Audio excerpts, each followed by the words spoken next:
Good morning, afternoon, evening. How you all doing? It's Saturday, we're back. I hope you've been enjoying the British weather. Yeah, just point and laugh. It's been great. Yeah. 4 days. We've had 4 days of summer. And the rest of it has just been a rainy mess. Do you know what I blame? Tennis. Every time somebody picks up a ball and starts hitting it with a stick. That's what happens. I just blame the climate change propaganda. That's what happens, yeah. Yeah. I personally blame the French. I'm not sure how they're at fault for this, but they definitely are. Apparently it's going to be summer soon. At some point. Apparently. That's if we have to swim there, I'm not going. The few days of summer we did have were quite unpleasant. You know, we just got to say that thanks for everyone who's been waiting. We've got 66 people watching, which is a lot more than we're used to. But whoa, the guest of honor is not here yet. He's been delayed. Easy, kids. I'm not used to this. Hang on a second. What are you not used to? There's going to be a lot of salt then. Yeah, it's gonna be fine. I've been looking at the conversation, and so far there hasn't been a lot of those, you know. We've just got interested parties, is it? Is that how we're working on? In this case, let's start farming our salt. No, we haven't. We haven't had some of those, you know, hardcore Star Citizen fanboys, or as Salt citizens. Derek Smart likes to call them, the salt citizens. No, they're just having a civil conversation. Excellent. You know. I hope that they still keep it this way, because I kind of like this. CryEngine is outdated. Sorry, but it is. Hey, it was the newest engine available when they started using it. Oh, hi, Hitmar. It's been a while. We've been taking it... I don't know if you've been noticing. I've been streaming Fallout 4 for... the week, essentially. Yeah, I was watching one of your streams while playing Elite Dangerous. It's turning into a cry for help, I think. Yeah, true. But yeah, I've been just playing a lot of Elite lately, and going back to the topic, Star Citizen, of what's happening now. Are they out of money? Or are they not? From my perspective and the way I see it. Now, what's happening is that they took a loan based on their credits returns or something like that, like that whatever they're going to get back on, Derek, on tax credit. Derek has sent me a little blog of his. Yeah, his blogs are like 700 pages. Indeed, it's. Now let me just go through what I had to talk with Derek about it, and yeah, they took this loan just to, I don't know, pay some bills or something, and then they're going to pay it back, basically once they get their tax return. Now, what's concerning though is what collateral they gave for that loan. They gave pretty much every single thing that they own. Cloud Imperium. The only thing that that was exempt from that contract was the IP itself, the rights for Star Citizen. But anything else, office space, furniture, and every single asset that they have, they put it down the line just to ensure a credit or something like a tax credit loan. Mm-hmm. Now, the last time I had this happen with one of my clients, that was back in 2014, back when no, not 2014, sorry, it was 2020, was it 12 or 11? I mean, it doesn't matter. Before or after Gamergate? Way before, because yeah, when Gamergate was a thing, I was in Dubai. I wasn't a banker, but yeah, the last time that happened, yeah, the company kept on struggling until it went bankrupt. It went bankrupt back in 2015, 2 years after I left the bank. Now, the reason why we had to go through that is because the company really had nothing to offer us. It was bankrupt as hell, and we only go through these kind of extreme measures once the credit reliability of a company or a client is not looking too well, and it's on the verge of bankruptcy. Now, I don't know if the UK does it the same way, but I would wager that yeah, it does. Because our banking system is pretty much universal, so every single jurisdiction, they pretty much operate the same way when it comes to corporate banking. And it's a little bit concerning to see them like going through that extreme measure just to pay a few bills and get that loan. Now, I don't get me wrong, and this is something that I have to explain every single time we stream about Star Citizen. I would love to see the game come out. However, I'm not hopeful at all. Like I look at it and it's filled with so many red flags. And Derek Smart is going to be here soon, and he's going to call it a scam. I'm not going to go as far as calling it a scam. I'm just going to say it's a lot of incompetence. And we've seen this from Chris Roberts before, like the last few project that he went through. He always goes over budgets. He always goes overly delayed. The game was supposed to be out back in 2014, for crying out loud. Like it's been 3 years, man.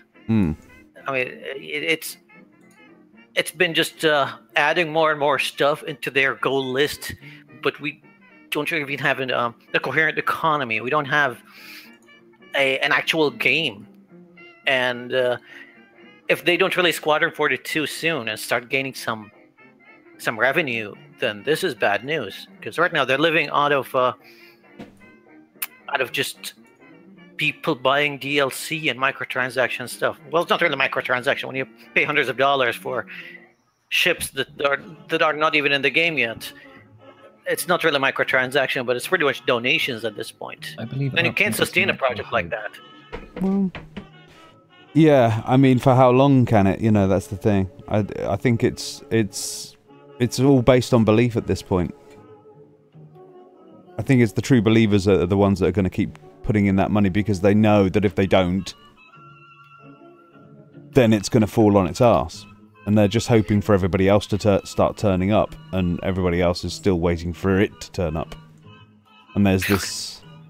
It's like, after you. Oh, there's some people going like, I am Star Citizen. Oh yeah, well, I am technically a citizen since I am backer of the game. I backed it on day one on the Kickstarter campaign. And I was following it ever since the GDC announcement back in 2012. I've been following the game very, very closely. It's oh, how fancy! The space sim genre has been always fascinating to me ever since I played what's it called? His first game. God damn it! Something in space, and it has like Mark Hamill in it. What's it? Wing Commander. Yeah, Wing Commander. You're losing your mind, man. Yeah. I know, because I was thinking of Strike Commander, because Strike Commander is the first Chris Roberts game that I played, but it's not the game that got me into Space Sim. The game that got me into Space Sim before even Wing Commander was Elite, the original one. But then Wing Commander was just, you know, had a story and everything. And hi, Derek, how are you? Hey guys, Derek. Can you hear me? Yes, mate. Yes, you sound gorgeous. Yeah, something I had to reset. I had to reboot my machine. What are you guys up to? Oh, we're just getting prepped. We've got about 60 people sort of waiting, sitting here. 106 now watching. 106 wow. now. Blimey. Yeah. Oh Why? wow! What's happened? There seem. You know, I every now and again I'll just pop by and have a look at you, and you know, you're a man obsessed. But today, yeah, what's going on? What's happened? Do we need to perform an intervention? With me? With me, you mean? Well, I think you want somebody to perform an intervention for Chris. Too late, mate. I'm too far gone now. I'm beyond saving. I'm in this to the end. And how long is that? Oh, I'd give them 2 weeks. 2 weeks. That's an ongoing joke, by the way. It's a goon thing. It's because Chris always says 2 weeks about everything, so we've adopted that. Anytime anybody asks us something about the project or anything going on with it, a couple of weeks to go. Yeah, we just say 2 weeks. Yeah. Hang on a sec. So, what am I seeing on my screen? Is this is your desktop then, is it? Yeah, I'm just. You'll see what I'm doing in a minute. I'm just sharing up this little window here. There we go. Making it available for everybody. Oh, that hasn't got that. Oh, forget it. Okay, so we've got this. I get bored, so I start playing around with stuff. You know. Can you still hear me? I can still hear you Yeah, we fine. can hear you. You're all here. All right, good. So yeah, let me just get the chat out of the way. Why is that misbehaving? I'm trying to move it and it won't move. So, Derek, darling, I believe something about your obsession this time is Star Citizen going bankrupt again. Well, it's not an obsession really. It's just it's just one of those things. Just It's a hobby. Let's just say it's a hobby. hello. Are we Hello, live yet? are you having trouble? We've been live the whole No, time. You're getting some sort of temporal disturbance. I am. Yeah, I think we just heard what you said at the start. Oh. Well, I don't. Okay. What's going on? Are you in a time warp? No, I have no idea. Let's have a look because I've got Hangouts open, and I've got the YouTube, which I've now just silenced. Because without the YouTube, I can't see the chat. See? All right, here we go. So this is your blog here. I thought I'd display it to everybody in the world. Okay, Hello? the chat is demanding a Derek Smart T-shirt that says Derek was right. yeah, I saw that.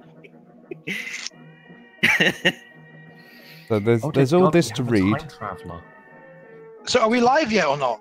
We are No, live. we're live. Yes. Yeah. We're live. Oh, we are. This Okay, is the chat. all This right. is the chat in front of you here. Yeah, I see it. Because I just switched over to the YouTube side. I've got the Hangouts running in the background, so hopefully that's still. Oh. Has everybody else lost Derek? Yeah, I we can't lost remember Derek. what's I don't know what's happening with the guy. What guy? You.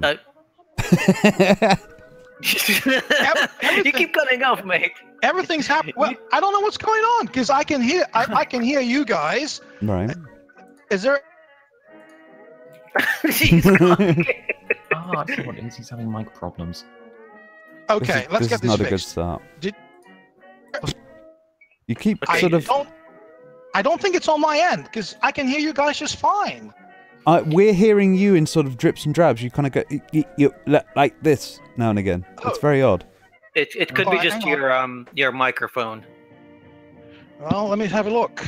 It can't be because I'm using my headset that's attached to my HyperX. Hang on. Let's see. I'm cool. Is that better? Does that work? Is that okay? Yeah, we can hear you just fine. Okay. So, I have an idea. Hang on. I think I know what's going on. I think I've got DFX running in the background. It's kind of messing things up. Stand by. Let me just see if I can shut that off. Okay. Will we ever have an open house without some technical difficulties? Nope. No. It's not that kind of operation, And- Sonny. I think someone in the chat is suggesting that Derek Smart is the next Doctor. For Doctor Who. I think that's Fox. Hello, Fox. So what we're going to do is, once obviously Derek gets his technical issues unissued. Testing. Can you guys hear me now? You sound lovely. Yeah. Outstanding. Yeah, I had this program called DFX. It's like an audio enhancer. I had it running in the background. I just realized that that's probably what was causing this problem. So Some I've sort just of shut it noise down. gate, maybe. I don't know. Yeah, but it works now, right? Yeah. You sound great. Let's go. Where do we start? Well, we have the final countdown. This is. Oh, right. You know, I got to take my shirt off. Hang on. It's the final countdown. It's going to be one of those streams, isn't it? Okay, Yeah. I took my shirt off. I got to take my pants off. Hang on a second. Wait, did he turn up to an open house with clothes on? Yeah, I was fully dressed. No, I'm gonna do the stream stark naked. That way I don't get hot. Right. Oh I'm my. actually out. I'm actually on the balcony. It's like 100 degrees here. Okay, it's going to be one of those open houses. Okay. I'm stark naked. All I've got on right now is my swimming shorts when I just came back from stairs. So let's go. It's open house. Hot. Yeah, I could turn the camera on. You can do whatever you like, mate, but I'm not looking. Yeah, I'll just prance around naked. Hang on. No, that's not going to work, because then I might get too much. And if anybody requests, no, I'm not going to share. I've got Wi-Fi, so it might... He's got Wi-Fi. Yeah, hot, naked, and Wi-Fi. Yeah, hot, naked, and Wi-Fi. I will record it with OBS for the loss of you later. Okay, let's go. Where were we? So, let's get started. Just that is enough. I think we just stop it right there, and we'll go viral with that. Well, you guys are asked. I think somebody asked me earlier if now we're talking about CIG going bankrupt. I don't know. It's hard to say. I mean, the whole bank. I don't think they're going to go bankrupt as long as even if they're making every month the same $3 million that they're burning worldwide. The only way they'll go bankrupt if they don't scale down. I mean, people are leaving voluntarily or otherwise, so they are scaling down, but I'm here and the plan is not to do it all of a sudden, because, well, first I'll write about it, I'll tweet incessantly about it, and it'll just cause a whole lot of chaos, like what happened last weekend when I wrote the blog about the loan. But back, we were going to talk about this loan thing. I won't touch on that for a second. I mean, I'm sure you guys have read my updates and whatnot, but basically my stance is the same. After raising all this money, I mean, the reason that Ortwin gave for taking out this loan makes absolutely no sense. Nobody that I've spoken to, not an attorney, not an accountant, not my CFO friends, nobody thinks it makes any sense. But the thing is, because it's a plausible reason, which may not be the only reason they took the loan, not the foreign exchange thing.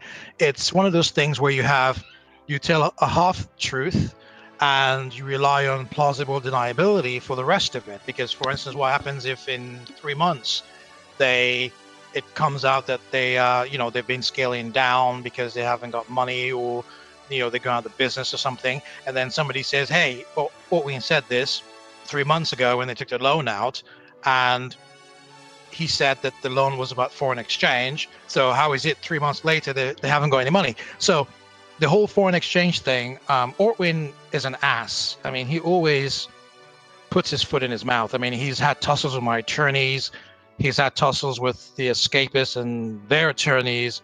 So is he a bit of a Rottweiler? Is he just an attack dog? He's an absolute prat.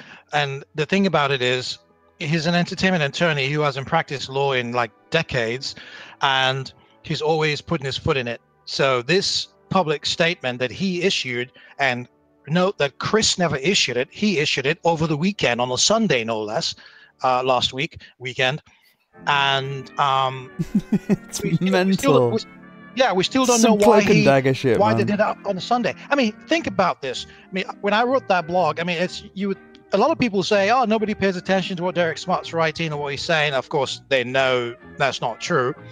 And because the whole thing took off in the media, same thing that happened in 2015 when they picked a fight with me. I wrote a blog, the media carried it, and everybody lost their fucking minds and thought they'd pick a fight with me.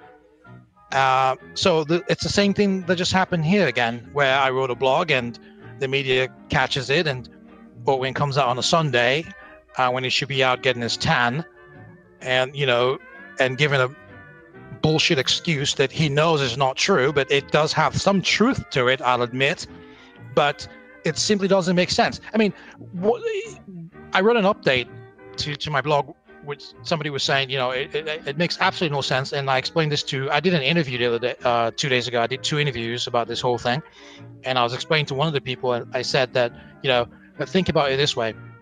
The amount of money they would save, because getting money from the US to the UK, with foreign exchange, from US dollars to pounds, the amount of money they would save is a lot less than the interest rate they're quite possibly paying. So are they just banking it in a different currency, just to basically just save up on on the change in currency. And I think we lost him again. Companies who are in a position to do that do make Derek, sense with that. Hang on, Yes. Derek. We lost you for a second. Again, Yeah. Part of your explanation was gone to the ether. am I back? Yes, Yeah. you are back Yes. now. What part did you lose me? I think somebody just stood in front of your Wi-Fi for a second, and that was enough. Son of a bitch! Hang on. There's nobody here. It's just me. I don't know. Anyway, No. Oh God. That's what Anyway. you think. Maybe it's the cat. yeah, that cat's going off the balcony right now. Anyway, so what I was saying was that it makes absolutely no sense because companies do it, but these are companies that have a lot of money and they don't take out loans to do that. They use the money they already have in country to solve these foreign exchange problems.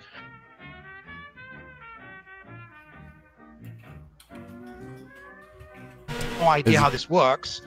Keep saying, oh yeah, this who happens to make sense, it's plausible. It makes absolutely no sense. I mean, for one thing, it's like you. It's one thing to have money in the bank when Apple does it or EA does it, and you take out a loan. It's cheaper to take out a loan and pay the interest on that loan than to do a foreign exchange conversion. That makes perfect sense. A bunch of companies do it. A bunch of very, very wealthy companies do it, and I think that's what Ortwin is trying to use as an excuse, but it doesn't make any sense because they get most of their money from European sales, and they get money from the US, from the parent company. Well, think about it this way: if the foreign exchange, a million US dollars is about what, 785 pounds, right? Well, if you and they're burning through $3 million a month. Well, think about this: if they've got That's money, 785,000, by the way, not 785 pounds. It's not that good. Yeah, 785. If only. Okay, right. Yeah. So if you've got that money in the bank, then and you're spending it in pounds, and that's your burn rate. I mean, and your parent company has money in US dollars. Yeah, it would make sense that you would bring money in, or you would, take a loan out against the money you already have in country. But the fact is, they don't have money in country because, well, we don't believe they have money in country meaning in the UK, because the original NatWest bank loan appears to be as collateral uses their pre-existing bank account, which looks to be a line of credit. Well, think about this: if they're burning through $20 million a year, about $3 million a month, according to the 2016 tax rate. Oh, you just went again, I Derek. can't tell. Derek, Yes. Yeah, you just went again. Rate of 2016, but that's it. Really? Yeah. Well, I switched from Wi-Fi already. I'm back on my hardline. That's really weird. Oh, this is a bit It odd. might be your headphones. Are they wireless? No, they're not. I'm using my HyperX, and they're actually plugged in. Weird. It's really weird. Yeah. Okay, I will. He's gone again. Loan out against it, but they've already taken out a loan, which looks like a line of credit. And they could take a. Whoa. Something going on with your network, mate. That was weird. You're getting some strange packet loss there. From the. Well, I think it's probably the internet connection. And I can't believe it's on my end. God damn it. We'll struggle through, mate. We'll just have to pause you as and when. No. Sorry about that. You are breaking up really badly this very moment. YouTube will. It's garbled. Ladies not a and good start, is it, gentlemen, really? If you happen to be Derek Smart and in terms of internet connection from an alternative timeline, please come and tell us about the world where Smart System did work. Okay, how's that sound? Is that okay now? We got Izito, and then you broke up in the OK bit. Hello. Okay, we've got you. Hello. Hello. Yes. Yeah, we got you. I think we can hear you now. Okay, so it wasn't on my end then. All right, so I was saying, so they would borrow money in the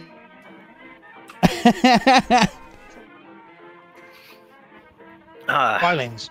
So obviously, they don't have enough money in that account to do these according to their So now they would take money, they would take a loan against, you know, all the company's collateral and blah, blah, blah. But where this whole thing about it being foreign exchange falls apart is they can still, the amount, the interest rate they're paying, and with this crazy collateral, it'll still be cheaper for them to bring money in.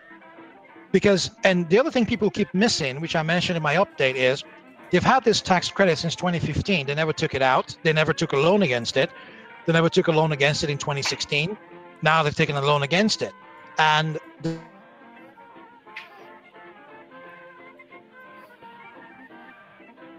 you know, quite frankly, we don't care. What backers really care about is that after getting $152 million plus investor money, plus God knows how many loans they have in the US, that they borrow money, essentially pay their loan against future tax credits. I mean, a lot of... God damn it. Oh, man. Okay, needs the money. That's a problem. Where's all this money for TIG in the UK? Where's... It's definitely Robin, packet loss. You can hear it, can't you? Can we switch this over to Skype or maybe nothing. Discord? It's definitely packet loss he's getting there. Yeah, we can switch to either Discord or Skype. Are you guys still hearing me? Bits and pieces. Bits and pieces. Well, I don't know what...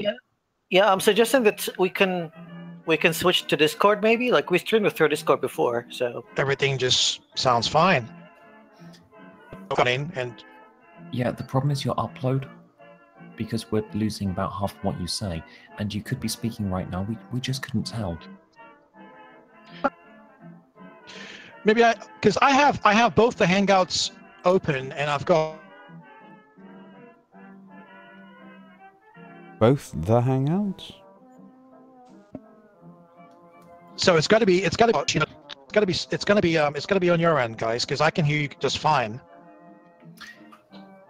I mean we can hear each other just fine. So I don't know. It's telling you, man. Yeah, sorry, Derek. The only person that has problems at the moment is you trying to speak. So should I just... I don't know. No idea what he's just said. Try restarting your computer again, maybe.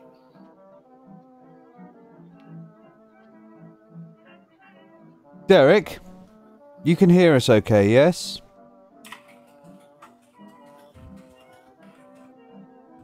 Maybe not. Yeah, someone in the chat is going like, yeah, confirmed. CIG is jamming Derek. Right, what I'm thinking about doing is moving this over to the Discord server. Yeah, I mean that would be a good idea. Since this is we'll keep... apparently not working. Yeah,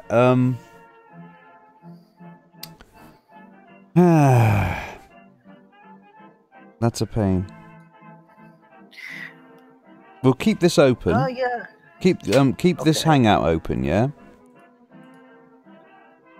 And just mute the hangout once we've gone into the Discord server. We've just got to get Derek in there first of all. Derek, are you there? Sorry about this, folks. All a bit weird. Alright, so it's He's gone. there. Maybe he's just restarted his router or something. I'm back. He's back. Okay. Let's just give this one more go. You've got Discord, haven't you, Derek? Yeah, I do. Okay, in the side chat here, I'm going to do a private one. All right. So I'm firing up. I've got this. Yeah, do yourself a favour if you can hear me. I hope you can hear me all the time. I can't really hear you. You keep on coming in and out. But what I'm going to do is I'm going to send you an invite here in the side here. Okay. Well, yeah, I've got Discord running right now. Okay, that's fine. Oh, I'm hitting the wrong button. They've changed it around a bit. So, bung that in your Discord. We'll get you set up there. And just... I'm going to... Don't take yourself out of the hangout here. Leave that alone. Just basically just bring your volume down there. Okay, stand by.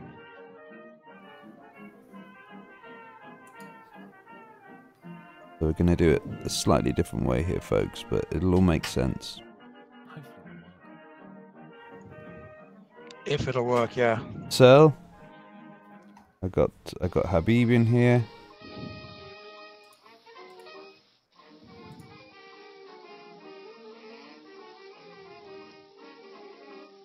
Okay, so we're just waiting for Derek to come into there. And it should come through on the audio fine here. Let me just double check. I don't see the invite. Hang on. I'll send it to you through Twitter, mate. Sorry about all of this, folks. Okay. You'll get the invite any second now. There we go. But yeah, this is a mess. Well, you know, things happen. You just got to get round it. I've got the invite, so let's see here.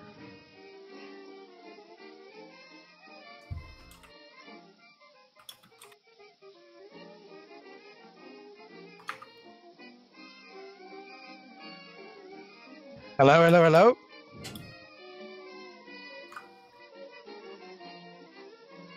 Can you guys hear me? Yeah, I can still hear you. Good. Okay, so we're gonna close the hangout then? No, leave the hangout open and just invite yourself into there, mate. I'm gonna just turn the volume down on my end, so it'll be fine. Okay, I'll do the same on my end as well. And that'll just give us the icons to still work, even if it works intermittently. But anyway.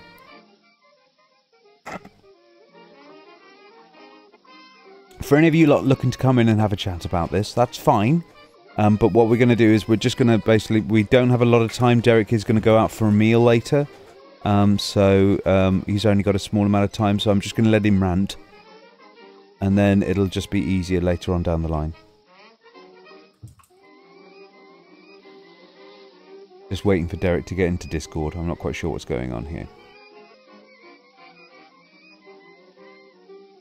He should be there soon. Should be fine.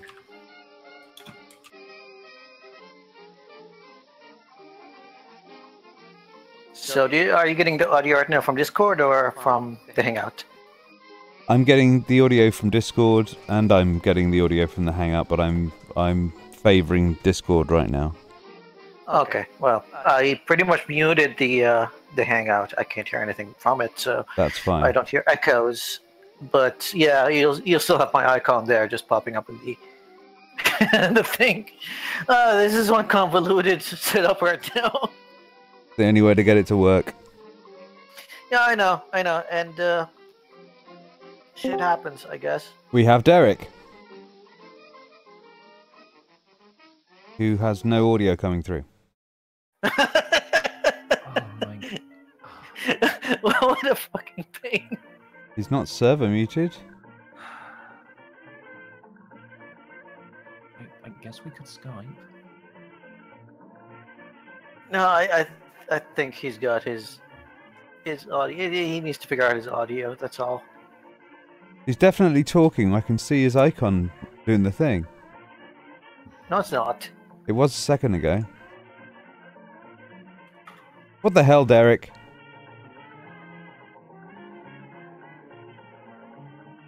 Well, I'm a bit disappointed now. You know, fuck it. Let's actually bet on a really small off chance. If you happen to be Derek Smart's neighbour, could you please let him use your internet? Yeah, people in the chat just find out where Derek lives and then find out his neighbor and call his neighbor and be like, it looks like please. Yeah, it looks like the Hangout was working better. Oh God. Is he trying to transform a potato? I don't know what's going on, man. I can only assume that it's the audio being taken away from here. I don't know.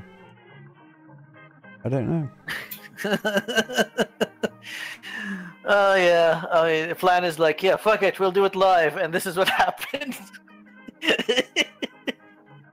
God damn it. We're a professional podcast. I swear. We do also, this yeah, I'm not Derek. It's not my fault. It's not my fault. It's not my fault. Also confused me as well to be suddenly moved into this chat. Oh, so you're not even Dark Smart. I'm not Derek Smart. I'm Darkov. Hello, Darkov. We're going to be just having a chat with Derek Smart today. Yeah, I know. Speaking the... Derek, darling, I sent it the invite.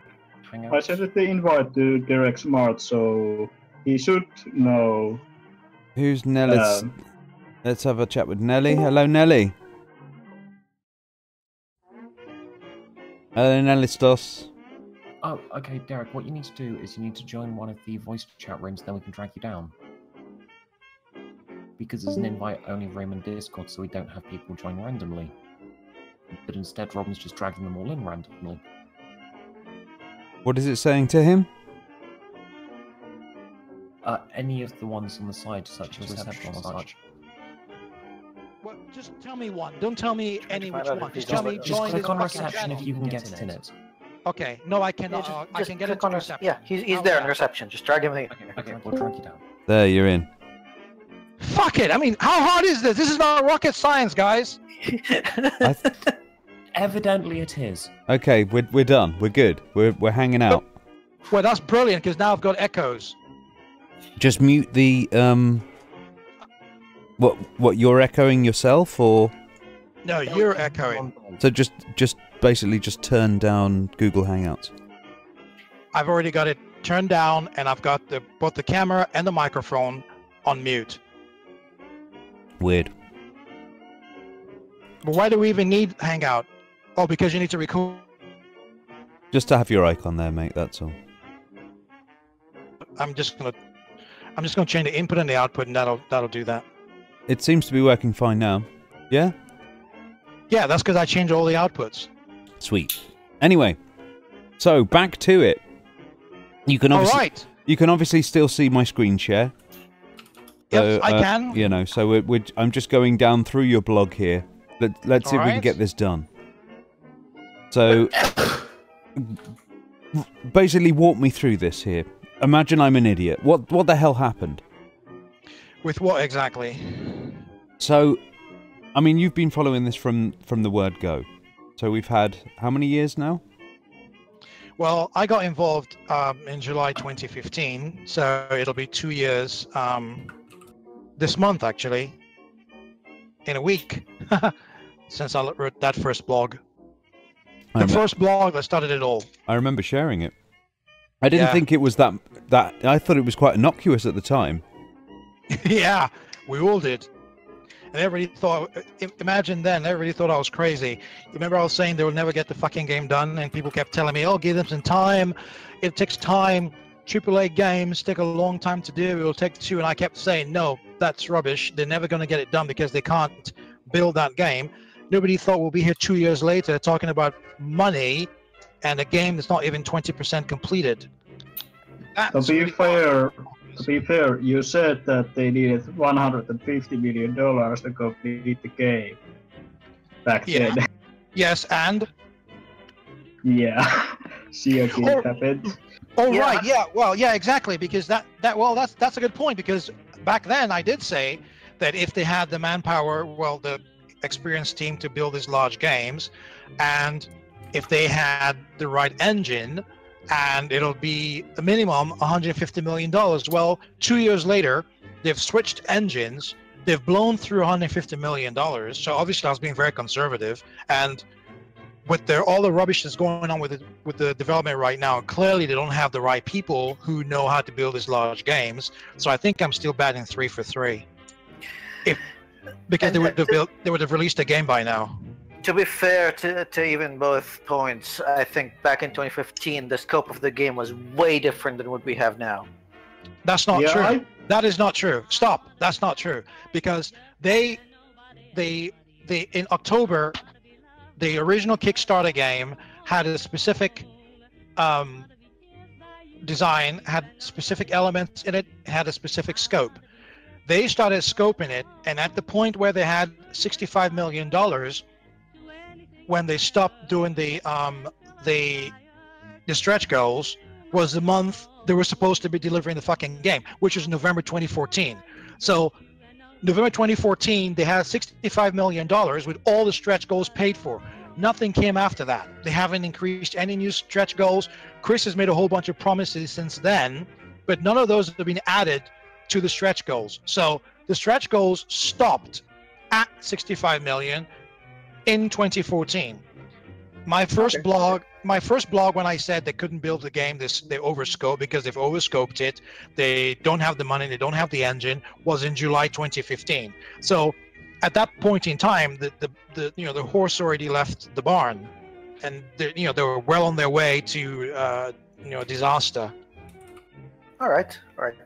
I stand corrected then. It's okay. That's okay. But a lot of people don't understand. A lot of people seem to think that this scope increase has happened over time. It has not. They increased the scope to get a certain amount of money, and they stopped it when they got $65 million. Everybody thought, yeah, okay, we've got $65 million when we only needed 5, then 10, then 15. Now we're going to get a game, and all this money is going to buy us all the things we need to build this overscoped game. And that was in November 2014. My first blog didn't happen until July. So, and since that time, of the 3 things I mentioned, they've got a new engine, they've blown through $150 million, and they've had some really good people working on the game, and some of those people have left, and the ones who are there, nobody knows what they're doing because they're certainly not building a game. I don't know what the hell they're building. Well, they're making money is what they're doing. But what can I tell you? Yeah, I think if I remember correctly, and I don't follow the development of the game as close as you do, but the only thing that they kind of added after the whole Kickstarter thing was the promise of console support, but they haven't really worked on it yet. That's not true, because all the stretch goals that you see appearing on the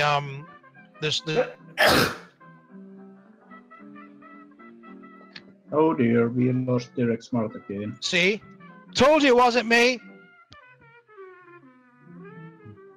You can still hear me, right? Yeah, I can hear you. That's fine. Yeah. Yeah. So I was saying that the Kickstarter goals all rolled into the stretch goals. After Kickstarter, they started, adding more stuff to it. So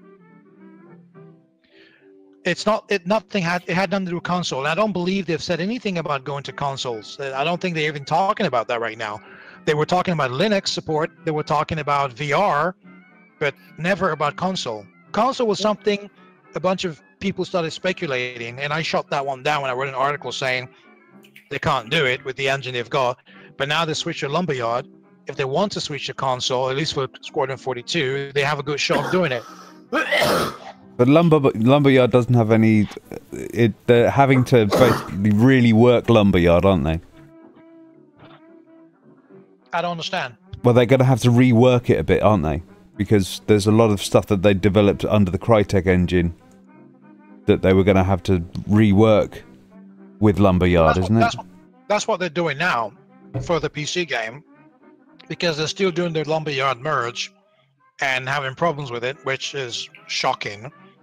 So even if they wanted to use Lumberyard for console, my guess is they can probably do it with Squadron 42, but the problem with that is they would still have to port in all the stuff that they've done, all the custom work they've done, things like well, that list went out the window when they switched to Lumberyard, really. It's just the only thing I can think of that we need to port right now would be their 64-bit space addressing, but I don't see that game ever going to console, to be honest. Now I've seen some speculations here and there, and I thought that you had something to say about it, because, like I said, I don't follow it as close as you do, so thought I'd ask. Right. But you were talking about the financial issues earlier, weren't you, Habib? Yeah, the financial issues and that's kind of loan. And I already explained it. I had a little talk with Derek about it. Like, yeah, the last time I had it was with a client that went bankrupt. It's something that you don't really pledge every single asset you own as collateral for such a loan unless you're in deep, deep shit. It's not something that happens every day. This is a big red flag. Yeah, and this is the thing, and that's the reason why I mean, it's two red flags here. The one thing is the loan. Forget about the reason why they took out the loan. The bottom line is, if they had money in the UK, then they could have borrowed against that money, or they would use that money without having to bring money in from the US.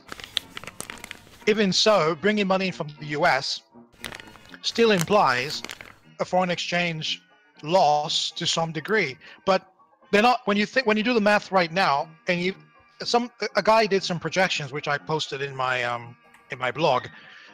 Even if you do the projection from now to next year, there's no way they could save money by taking out a loan with even the base interest rate. Say they've got perfect credit, it's a really good company. With even the base interest rate, without the bank putting anything on top of the base interest rate in the UK is 0.25. It's what we call prime here. The bank has 2% on top of that, plus whatever they charge the company, and they've already got a first loan because they've got a first charge with NatWest, which secures their bank account, which means any money that goes into that account, belongs to the bank as long as they keep using it, the line of credit. So it stands to reason that with a second loan, it's not going to be as. It's not going to be as. It's not going to be. It's not going to be a favorable loan. Oh, there we go. Paying two loans at the same time. So it stands to reason that there's no way they would get an interest rate that is so favorable to a AAA star company like EA or Activision or whatever that borrowing money against all the company's collateral with that interest would save them instead of bringing money into the country. The math simply doesn't add up. Can I ask? And when I just spotted something there, and I maybe it's just in how you've actually explained it. When you say the whole company, are they just talking about the actual offices in that country? Yeah, everything is the UK. It's all about the UK. It doesn't affect anything to do with the US. This is all the UK. Both the parent company, CIG UK. That's in the UK. So so it's the entire company that they're leveraging this against. Yes, everything. Even the furniture. There's the bank's collateral in Section 4 was very detailed. So, and this for how many million? We don't know. We don't know. The only thing that I noticed that was exempt was the IP itself, like the IP for Star Citizen, but anything else is collateral. Well, it's not. And I wrote an article about I wrote a very lengthy article explaining why it's not really exempt, though people think it is exempt. Let me just post it in Discord here if you guys want to share it. Hang on. Okay, Habib, can you look after this one? I'm just going to go and have a cigarette. Sure. By the way, I understood from that document that it was like USA side of Star Citizen IP that wasn't in the lawn. Let me find the EU article. side might be actually in the lawn. Habib, where do I post this link? In Discord? Yeah, I already got it. Oh, you do? Okay. Yeah. Because I removed it, I believe. Yeah, I removed it, but I already clicked it. Okay, right. The point that I was making there is everything in the charge is UK based, nothing to do with the US, which doesn't make any difference because in software you have all these territories. You have different territories. You have US, UK. You have EU, CIS, and all those countries. So that doesn't make any sense. The problem that I wrote about is where some people were the same way they're saying, oh yeah, it's just a loan, it's foreign exchange, not a big deal, nothing to see here, which is rubbish. It's the same way they're downplaying the fact that Star Citizen in some way is also collateralized because of the way that the bank listed everything that's about Squadron 42.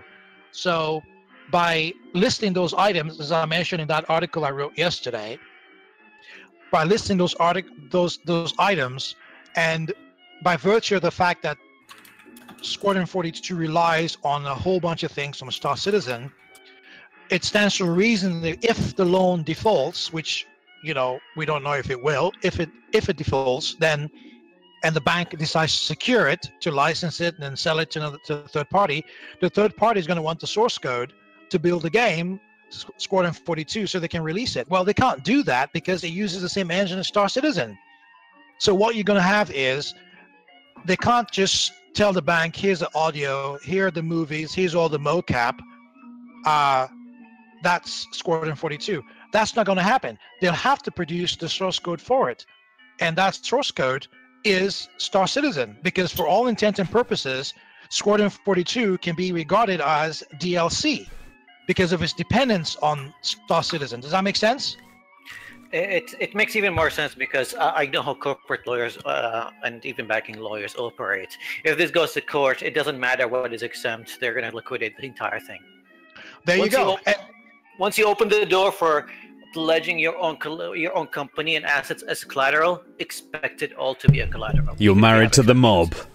Yeah, and that's a good point, Habib. And I mentioned that in this article, and it's a good point you just brought up, because I said in that article that this is the reason why you have good contracts, you have bad contracts. Even good contracts tend to end up in litigation, and the people with those good contracts still lose. Well, imagine this.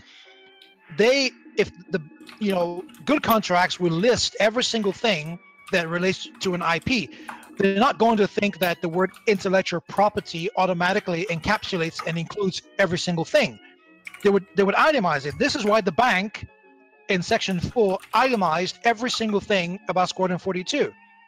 But they didn't do that itemization for Star Citizen because they had no interest in Star Citizen per se, but they don't really know the relationship between Squadron 42 and Star Citizen, in that without Star Citizen's code, there can be no Squadron 42. That's the point of contention. Can I ask?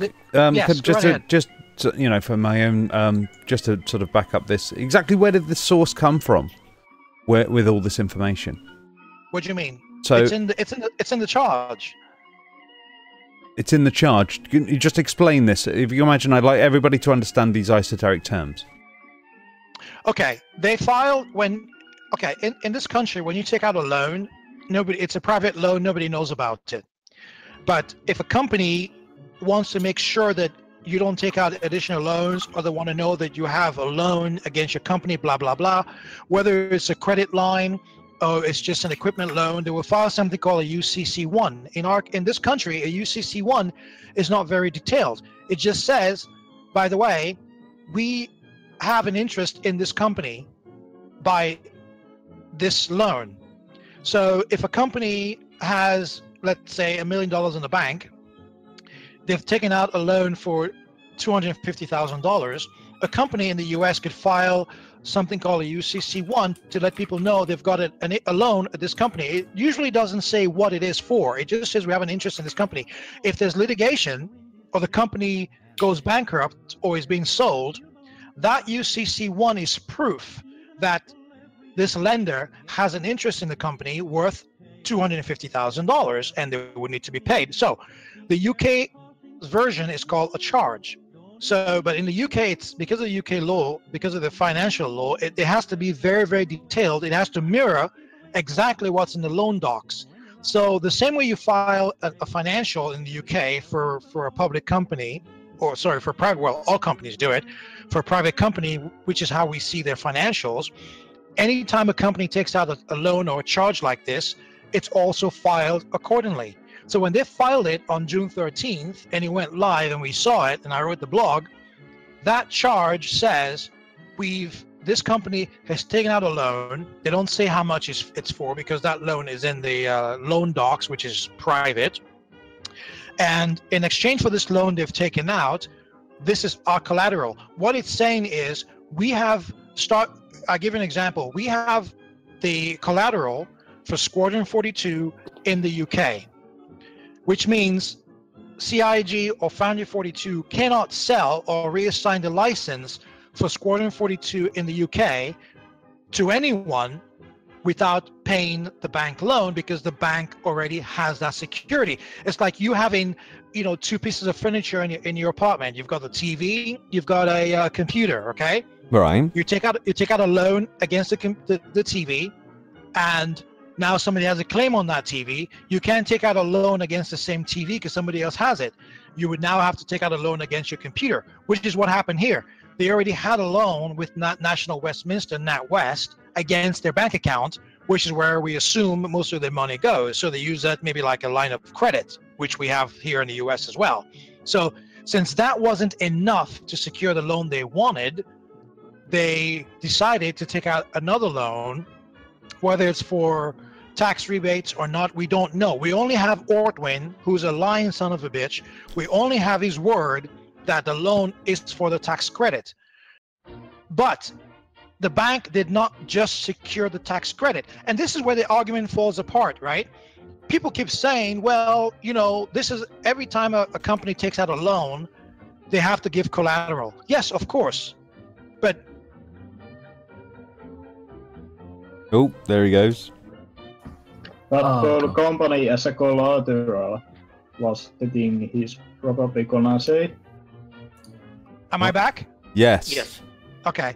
I was saying, so companies that need to take out loans against a tax credit, even here in the US or in the UK, don't pledge their companies. Because they take a loan, which is about 75 to 85% of the tax credit, and they pay the tax credit gets paid back to the company that gives them the loan. It's just like taking out a loan against insurance claims or lottery winnings, right? So if you have a lottery winning and somebody you want to take a loan against it, they're not gonna ask for your house or your car as collateral. They're only concerned about the value of the loan. So in this case, instead of giving the tax credit as collateral, the bank not only took the tax credit as collateral, they took everything else associated with the company, including their furniture, their, every single piece of metal or any tangible object associated with both companies in the UK is part of the collateral, including the tax credit. Now, here's the logic. Companies, if every company could benefit from the tax credit, companies will never go bust. But the problem is, these tax credits are not designed for you to run your company off them. If you're running your company off a tax credit, you're in problems, because the tax credit is only supposed to reduce your spending, amounts. So if you're going to be spending $1 million a year, and you're going to get a tax credit of say $250,000, that means you don't pay taxes on that $250,000 because you've already the country just gives it, the state or the country. Here in the US we do it state by state. Over there in the UK it's the country or the borough or whatever. So they've given you back that money. So instead of paying taxes, you've paid taxes on $1 million. If your tax liability is $500,000, now you've got $250,000 back. You're good. So it's not designed for you to spend. It's like movie credits. You spend N dollars, you get N credits. It allows you to spend more or you can save more. Companies, you can go online right now. There's thousands of articles. Companies that want to run their business off of tax credit are in trouble. It's just like taking a payday loan. So in this regard with CIG, the fact that they even took a tax credit and collateralized every single thing shows a problem. That's why it's very suspicious that, it's not just a tax credit alone. So maybe the bank felt that, well, if this company wants this amount of money and they've already got this loan with NatWest, now they want this loan against a future tax credit, maybe they're in trouble. And only the bank would know this. Let me interject there. Nicholas says, and I'll say it in a really condescending, sarcastic accent too. Wrong, Derek. They're actually an advance on tax credits because it's cheaper than losing money to the exchange rate. Why aren't you understanding that? They're saving something like 800k. How'd you like that? Did that relay the message correctly? I feel that was what they were after. Please ask him how he knows there's 800k. The fact they took a tax rate shows a problem. Retarded. I think this is. I hope I'm trying to get that across as best as. I think that's what he was after saying. That's how he wanted to say it. This is the thing with the internet. Everybody thinks they know what they're talking about. These people have never had a bank account with more than maybe a few dollars in it. Yeah, Nicholas. They've never signed a contract. I think They've never run a company. They've never probably taken out a loan of this. I mean, he's talking about, they get it. Well, here's the thing. If they've got, how does he know they got 800K if he doesn't know what the amount of the tax credit is? Well, here's the thing. We know the amount of the tax credit because we've seen the 2016 filing. It's not 800K. That's rubbish.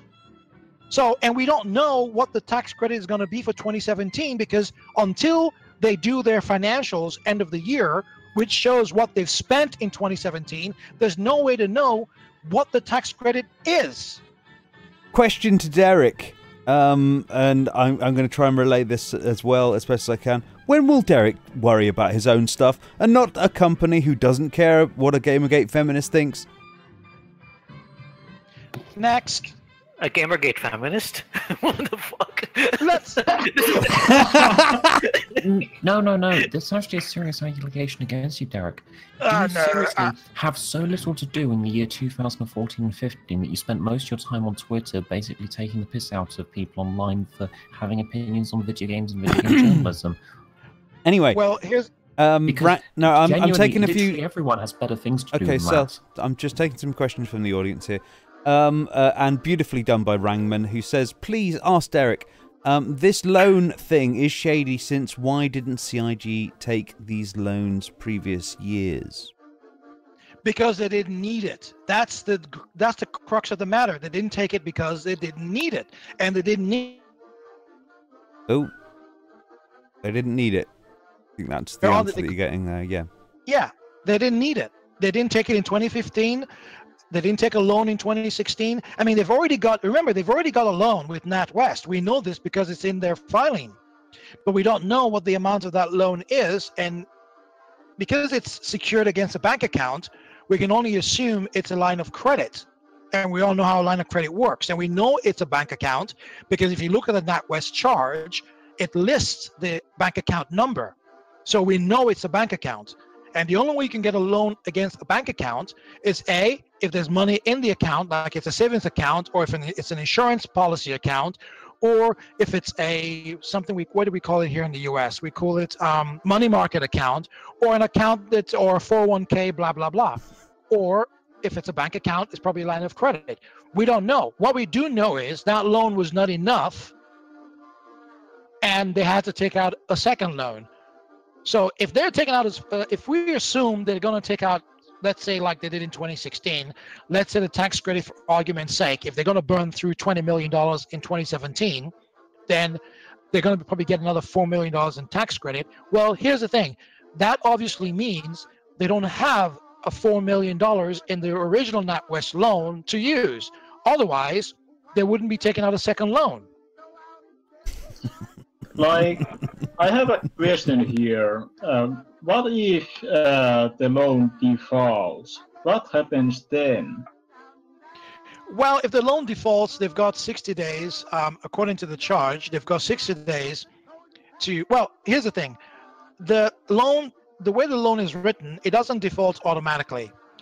They'll give you get a default if you don't pay it. For instance, if you miss a loan payment.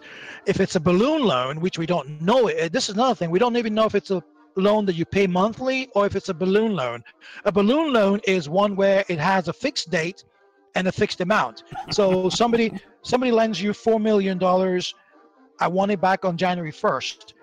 That's a balloon loan. Even if you make payments every month to that point, it has an end date. That end date has a value. So it stands to what we end up with here is if the loan defaults, it'll mean they haven't made a payment, or they haven't made the balloon payment at the loan maturity. So if you miss, for instance, if you miss your mortgage payment, your car payment and whatnot, you have some time or you get a late fee, the bank would only carry you for such a time before they start making waves about, taking back their collateral. It's the same thing here. If the loan defaults, they will have some time to either Yeah, we lost direct again. Am I back? Yeah, you're back. Yeah, you're back. So No, I either will- Mr. Back to the point here, like, if the loan defaults, what happens for the backers? All right. Can they Let- get refunds anymore? No! Is an of course exit No. strategy. Let me say this. I mean, okay, I worked in corporate banking for quite a while, and we don't pounce at like when you're doing banking and giving loans to these big clients, you don't pounce at their collateral at the first sign of the default. Exactly. It doesn't happen that way. Like in some cases, we go for years renegotiating the loan over and over and over again before we actually start calling in collateral. You just scare me when you use the word pounce. I mean, it's Oh, like, yeah, you know, because- saying, "Rawr!" You know, that's Yeah, sort because of, when we start liquidating, we don't just show up and be like, oh, by the way, we're going to liquidate. We just sent a letter, a very mean letter, and it's like, yeah, just clear the building. It's no longer yours. We've done that before. It's quite evil. But that's what I'm talking about when I say that if it gets to that point, either because of default and they have 60 days in the charge to cure it. oh, and you're gone again. They're going to go back and forth and back and forth. You there? Yes, mate. Start from the beginning there, sorry. Said is exactly what happens. They have 60 days to cure, and if you don't cure, then that's when the nasty things start happening. But if they do default, Oh dear, connection issues. It's all about connections, it seems. Well, whatever information he's trying to tell us is obviously redacted. I, by the way, have a lovely connection, so it's not me. Yeah, I mean, I did tell you the example of the only client that I ended up doing this for, and we did that back in either 2011 or 2012, and we only called that collateral after I left the bank. I think they called it back in 2015, late 2015.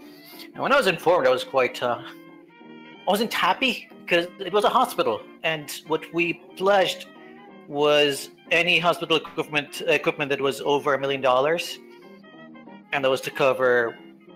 Yeah, he had a credit line of over a 1 point something billion. So yeah, it was quite a hefty loan. But what we ended up doing is liquidating the entire hospital, everything. It wasn't pleasant. no, it never is. But that's the thing. That's what I was saying earlier. That in my article, that when they come to start liquidating collateral, that's where the whole thing about how Squadron 42 relates to Star Citizen is going to come up and cause problems. And somebody asked earlier what happens to refunds. The bank does not have any obligation that the company takes. The bank doesn't have to pay anything. Is anybody else hearing that? Yeah. Yeah, it's focus break. I have no idea what that is. Pepper spray? Focus break had some issues, it seems. Ah, okay. No, so I was saying that that's when the whole issue about what part of Star Citizen is contained in Squadron 42 will come into play. So, but the bank has no. The bank is not going to honor any promises that CIG has made. No refunds, none of that nonsense. If the bank takes over the collateral, they can sell it on every single liability. They don't inherit the liability. They inherit the assets. So whatever promises Star Citizen, creators made, and if they lose the asset, the bank doesn't have to honor them, which means no refunds, no shipping of hardware that didn't get delivered, things like that. I mean, everything just goes away. Also, the legal implication of this, like that the bank owns the CIG and they continue developing the game, maybe, or sell it to other developer, and that developer doesn't really get any liabilities. So, like, they can't really even sue the company. Only, like, Chris Roberts or so the personnel high up behind the company, but I No, don't think they can no, pin it that. No, it at doesn't work. all. It doesn't work that way. They can sue the company, but they can't sue the bank because part of every loan doc, there is a section that says limitation of liability, which means the bank has no liability if CIG doesn't honor their deal. So what's going to happen is anybody that tries to sue the bank is going to get their case tossed out because the bank has already indemnified the bank. Habib, you know how that works. So, well, he's gone for a cigarette, but they would have given them indemnity. So anybody who wants to sue CIG has to sue CIG. If CIG is not around to sue, then they can sue the executives, which would be Aaron, Chris, Ortwin, and all those people. And all they gonna say is like it was a problem with whole company. It wasn't their fault.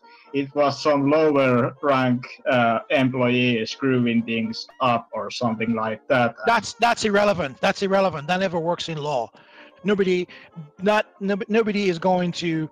I've never heard of any court case where an executive or a company gets sued and they say no, it's the guy and it's the janitor's fault. That doesn't work. That's not even an argument to make. When they sue the executive, they sue the executive. They don't sue the guy who's making the coffee. They don't sue the programmers. They don't sue the guys who clean in the office. Nobody cares. All they care about are the people calling the shots. There's a lot of senior developers in CAG. But no, developers, no, they are completely exempt. You cannot sue any of the employees of the company. You can only sue the executives, unless, but for that's instance, the reasoning they're going to make in the lawsuit, that there was a lot of stuff out of their control, basically. No, that. Like I said, that never works. That never happens in lawsuits, ever. Nobody ever does that.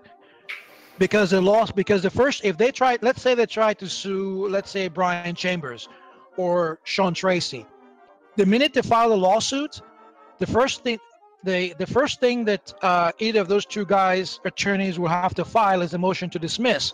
And the motion to dismiss, I can guarantee you, will be only 2 pages that says, I was employed by the company, this was my job, end of story. Lawsuit is gone. That's why nobody does it. You don't see anybody suing developers because their boss is screwed up. They only sue the execs. Every single company, only the executives and the owners are liable. Anybody sues, like the developers, the artists, or whatnot, they're just wasting money. And if those people who they sue will get their attorney fees paid for free. It never happens. So the only people who are going to be liable are the people who put their names as executives. That'll be Aaron Roberts, Chris Roberts, Ortwin Firmeyer, and whoever. Nick Elms is a CFO, so he's an executive. Even Sandy can't be sued. Sandy is not an executive for any of these companies. She's only the VP of marketing. The only way they could ever sue. What about the accountants? What now? Liechtenstein 1993 says Chris Roberts is hot. What about their what? Sorry? Accountants. They can't sue the accountants. The accountants, you can't sue the accountants either. You can't sue anybody other than the executives. Actually, there is a situation where you can sue the accountant, but that's only if the accountant themselves is directly responsible for malfeasance. That's correct. And if the accountant is part of the CFO. But if you look, and only the company itself can sue the accountants.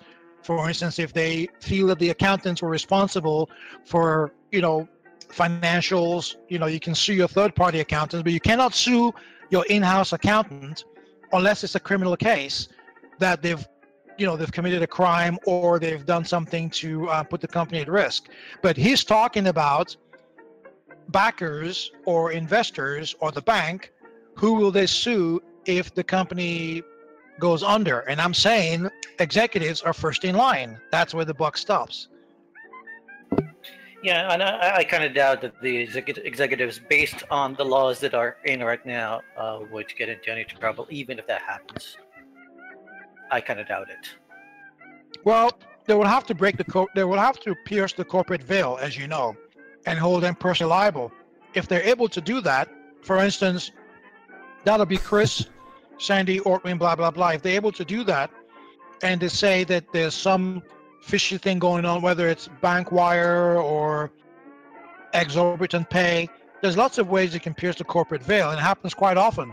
Then they can go after them personally, including Sandy and everybody else, because she's married to Chris. And the argument would be she's benefited from it. Yeah, I mean, you could sue them based on corruption and stuff like that. But I mean, we all know that these kind of cases hardly ever bear any They can benefit. sue, but I doubt that they can win. That's the problem. But that's not true, though, Habib, because look what happened to 38 Studios. A whole bunch of execs got sued, and they all filed bankruptcy, including Scott Schilling. So yes, and that was a very small amount of money, and 2 people went to jail over that, but they were state people. So yes. Can I ask you a question? Will Chris Roberts escape rich and have a golden parachute? I don't know. My involvement in this is not to speculate as to whether or not somebody's going to end up in jail, because that would imply criminal intent. I have no proof they've done anything criminal. That's up to the authorities to determine. What I do know is that when this whole thing collapses, not if, I fully expect all of them, just like it happened in 38 Studios, just like it's happened to every other software company, I do expect all of them to be held accountable, and they will all pay. That's really what it boils down to. It really doesn't matter how it happens. They will not get away with it. It's just too big, it's too notorious, it's too visible, and there's too much money involved. I think that statement is a bit naive, because like they can get away. A bigger fishes have gotten away. What makes you think they'll get away? The whole thing, basically, I think. I don't understand that. What makes you think they will get away with it? I don't know. Basically, because bigger. Go ahead. There are chances that they might get in trouble. There are chances that they might get away with it. I can't speculate over that. I mean, yeah, you can cite some examples where execs did get into trouble with. Now we're having trouble with Habib. Yeah, I'm telling you, it's a stream. It's because you're the host, so whatever. Well, I think the real problem is that we have a bunch of non-English people here. It's That a could be. fucking foreign internet. Yeah, Habib dropped and he's back in reception. George Kovash says, question. If the bank didn't know that SQ42 is worth by selling to a developer or publisher, why would it take the collateral? I don't understand the question. If what? Why would it take the collateral? If the bank didn't know what Squadron 42 is worth by selling to a developer or publisher, why would they take the collateral? Well, a better question is, why did the bank take Squadron 42, the tax credits, and every single piece of furniture in the building? Obviously, they don't know what Squadron 42 is worth. They weren't going to be playing guessing games. It's not a finished game. If you look on there, they specifically carved out certain things which are finished and which are tangible.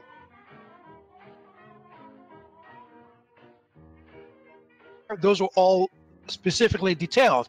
Those are things that are there now, finished, usable. We're having one of those days, folks. Can you hear me now? Yeah. Yeah, we Yeah. can hear you. Yeah, Don't obviously, let them beep down, please. obviously they don't know what Squadron 42 is worth. So, and I'm telling you, it's cured not my everything. end. I'm getting like zeros across the board. I'm lovely. I'm well under the danger zone. Hello. Are you there, mate? fine. I Hello? guess it's just me and you, Robin. Can you hear me, Robin? Yes, we can hear you, mate. Oh, thank God. And now we can't. We can hear you just fine. No, Also, track can the hear each focus other, we break can't- back into the chat. Derek, Sorry? darling, we can hear each other, but we can't hear you. You can hear me? No, we can't hear you. No, Hitmar, I'm not playing Fallout 4.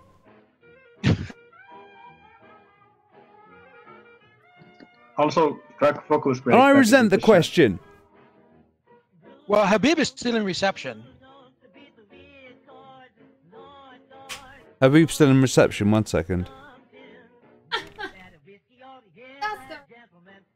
Yeah, Robin's playing a game. Robin, are you playing I'm not Fallout playing 4? a game! I'm not playing a goddamn game! It's all Robin's fault.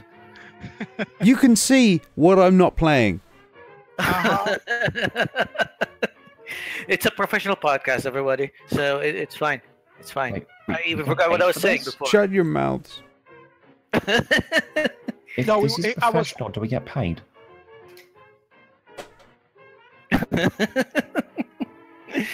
Oh boy. So where was I before I was rudely interrupted by internet connection problems? I was answering a question. Habib, you back? Yeah, I'm back. Somebody was asking if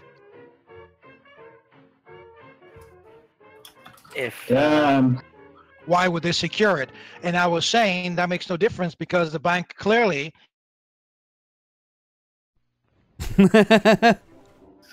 Who's laughing in the stream? We got the bank clearly, and that was it.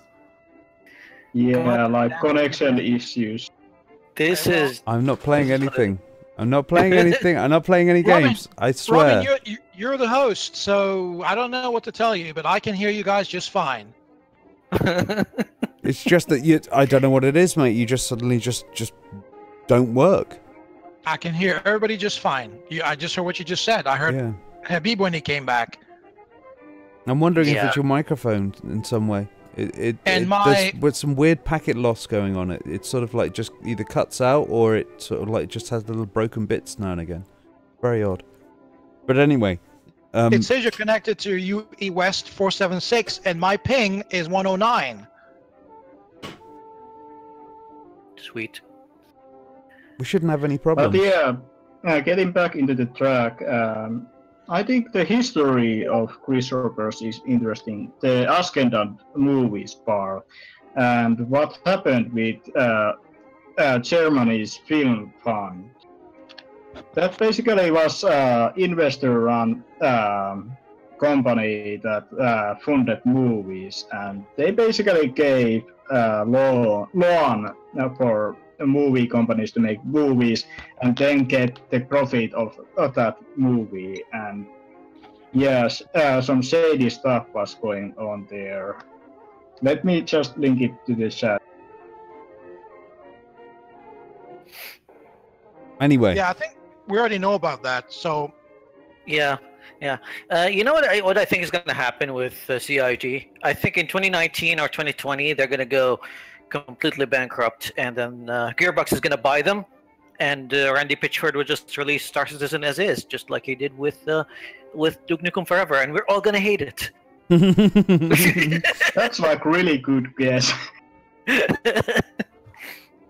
yeah, I don't think so. I mean, the IP right now, even though it has a few mad people supporting it, is fairly toxic. I don't see anybody buying this. I don't see any industry person buying this, to be honest. Dude, Randy Pitchford bought Duke Nukem Forever. I'm not surprised. I Well, wouldn't be surprised if he buys this. well, here's the thing though. Duke Nukem, it was never released before Randy bought it, so there was still hype behind it. A lot of people wanted that game, so they bought it and made it.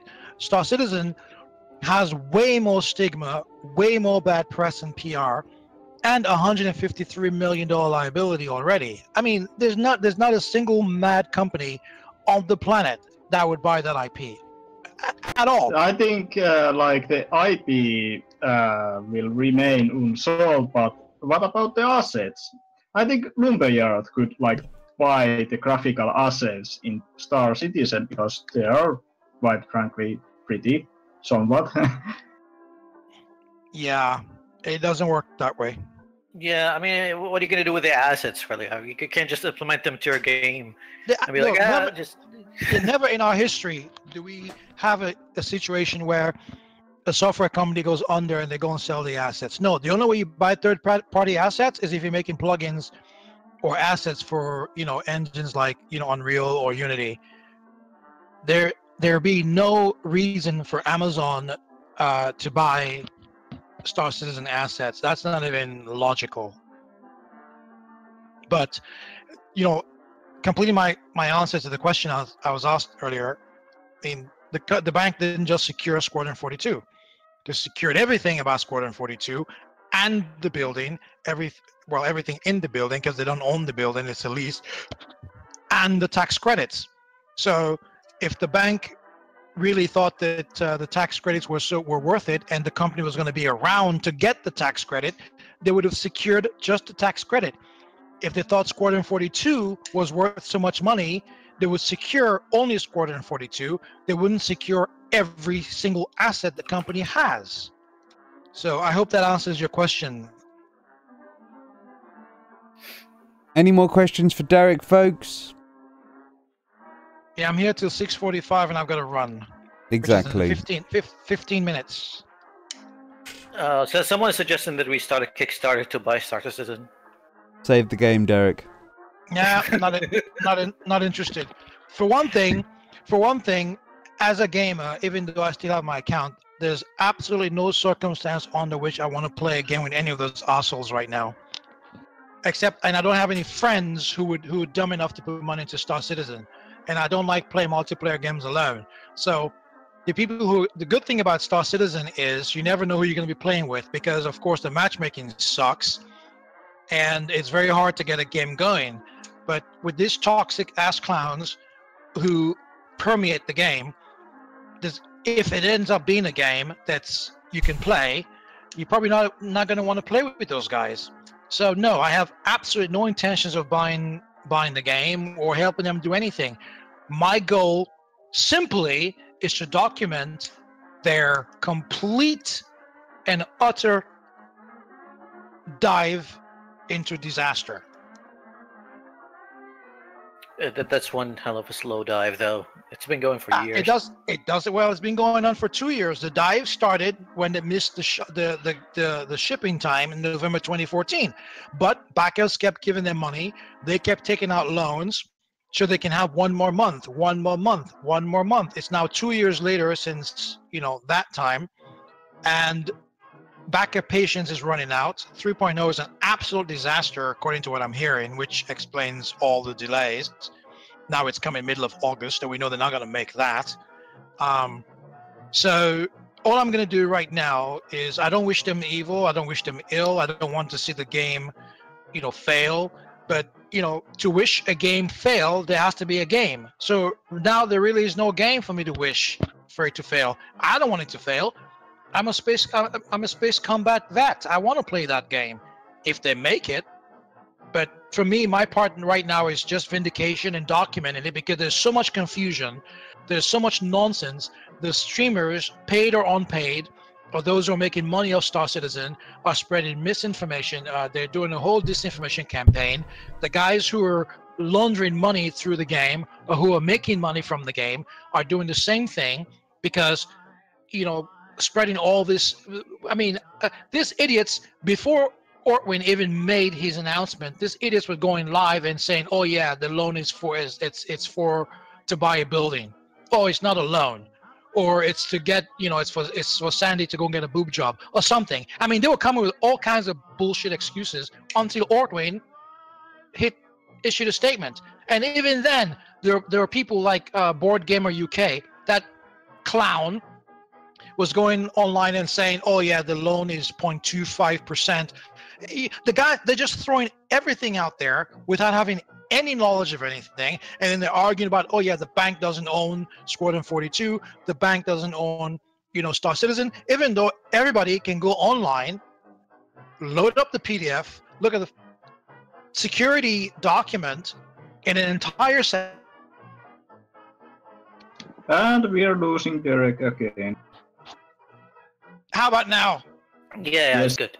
Yeah. We lost it just for a second. Yeah, I was saying anybody can go online right now and look at the documents themselves, but these guys don't even do that. They don't care. They know what's in there. They know it's a loan.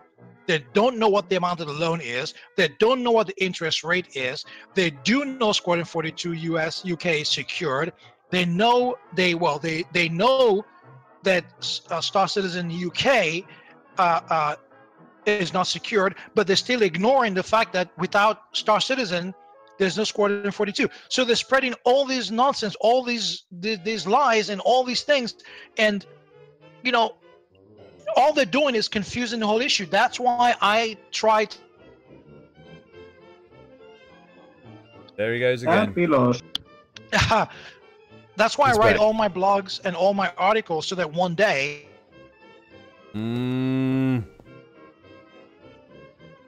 Yeah. Robin, stop playing. Stop playing Fallout. I'm not doing. I ain't doing shit.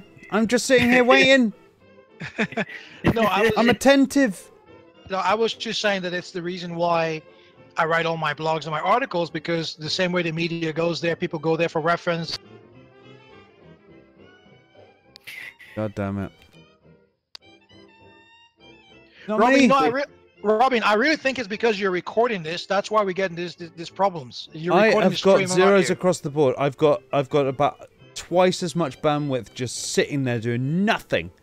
That's really weird. I don't know. Someone in the chat is referencing Gamescom, and yeah, I just a little. It's not as bad as Gamescom, to be honest. Like Gamescom was just, it was bad news from the beginning.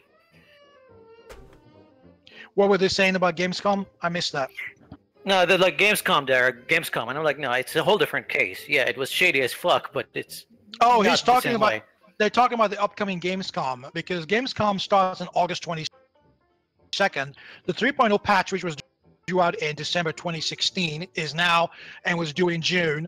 After Chris went and lied, and they played game. They went to you know. Here's the thing about that Gamescom. When they started showing all those things at Gamescom and CitizenCon, I wrote a blog. I said, guys. And he went mute again. See, he was left speechless with just how bad the whole thing is. Derek Smart, speechless. Can you guys hear me now? Yes. No, I was saying that last year when they went to Gamescom and CitizenCon, I kept telling people that all that stuff they were doing was all staged. It wasn't live. They created all that just to raise money.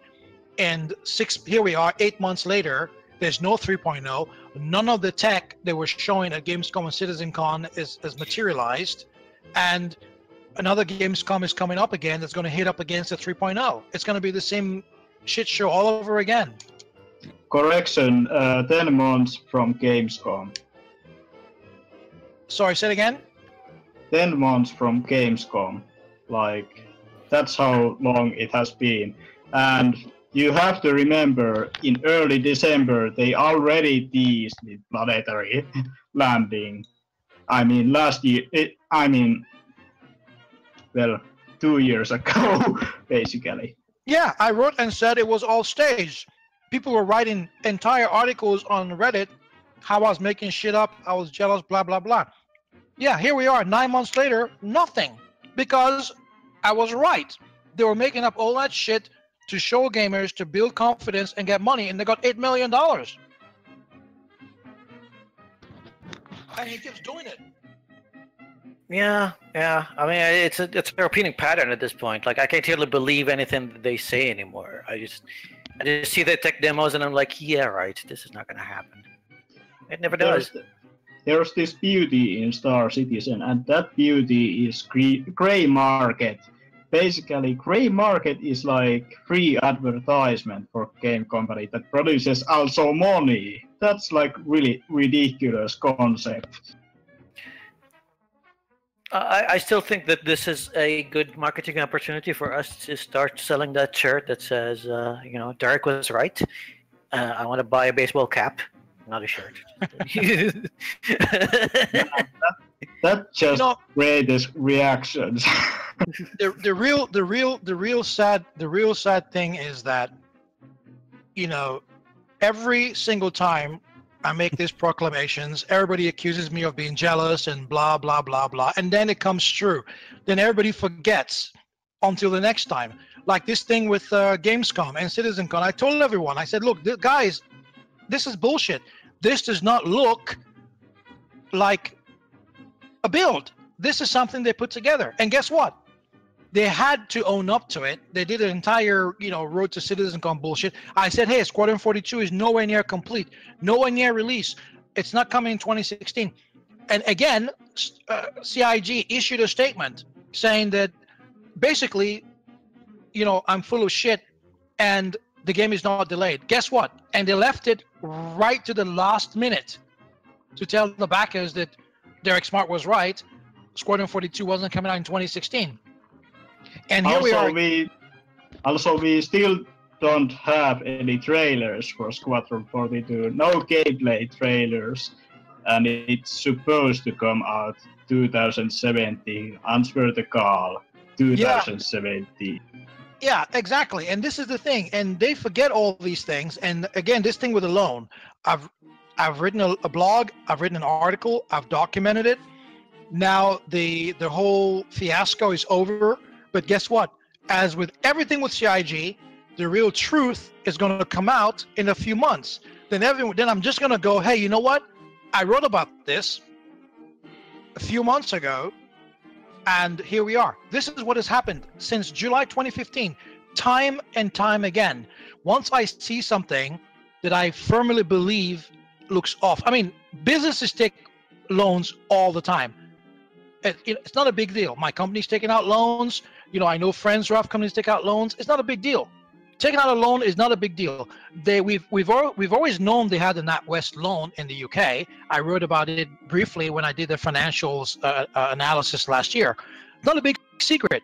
The reason I made a big deal about this loan is because the way the bank collateralized this loan, for me, raised a huge red flag that there's something going on. There's a problem. There's a problem here. I mean, this tax credit, it's not a lot of money. It's like $4 million, which is like what, 2 months of expenditure for the UK if you look at the financials.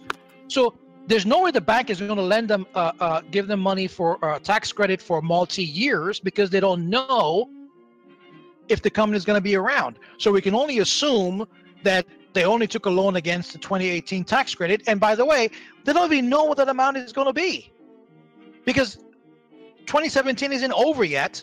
And until it's over and they do their financials in 2018, no one is going to know what the amount of tax credit is. So this loan is a huge red flag, especially with all this collateral. But people are just going to ignore, well, some are just going to ignore me again.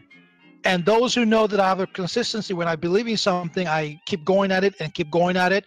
That's why I kept updating this specific blog so that I get everything So I get yeah. So I get everything documented because a few months from now, Robin, we're going to have this conversation again, and you're going to be saying the same thing you always say. Didn't you mention this before? And I'm going to go, yep, I did. It's in this blog. Go read it.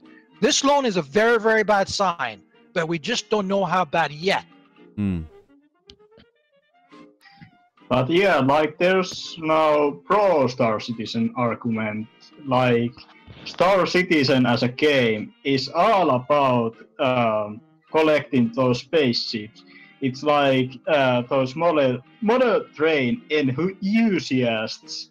Like that's kind of.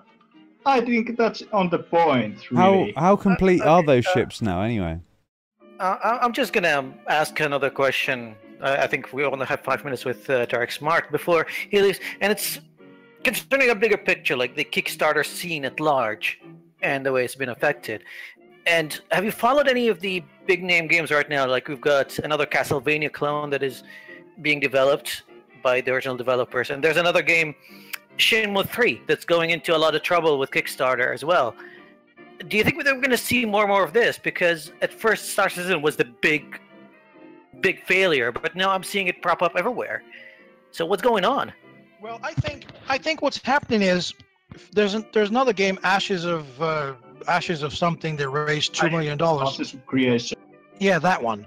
You're always going to have one of these that comes along, one of these fringe games, and you're going to have people who are attracted to them. I mean, listen, if the people who do MLMs, right?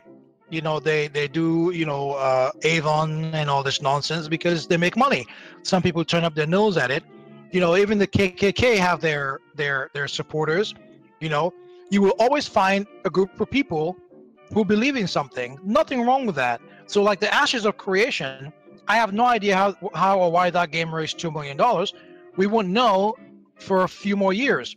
But if you go and read Thomas Bideau's analysis, crowdfunding for video games is on the decline. It's on a huge decline. So yeah, it's going to happen maybe for smaller games. But the problem is even the smaller games are still struggling because a bunch of smaller games that went on there, asked for money, just didn't get it. And the problem is most of these companies that are doing this crowdfunding, you know, Kickstarter, Indiegogo, wherever, they say we're only going to raise money because we need marketing or the last mile or blah, blah, blah. But the bottom line is it's really free money. They don't have to deliver anything. And, you know, I think that bubble has already burst. And the Star Citizen one is the biggest bubble of all because if and when it collapses, everyone is going to look at the amount, you know, of money that got poured into it, the business model, the fact that a whole bunch of people bought ships that didn't, assets that don't even exist for a game. Can you imagine if this was EA or Activision selling assets for a game that doesn't exist? The outcry. But the people who are doing it now are the people. Yeah, the people who are doing it now are the people who believe in the game, and there's nothing wrong with that.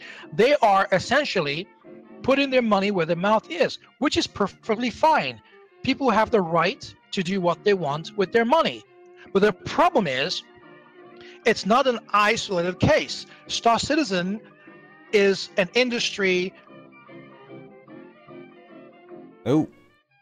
It's an industry, and you cut off. It's an industry that has been floundering, you know, the space combat industry. And we those of us who backed it, we expected it to be big, huge, bring space games back. Yeah, we're all going to go back in. Heck, even I went back in and started redoing, you know, Universal Combat visuals because I figured, hey, you know what? Why the hell not? And the collapse is just going to be a very, very dark time for us. It's going to be a very dark mark. And most people think I want it to fail, which I don't. If anything else, I would like to think that because I keep pounding them and because they know that I have sources who tell me shit and they don't know who those people are, I have to believe that in some way they are striving to succeed because they want me to be wrong. And unfortunately for them, I've been doing this for 30 years. I know with complete certainty that I'm not wrong. And, you know, because the signs are there. The signs are all there. I mean, they switched the engine. They've made over $150 million. They don't have the people to do the game. Otherwise, they would have released the game $150 million. So all these things that I wrote about in 2015 have come to pass. They've got all this money. Squadron 42 isn't out. Star Citizen isn't even 11% completed. And now they're taking out loans, and we don't even know how many loans they have in the US. That's the other thing. We don't know. Picture this. This is one thing I wanted to mention earlier. If this was an issue of foreign exchange, the US could have taken out a loan because in this country they would not have to put up that kind of collateral and save money by sending that loan money to the UK in pounds. They would lose less than the interest rate or the best interest rate they would get by taking out a loan in the UK, which leads me to believe one of two things. Either one, the US counterpart is already maxed out on loans, can't get any more loans, or two, this loan is preparation to to do what they can in the UK to keep that studio isolated, because if something goes wrong with Squadron 42 over there, only the UK studio is affected, because that's where the majority of the development is taking place. Frankfurt is just an engineer. They're just engineers. So they could very well scuttle Squadron 40, Foundry 42 in the UK, and because it's now isolated. I mean, I can't think of any reason why they would take out this loan in the UK rather than take it out in the US, send it over there, and save money in exchange, which would be cheaper than the loan interest they're paying. That's why I think something big is either coming or it's in play, but we just don't know what that is, and we will know in a few months, and I can 100% guarantee that it's bad. Don't you mean 1 hour a fortnight? Oh well. I mean, I kind of gave up on the game years ago. It's just me watching a very, very slow car crash right now. I do have a, let's say, on the back of my mind, like a 1% hope that, yeah, maybe one day I'll get to play a finished game, but it's highly unlikely. I have more hope of getting a new Ultima game over this. We're asking, how long do you reckon this dead horse has to go before its last breaths? Oh, we'll keep going for as long as, well, it'll keep going for as long as people keep buying pictures of ships. But I can tell you right now, I fully expect that whatever this ship for 3.0 is going to be utterly disappointing. It's going to make them lose a bunch more people, but the true believers are still going to stick around. I believe that. But the thing is, they're burning through $3 million a month. They're not making $3 million a month. That's going to be a problem. So I believe that the mass layoffs are coming. We just don't know when. All right. To finish this up, I'll ask Derek Smart 2 fun questions. Let's just. All right. Is Peter Capaldi going to regenerate into you? I don't know. I would hope so. And the other one is an open house staple. We've asked this to every single guest, but I don't think we ever asked you this. Are traps gay? Are what? Gay? Are traps gay? Are traps gay? What? Traps? Yeah. It's like, Traps? what? I don't. TRAPS traps? Yes. Are you high right now? Probably. I don't think Derek's about. No, it is an important question. What do you think? I don't get it. Don't worry about it. Gay? What do you think about Katie Eric's or Kate Eric Edwards leaving IGDA? Oh yeah, I don't know. I mean, she wrote a blog about it. I asked her on Facebook because I'm a lifetime member of IGDA, and as you guys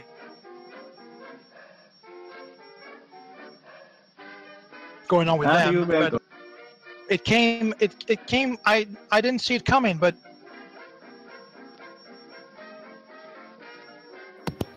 she wrote a blog about it, and she says that she had told them that she was on a 3 to 5 year journey, and she's reached that.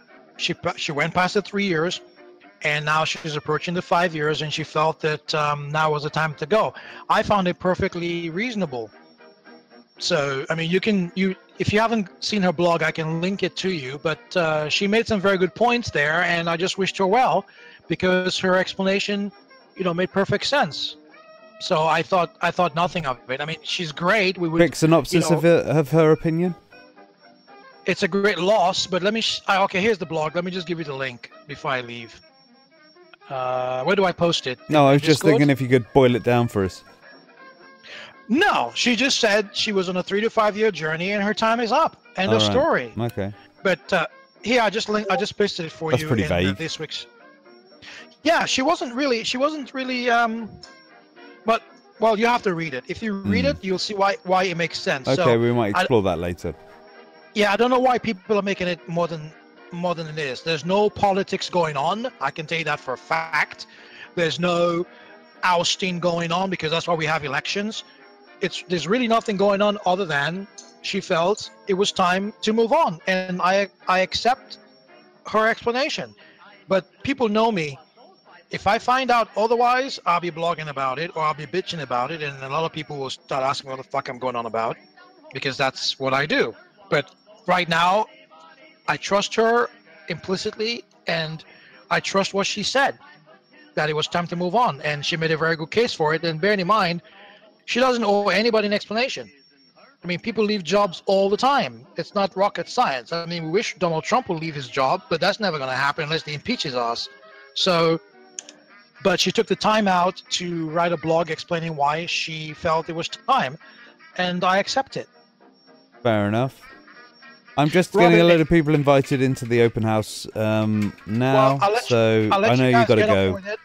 Yeah, I have to go, but when I come back in a couple of hours, if you guys are still around, I will be more than happy to jump back in. No worries, mate. Come on back. Talk to you guys. Bye, Habib. Cheers. Latest, man. Cheers.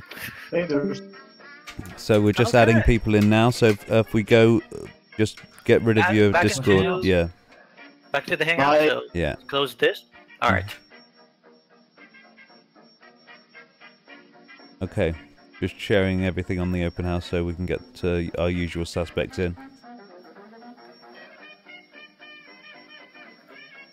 You can hear me, Habib? I can't hear you. Here we go. There we go. I think yeah. Dark Smart's still here. Yeah. Oh boy. Yeah, I just instructed the chat and I just typed in the chat, but yeah, I'm not gonna say it now. Everybody just go on Twitter and try to tweet some traps to Dark Smart because he didn't seem to be informed about the topic. Let him know what traps are and ask them the hard question if they're gay or not. And if we'll you'd see like what to have a chat, you can always come on. Now you can answer for Derek and where he's gone wrong. You can explain to me, convince me, make me see the light.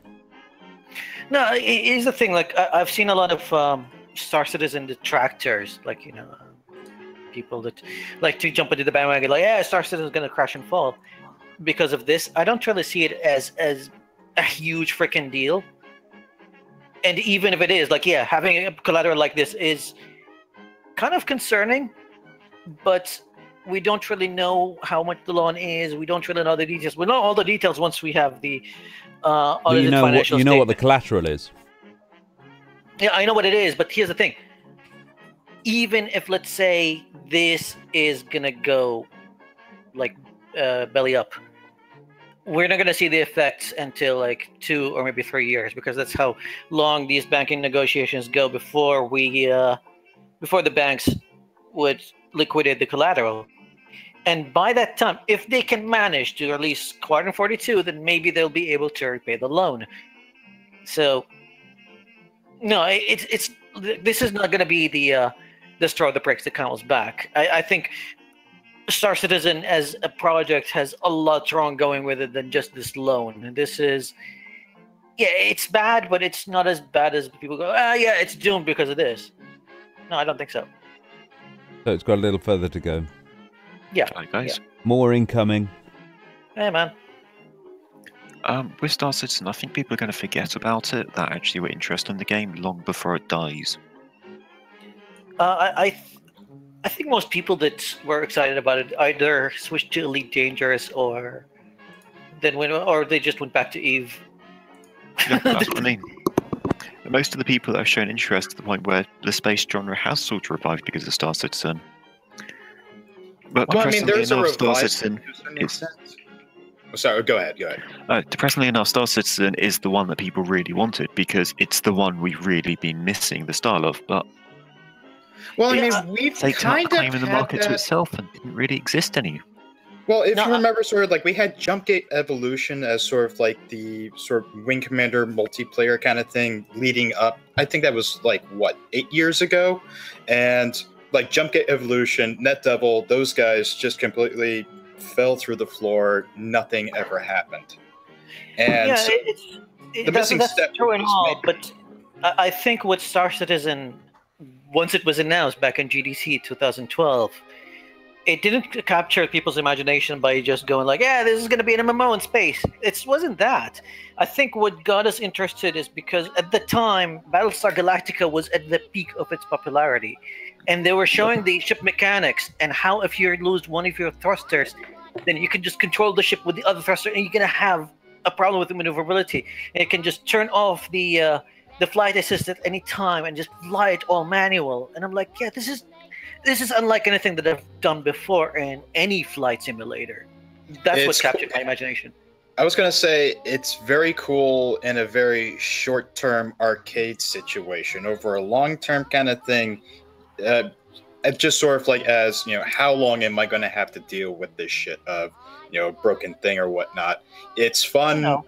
It's fun for the moment that you think about it, but then if you got to start dealing with it for 5 minutes, 10 minutes, then you're just sort of like, God, Maybe for people who are, I mean, if you enjoy something like Dwarf Fortress, where you have to worry about, beer running into the carpet and then cats stepping on it and then they licking their paws and then they get alcohol poisoning and they die. That kind of level of detail.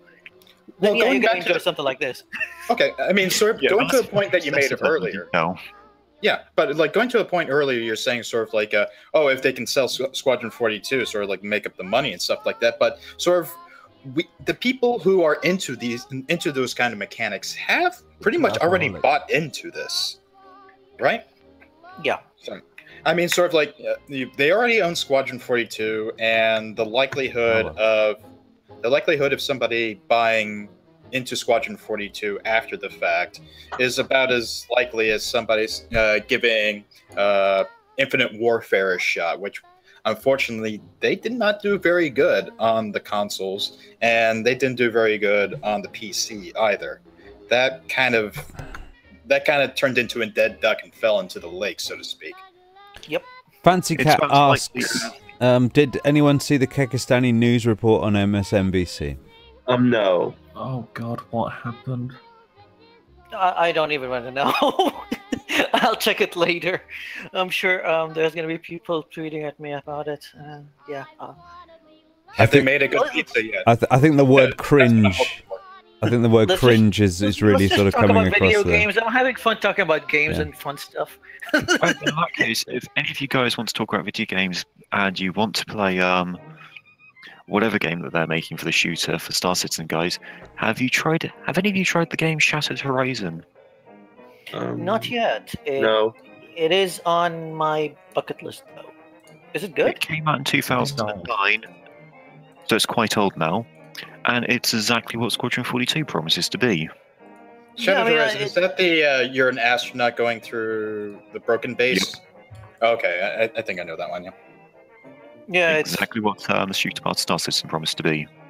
It's another one on my bucket list. It's just it's got itself bogged down in this in trying to be everything, and it's sort of lost its way, isn't it? By the look of it, that sounds like a very familiar thing. They could have made, well, if you can imagine the time that they've taken, they could have made, most people could make an entire engine in that time.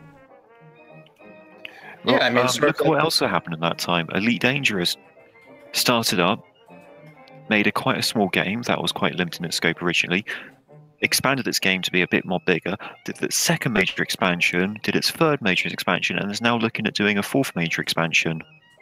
Yeah, we're looking at 2.4 now, which is going to happen this year, and we're waiting for Season 3, which is going to be massive from the looks of it. Now, a game like Elite Dangerous, when I first started, I only, when the game first came out, yeah, it was an ocean wide and an ankle deep. Like, there wasn't much to do.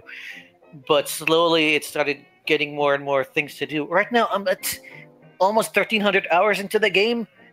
And when I log in, I have like a list of things to do. And I'm just like, I have no time to do all this. Like, it's just so many things. And then I get people that they're still, on that mindset of the game when it first came out. They're like, yeah, the game has nothing to do, man. I'm like, how? I mean, I have no time to do all the stuff that I want to do in the game. Give me a break.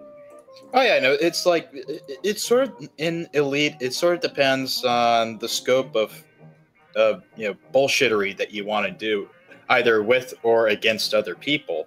And if you're just sort of like relegated to, so it's like, no, I don't want to deal with people. I mean, like they have the solo mode, but then sort of it becomes more of a case of get more money, get bigger ships, and then occupy your time with distractions. And to be fair, Elite Dangerous doesn't have as many distractions as we would hope it does.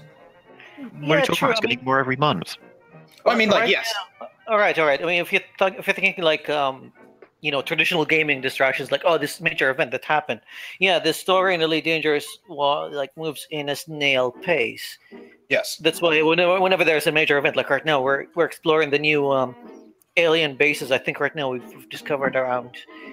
Last time I checked, there were 50 of them, and now there are like way more. Let's see. I've got some guys in the Discord server. If you check out my Steam for the most played game I have, you realise that story isn't very important. Who is because Michael? The game that came out in 2010 has finally got some story in it. Who's the man with the rubber duck on his head? That's me, Bucha. Hello, Butcher. Let's put your thing on the thing. Yeah, the thing is, like, I do enjoy the game for the way it presents the story, because it's kind of like, you know, they gave us this world that we got acclimated with. Like, this is the way this world works. This is how trading works. And the way I enjoyed the game is basically, it has nothing to do with gameplay per se. I would just land on a random planet, like thousands of light years away from Seoul, and then spend like 3 hours just like running around in my SRV and taking screenshots. And that's where I feel like it's a calming game. It's like enjoying the serenity of space. It doesn't have to have explosions or anything. Oh yeah, I All mean, the like, fun of the Mako, we're out actually driving the Mako. oh yeah, I Or mean, but connected to Mass Effect.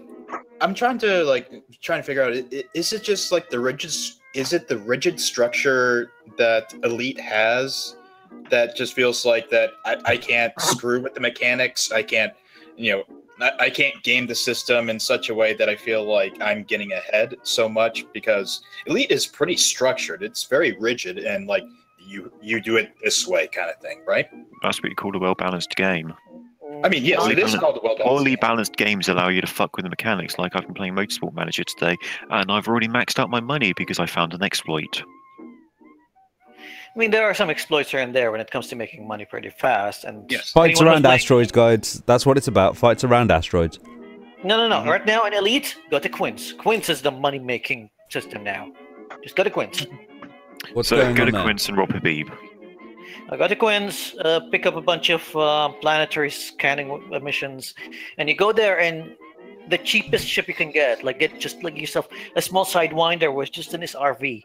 So you go in, you pick up like a dozen missions, and they pay you like something like 16 million. You land into the planet, and just to save time, because you're trying to make as much money as you can at the shortest time. Once you scan those planetary bases, destroy your ship. You're going to be spawning back into the base, reclaim those missions, and then just register some more and do it again. Okay. Money making by Habib involves flying into a planet. We can do this. Yeah. Is this considered an exploit, or? No, not really. I mean, you're playing with the game's rules anyway, so it's fine. And even when And you do when they literally release kill yourself. 2.3 well, you're still paying the rebuy, so it's fine. The rebuy is like, for the sidewinder that I used for this exploit was like 15,000, and I'm claiming 16 million. I'm like, yeah, just take the 10,000. I don't But care. you feel it's an exploit. It's not, because here's the thing. The devs themselves said that it's not an exploit. And even when they fixed some of the missions that were kind of bugged in 2.3.1, they left this alone. They're like, yeah, it's fine. Just go ahead and do it. Also, if that was an exploit, they would have to make the repair cost or the revive cost a lot higher. Then you get a problem like Star Wars: The Old Republic when it first came out, where past level 20, no one could afford to repair their items unless you bought stuff with real money You're singing to my inner grinder. in a paid-for MMO. We're gonna have to go on a yeah. bit of a grind mission then. I think that's fair enough. Yeah, I made about $500 million on Quinn's the last time I was there. Damn, son!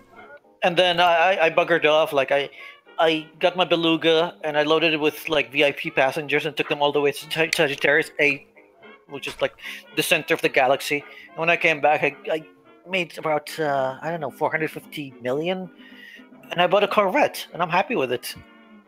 Damn. So what you're actually- saying is crashing VIPs into a planet is more profitable than taking the VIPs to their destination.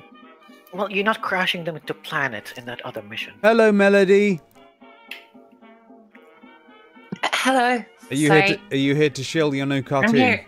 Well, I'm here for a double shell. There's my anime opening that I made today instead of doing stuff like a productive adult, and also possibly my audition speech for Doctor Who, because I still feel that there's time, even though things are set in motion, that I could maybe be the next Doctor and stuff.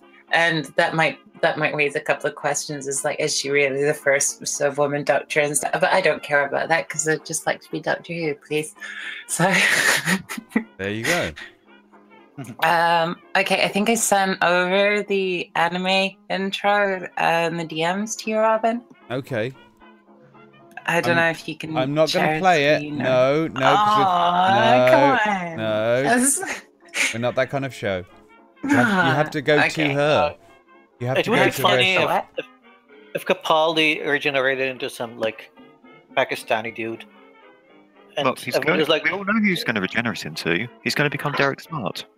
no, it's like a Pakistani dude, and everybody's like, you're Paki, and then the Paki would be like, no, I'm British. So what you're saying is Sadiq Khan, next Doctor, 100% confirmed. Yes. Yes.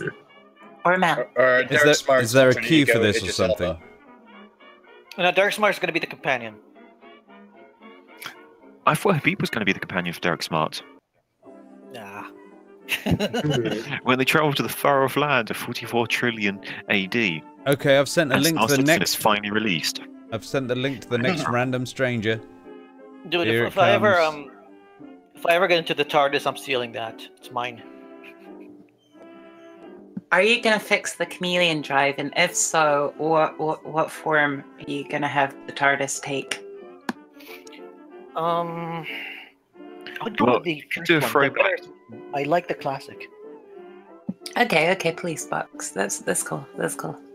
No, I was talking about the classic, the grey cylinder. Yeah. Oh, right. Okay, I see. It's almost like you don't know your Doctor Who lore that well. I'm I'm a minimalistic. sorry. I'm a minimalistic kind of guy. You know, I like the original design. It has some, I don't know, vintage feeling to it. I like it. And I was just going to go for a public toilet, the type you find, the type of toilets you find at Glastonbury, except Yeah, for a because- Doctor Order sign on it. Well, then you wouldn't even need the like perception filter sort of thing then, because no one's gonna go in there. So that's It's an out of order chemical toilet. Everyone's just going to exactly. avoid it. exactly. It's Hello, can you hear me? Hey, Armin, what's up? We can hear you. Robin, Yeah. can we at least show my Doctor Who? I'm watching a happy corgi running at speed. Although Well, but that's nice. But I did the whole Matt Smith Stonehenge speech where he's yelling at the sky at aliens. he's yelling at sky aliens. Yes, but in the recording, that's me doing it. But like I edited it and stuff, and I put it in the chat. It's that link that I put in the chat. Hang on, where is it? What are you on about, woman? What? Hang on. I don't know anymore. It's Is this possibly one? a woman, just smarter than not. I'm gonna be the next Doctor. Damn it. Okay, The next That's one. nice, darling. that's fine. Nobody's saying otherwise. You can be whoever you want, honey. And I'm sure you two can marry the King of Denmark one day. Testing, guys. Can you hear me? Hi. Yeah, we can hear him. The best Hello, person everyone. alive. And I like it. Can you hear me? And then they're like, yeah, and then nothing. Yeah. The story was that I was both watching a stream and I was hearing the hangout and I was like, oh my god, what are all these noises? This is one of my first times to be part of a stream, so yeah, go easy on me. Well, in that case, can you tell us about your favourite very young boy? Right. Excuse me? No, Your favorite very young boy. this Yes. is not a Milo Yiannopoulos guy. He probably doesn't know who he is. So I think Star Citizen is more appropriate. So are Trop's gay? I actually have no idea what that meant, but Yeah. Yeah. Traps are whatever you want them to be. Okay, You guys were- that's the answer to that question. if you guys were paying attention to the chat, I was actually fighting with two of these, trolls that were trying to, say, oh, Derek Smart is wrong and blah blah blah, and they have no idea what they're talking about. Actually, I actually used to be I did when I first saw the whole, Derek Smart versus Star Citizen thing. I thought actually that I was actually one of the citizens, and I thought, oh god, just another troll. But when I started thinking about what he said, he actually had make some really good points. Yeah, here's the thing. Well, like, if he didn't make very when good points, do you people think the Star try- Citizen would go after him personally? Yeah, when I people- don't hate Star Citizen. Here's the thing. I love the idea. I love space. I love the exploration, and I believe space sim games pretty much deserve a second chance. They need to be redeemed, but the problem with Star Citizen is the guy is trying to build a universe, not a game. He said himself, "I don't want to build a game. I want to build a universe," and building a universe takes Difficult. time. Yeah, you can't do Takes it. time and a different medium to get it started with. Yeah, exactly. And the way he's doing it is just wrong. And Well, yeah, the if you want to Star build a Citizen lovers universe are not first, you paying have to start with nothing. You can't start with something in existence. You want to build a universe. It doesn't work like that. Unless Yes, you're taking stuff from somebody else and pawning it off as yourself. Yes, and, Yeah, but and then you you don't, would release and the you game don't on green waste light. all of your money on, redesigning the whole animation of the gun and the guy and your avatar pulling the trigger. You have to first build the foundations of the game and release it so the players have something to play with to generate more money. But what they're doing right now is just selling virtual items, and this is, well, let's just say it's not acceptable. No, Star here's the Citizen. thing. Like, okay, you can when turn it a comes to JPEG into money. building a universe with the kind of level of details that they're promising, I think it's just a goal that is not attainable without having procedurally generated stuff. And once you have that, then you're not going to have everything handcrafted. I would prefer a game, and this is me personally. I mean, this is not just objective or anything. I would prefer a game like Warren Spector was describing. He would rather have a single apartment block that is built to the level of detail that mimics real life, rather than having an entire city that looks robotic. And he did this. I think it was one of his talks where he talked on length about how he's envisioning this one apartment block and how every single detail in it is connected to the whole game. Habib, Yeah. will there be a London modifier for your apartment block where the entire thing is on fire? Well, I mean, yeah, Warren Spector. I mean, yeah, why not? He's not the SimCity guy. I forgot the same with the. Oh, you think Will Wright is the SimCity guy? Yeah, Will Wright would have done like disasters and would burn it down, and then Well, actually, to turn it to an earlier point early on was sort of like, what is the value of the Squadron 42 thing? Actually, to kind of take it a step further, what is the value of space sim IPs that are still lying around to these days? Stuff like, what is the Free Space IP worth? What is the Wing Commander IP worth? What is the Independence War IP worth? And like, The would you X-Universe actually... IP, each game sells about 2.5 million copies. Okay. But sort of like, say, for example, you were wanting to buy an old space sim IP to revitalize, to do it justice, as we're talking about. Trying to do the space sim genre a justice. Would you start from scratch? Would you start from one of these IPs?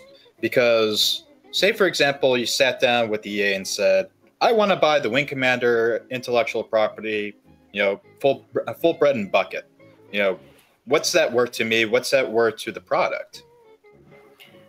I actually thought about what you just asked right now, but I didn't think about it about the space sim genre. I, put this idea into, I just thought about it in terms of the BattleTech franchise, which you could say are similar to space sims.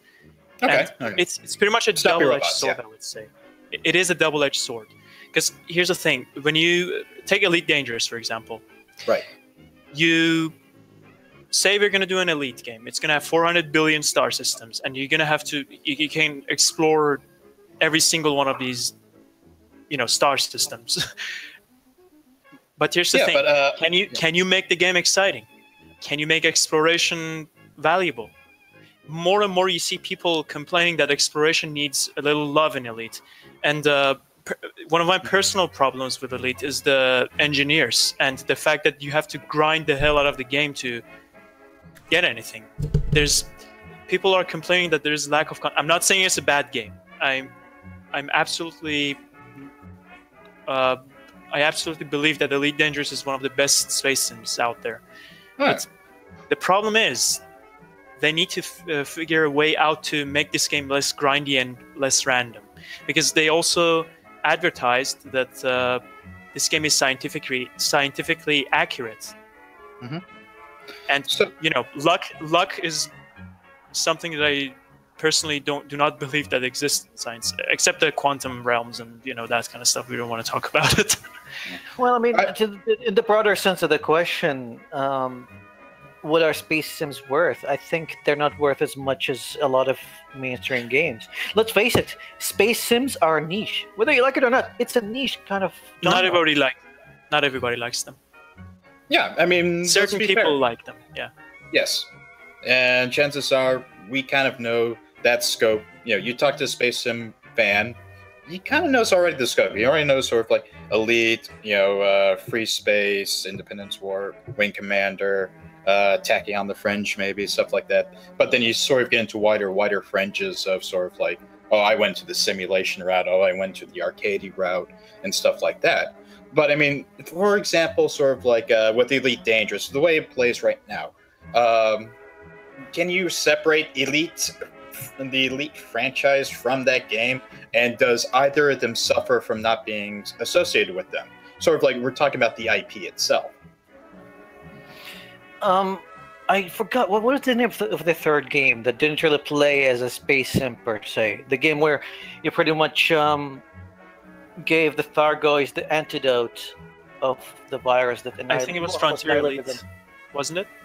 Yeah, that game didn't really play much and it didn't really sit that well with the Elite hardcore fans.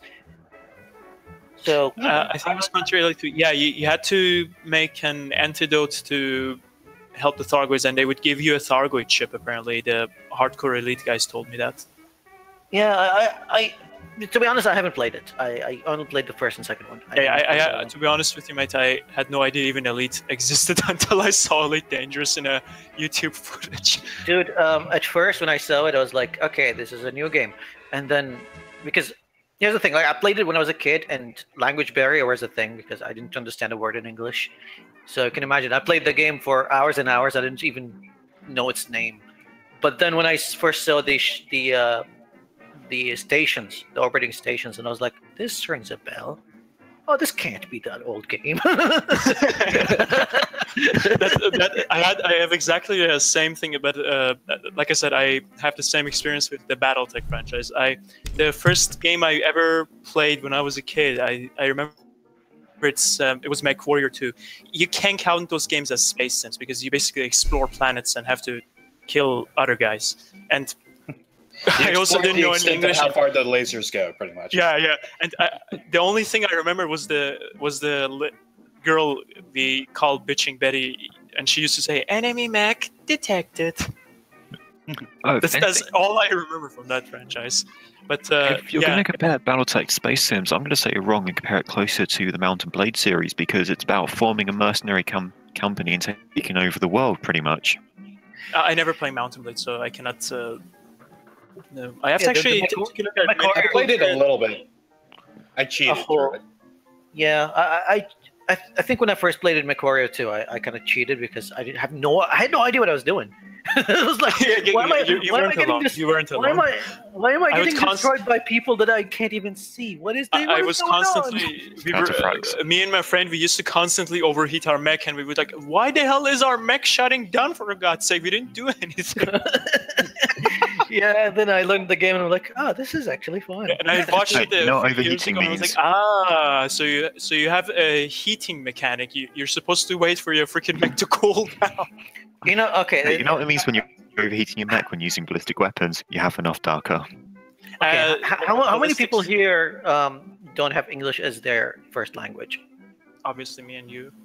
Okay, so I don't know if you can relate with this. Have you played a game as a kid where it's all in English and you had no idea what the story is? You enjoyed it anyway and you made up the story in your head. Oh yeah. And then you played it as an adult and you're like, so this is what happened.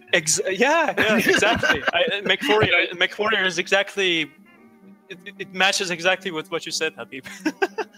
Was the story better or was the story worse? Here's the thing. It's these games that make make up your main memories of your first experience with the gaming? world that I think the first one that gave me that was Metal Gear on the MSX. Oh god, not Metal Gear again. yeah, that game. It's a good game though. At a certain point, I couldn't advance in the game because I was like, I had to understand codes and stuff, and I'm like, okay, fine. So I picked up an Arabic to English dictionary, and I was sitting there playing the game, and every single line of text, I would just write it down, and then write it down in Arabic, and it's like the sentence doesn't make any sense. The structure is all messed up. I'm like, I understand the gist of it, and while playing the game again from the beginning, I'm like, oh, so I'm not just here to kill bad guys because whatever. I made up like an entire story in my head, and I'm like, oh, so they're hostages. I was killing them before.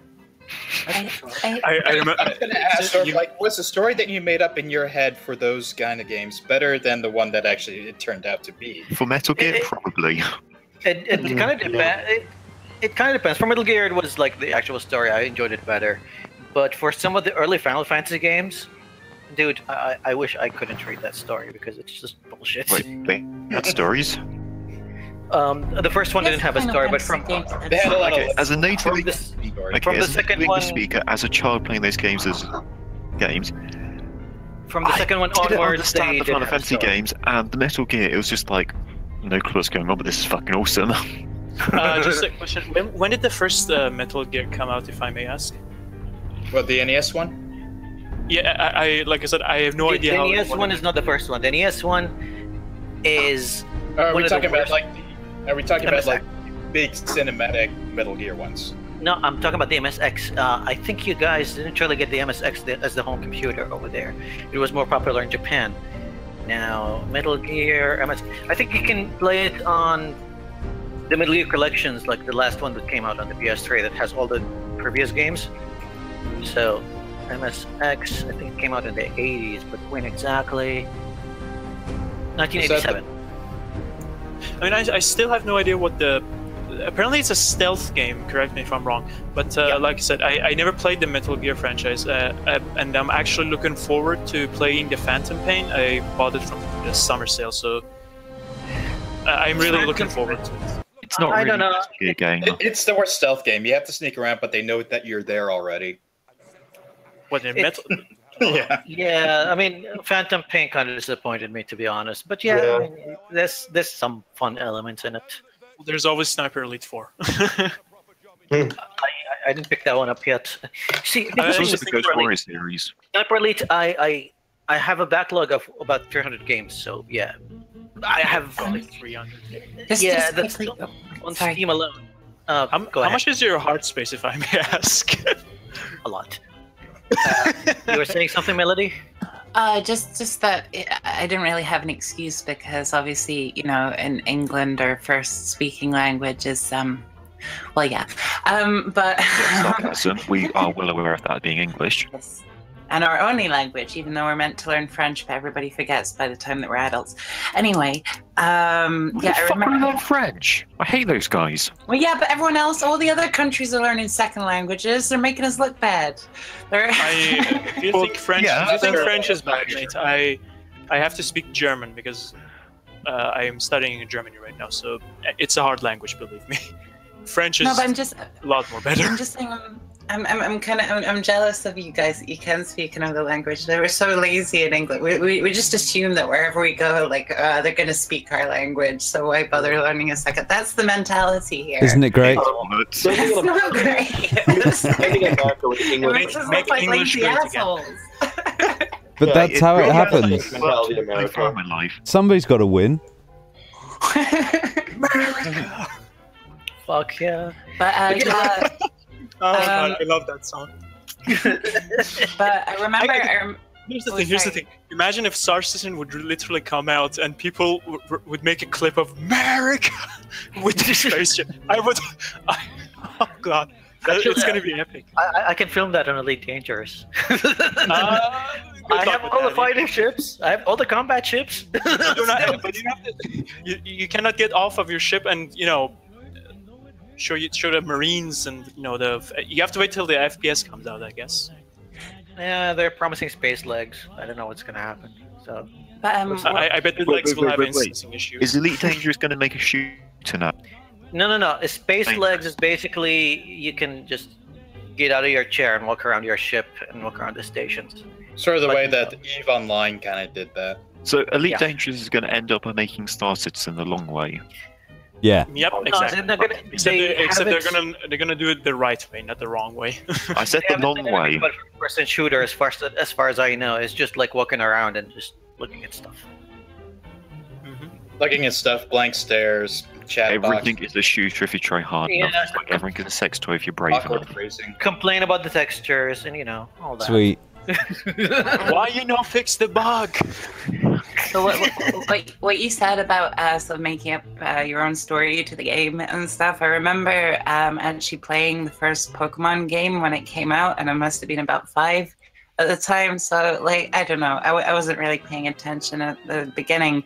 So like it had like 3 Pokemon, and so I didn't really want the grass types, so like Bulbasaur. It's like what the hell is that? No, I'm gonna go with the dragon because that's cool.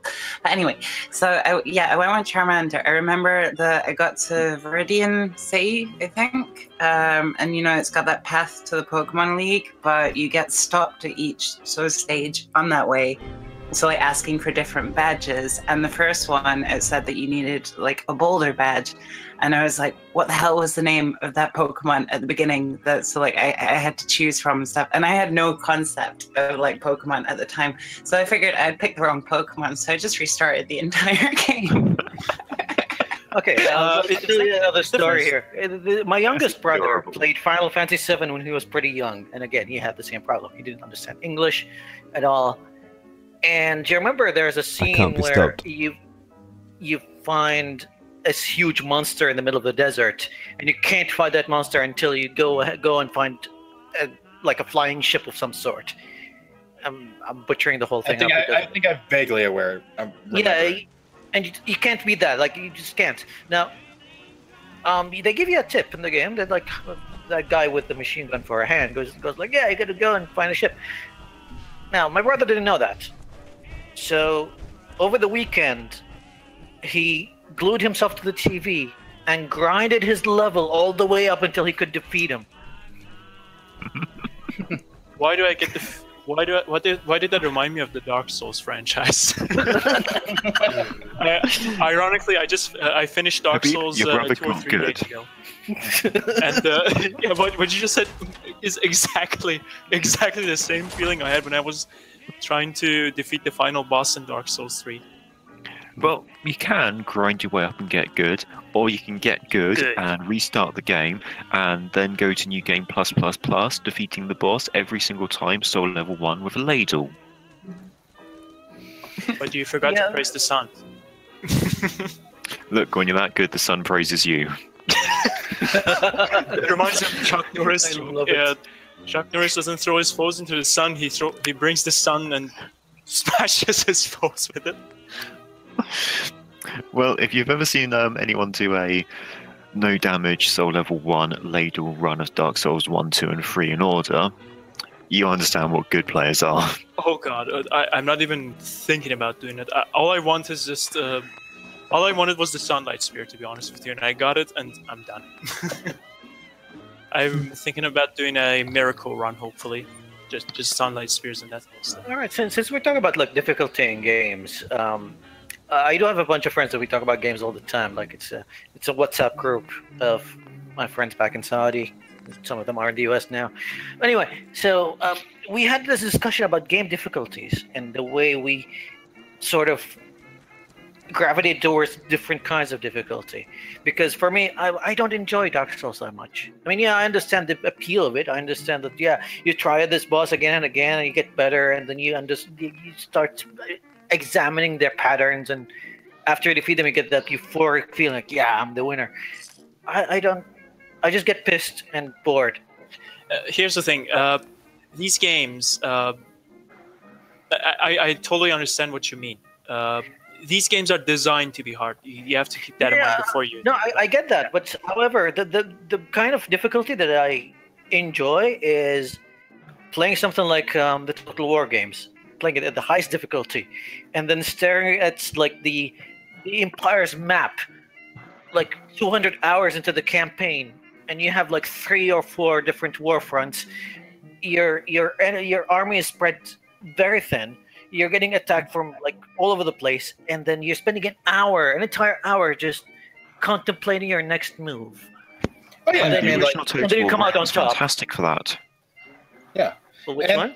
The original Total War Rome. Yeah, Oh, it the is. original one, yeah. The second one is pretty crappy for that, I found. I enjoyed Attila a lot for the same reason. I don't like how in the new Total War games they can only have like 1 or 2 generals. I understand that one for Shogun Total War because of the whole Shogun system, which I was heard actually a Shogun is historically accurate thing. I heard Shogun was ridiculously addicting when it first got released. Oh yes, oh yes. I remember when I first got Shogun Total War. It was the first game ever that took 1 gigabyte of space on my hard drive, and I was like, my entire hard drive was like, I think it was 12 gigabytes, and I'm like, I don't have space for 1 gig game. So what are you talking saying about? is I should go and install that game 15,000 times. But yeah, I mean, as far as difficulty goes, it's sort of like if the difficulty ranks up or falls down depending on some sort of like statistical analysis of sort of like for example, like Nemoria or Dwarf Fortress or sort of more tactical strategy kind of stuff. But it's just all based upon statistical analysis of like how much you're making, and then X amount, divided by that. Then there's a little bit more onus to kind of cheat with that because it's sort of like, well, I'm going to be fucked either way, so I might as well give myself some good stuff now and kind of enjoy watching the mechanics and how the statistics play with each other. But if good.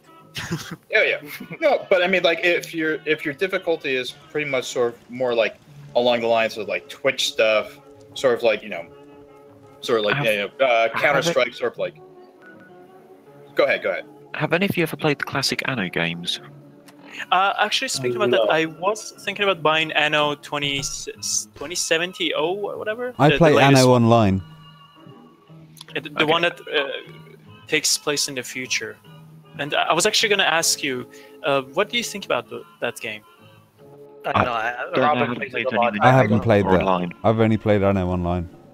I've only really played the classic Anno games, and they aren't really difficult to say that they're difficult, but they get very hard at the end of the game because you're balancing a lot of systems. It turns into the whole spinning plate challenge. Okay. And I quite like games that do that when it's difficult. Also, another question about Total War games, since you mentioned it. Someone told me a while ago, basically people were talking about Warhammer, and I asked, hey guys, what's all the fuss about Warhammer? And someone mentioned to me that the Warhammer franchise, the Warhammer 40k pretty much, originated from books. Is that correct? Yeah. I believe it is, yeah. You don't know about the glorious Emperor and his bastard child Horus? Unfortunately, I don't. So please enlighten me and make me good. I would like to get good on this subject. It's about the glorious Golden Emperor who's a skeleton I'll give you the same advice that's dead and destroyed the universe. I'll give you the same advice that most people gave me because I didn't get into 40k either. I'm trying to get into the board game, and every time I go into convention where they play them, they spend like 6 hours just setting up the board, and I run out of time and I go home before we start playing. So I was actually just Get all I Dawn of wanted War to read- Soulstorm when it goes on deal on Steam. I just want to read the books. That's all. No, I mean, here's the thing. Like most people told me that you can just start from anywhere. Like there's no actual like order to it or whatever. Just pick it up from anywhere. It's fine. The reason I found out about Warhammer was because in my previous school, one of my friends, he talked about it all the time, so I learned a lot about it because of that. Actually, quite funny. It's the same thing about the BattleTech franchise, actually. If you tell someone I would like to, study books about the BattleTech's lore, they're just gonna say, dude, you just can't. It's such a deep story and timeline that you have to just study and study until you understand it. It's like the clan invasions and inner sphere stuff. If you want to understand Warhammer 40k quite well, I'd recommend a guy called Arch Warhammer on YouTube and watch his video about Comrade Curse. That'll describe a lot of the humour, the style, the characters, and quite a lot about the lore. Yeah. I mean, will do that. Thank you. I would probably say the best place to start is like, do you want to read about stupidity that turns into terrible things, or do you want to read about stupidity that turns into fun things? Can I choose That all of the sounds like above? a real word, actually. What's that? That sounds like the real word. In the real I world, choose- stupid I shit choose all turned of the into above, please. terrible things and funny things. So many Well, in that stupid case, I'd and a lot of recommend shit drinking now. happened. It's so funny. Yeah. Yay! I mean, but like that's sort of the divider, kind of with Warhammer 40k, is sort of like if you're there to sort of get into the deep lore of sort of like, this led to this and this bad thing. Sort of, for me, my 40k stuff is orcs, and that turns from stupid stuff to more funny stuff, which actually. Here we go. But I mean, like the orc stuff is more about stupidity turning into fun things, and that's where a lot of people actually get into it because sort of like, these guys are really stupid. And the Great Orc Civil War, the one where there was a fraction that thought Gorkon was the big one, and the other one that thought Morka was the big one. Can I just say though, the movie, the Warcraft movie, like when it's yeah, but when it started and it's so like, well, there's these orcs and there's this really happy family, and so like, you know, they've got everything they ever wanted and they've got a baby and the wife's there and stuff. Like at that exact moment, I was like, you never open a movie like this unless someone's gonna die. It's like someone's gonna die. It was obvious, no? Yeah. Like you have nowhere to go. Kiss your wife. I know the entire Warcraft storyline, but not in the current expansion. I know everything that happens before it. Rubel Gilliman is alive because the Elder God of the Death possessed a Dark Elder that's died. That then flew through to Chochmah, got to touch the Primarch and stick them in a suit of armor, which magically came out to a MacGuffin.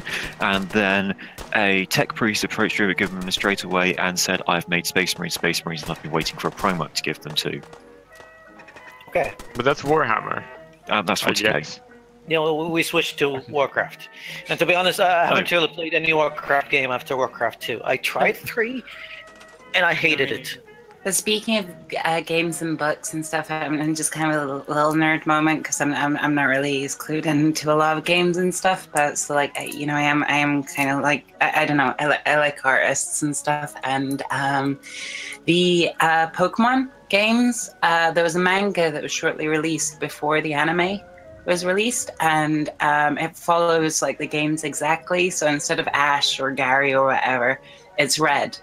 So the main character is called Red, the enemy is called Blue, and there's a third character, which is a girl named Green, who actually stole her Pokemon, which was meant to be like the third game and stuff, which, you know, because it's 3 starter Pokemon and there were meant to be 3 different games, Red, Blue, and Green, but, you know, that never happened.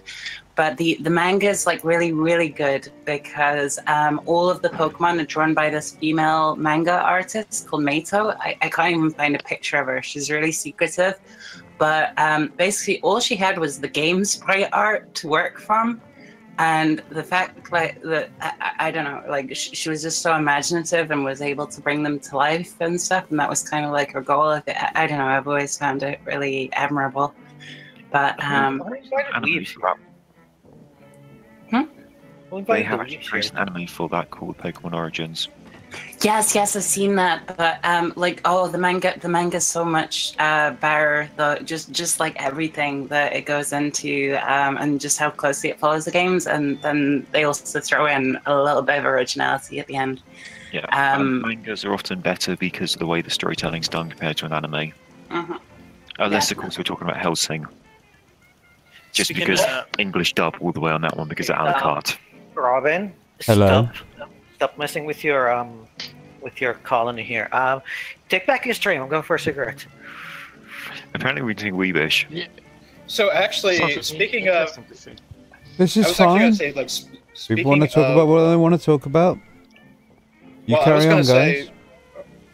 I was gonna say for stuff that nobody really got, since we've gone to anime all of a sudden. What the hell? For me, it's sort of like I like BattleTech. I can understand behind giant stompy robots. That's fun. I don't understand Gundam at all.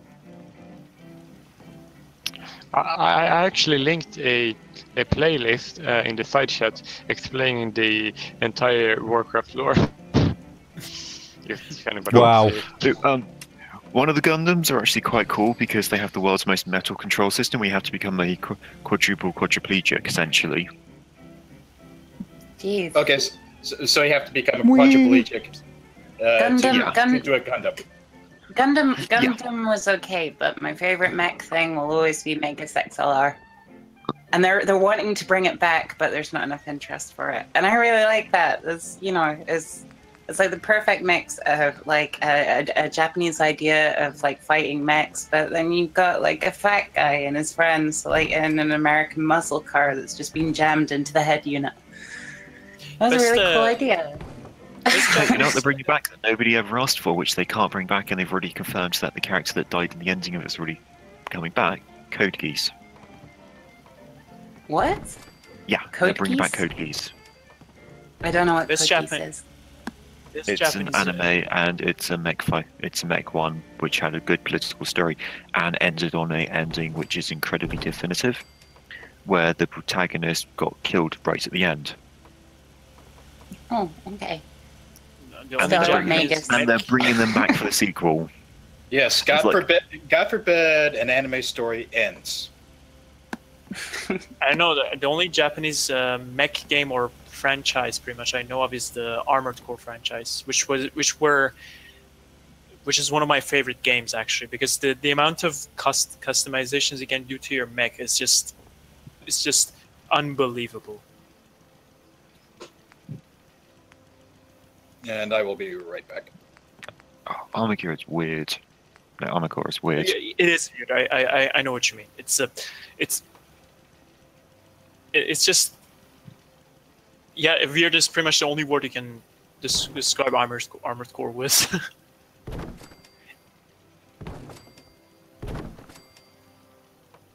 Yeah, speaking about the anime wars, because I recently got into EVE Online as well, and which is absolutely a brilliant game if you put the time into it. So a while ago, in one of the soft notes, into Anime Wars. Yeah, exactly. someone This should be interesting. Yeah, when Melody was talking about animes and that kind of stuff, that instantly reminded me of the anime Wars of Eve, which is really hilarious too. When you think about that, actually, yeah, when you think two sides clash with each other because one part loves anime, one part despises anime. Anime is neutral, but like anime can be anything. For me too. That's the whole concept of anime, apparently. Yeah. Anime can be anything you want it to be. Just like traps. Well, determining whether or not the trap is gay or not is quite simple. How far did you pull their panties down? No.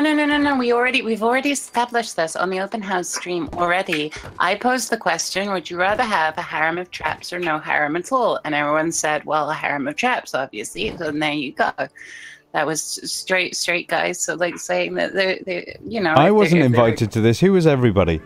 What? Yeah, you were. This was like the first one I was on. Credit for this. Yeah, it was Lost in Transition. I remember I asked as this. a chronic rapist, I really don't mind either way because I just go out and I rape whatever I want to. Well, I mean, here's the thing. Especially very young boys. I would rather have the harem of traps, but I would just travel to Iraq or Syria, sell them for 7,000 apiece, and get some real harem. Oh, so a trap harem isn't a real harem anymore. I had to be without this because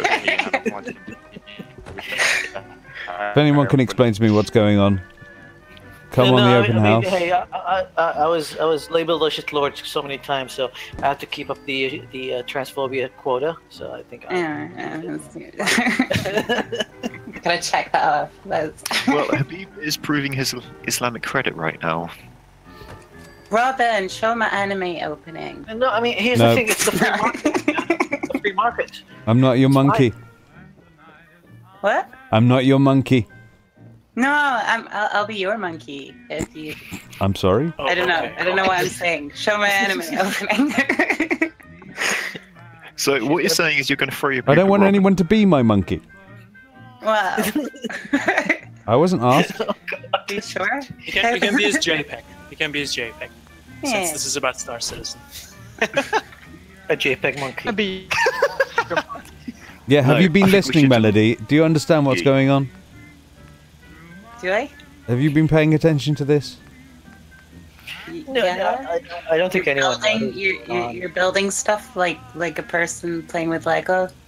Oh, this. No, Yeah. I'm just constructing a fort. Yeah, like a person playing with Lego. No. Shut up. Oh my god, this is far away from Lego actually. Yeah, The thing about Fallout 4 is, I'm not saying it's a bad game, Oh, it's Fallout 4. Sorry. Yeah. I'm not playing it. but thing about the Fallout 4 pretty much. I'm not saying it's a bad game. I liked it, and yeah, I pretty much customized all my weapons up to the end. But I was a bit disappointed about Fallout 4. I was expecting a lot since Fallout 3 was an amazing game, and I was still playing it for 2 more years, pretty much. And I admit that I still haven't discovered anything in Fallout 3 yet. But Fallout 4, it was, I don't know. I think If it's you're a nice. hardcore Fallout player, you will I get this. stopped. Yeah, I stopped think playing that's it what I heard. after, I mean, yeah, I spent most of the time doing what Robin is doing now, basically just building my settlement. To be honest, Did nothing in the I game. did not like the settlement building as well. It's just my opinion. If It's so freaking anyone addictive, likes though. it, it's not complete. You could say. Yeah, it could have been much more better. Yeah, I stopped Game's playing okay, after Palmer like felt amazing. 20-something hours into the game, and I'm still waiting for some essential mods to come in so I can pick it up again. So the only game I actually modded in my Steam library is Stellaris. Pretty much, I am too lazy when it comes to modding. Well, not even Skyrim? Nope. Wait, you Like, can play Skyrim without mods? Well, How? Yeah, I mean, Is that I played possible? Dark Souls. It's hard already. So playing Skyrim with Does Steam without the even let you mods, boot it's- it without mods these days? I'm sorry, say it again. No, don't even- it just leaves a message that says, "Are you sure?" Yeah, like, dude, still some mods, please. Well, you guys Actually, are- I do want it to. It is dangerous to launch Skyrim without mods. Are you sure about this? How to play Dark Souls, get good. How to play Skyrim, install mods. Of course. what you guys are saying earlier about creating a universe, so like how you could just take something existing and then mod it and stuff like that. I don't know. That got me thinking. If there was a god, what if they just took a universe and then just modded it, and then that was the universe we were in. I'm on my 3rd drink, so Kill the I might be heretic. getting... He's talking God What? talk. No. I'm just saying, as a hypothetical and stuff. It's how would we know the difference between, say, an original Irrelevant. universe or... Hypotheticals are irrelevant. Yes! Kill the Obviously, heretic. The mod that was installed for this universe is not compatible with what it is right now. That's why we get Well- glitches like black holes. Wait. Does this mean? Okay. Does this Well, mean we if we were live? living in a stolen universe, to be a planet somewhere that said sorry for the inconvenience. That's not a Okay, bug. so That's not a basically bug. live- That's a feature. You can buy the DLC. Black holes are a feature, not a bug. They created you Okay. and me. Okay, so does this mean we So that live in was we basically live in a 3D I hate. JPEG? I don't like how Okay. people hate on black holes, man. They bring a lot of love. Telling you. What love do I- they I- bring? They just eat everything. You don't know. No. Yes. Actually, black holes. It depends on how much close you get into it. There's apparently a distance, according to our They're fellow part of our physicists. creation, man. They spring us out, separate us out. Well, no. So, No, Make sure we don't crash they into just each other. solve The amazing- everything. The good thing about black holes is they bend the laws of physics, because I hate physics. actually, no. We go into here's the thing. You Here's don't the have to bizarre be thing. against physics. If you Screw you. That was a joke. That was a joke. Go black But yeah, holes. Like, that's a bit cruel here's the thing, towards just people who the do most physics. amazing There are thing good about black people in holes is physics. just the thing I mentioned. No, They take it bend back. the laws of No, physics. point of order. No, you being mean to physics, Point of that's not order. right. You're in a Actually, my hypothetical. favorite. God damn you, sir. Actually,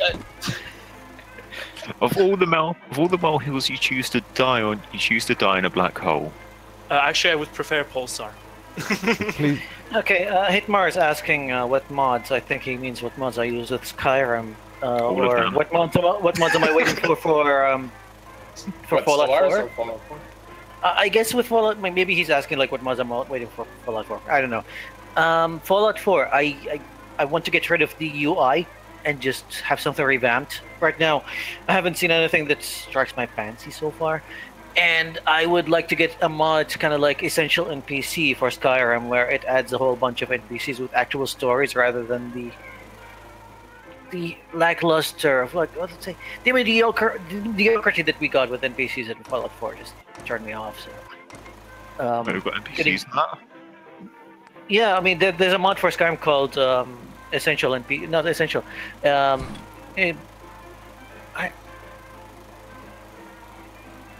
You cut out. Uh-oh. No, I think. Something going on Did he right cut now. out or did I cut out? He cuts out. Are we still on? Yeah. Yeah, we are. Okay. Yes, we're still on. We're just making the least professional show in the world. It's quite a steep competition with the open house. At least we are delivering content. We're not saying the apex of our content. The open house delivering content. Yeah, like I was forward, saying, we're in a hype. I guess I had to connect my my headset because I was going wireless. Anyway, there's this mod on Skyrim called Interesting NPCs, and I'm waiting for an equivalent on Fallout 4. A very interesting guy. I don't always play Skyrim, but when I do, I install mods. By the way, the last game that I tried to mod and I kind of failed at one point was Quake 1, the first Quake, because Quake 1, oh, yeah. it turned 21 and during its birthday I was like, yeah, I'm just gonna install some mods and install a different launcher. But when you install a different launcher, you remember like the first game had its music run from the audio track from the CD. Oh yeah, yeah. And to get that running from a different launcher was quite tricky, so I couldn't get it running with music, but it was quite good anyway. I didn't mind.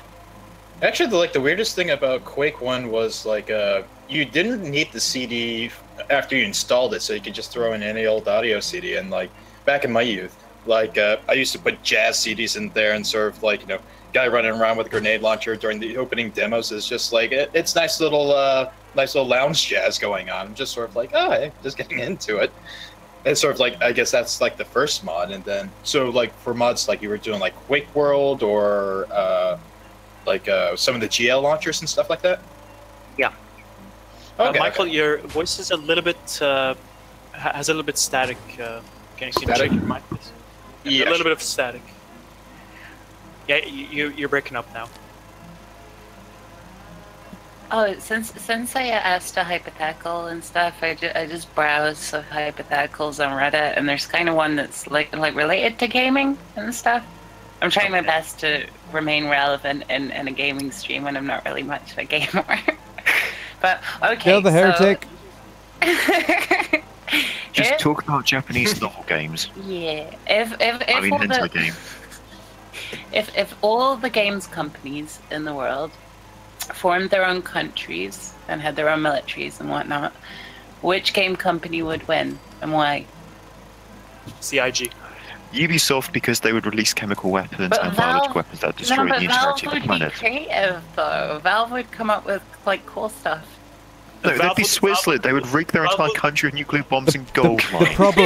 problem is Valve would only turn up once the war is Half-Life lost. 3 if you not attack us, and they will never attack them. And but here's the thing. This is why CIG will succeed. If an enemy would attack CIG, they would promise them they will deliver Star Citizen, pretty much, and they would have to pay them for their weapons and their, peace treaties, and until eventually they run out of money because Star Citizen will obviously never release. That was a horrible joke. I'm trying Well to think told, though. a game company that would win that war. A franchise war? No, like an actual war. If they had Hideo like Kojima would armies defeat and countries. everybody. Bethesda actually, but all jokes aside, I think Bethesda and Valve do actually have a chance.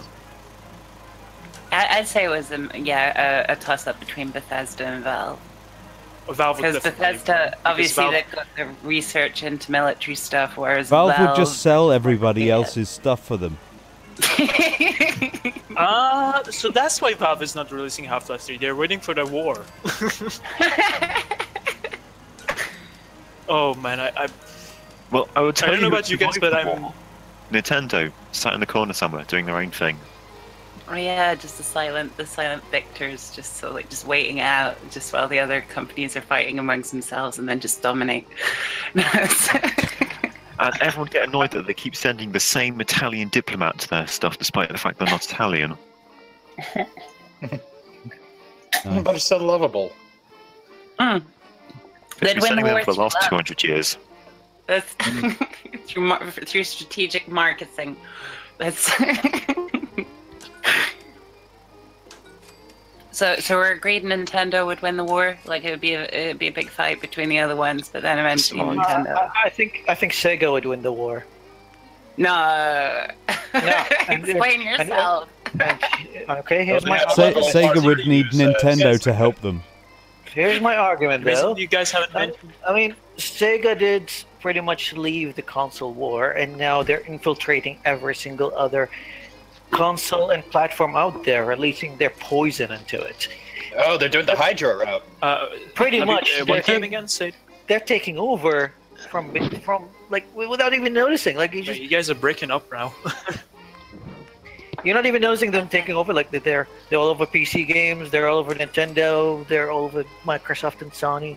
And yeah, they're just like, and they have the Yakuza games that are successful for some odd reason.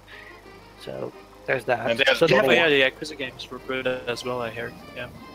It's So, a mafia. yeah, It's a mafia version of Japanese version, pretty much, isn't it? It's GTA in Japan.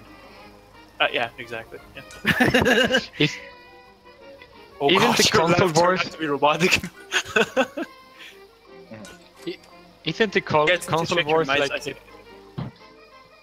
So if eventually what's going to happen is they're going to find a piece of land and they're going to be like, this is our promised land.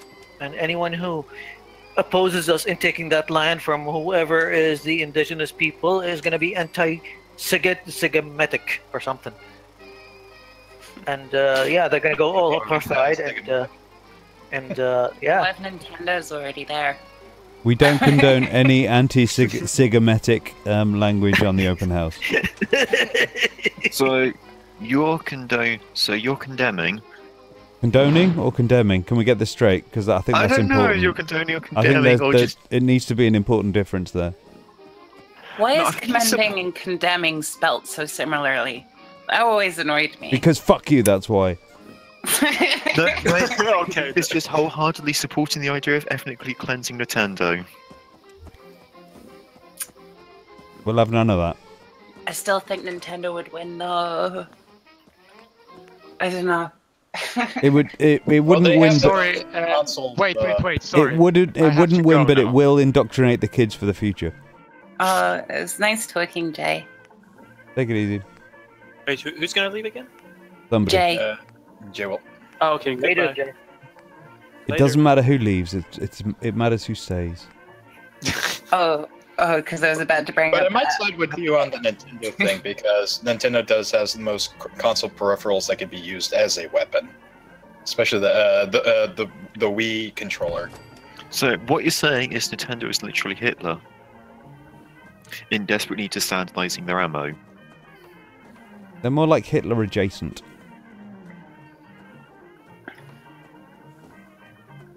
Oh god, the snap-on tools are really ridiculous in this.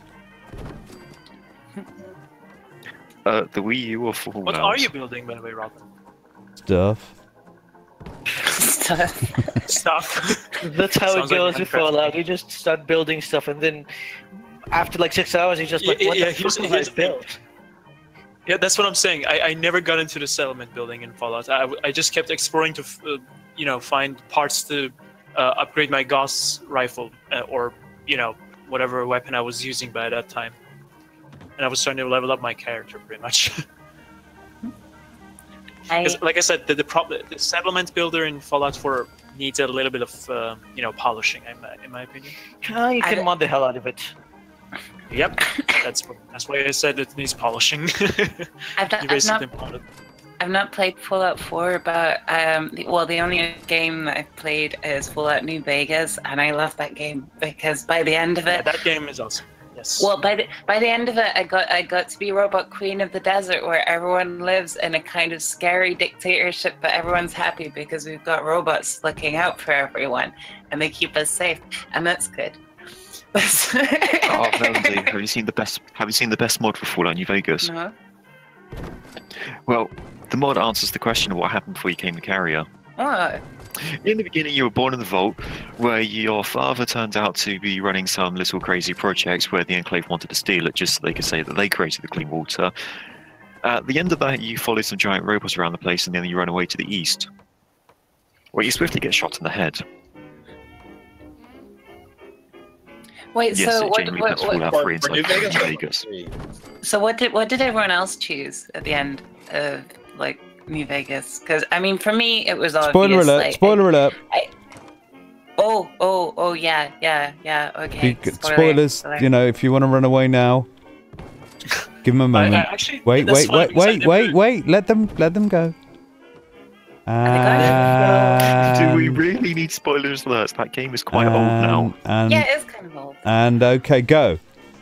Okay. So for me, it was obvious, the whole New Californian Republic and Caesar's Legion and stuff. It was I don't know, I got sick of all the humans, and it was just like robots. That's it's a neutral option, and I don't have to worry about decision making because just everyone will just be in mandated peace. I chose the only option available to me at the time, but I was running about 4,000 to 5,000 mods. John Cena. I may have had a few Melody, if mods you don't like making decisions in games, I do highly recommend you stay out of the Witcher franchises because that's great fun. Because it's based on decisions pretty much in that game. I think for me in New Vegas, I went with NCR just because me and Boone were total buddies. Okay. It's really ironic that I never got to play New Vegas. Actually, I do have to play it. Well, the Steam sale is currently on. Go get it. Yep. Here's the problem. I was thinking about getting Sniper Elite and Ghost Warrior, and another game that I don't remember. It was Avorion, I think. It's basically Minecraft in space. You get to build your own self-designed space stations and that kind of stuff. Did anyone else download the soundtrack after they had played the game, just to listen to while there, or is that just a sad Mel thing? Just a massage Mel thing. No, I've done that a bit. Well, I don't know. I just got used to listening to, the Mojave radio and stuff, just so going about my business and stuff in games. So afterwards, it didn't feel right unless, I was listening to New Vegas, Mojave radio and stuff. So. Oh yeah, no, one of the mods I put on for Fallout 3 in New Vegas was the Comrade radio mod. All the old war nuclear songs that they did back in the 50s and 60s. Mm-hmm. It was actually, it was just kind of funny too. So I got that on my iTunes playlist every so often when I'm driving along for 2 hours or something like that. Yeah, it's good to listen. Also, I liked driving in my car with Flight of the Valkyries on blast. I don't know why. It's fun. You get looks, and you don't care. Because it's fun. The game is a very, very ironic car or a very, very big car. It's a Vauxhall. It's not. It doesn't imply anything. Actually, Vauxhalls are pretty good cars, I heard. Mm-hmm. Mine's a Corsa. They're mine's a little run around. According to Mr. Jeremy Clarkson, they're supposed to be the best drift cars in the world. A while ago, of course. That might have changed. So feel free to drift with it if you want. Okay. she's gonna get into her voxel and drift around to play with Valkyries. That's just in northern England. That's in the That's what we do. One doesn't drift in a foxhole. One does not simply drift in a voxel. That's merely them attempting to drive in a safe and orderly manner. When it comes to save, apparently Volvo is the one to go for. The safety first. Yeah, but the Vauxhall courses have a big grinny face on the front. Well, I've seen I really start to notice the faces on cars, and some of our cars just look absolutely gormless. They either look like they're stoned or depressed, but the Vauxhall, it's got these kind of little evil eyes and a big old grin and stuff, and it just I don't know. Can we get a picture up of it or something? How do I share screens? Doesn't so work what you're saying here, is your sorry. car is very hungry for very young boys. Oh god. Oh god. This is never gonna die. That's all cliches complete. It's okay.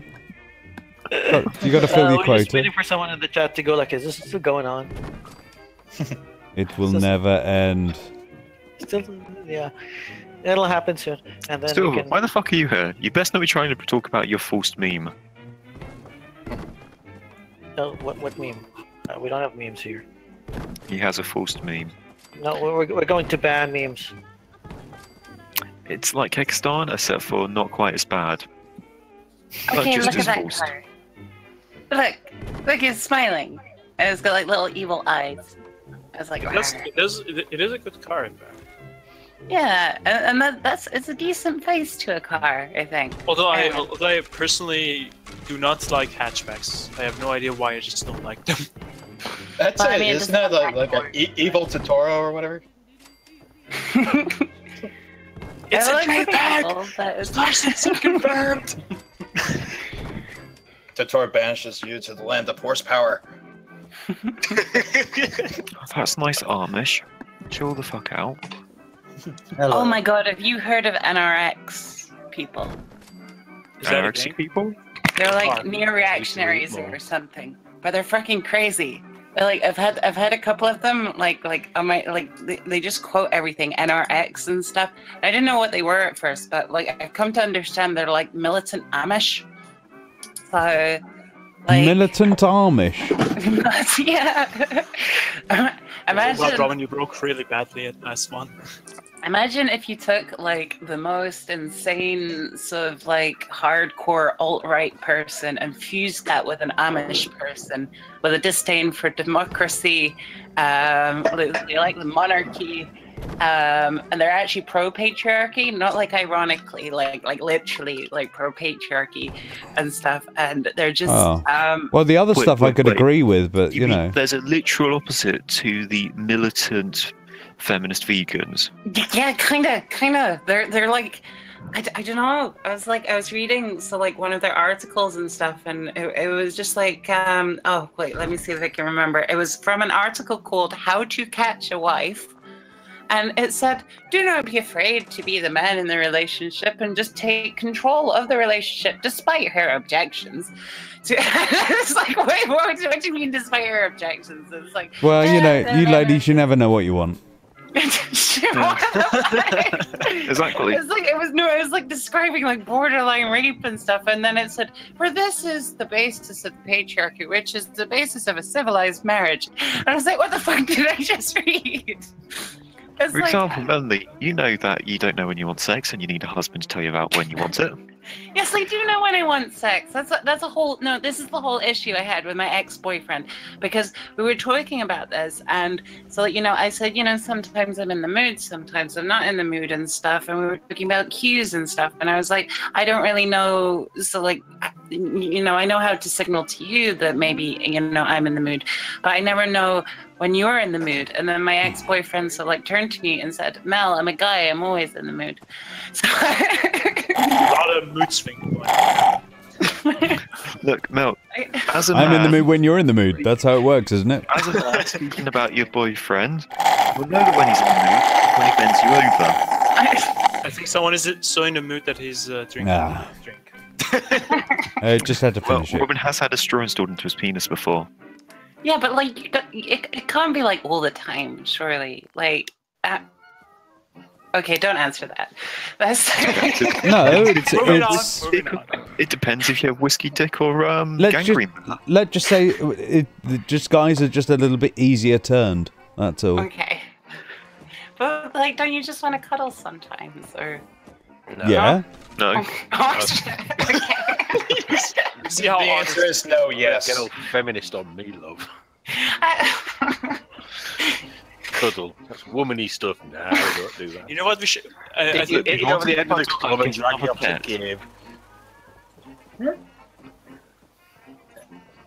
Wait, what did you say? Oatmeal silver.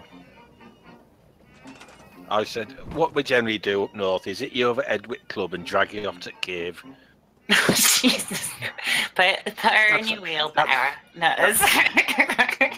So silver. You're posh. That was foreplay, that one, love. I'll wash my club first. So silver. What do you think of my opinion of picking up women? It's best done with a bear trap. Oh, Well, I did say, I did think, how'd you get a wife use a trap? But I thought, aren't traps are supposed to be gay? that was the joke. Traps are whatever you want them to be. Exactly. I don't bother with these dating. Did you guys tweet at Dark Smart and send him some pictures of traps? Explain to him what happened. Oh god. Oh yeah, I actually forgot to do that. So. Yep. Habib, It's for educational purposes only. Oh, good. What is Has it wrong been with 2 you? hours, by the way? Is he gonna come back? We still He get the was chance to meet the Lord? was threatening. He has intimated as such. He did go for dinner, so No, but he said, but he said if you guys are still around, I would love to come back again. Yeah, jump back in, Derek. I might be going in about maybe half an hour or so, but yeah, I mean if you're up for future streams, I'm sure like Robin will have you in the bar again. a woman coming back. Women. Wait, speaking of women and stuff, I've been in like 5 of these things, and there's never been another woman in these things. It's like what gives? Explain yourself, Robin. Because women have got better things to do with their time. Well, that just makes me feel like a failure. Women are too busy in the kitchen and cleaning and needlework, sewing buttons on shirts, and actually going out on Saturday night. You just mentioned Anita Sarkeesian right now. That's an automatic ban. Uh-oh. What next? You're going to say Sargon was right? Sargon is right wing. Can you smell the patriarchy in here? You say no. This is how it works. You say Derek Smart was right. 3 times. It smells like an unwashed testicle. It'd be nice to have at least one other woman in here, is what I'm saying. If you want to have a woman, if you want to have a woman in here, that's up to you. Put the video camera on. I would just recommend being on a different platform other than YouTube. I don't know. I gotta keep silent here right now because it's getting dangerous.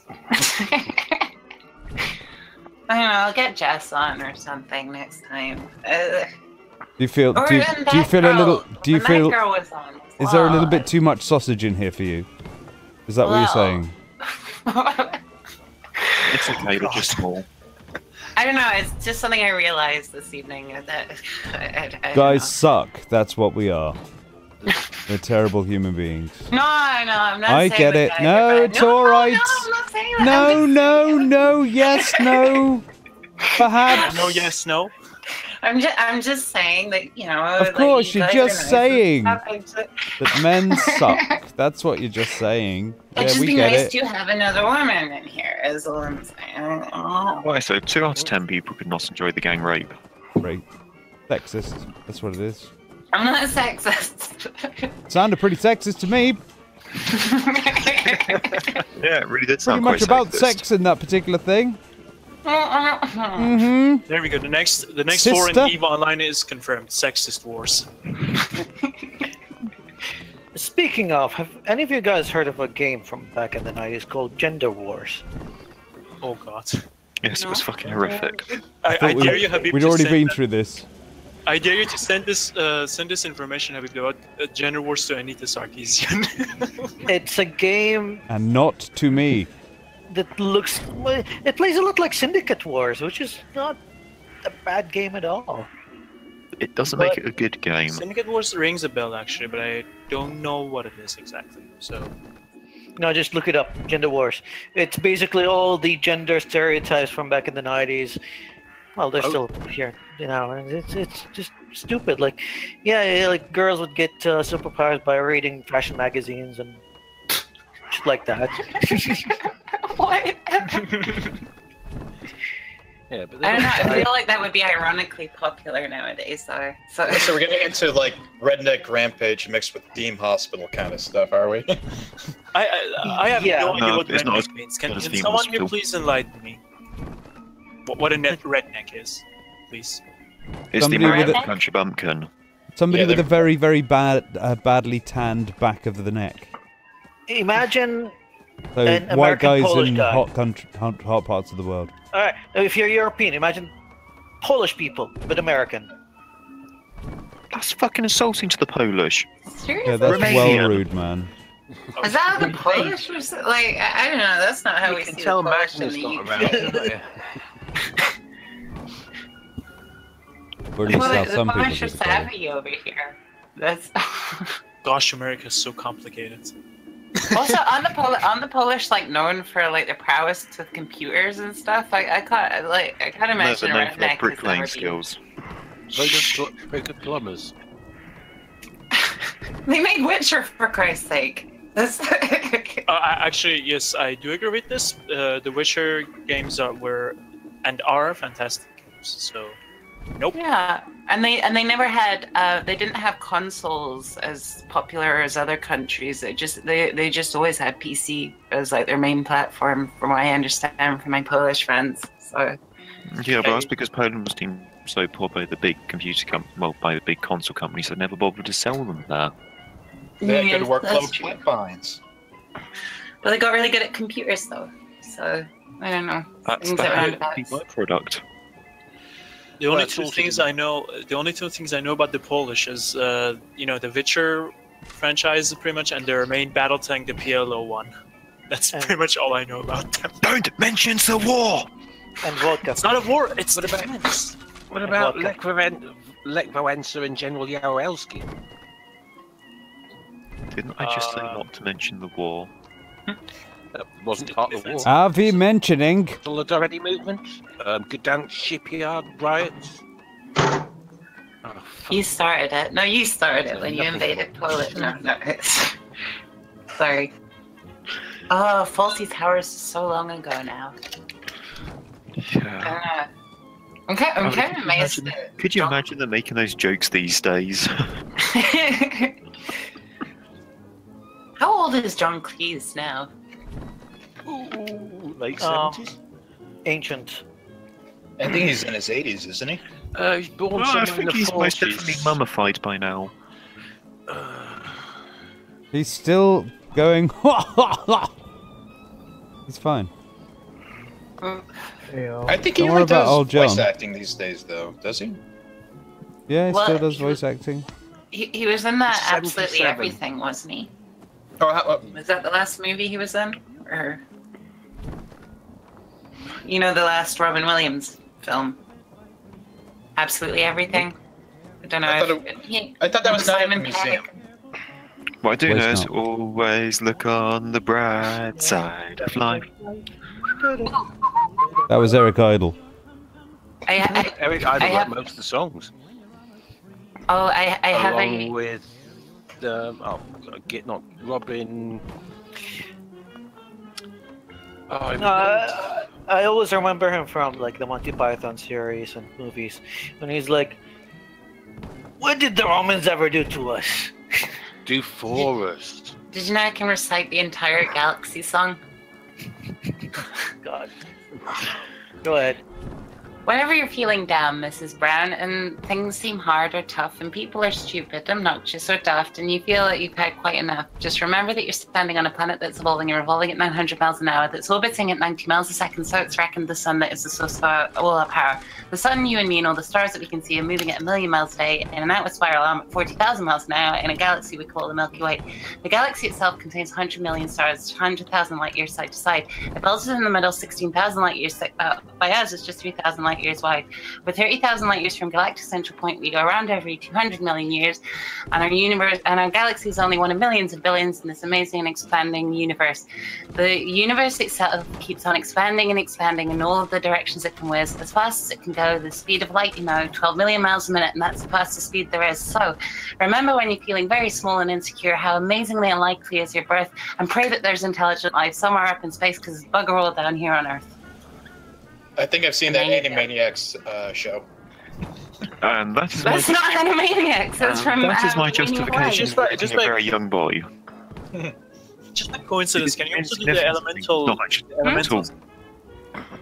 Oh my god. The elements. No, this is What's it called? Animaniacs. This is Animaniacs. From the beginning of life. What the hell is wrong with you? I was being facetious, but that does kind of sound like an Animaniacs song.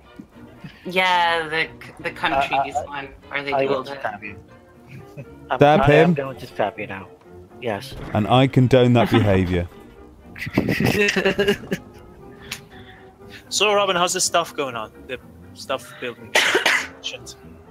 Well, there was a bit of a sinkhole here with a load of water in it, Actually, so I thought I'd sort of fix that up a bit so it's a little bit more. I like the way that I like the fact that you are building, adding the the wood floor kind of thing. He's building like a deck that expands throughout the entire colony. He's gonna deck the whole of the area.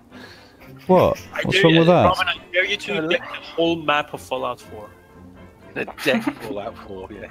Well, with Fallout 4, the deck the Infinite Universe. There's a lot of wood. Infinite decking. It's gonna be called Deck Out 4. So I thought You can actually deck the entirety of Fallout if you want, because first of all, you need the free buildings mods. You can build everything for free. Secondly, you need to build outside its boundaries, and then you need the truly unlimited size for your settlements. And you also need a very powerful computer, so it won't crash. all The of game which I supports have. running at about 0.4 a frame a day. Yeah, I mean, but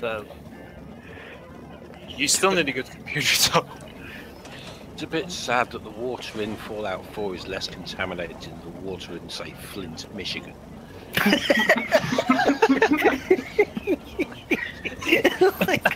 Less rad scorpions as well. That's.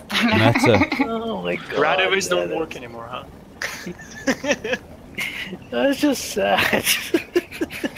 You have to. But true. Is the people in Flint are getting billed by the water company. There's a couple been taken. A few of them have been taken to court for refusing to pay the water bills.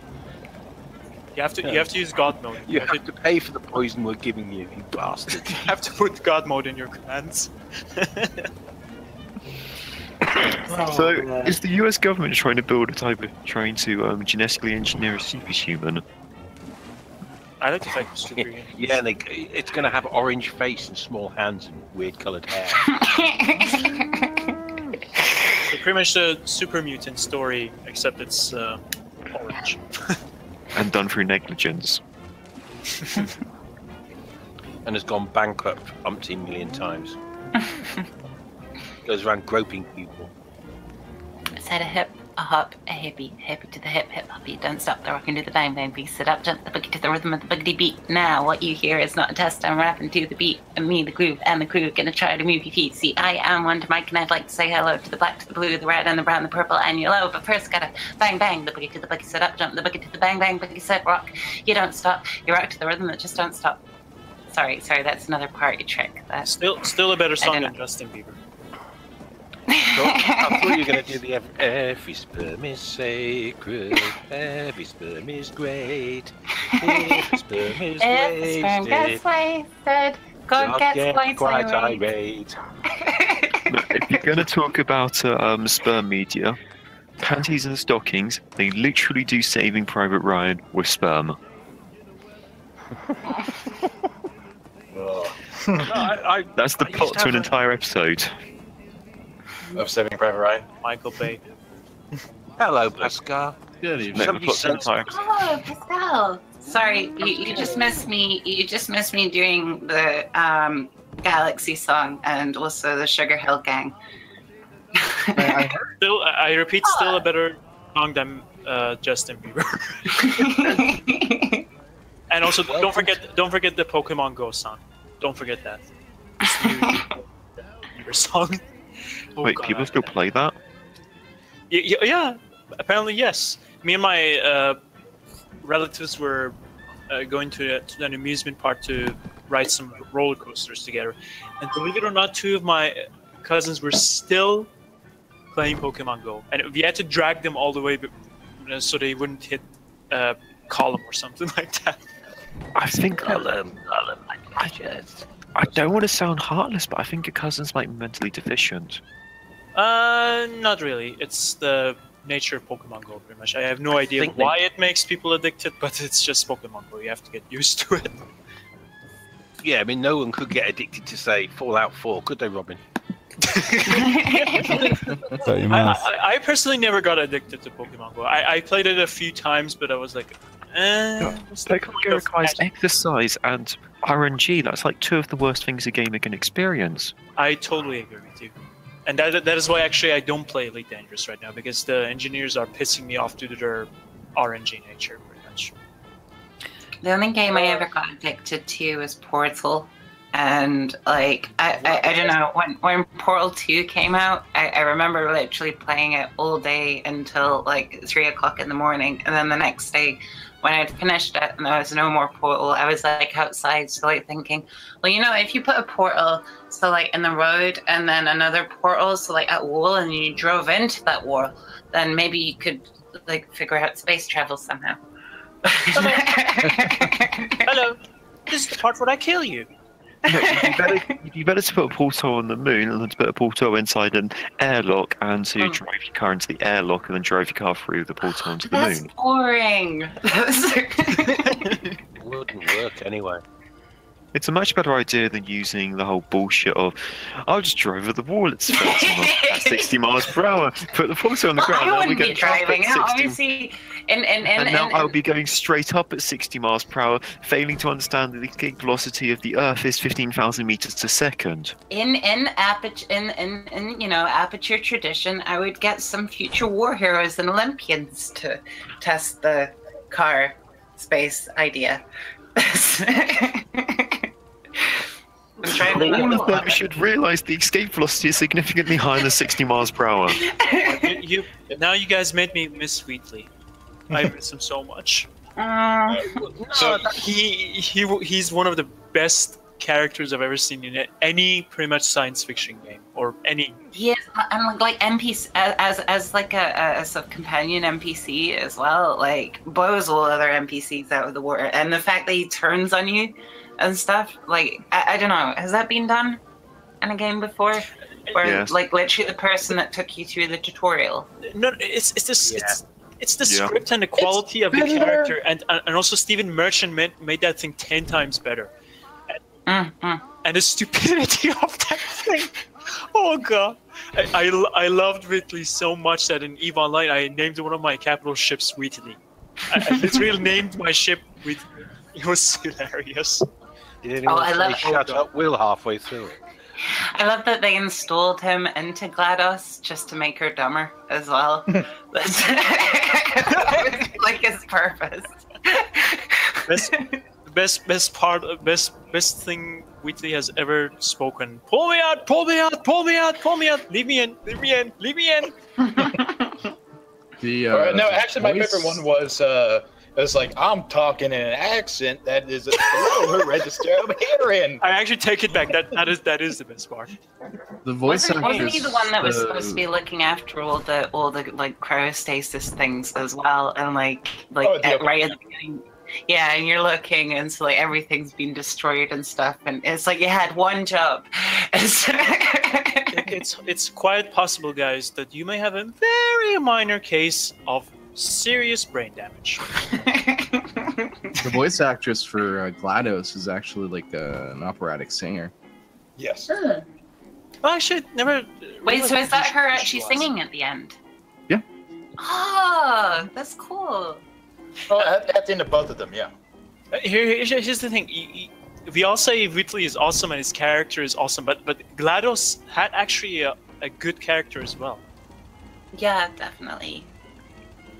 I think I don't know. It's one of those villains that you love to hate, which is like it's a love-hate relationship, pretty much. Yeah, but it can be a hard dynamic to actually capture. I think because if you make a villain too relatable, then you feel I don't know bad defeating them. But at the same time, if you just make them too evil and stuff, you don't really like the character anyway. So like GLaDOS is that weird middle ground, where it's just like you just love how evil she is. So. Oh my god, a morally ambiguous character. It's not like literally every single person on the planet is morally ambiguous to some extent or another. I don't know about you guys, but the best villain I've ever known and I will always love is Albert Wesker from Resident Evil. He's just... There's nothing to not...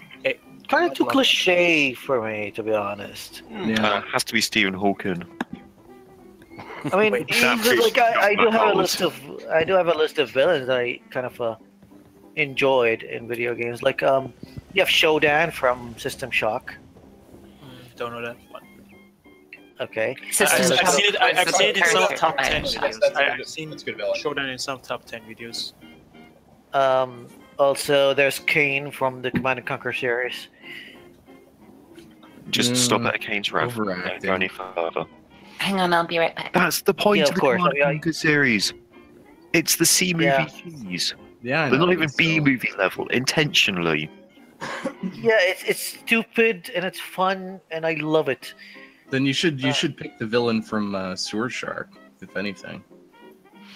Yeah, maybe. Actually, there's a few more. Go ahead, sir. I was going to say one of my favorite villains actually comes from the Oddworld series.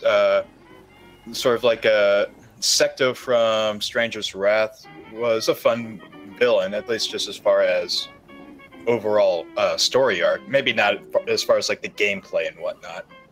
But like the Oddworld villains, they're actually kind of fun. Yeah, fair enough. But what makes the name Oddworld does ring a bell, but I don't remember which game it is. Let's see. If we're talking about strictly good villains that are eternal or something like that.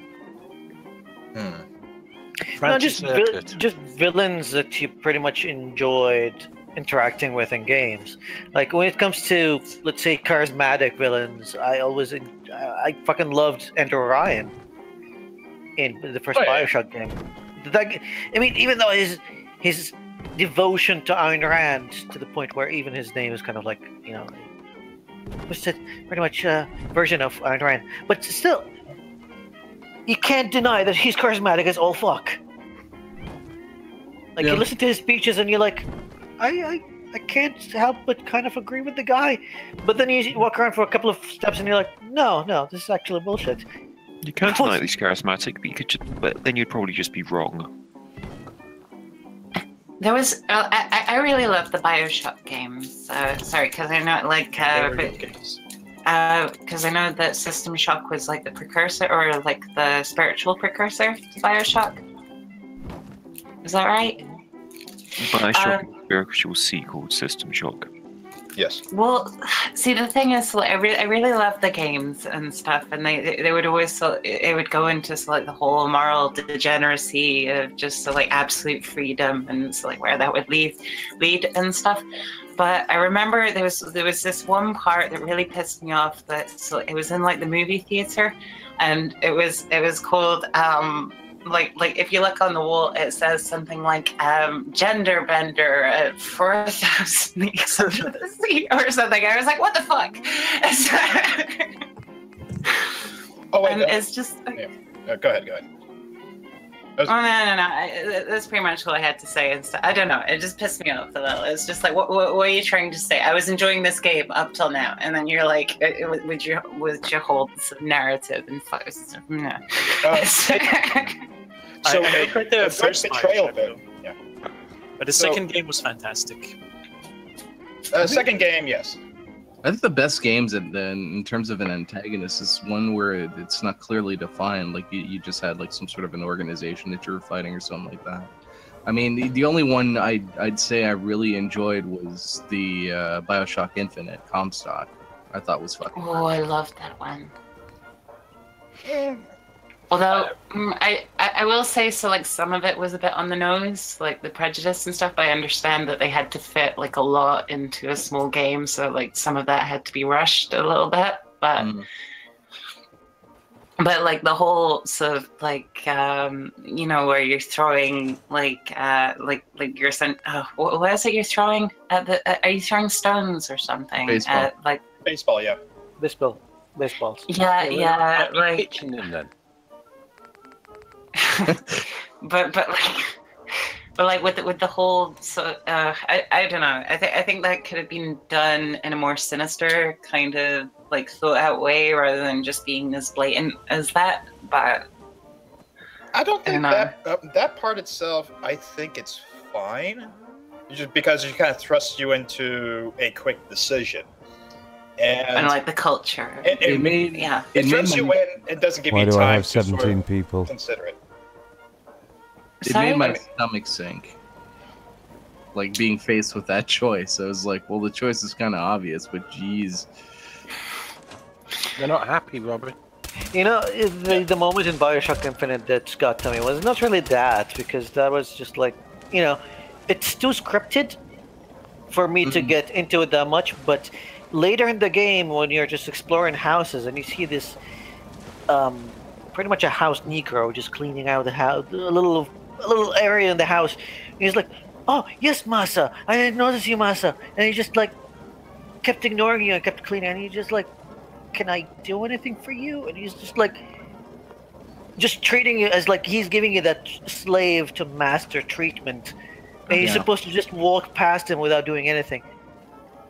That got to me. That moment was like, yeah, this is the reality of these people living in day in and day out.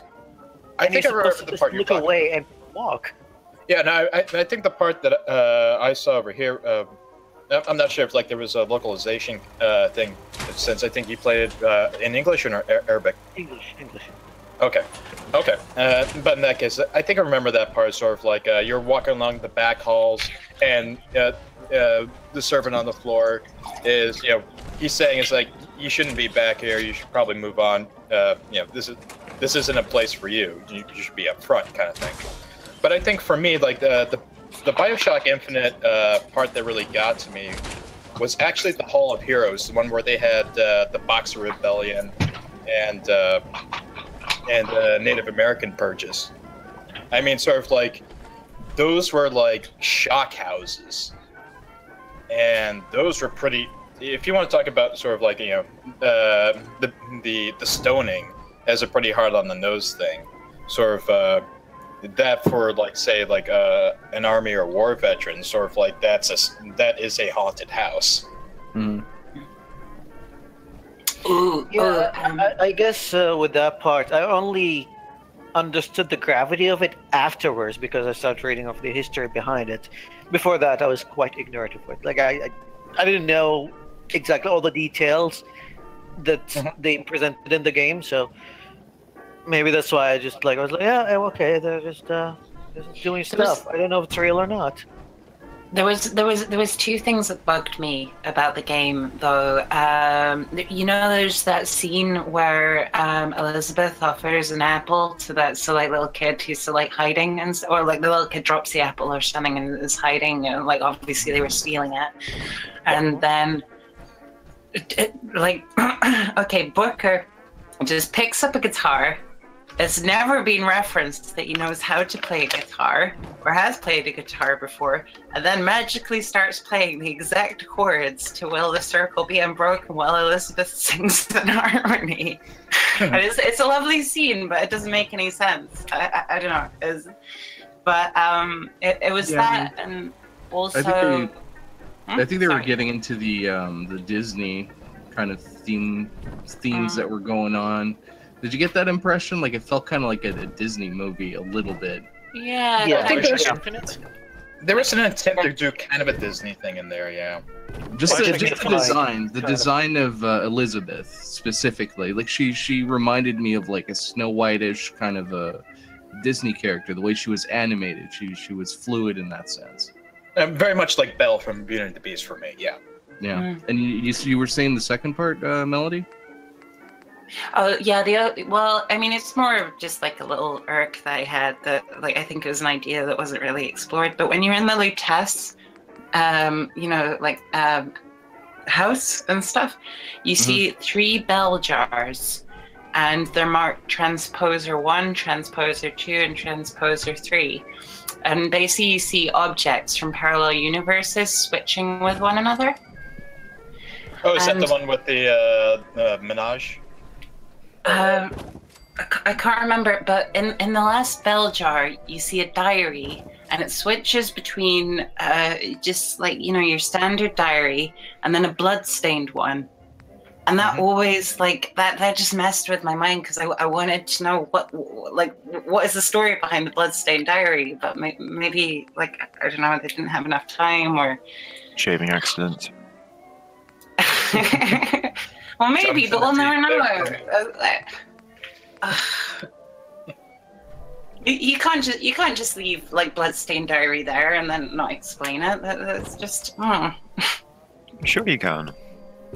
Oh, that's leaving a piece of fruit there, and then, or I don't know. I don't know how that analogy's meant to work. Are we still talking about BioShock Infinite? Yeah, BioShock in the Lutece house. Yeah, about BioShock Infinite, I heard it does have a good story, a really interesting story. But I never played it though, because I think when BioShock, when was BioShock released again? BioShock 1? No, Infinite. Infinite? That was released 4 years ago. Oh, okay, so I think 4 years ago I was busy studying for my university exam, so I had to give up gaming, which was one of the hardest decisions I've made. But yeah, I had to do it, so I never got to play BioShock Infinite, unfortunately. Okay, yeah, pretty much Q1 2013. Oh, hang on a minute. Oh wait. So what you're saying, you made the very, very dumb decision of giving up gaming, supposed to giving up college. Well, what can you do when your parents don't understand gaming, my friend? Fail. Here's the thing. When you grow, my generation, I'm 23 by the way. My generation grew up when gaming started to pretty much, come into families' lives. And no, mainstream. Mainstream. What do you mean? I didn't understand. Gaming's a lot older than you. You grew up when gaming. Yeah, it is. What I'm talking about is the modern. What, 1 or 2? Which was your first console? PS1, I think. Same. Atari ST-FM. That I did play that a few minutes. Game Boy Pocket. Never had one of those. Please, no bully. No, what I'm saying. What I'm saying is, when I grew up, games pretty much were starting to, become modern. The modern version of gaming, like the way we know it. And modern consoles. Yeah. Here's the thing: if your parents hadn't grew up with computers or something like that, and you know what, you get the point. It's going to be really, really hard to explain to them why gaming isn't bad, and there's no point in yelling at your kid that you're wasting your time playing games, blah blah blah, you're gonna be a violent kid and that kind of stuff. I'm not saying my parents did, I'm saying I grew up with these kind of No, I think I understand what you're talking about. Sort of like, if say like the parents like back in the 70s and 80s, back when or like the personal. Like my dad is 65 years old, so how can I explain to him that Dark Souls is a good game? Pretty much. It's very simple. You explain. I mean, I grew up as punk in the 70s. I was about to say, Silver, did you ever have a Pong console? No, I had punk music, love. No, punk, not punk, Pong. Pong. I played Pong. Oh, you mean the table tennis ping pong thing? No, with the I had dial. that. No. You're talking about the game Pong. Pong the game. On the telly. Game Pong on the TV. I had Pong, yeah. Cool. I could You play got one that. of the original consoles then. But, I mean, Yes, the thing is- shits ones. Considering the year, it was great. Yeah, it would be fair. And you could fix it yourself. It was still an age where a console, like, you know, you just could hit take it apart. Blow on it. Just blow on it. I remember with circuitry and resistors and stuff, but okay, whatever. That's Yeah, back to the parents versus gaming and that kind of stuff, right? I think the best way to show them that gaming isn't bad is just force them to play a little bit. Like, come on, Force Dad, them play into a little it. bit of Minecraft. It isn't I bad! promise you're not gonna Play die. it! Just play 30 minutes. I tried doing that I with did my try and introduce my stepdad. parents to gaming before. Perhaps I shouldn't have done it to a role-playing Japanese pornographic game. Well, I tried getting my You wouldn't get it stepdad. back. I tried getting my stepdad to play Portal, and he didn't. He couldn't. You can wrap his head around the spatial awareness stuff. Well, yeah, the fact that, like, I kept telling, well, he kept asking who the other person was that could keep seeing through the portal, and I was like, that's you. It's like, no, that's another person. Oh god. And I was like, no, that's it feels like me trying to teach my dad how a computer works. So for me, when I was growing up playing video games, or like, you know, we had our 286s and 386s back then, and so my parents gave me a couple of sort of like the educational software stuff, you know, number munchers to start off with, you know, a couple of children's television workshop from Sesame Street stuff, and then graduated on to like the Sherlock Holmes consulting detective stuff, and then Sid Meier's Pirates, you know, stuff that had a tangential history lesson, or at least a tangential important lesson to convey. So we're like, I'm trying to remember Sierra's Eco Quest, stuff like that, sort of like little adventure games. So like LucasArts was definitely a big one that I grew up on. But those were Monkey Island. Monkey Island, the Indiana Jones game. But like those kinds of games, there's at least sort of like, oh, there's a value in this because sort of like he's learning, sort of like, you know, oh, my kid's learning language from these games, or oh, you know, it's a recycling game, and it's, oh, my kid's learning how to recycle, or it's numbers munchers games. Okay, he's learning to add and stuff like that. And then you sort of tell them and say, okay, these are the base kind of things for, you know, this is how video games operate at the very basic level. We're just trying to educate people on. And then you sort of like, you give them the incentive to do better and do better. And that's what video games sort of extrapolates upon.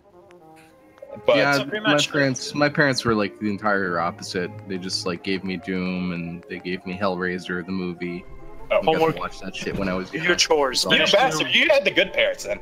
Yeah, mate. To put it in a perspective for you, I was playing Half-Life 2 Episode 2. Okay. We're talking about the times where I was 12 or 11.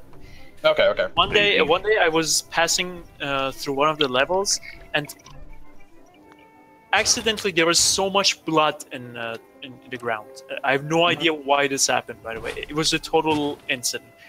That's when my dad decided to come into his room to pick some stuff, because during that time I still didn't have a PC for myself. I had to play on my dad's computer, and I had to explain to my dad that I was not playing a torturing game. This is just blood. It was just blood splattered across the wall. He was accusing me of playing a game where I have to torture people, pretty much. That's how much I. What were you playing? How much I had to struggle with gaming during that What time. were you playing? Sadomasochism 7. Yeah, but murder simulators are great fun, though. I have no comment on that. I used to like dream up ways of where you could like hurt other people or hurt yourself. Right. I'm not your lawyer, but I just want to maybe interject at this point. You might want to, you know, just saying. Anyway, carry on. You could. There was this one game called I think F-35 or something like that, and you could fly the plane basically as close to the ground as possible, flip it over, and eject. And it would actually, they actually rendered a little blood splatter and little polygons and stuff for that particular scenario. It's kind of funny. Oh, it's just like one of my favorite things I used to do in Microsoft Flight Simulator was flying to the Twin Towers. Everybody did that. I was trying to fly. I was trying to fly between them. Everybody did that. Come on. Everyone tried to fly between Well, them. on that. It was either that or you were taking off from Meigs Field in Chicago and then crashing into one of the Chicago buildings. I still don't get it though. What happened on the 9th of November? That was quite a peaceful day. Yeah, I know. It was really mild. Yeah. 9/11, 2009. Was it? No, not 9. But on the other hand, before it just came up to my mind right now. But on the other hand, you can if you take this into consideration, you can sort of think or understand why they were trying to control us, because there are some games that, in my opinion, at least, are really taking for example, the violence just above the limits. Like one of them is. Again, this is my humble opinion, of course. If anybody enjoys these games... Humble opinion, everyone. Here it comes. Uh-oh. It's a humble opinion, but one of the games that I cannot understand is Mortal humble Kombat. Opinions is God. In terms of violence. Why is that game so violent? I just don't get it. Mortal Kombat? Yeah. Because it's hilarious. Because that's the point. Because it's a joke. Oh yeah, it is really hilarious when you bust your opponent's testicles pretty much in X-ray. It's a joke that kept building on the joke. You know the Carry On movies, how the first one can be funny, the second one can be a bit funny, and then the 15th movie in the franchise is why the fuck are they still making them? That's Mortal Kombat. It's a joke that just carried on. Let me rephrase that. I'm not saying violence is bad. I enjoy glory killing the demons in Doom. And I enjoyed chainsawing the locusts and Gears of War, but Mortal Kombat, you're beating the crap out of people is not on the okay. one hand, Killing Mortal people is fine. Kombat's always had a very egalitarian, so feminist edge, though, and stuff. It's, you know, men and women, so that you can match against each other as you tear each other. So, it's not called moral combat. I've changed my opinion. If it's feminist, I hate it. Yeah. You did have the friendship. I take it. You did have the friendship finishers in Mortal Kombat, by the way. So yeah, it was a fucking joke as well. Or the babalities, or whatever that is. Yeah. I was just gonna say that. Babality.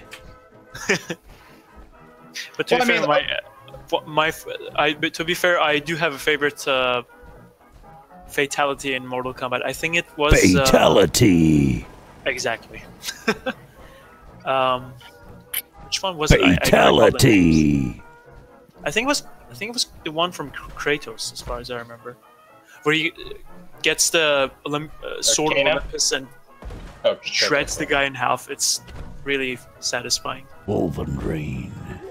Although I will say, just when it comes to combat games, I think you know, mixed gender. So like combat games, usually they seem to be the most popular, and that's like no more obvious than obviously with Overwatch and stuff, where you have all these characters that are equally matched, and You're trolling for trans, are you? No. I'm just. You're trying to insert your trans agenda into gaming. Well, I'm just saying, there's rumors about Tracer. I nearly called her Transer. Oh my, that's just taking it a bit too far. No. Oh my. There's no reason that she's just one part of the LGBT, and we've never seen her as a child. We've seen other characters as children, but we've never seen Tracer as a child. And she's, I don't know, she's got like features, and she's got the twins. Please, can we have a tranny? Hey, we've never seen the Weeaboo mech robot pilot as a child. Yeah, so maybe they're trans. We don't know. We have to just assume But that if we we won't actually know. look at the source material and the behaviour, the chances are they're probably 15. You can purchase Just the because of what they're content inspired with by. the DLC for $9.99. But I'm just saying that, so, you know, like, there's been other games where they've tried to have like all male combat thing or an all female combat thing. So like ultimately the most popular ones are like Overwatch, where it's you just have a mix and stuff and just let people be whoever they want to be. Yeah, but who cares about all that? As a character shooter, the more different you can make the characters, the better. Having men and women gives you more differences. Yeah. Don't say that in front of Anita Sarkeesian. I don't think. No, but it was a natural progression as opposed to something forced, is what I'm saying. So that's why. That's what I'm getting to there as well. It's just like it's a character shooter. They need different characters because the game is built upon the characters being interesting, and they can either go the TF2 route where they're all sorts of very stereotype, or they can go in the way where it's a bit more kooky. Well, and going for the crazy ones means you need a bigger and who variety doesn't want in to the play as visuals. May? So that's what I was going to say. It's not really adorably terrifying. She can literally suck the heat out of you. It's not really a necessity, and I think people were like, in terms of Team Fortress 2, it's like, hey, where are the women in this game? And it's like, oh, it's the pyro who happens to be covered, and it was like a joke, but like nobody stopped playing the game or weren't interested in the game. It was still a fun game. But TF2 would actually be less immersive if it had women in it because you're a fucking military. You're a paramilitary mercenary organization. Yeah, which certain military organizations still have women in it. No, paramilitary mercs don't have women. Oh my god! Should, like Overwatch. Shock horror. Yeah, I know. Shock You horror. heard it here first. Places like Blackwater don't put women on the front line because their standards are somewhat higher than the US Army. And they don't do the whole women have it easier or men have it easier thing. Or, oh my god, forced equality. They just go, okay, we need someone that can do this perfectly. Well, I'd say like Kurdish fighters are a prime example of that as well. They're not. Do you know why? Do you know why there's so many Kurdish women Do fighting? you? Do you? The men are all dead. The men are dead. I've seen men and women both fighting. Not all of the men. Enough of the men are dead, so the women have to fight. All the men are point. gay. Hashtag not all. Yeah, I don't know. but, We've had some pissed off because there's No, I'm just saying. So there have been some prey from metaboles, like female, soldiers in the past and stuff. I mean, like even Boadicea, she was putting fucking Romans' heads on pikes, and that was pretty cool. Well, they She had is- kind of. It's quite an outlier though, because at the extreme end for fighting, men are better than women because Yeah, but if the also, outliers women exist, have the next they should be able generation. to fight in the- Yeah, In- but in if they're- modern- if they are outliers, they should be able to fight. In modern front warfare, that's not really an argument. There's an actual different argument for the whole modern situation where sportsmen are even better than women because you want day-to-day performance to be as consistent as possible. Men are more consistent day-to-day on a 12-month basis where they can be deployed with minimal supplies than women. Yeah! Citation, please. Citation needed, motherfucker. Yeah! Huh! Reasons. James Brown. Monthly cycle of women. The what? We're the monthly samurai. hormone cycle of women. You either need to be able to supply them with enough drugs, with enough routine, and have medically certified people close enough to them to be able to keep them at check-ups, or you need to be able to provide them with sanitary goods, which means that deep operations render them as incapable of doing it because there's an issue of hygiene. Yeah, but Men can get away with a lower level of hygiene. So how are they putting women into combat today? You turned Yeah, around I and mean- asked for a citation of why they don't put them in frontline combat, and I said frontline combat has a chance of going into deep combat, and I just gave you the reason why they don't want to put women into deep combat, because deep combat No, your operations means no argument- supply line. Your argument was that men were superior in combat, which is not the case. Not in Modern Warfare. Forgive me if I'm men sort of can, men can carry more ammo and can go for slightly longer before needing sleep. Call of Duty is not a source. Biological men have more strength. That's just a biological fact. Yeah, no, I understand the strength part, but it's not like all women though. That's women are lesser than men. No, that's not. That's in not regards correct. to men are more aggressive and dumber. Regards to endurance, that's not the case. No. I'm talking about strength. When it comes to which why is in it that modern male warfare means absolutely nothing. Why is it the male marathon runners go about 20 minutes quicker a marathon than women? Yeah, but you're still going to get outliers, though, and that's the thing. So, like, why exclude those outliers? Aren't the norm.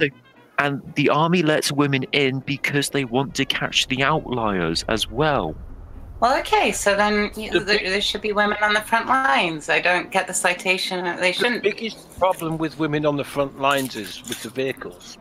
They only have so many power points, so you can only plug in so many hair tongs, hair dryers, and nail polish. You're making off in such a big ass. Also, the US Army did a very good study which they published, and I can't remember the name of it for the life of me, but they found that all unit of women will outperform a mixed unit, and the male unit will outperform the women's unit. So they've just found that if you put below average IQ people, which most soldiers turn out to be, men and women together on the front line. IQ is not a relevant measure. But he's an utter bastard, Nigel. I had to have that one into I would just like to point out that the last IQ test I did, my IQ was 165. That's what she said. That doesn't mean you're not But stupid. again, IQ has already been dismissed as this is not a prevalent determination of intelligence. Yeah, it determines how good you are at taking IQ tests. It determines how good you are at problem solving. Yeah, but it doesn't account for emotional intelligence, which is very handy when you're a comic writer. So what you're saying is autistic people score really highly on IQ tests then? Autistic or artistic? Autistic. Both. Depends on what their autism is. It's such a broad spectrum is autism. I've never met one that's good with emotions. Oh no, emotions is one of the big one of the major universals. issues. Yeah, but it depends on what you mean by, because like, I don't know. There's like being unable to filter emotions or like having extreme emotions. You know, that's not necessarily a bad thing, because if you channel it into art, then you make a profit and you get those shekels. So yeah, but also I was talking about dealing with other people's emotions. well, then you just channel that too. I mean, you don't want nurses who break down and burst into tears the moment a bloody No, that's patient why you starts channel feeling your emotions. You don't have to like control them. You can just let them run through your art. There's a lot of Vulcan talk going on here again. Hey! I've thought of the shortest ever anti-feminist joke ever. Oh, good. Ready? Feminism. It's a broad church. That's it. I don't get. I thought you hated puns. Broad church? Broad used to be a slang name for women. Oh, broad. Okay, all right, yeah. And broad can also mean a wide spectrum or a wide group or a wide There you thing. go. Go mad, everyone. Make that viral. Robin, I thought you hated puns. This is coming from a man who's busy decking over a cow.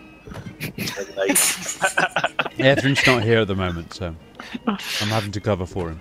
Well, at least Silver, he's delivering content. He's not selling JPEGs like some companies. Yeah. I'm pointing at Star Citizen, by the way. Star Citizen is a dream, and dreams are good to have. Alright, Robin, whatever happened to Efren? His exams are over.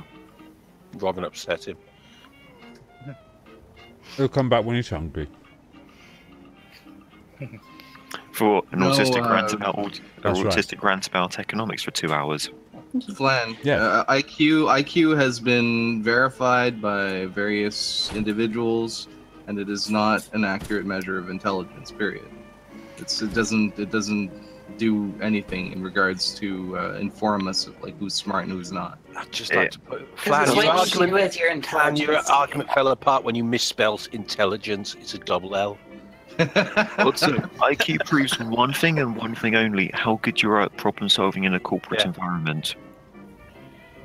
Well, I mean, the IQ test for like Mensa is basically you're given this book of tests. It's invigilated, but it's not on so much how well you have like 5 minutes to do or as many tests as possible, and then they decide from there. It's really weird, but it's easy to cheat. I think I'm gonna call it an evening there, guys. But it was lovely. Coming, Melody. Yeah, Melody. Nice having you on. She's got to go and do her hair. Nah, I think she's gonna play some New Vegas. Am I right? Yeah, sure. Call I it. have my All good. And there's too many rowdy penises for Gamers' her. minds think alike. Sure. It doesn't matter if you're a woman or a man. Gamers' minds think alike. Robot Queen of the Desert. That's the goal for men and women alike. But anyway, let's. Okay, love you, Mel. I've got something to say about the Queen of the Desert movie. That is the gayest movie I've ever seen. Oh, Slightly gayer than the Rocky Horror Show. Oh, nothing is. Rocky's just Rocky. No, Priscilla Queen of the Desert is gayer than Rocky Horror Show. Oh, Yeah, I know that. You haven't got Anyway. good songs, though, have you? But no, that movie's Rocky Horror Show is amazing. Rocky's brilliant. Rocky Horror Show. Absolutely. I still need to attend that in drag. Well, I not saw drag a- still. I saw a stage version of the Rocky Horror with Nicholas Courtney, who was the Brigadier from Doctor Who, as the narrator, and it was fantastic. It turned out he was Anyway. staying around the corner at my neighbour's, and I just got a taxi home with him, had a lovely chat with him. He was a beautiful bloke. Love that man. Anyway, I'm gonna get off. So it was lovely chatting to you all, and I'm gonna rope in one of my other sort of women friends with me next time because I'm getting sick of the sausage fest. Anyway, have a lovely evening. Bye. Very nice. Wait, sort of? That means the post-op. The what? You said sort of, that means the post-op.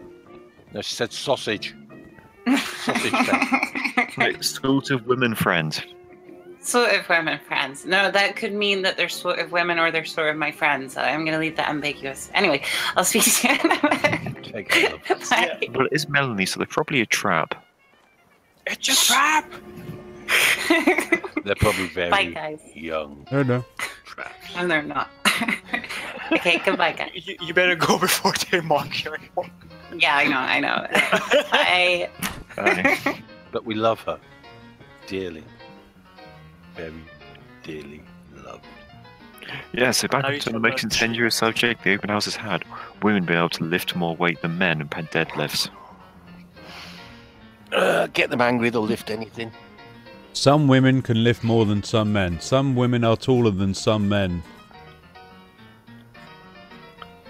Therefore, the average height of women is taller than the average height of a man in 1840s. Hashtag not all. Women tend to live longer than men, right? As long as I remember correctly. Yeah, because they sit on their arses Yeah, all about day, 11 do years nothing. longer. Depends how they talk. Because we have to take more risks in our daily lives since we are the ones who need to work there. That's not actually what the statistics don't actually look at that. They don't look at the average age, they look at the age you die when you get to being an old person. Because, for example, if they looked at the average age, men would die a lot younger than women because less of them get to be old in the first place. It's looking at the average age they die at when they get old. Oh, I think about the That's differences life between- expectancy. The thing about differences between men and women, here's the thing: men and women are alike. Stop arguing about it, for God's sake. There are differences. No, people have to like. This doesn't mean that women are below men or men are below women. And I've never seen blah, a blah, woman turn around to a group of their friends and say, "Hold my pint," and then punch a horse in the face. You obviously haven't been out in Yorkshire, though. Yeah. I've seen quite a lot of men do that. Hold me whippet. I've got me flat cap. Hey, come here, you. I've seen a lot of men do say hold my pint and then do something very, very, very stupid involving a farm animal. There is something. There is something I will never realize. Only two how lambs women are. There is something that no man will ever realize how the women are capable of doing, and that's shopping. You go shopping with a female. I can guarantee you will be staying there for 7 hours, pretty much. Yeah. And it's not if it's IKEA, make it 24 hours, pretty much. Okay. I am the worst. I best not mention what I did last weekend then. I had a lovely day out with a girl. Went shopping, and she kept moaning, "Why are you looking through so many shops? Can we go already?" Oh god. I watched It's a joke, of course. There are men who I thought Enter the Dragon was a porn film.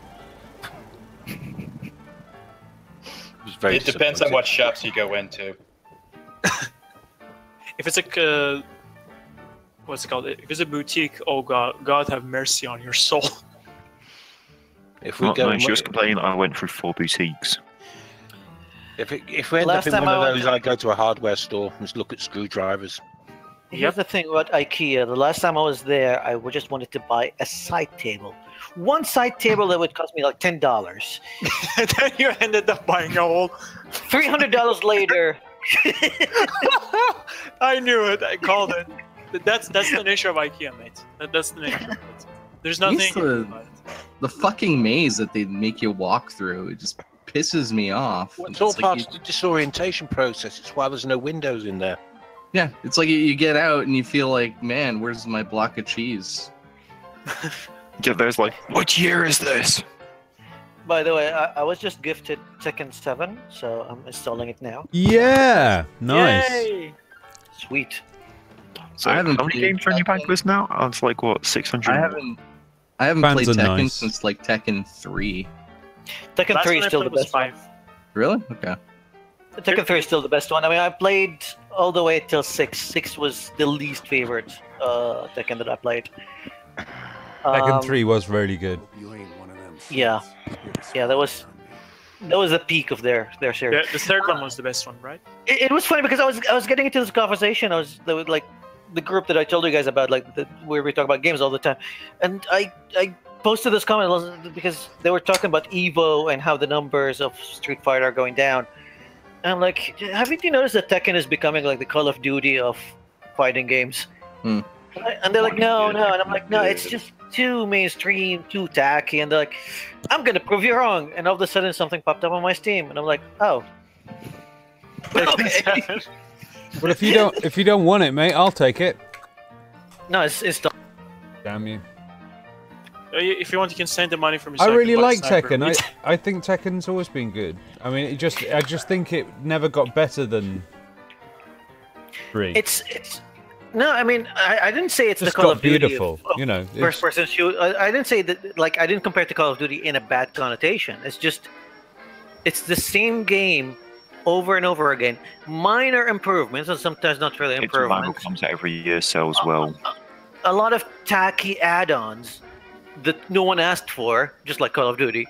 It hasn't come out But the every core year. game is still...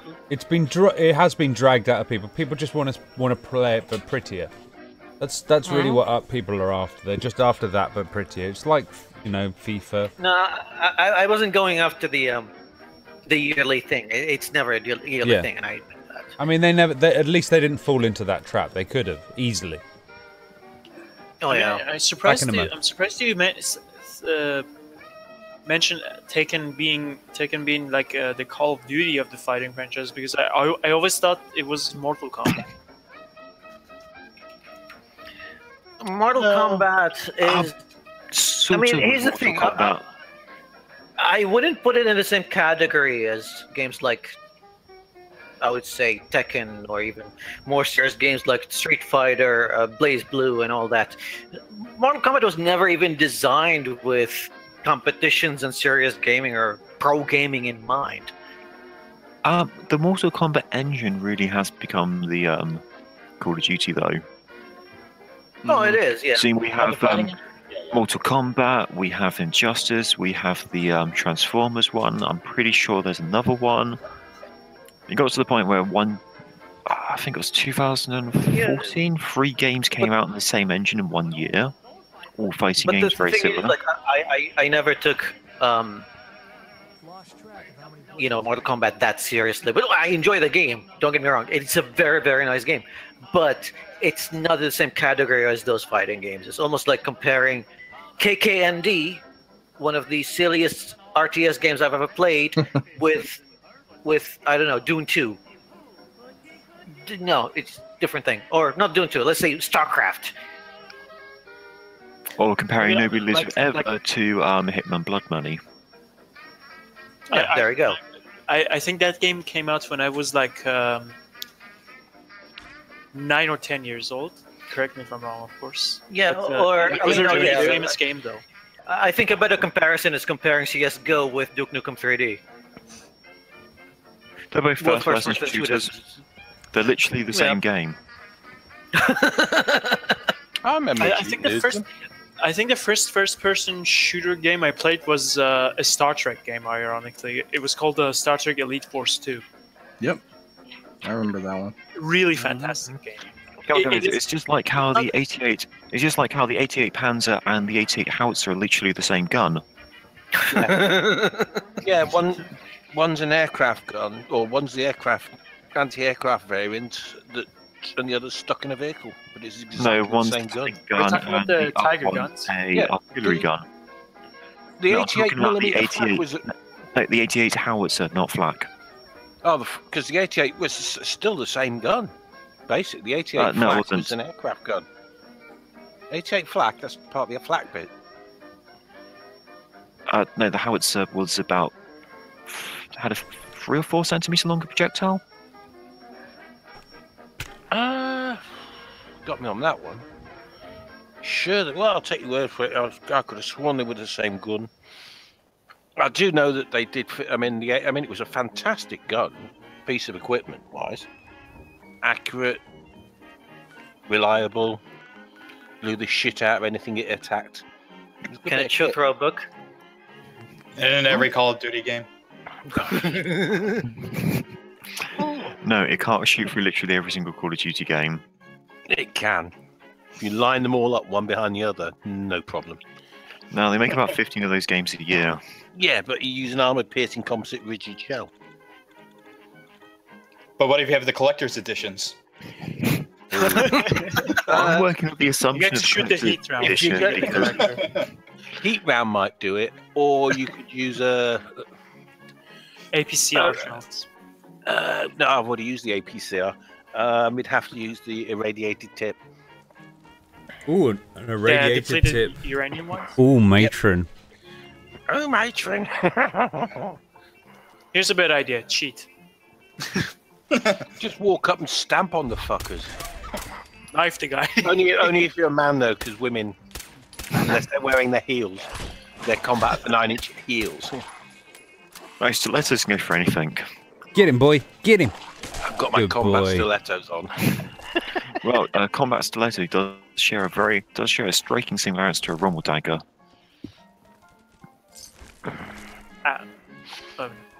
Yeah, but you're not allowed Rommel daggers anymore. Well, not in the German army, anyway. It reminds me of that skit, but that Idiots Art skit about flamboyant gay men in the army. You know, like they have the element of surprise. Do you remember that one, right? That's the Spanish Inquisition, isn't it?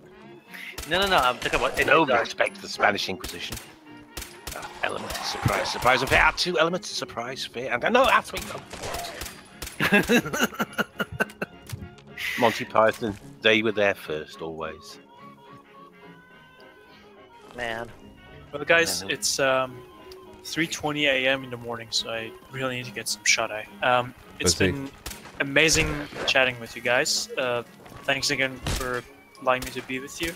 And no worries, come on back. Have a good one, Matt.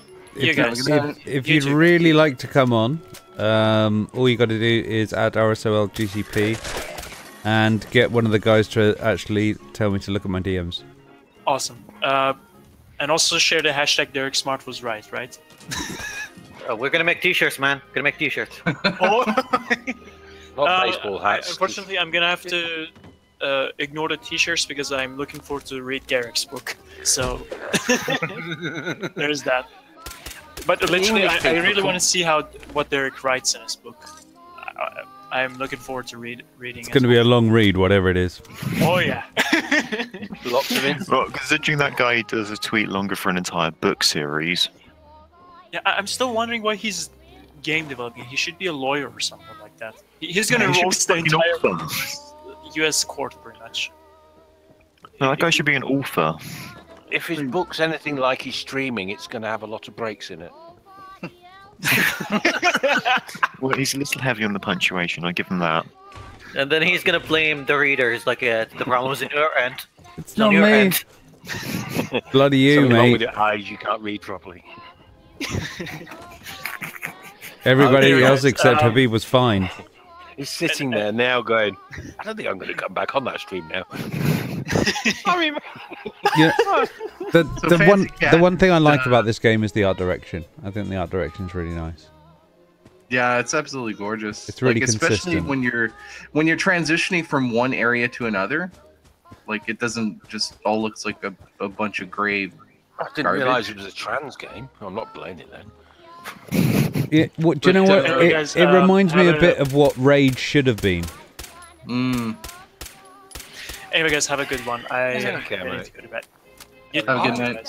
And just to point out, I think I'm gonna retire as well. It's 5:20 a.m. here, so. Habib's run out. Have a good night, Yeah. Habib. Ran out of rum, but that's beside the point. Have fun with your. Always your running out of friends. rum. And if you ever want to play a game of KOF 98, just hit me up, buddy. Sure. I'll see you Oh guys dear, later. oh dear! I killed a Brotherhood Knight. I I've found got to kill some them new all. rum today. It's Sailor Jerry. Very strange. So Fancy Cat just said, so the stream's still going on. No, he said that ages ago. I just ignored him. Yeah, no, I'm just pointing it out to Robin. I'm trying to find the picture of Derek Smart's Star Citizen book. It's sort of, it's basically easy to his FaceTime, blog man. on. It's pretty much his blog on the cover. Oh really? I'm trying to find it. I did actually find it quite interesting. I mean, I'm not as, just in case anybody out there hasn't realised, I'm not really a gamer. But I did find what he was saying was quite interesting for, I mean, the financial sums involved are quite staggering. 150 mil to play around with over that course of time for one game. It's not even a port. That's more money than most people spend on ports. That includes advertising. How do you burn 3 million a month? Practice, mate. A lot of cocaine, a lot of prostitutes, A lot of reworks. and squander the rest. A lot of reworks. Like that doesn't make any sense to me.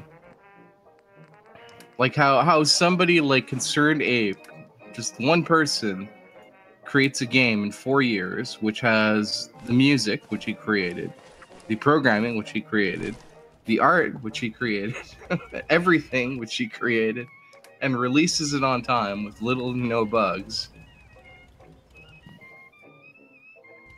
Now, how big's their dev team?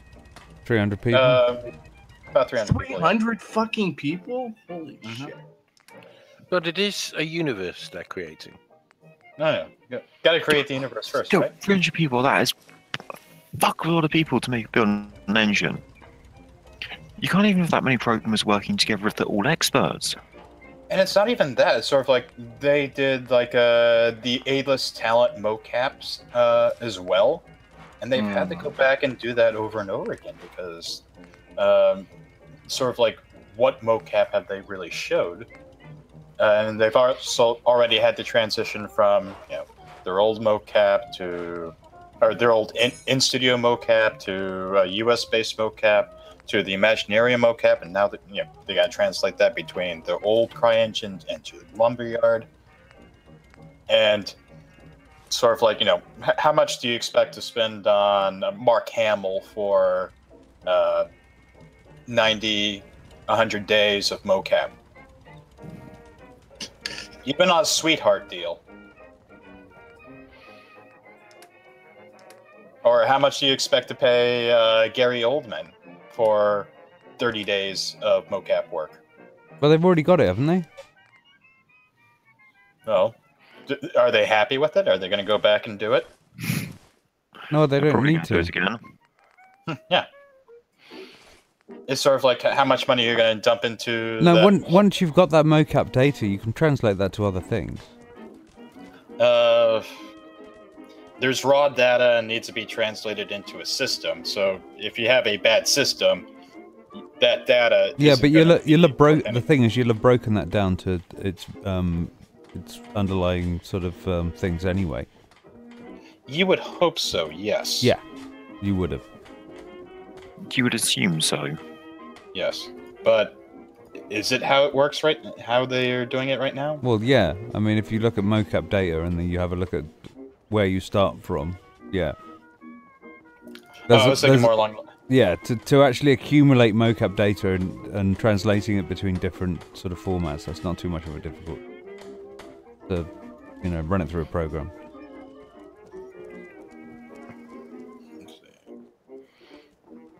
There is Just saying. dodgy going on. Not everything's epic. Epic. I'm not so sure it's dodgy. I think it's just more of extreme incompetence. Yeah. You'd hope so. Because you don't want to, you wouldn't want it to be dodgy / illegal, but how incompetent are you? How incompetent are you? Me, totally. Okay, so that's that's the possible bar to beat. Competence. My bar is very low, and he can limbo underneath it. Yeah. I mean, from my personal perspective, just sort of like looking at this, I mean, I honestly think Roberts looked at this and said this is his way back into Hollywood. Well, now I think he's leveraged loans up against everything he owns. So at this point, against everything he owns or everything that CIG owns. Well, everything that he owns is really what CIG owns. So not going to get very far otherwise. Dude, I've got my own little open house here. Look, there's the bar. Okay. And then we've got all the seats around here. There we go. No, where's the drunk who will not leave? Where's the throne for me? Where's the vomit bucket? I think Silver's got it right there. It's got a nice jukebox. So there we go. And where's the person talking about the previous election held somewhere? In the back. Where's the tourist? That's the wine waiter. Tourist or terrorist? Where do we go to discuss white genocide? Behind the brown person. But I suppose the real question is, do we or don't we have to kill the Japanese people for it to be a white genocide? Because they are honorary white after all. And do Jews count as white people? No, they're a victim group all of their own. Yes, but most Jews are pretty white. The ones where I grew, we killed all the Jews in York in 1187, I think it was. On this side of the pond, most of the Jewish people are white, yes. Yes, but very few people are Aboriginal Yorkshire. Well, they're not good enough. There's a sign, God created Yorkshire, everybody else is shite.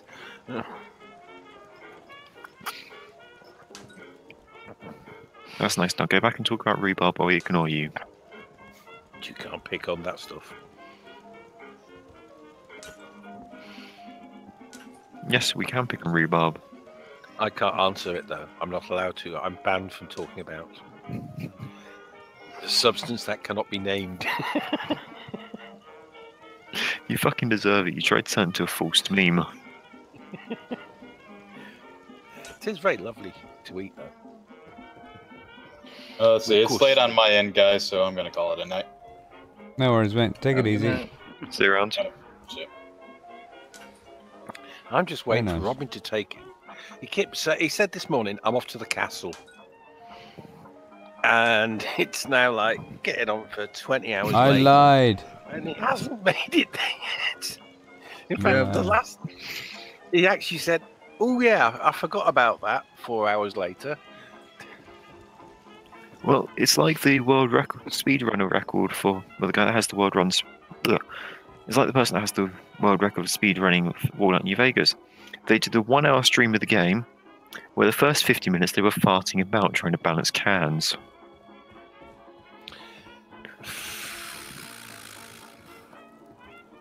That's my little shopping area, look. A little bar. Nice. I think. I think you need some repair variety in the facilities chair. here as well. Armor, No. weaponry. Variety in the chair colors.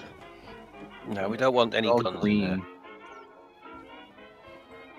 I see that Monsieur Trudeau managed to forget that Alberta was part of Canada. Did he? Yeah, you know, he did his I love the great thing about Canada and all its variants and all this, and then he started rattling off all the states and that. He missed out Alberta. Oh, whoops.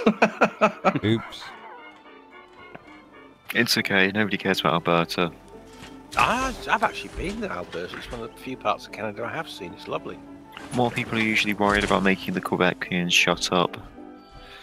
Yeah. Didn't do the speech in French though, did he?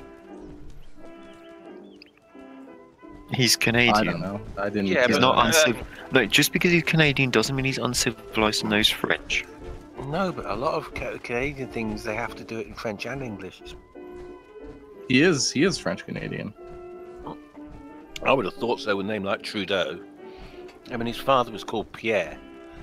Yeah. I remember his dad as a politician. It shows how He old was- I am, he was- doesn't it? He was a character. Yeah, he basically shagged anything that moved and probably things that didn't. Does anyone else think that Canada is beginning to develop a dynasty? A what? Dynasty, he means. Dynasty, they both work for that. So what do you mean by that, though?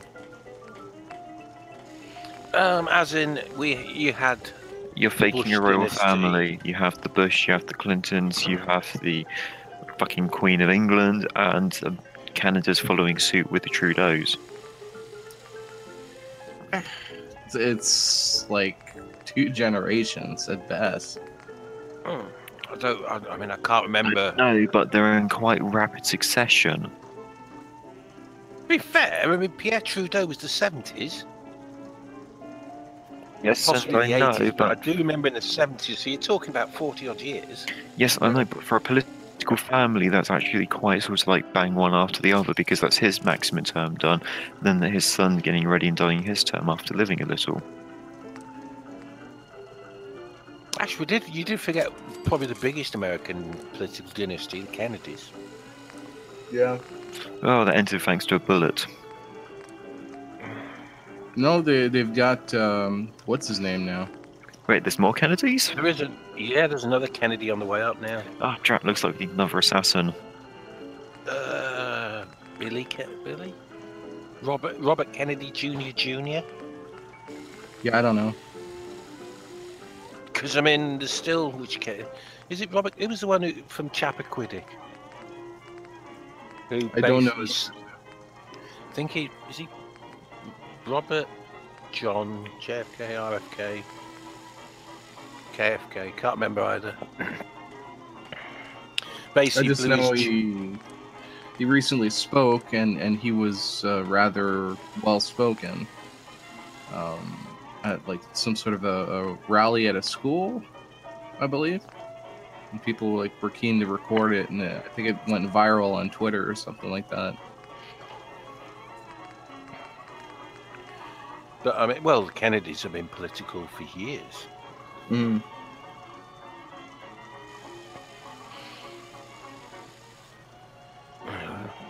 Okay, we'll go and do the thing. So this sleeping house is now turning into a let's play without as much content as your average let's play. We're now going to, I think, look, just all you've got to do is get your quadruple barreled rocket launcher with bayonet, because I have to remember the bayonet apparently, and fire it off because I want to see that thing go. It's got to be impressive.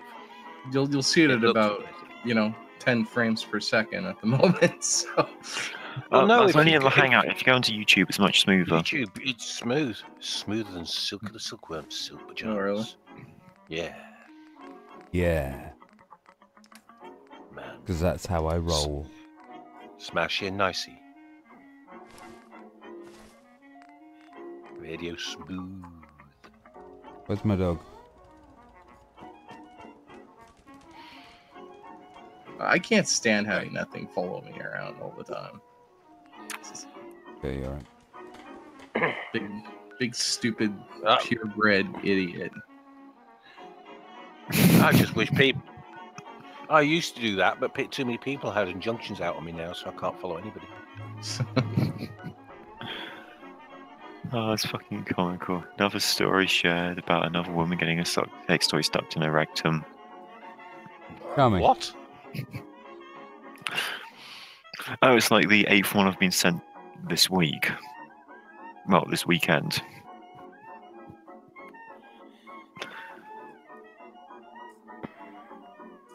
What got stuck in a rectum? He needs to know. 9-inch basic vibrator. The type love anti-cells. Jesus. Which I have to say is the first one is actually impressive. You got something that big stuck.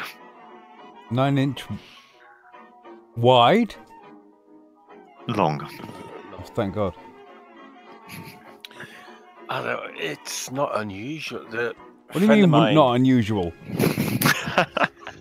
A friend of mine used to work in an A&E in, I think it was Colchester.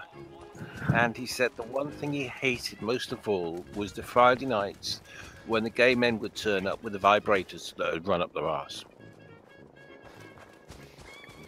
Oh my God, flared bass. This wasn't just one or two, it was every weekend. Prolapse. And I've had patients come onto the ward who have had bottles that have broken. Ouch. Up their arse. And you've got to be very sensitive with their patients, because when you read the history, it's like, and you walk in, all straight face, po face. Do you walk out and let's have a look at your dom then, mate. Jesus, it's. I mean, congratulations to the needlework surgeon. I mean, you could sew a button on your shirt anytime, because if you can sew an arsehole up like that, well done, mate. But there is no limit onto what somebody will try and shove somewhere. You might think that's too big. No, I mean, there's the infamous garden gnomes.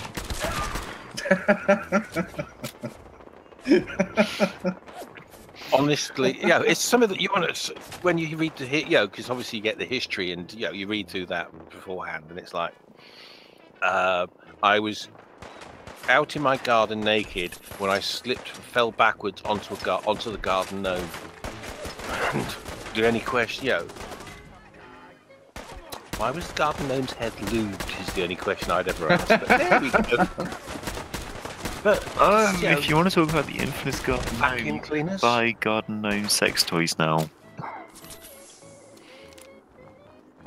There is, like I say, there just is no limit to what somebody will try and shove into some orifice. Like live hamsters. Well, there you go. There's the live hamsters. There's just all sorts, inner tubes. And then inflating them. It's just bizarre. Asking to be ruptured? What do you do on a night shift in hospital? Well, actually, I sit down and read all the histories because they're hilarious. A&E, you must not have a sense of humour because you'll just spend your whole time pissing yourself. No respect for patient confidentiality. Well, I haven't mentioned a name. I'm very careful. Yeah, he hasn't mentioned a name, he's just been laughing about them. Silver, you know you were saying about the infamous gnome? Yeah. Yeah, you can actually get them as a sex toy if you check out Discord. What, Robin's channel? Is he No, moonlighting? yeah. No, I DM'd you. Do the objects modify with the times? Like now it's fidget spinners or something like that? Fidget spinner sounds more like a male masturbatory aid than a sex toy. You know, the type that any losers would have. How the hell are you gonna fit your dick in that hole? Is my question. What are you talking about? The fidget spinner hole is positively baggy. No, it's not. Yeah, it's like 4 millimeters across. That's massive. No, it's about half inch at best. He's being post-ironic. Gee, what are you, American? No, he's Canadian. And it is there. They are 150 years old today. That we are. Yep. Happy birthday, Canada.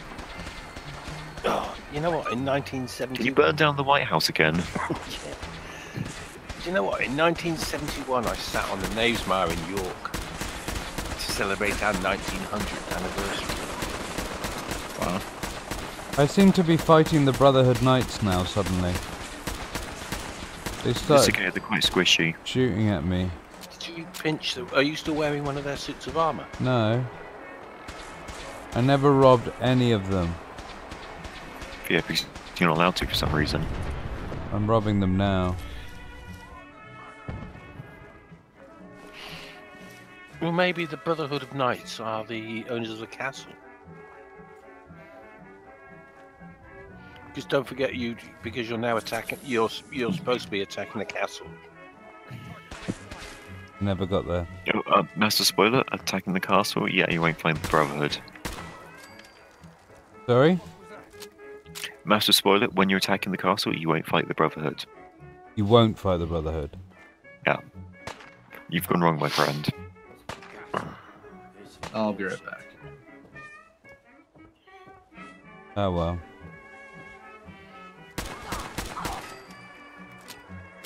What's done is done. Yeah, so Silver, what do you think of the idea of a garden gnome sex toy?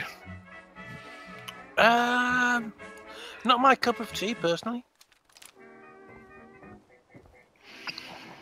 I mean, you know what they're like. But like I say, people will attempt to do anything to anyone at any time. Just what people do. Wrong place. It's just what people do. Yep. Anything to anyone at any time. That's not freaky at all. Anytime, any place, anywhere. It's a wonderful gift you can share. It's the right one. Pop a bright one. That's martini. If it's Popper's roofies my penis, I've been told that's not a very appropriate gift to share. Hey. But I do have a habit of forcing things down people's throat. Well, I don't want to sound funny, but if a fidget spinner feels a bit flabby and loose, it ain't going to really be noticed. It's like sucking a spaghetti straw, isn't it? Yeah, apparently that worked in the court of law when I turned around and said, I can hardly call it rape, I didn't touch the sides. The judge felt too sad for me to actually press charges. There's no such thing as rape. Woman can run faster with her skirt up than a man can with his trousers down. There you go. Well, that's why the trick is to catch the women and use your superior male upper body strength to hold her down.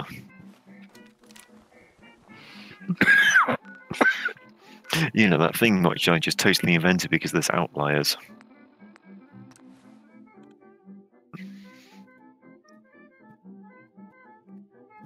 Can I have something to munch on? Something munchable. Also, He's not talking to me.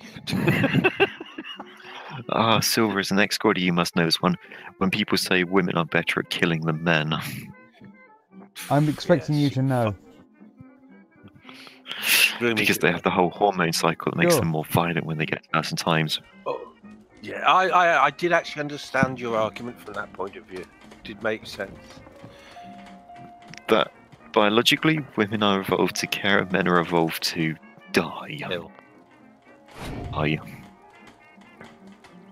No, I've got a... I would say it's kill, but realistically, in the survival of the species, women are designed to survive and breed. Men are designed to die if needed.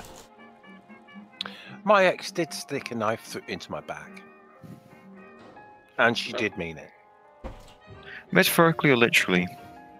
Literally. Well, that's a lovely story. I thought you'd be impressed. What did you do? Cheat with her inside her head? I cheated on her in her head, yes. That's always the way with the crazies. I did ask her when I was supposed to fit this wonderful affair in, but that, you know, if I wasn't working, I was at home. I was with her, so when I could fit this affair in, don't know, but it was good enough for her. That's the thing, you weren't spending enough time with her, and you weren't working long enough or hard enough. God, silly man. You didn't know how to fit 40 hours into a day. You're supposed to spend 20 with her and 20 working. I did turn around to her and say, well, if you're going to do it, just fucking do it and get on with it. I'm going back to sleep. And when I rolled over, she stabbed me. Delightful lady. Happens.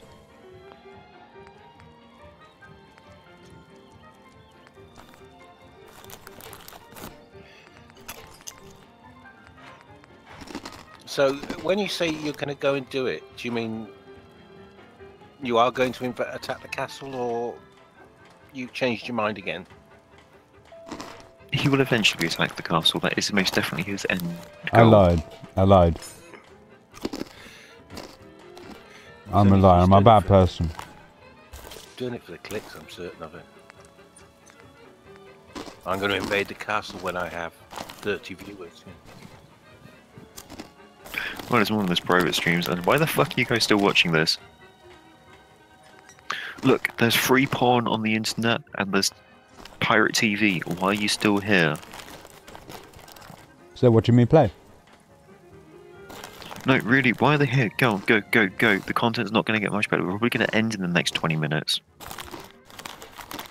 Do you think I should just turn off and just go to my normal place?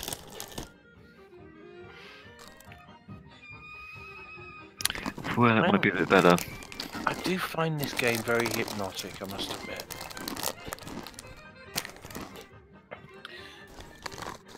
It's a bit weird. I'm telling the open house to go shut, so it's the normal question of, why are you guys still running? Yeah, why are you still here, you bastards? We hate you. Wait, I think that makes all of them. The weird thing is, there's 20 people watching, of which basically you've got... Oh, Sita's... I didn't admit. Hello, good morning, Sita. They've probably fallen asleep. It's all right. Let them be. Flan's there, but he's just a fake viewer. Fancy Cat's just a fancy cat. And I don't actually know digital data tech, so... Good morning anyway. Hello. I'm browsing one night on Pinterest, so I'm currently looking at a blue tampon inside putty. I will not have any bad talk about Fancy Cat. I don't believe I did. Look at that dapper little icon. The fancy feline.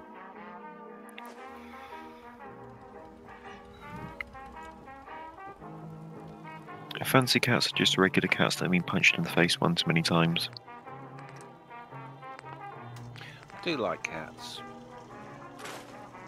I'm not a big fan. I don't. No? What's Mostly wrong with because cats? I'm allergic. Oh, that doesn't help.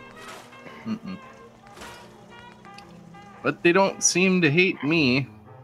Every time I'm at like a household where there's cats, they'll just like sit in my lap. Yeah, That's because they demand attention. They can smell or the they fear. can sense weakness, or they can sense your weakness, so they're trying to kill you. Just to watch you die. Yeah.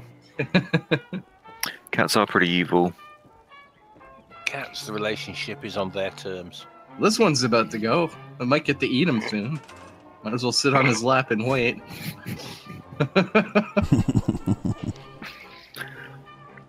Well, never stay around a house when you're allergic to a cat when there's cats there.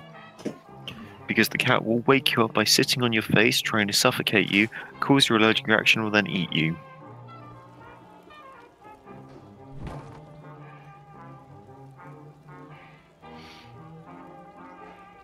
In the true friendly style of a cat. THAC, you might be at work, but if you can watch the stream, you can type in jokes. Yes, because God knows we need to rely upon the viewers to make content. It's all about you, folks. Yep, in fact, more of you should be bitching or Robin on Twitter to come on. Robin, you should really check your Twitter occasionally. Let's see what's going on in Twitter. How many DMs have you ignored? None. I'm not a bad person. Nobody cares. I think we should try. You're on first name terms with Logic, aren't you, Pascal? You must be on. You must be on first name terms with Logic. He's Canadian. Nope. You should get now. There's somebody you should get on. I thought he did a good job with his video. It was a little barbed though towards Greg. Well, did you see his one at Christmas? When after Greg had gone about, skeptic clones. And yeah. Basically, Logic said, "Excuse me, what are you a clone of?" So it's like that was the warning. I've given you a chance, and now you come out and basically done something that's really irritated me. So, cop the full whack. Yeah, I can understand misinterpreting Canadian law by quoting somebody like Jordan B. Peterson might be a little. Well, it was. I mean, the even worse bit was it was the law pertaining to his own province. Yeah. You know, you think, excuse me, mate, you're talking about, your where you live, it's directly affecting you. So yes, you should have paid an interest and done your research, and instead you didn't. And is that about the extension to the Canadian Human Rights Bill? Yeah. The one where the extension just pretty much rendered it to include all genders and gender identities. Yeah. Gender expression, gender identity. Whereas an anti-discrimination law, and it didn't really say you have to call them by whatever, so you have to call them Zisa here, Zet or Zevi. What you actually have to do is to treat them like a fucking human, and if you don't treat them like a fucking human, you will be penalized for treating black people like scum. Yeah, it's been in place for the last 50 years or so. So anybody who has a complaint, they can send a... Canada was one of the first countries on the planet to have an anti-discrimination because of sex or race law. In fact, the UK bill in 1974 was based upon the Canadian one. No, well, our human rights charter, the Charter of Rights and Freedoms, was in '86 with Pierre Trudeau. Yeah, actually, put that together. Which is the reason why he's quite so popular. Well, I think he was definitely when you had all these scandals with the Kennedys and well, the sex scandals with the Kennedys. It was Trudeau definitely did a hold me jacket, hold me beer, I'm off for one ear. I didn't No, recall he was that hold, particular no, he was hold my incident. man thong. He was just dancing that far. He just took it to another level. He was, I mean. Oh, did you see the skeptics videos about it? Not armed skeptics, but the skeptic community when they spoke about Trudeau, the current Trudeau getting in office, and he was saying that his mother was a great icon and really inspired him for what women could do because she was a no-nonsense, I will do what I want person, unless it's illegal. And then they brought up the fact that Trudeau's mother went off and shagged the Rolling Stones. It's like, yeah, well, his dad was in Italy shagging supermodels. Yeah, I mean, they were very. I mean, there was a rumor that Pierre Trudeau's father might not have been Justin, because Mrs. Trudeau used to go to Cuba and got on really, really, really well with a certain Fidel. Oh, fuck off.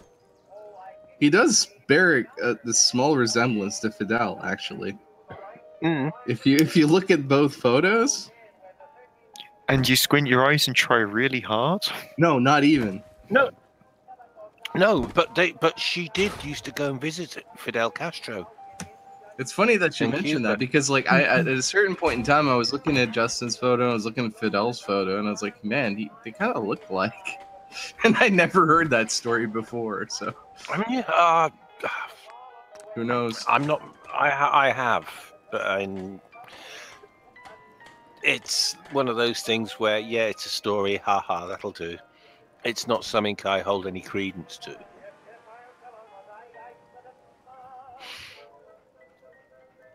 Because you know what the internet can do. You can string things together. So,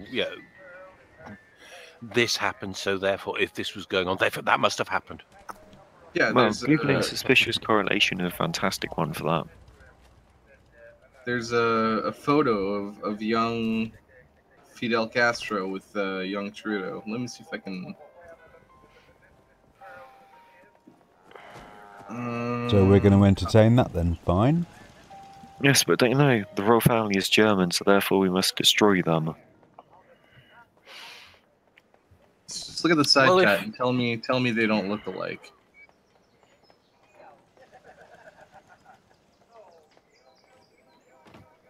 Take off glasses. Yeah, they look alike. Put glasses back on. No, they don't. Of course they do. They do. Same hair. Similar hair, similar-ish brows, jawline is entirely different. Nose, very different.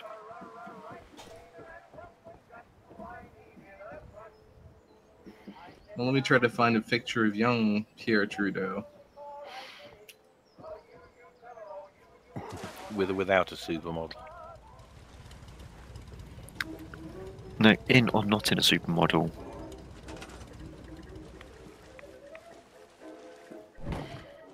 I mean, going back to the British royal family, I mean, the links with, Queen Victoria relations, or her, and the interbreeding between all the royal families of Europe.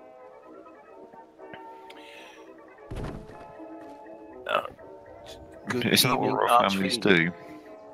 Well, they do all the time. But I mean, if there was, I forget how it works out, but it would have been quite possible that. Oh, I know what it is. If the British succession avoided the, they've changed the laws on succession for the royals. Yeah. But it's done on firstborn and not first male. If that law had existed 100 odd years ago, Kaiser Wilhelm would have been King of England. And therefore the First World War would not have happened. What is this stream about? What would you like it to be about? Come on the open house and let us know. When we can have a stream about something. It's about sexual harassment or working in sports. I think Archfiend's been on here before. He's already asking the question. traps game. So, if anyone wants to change the stream to being about sexual harassment and how it's a competitive sport, please run for presidency of the United States of America. Oh, that man is just a joke. But it's a joke that's not funny.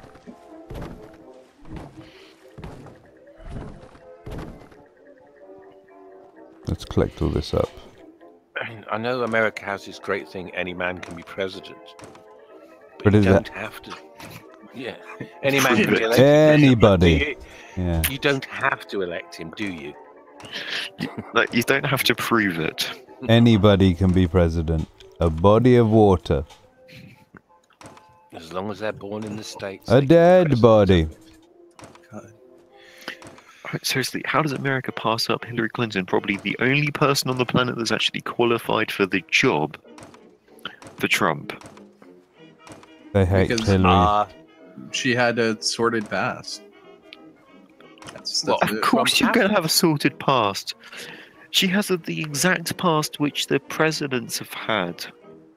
Not as much as other presidents before. Their most popular president ever. I mean, all you've got to do is mention JFK.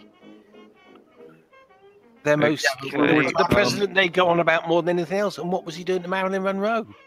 We're talking about like extracurricular. We're talking about extracurricular activities versus like, you know, actual dubious shit. That's not improved. She got up to some dubious shit, the type that the United States have been involved with since before she got involved in the game to well after she's going to be involved in the game. So yeah, if anything, it makes her more qualified for the current situation in America. Bill Clinton repealed what is it? Dodd-Frank. Is that what it's called? The law that prevented banks from using people's savings accounts to speculate.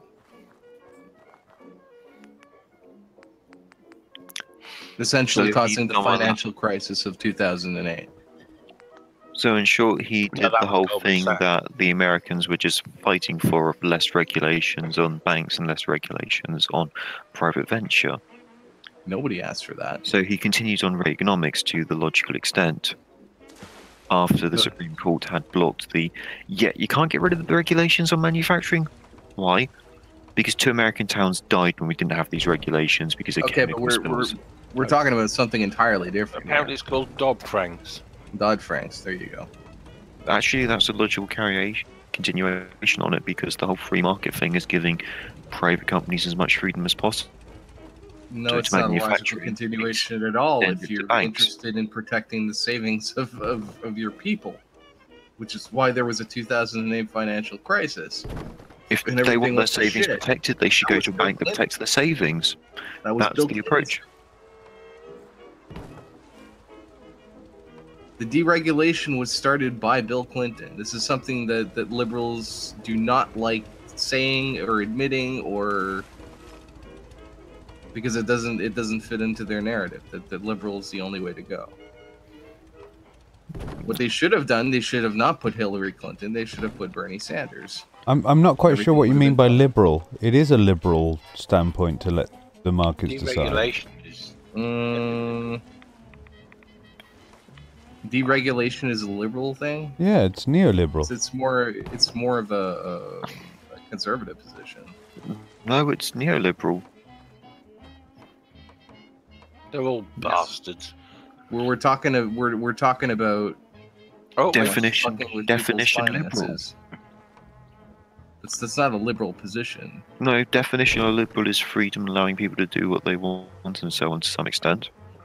And giving people and companies more freedom. So if you give people and companies more freedoms, it turns into anarchy.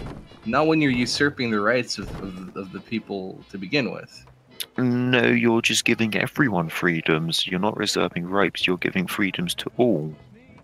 That's not a freedom to all. Freedom to all is if you're allowing banks to speculate with people's savings accounts, That's You not. have made How is that freedom freedom? to the banks and given the banks more freedom. You have not taken assets and money from people and forced them to not have money. You've just merely allowed banks to speculate, so people have the ability to choose between a speculative bank or a non-speculative bank. Right. So you're putting the rights of the corporation ahead of the rights of the individual. That's No, right. the individual has chosen the bank that does that with their money. But all the banks have been doing that. That's the thing. Then the people have not been acting in a responsible way and asking for a bank not to do that. They have been falling short of their end of the bargain of being a truly liberal society. No, that's not how that works. I'm sorry. That is the argument of extreme liberalism. Well, call it whatever you want. That has absolutely nothing to do with the liberalism that I know or that I've identified with for the majority of my life. The semi-regulated form of liberalism, which is putting the individuals of the society first to protect the group. Well, they're putting the rights of a corporation or banks or the rich ahead of those. What they're doing is expecting the corporations to act in a civilized and responsible manner, which they don't. If they can find a way around the law, they will do. Yeah. And which is why the regulations were put in place in the first place. It's like and for Bill Clinton to rescind them, it's like absolutely ridiculous, and he essentially aided the financial collapse of 2008. Yeah, I mean, it's deregulation. I mean, people forget why regulations were put there in the first place, because some bastard absolutely. I mean, you only have to look at the Grenfell Tower for £2,000. Basically, a couple of grand. All those people shouldn't have died. Also, Cal, did I say that I actually agree with that, or was I just making an argument in the devil advocate manner? It's the difference between moral law and real law. Just because something's legal doesn't make it morally right. But unfortunately, for some reason, we expect, we don't need these regulations because they're stymizing our businesses. Well, we don't care, people wouldn't abuse the system. No, because that's never happened. And from here we can reach back around to the topic of Star Citizen and talk about the Ponzi schemes of ad investments and using your THAC rebate for loans. Do you honestly think it's a scam though? Or do you think he's just basically incompetent?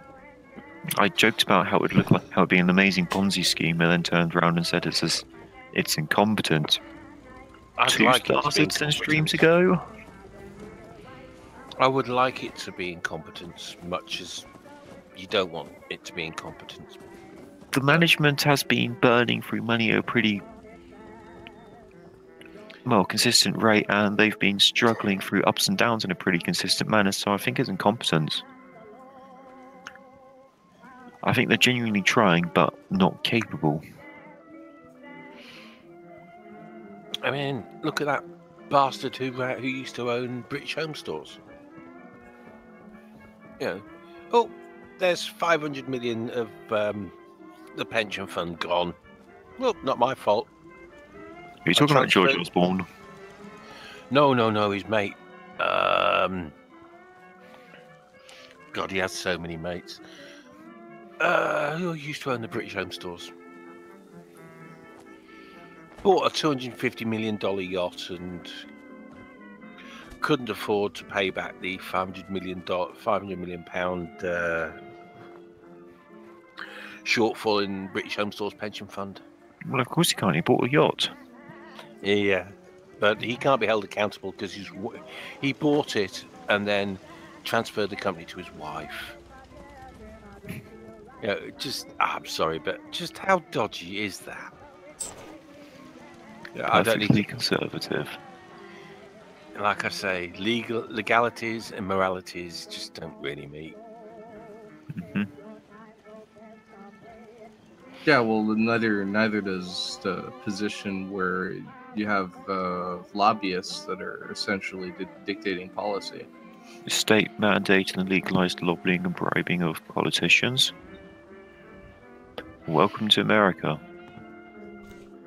Oh well, one of the great things I love about being older than the rest of you is I'll be dead before you lot, so I won't see most of the shit really comes through. Yeah, you're going to get out before the dementia tax really hits in. I won't remember it. Yeah, the thing is, I'm young enough to remember it when I get dementia. Yeah, it's really sad when you're looking forward to dementia because that way you don't have to remember all the shit that's happened. You know, I love the fact that May, when the Conservatives had the track record in the previous 7 years of increasing our national debt by 240%, spoke about how the Labour government would be completely unviable and make our national debt skyrocket at an astronomical rate. I'm sorry, but you had over tripled our national debt in 7 years through some of the harshest austerity we've ever had. Yeah, their economic plans. You want to talk about a costed manifesto? Their economic plans are unsound. It's complete junk. Tories. Did you see the election? The vote any on conservative plan? Like, I've yet to see a conservative plan that's been good for the people, financially sound, for the economy even. Yeah, I'd actually give you that one. The Tories make no goddamn fucking sense in an economical thing. The Tories do not actually have a legitimate platform to exist on. If they were a country, you could invade them because they don't exist legally. Because the platform they stand on is economic sense. When they don't make economic sense and they are the non-economical sensical argument and they don't appeal to any other base, they are not legitimate for the one thing they strive to be. Like if Prussia was only legitimate if they have the Kaiser, the Prussian king, and then they go and behead him and they elect a republic instead. They are no longer the official Prussian state, so they are no longer a legitimate country. So their neighbour invading them is perfectly fair game. Fiscal conservatism should be about looking at plans that have absolutely no business being there. Maximize profits, minimize expenditure, maximize. But when you start tapping into things like the NHS or Social Security or Medicare, like those are things that you shouldn't cut. That's the reason why all those things exist in the first place. Because if you can placate your poor by, if you get ill, you won't die. If you get old, you won't die. You won't be kicked out on the street, and if you miss a day of work, you won't be fired and replaced with the first person willing to go to your position. You stop a revolution that keeps you in power for longer. So a certain amount of welfare and socialism is actually required to keep a authoritarian government in order and to rule for a long time. Yeah, but they have taken over the media and they control things. You look at the abuse that Corbyn has had, and anything left of centre has had to suffer from the UK's extreme right-wing media. Even they've managed. I mean, the BBC used to be a bastion of. I mean, it was full of liberals, full of liberals, full of liberals. Well, they weren't. They were just They were just there to hold the government to account because nobody else did. But now it's Channel 4 do it. When the last year after the election and the controversy came out with the Conservative Party's expenses, because the BBC hadn't written and it didn't even report it, I wrote a complaint letter to the BBC, and the reply back was, "We don't comment on other people's stories." And because it's a Channel 4 story, we're not going to get involved in it. But you do that all the time. It's a story about the nation. It's national. It's nothing to do with, it's their story. They just canned it. And then you look at who runs the BBC now, and it's basically ex-Murdoch people. All of the top are... Oh, no, that's not quite true. Silver, if they're not ex-Murdoch. Silver, before you get to conspiracy theory about the BBC's anti-left-wing propaganda outlet for the government, Just know this: during the election run-up for the current one we've had, the Financial Times ran a story upon media bias in the UK. They found that 2/3 of all media coverage of the Labour Party that was positive, mentioning Corbyn, was done by the BBC. Did you see some of the stuff that Laura what's-her-name put out? Koosberg? Yes, she even got sanctioned by the BBC. Yes, I did, but I do mean that they came out with 2/3 of all positive media coverage in the entirety of the UK was carried out by the BBC. Which goes to show how biasedly horrible the rest of the media have been, because we'll just clip that little bit there out of Corbyn's speech. We'll clip that little bit there out of Corbyn's speech, and it makes it sound something totally different. You have to go into Hansard to look up the fact that when Corbyn. I know this is okay, guys. I know this is a tired meme to bring up on the open house, but oh my god, I'm going to use this as the best example of a Sagan going Corbyn is weak because he wouldn't do a first-strike nuclear weapons. Nuclear deterrents are only a deterrent when they're when it's a second strike policy. The second it becomes a first strike policy, using your nuclear weapons in a defensive manner is no longer defensive because they're going to nuke you first. You have to use your own nuclear weapon in an offensive manner. De-escalating to, I will use this as a second strike option, but I will have this as the most deadly second strike option on the planet, is actually the only way you can do nukes. Having a nuclear arsenal so you're unable to launch it, but it automatically retaliates, is probably the best way of doing it. Because that way, everyone knows that if they nuke you, they're dead, but you don't have the option to nuke them first. I mean, it's weird that one of the, the nuclear non-proliferation treaty. You are aware of this? Yes. It's one of their, I can't remember if it's the first or second rules, is that we will work to remove all nuclear weapons from society. Yeah. Not doing very well on that one. I think the only nuclear program on the planet that's decreased is the Indian nuclear program. But they still have... Pakistan. Oops, sorry. No, I was joking. No, the Indians still have the ability to make nukes. In fact, they're one of the best countries on the planet at making nukes right now. Because they decided to put the money from their nuclear program into their space agency, their advanced munitions plants, so they actually make some of the best guided bombs on the planet, creating their own equivalent to the GPS, as well as doing experimental nuclear research, which through the combination of all of them, they can produce a nuclear bomb quicker than anyone else on the planet. And the shame. And this is India. Yeah, I'd never knock India, mate. No, I mean, this is India, a country where their education level across the average population isn't very high, and their industrial base is a bit lacking, where they need to do an industrial revolution, essentially. One of the great things about India's economically is their slave labour. I'm not about great as in, oh, aren't they wonderful? Let's take that as an economic blueprint. I mean... Tories have. Yeah. Well, yeah. Oops, hang on. I'm trying to keep an eye on the chat at the same time.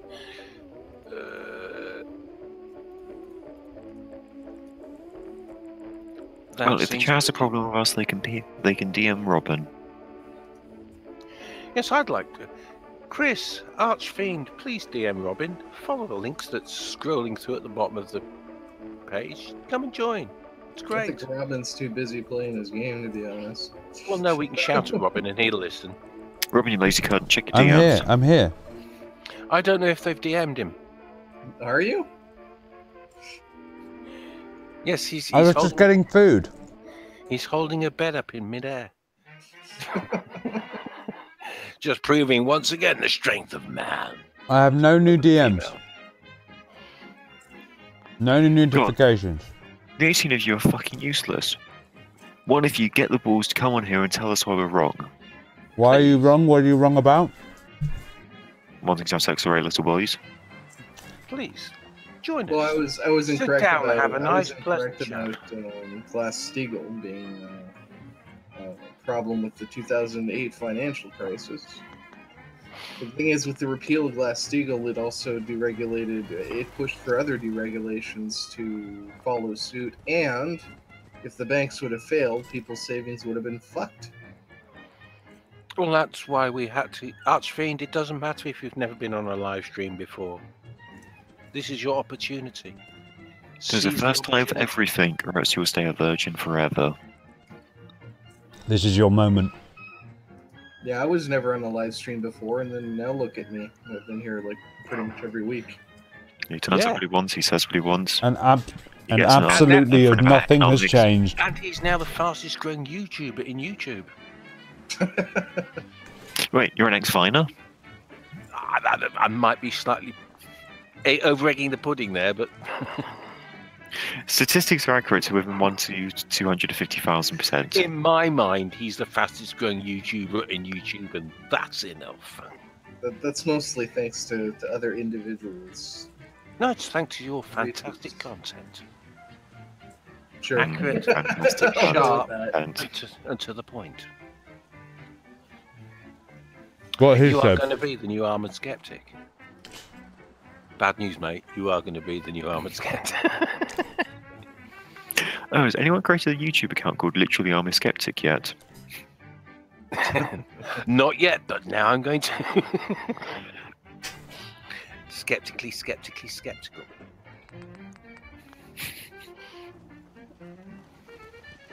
Because I think the whole skeptic clone thing should have been taken that teeny bit further to actually turn it into a proper joke. So I'm looking at Where Barbarian instead of Ben. someone being Armoured Skeptic clone, they would just be literally Armoured Skeptic. Skeptical on that. Oh my, where that? Barbarian Ben is claiming the prize for the slowest growing YouTuber. I don't think so. I doubt it. I've actually made videos and I've got never about... made a video and I've got 4 subs, I think. No, I've made about a dozen... Holy fuck, I've got 3 subscribers, I need to get rid of them quick. Yeah, please don't subscribe to those people. Subscribe to Robin. It's not worth your time or theirs. What are you talking about? It's worth more than my time, because my time is worth literally nothing. I have never produced anything and I have 7 subscribers. Kraut made a vid RE free speech in Germany and got the name of the law wrong. Oh, Kraut, get your head back in your out of your ass, because you were wonderful to listen to once. No, I think you got it right, Kraut. Get your head back in your ass. No, I actually like Kraut as a person until he started going off on his spurgy stuff. And The internet's for spugs. Grab your dick, double click, and spug, spug, spug. I went from jaw dropping to, oh my god, to I don't think I really want to listen to this anymore. Reminds me of one of my uncles who used to call my house back when my dad was still around, and he'd just go on these like paranoid rants about how like everybody's out to get him. Sound familiar? So I don't know. Maybe it's a bit of the roots talking. I used to be paranoid, but now I know they're out to get me. You must be old now. Get even older quite shortly. Oh god. Yeah, of course people are out to get you then. I mean, you got the tax collectors, you got the morticians after you, you got the nurses, you got your senile dementia workers. Oh, they can fuck off. Some people just have the weirdest You got the reactions nurses to that are specialising in alcohol, elderly care.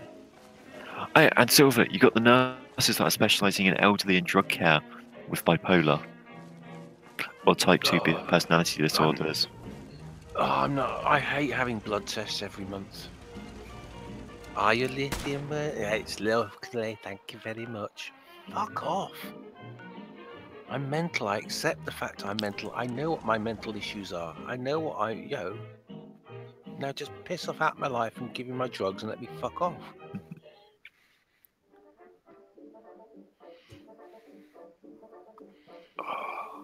Anyway, not Kraut, I mean, Sylvia, have you seen the amount of nurses that have borderline personality disorders? Yeah, I worked in the hospital. It's astonishing. Well, what do you expect? How much shit we go through. I seem to have gone from one shit job to the next shit job. He wasn't able, even though Archfiend has apparently attempted to Send me a DM Robin. message. Send me a message. Just tweet at me. And I'll spot you that way. Just keep tweeting us and tweet them until you get blocked. Tweety. I can't post it to the chat, but look up the 13-minute station file that's having foam. That's just from having foam on the walls.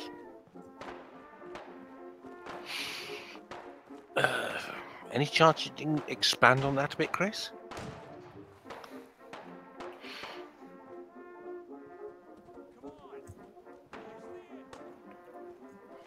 Do you mean the Station Nightclub fire from 2003? I have no idea.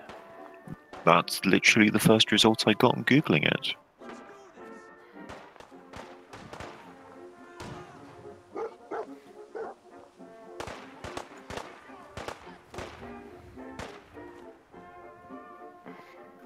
Robin is apparently tweeted that you best check now.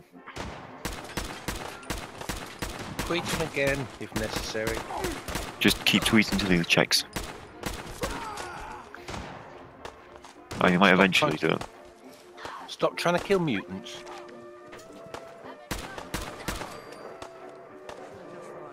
Unless you're using your quad-barrel rocket launcher, then that's allowed. It's really sad. That's all I really want to see in life is Robin firing off a four-barrel rocket launcher with bayonet. Look, the spin-off rocket launcher was a tailline to carry 9 rockets on your shoulder is pretty impractical. Dog, come here. I don't know. Having fired rocket launchers, there's no kickback. You're all right because they sit on the shoulder. Oh. What if you had a rocket? If you hold it to your shoulder and launch, you'd only launch it once anyway because you'd have no shoulder left. Because the back blast would just melt your arm. What if you'd have a rocket for a bayonet? I think they've made them. They're called rocket-propelled rifle grenades. They didn't take off very well because they had explosive repercussions. I'm not talking about it like launching. You just stab somebody with it and it goes off. Ah, that's the Russian anti-tank stick. Oh, the old sticky grenade. No, the Russian anti-tank stick from the pre-Russian war of the Russian war they had just before World War I, where they had shitloads of proto tanks, which was essentially just armored tractors. Archfiend, he won't have got scared because you drew a picture of Pepe burning the Kakistani flag on your Twitter. He'll look for you even harder if he knew that. What's bad? No. What, Robin and the Kakistani flag? Yeah, he fucking hates the Kakistani flag. Precisely. Oh, that colour's awful.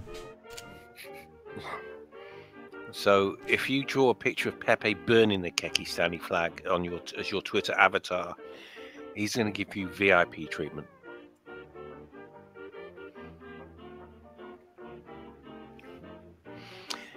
We've still got 18 people watching. Maybe they're all Rhubarb fans. That's it, the Rhubarb Liberation Front are coming alive. Nobody's a Rhubarb fan. Yeah, don't say you're a Rhubarb fan, you'll never get on.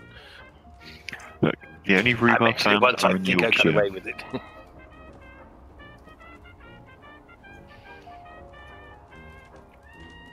That's like child pornography fans.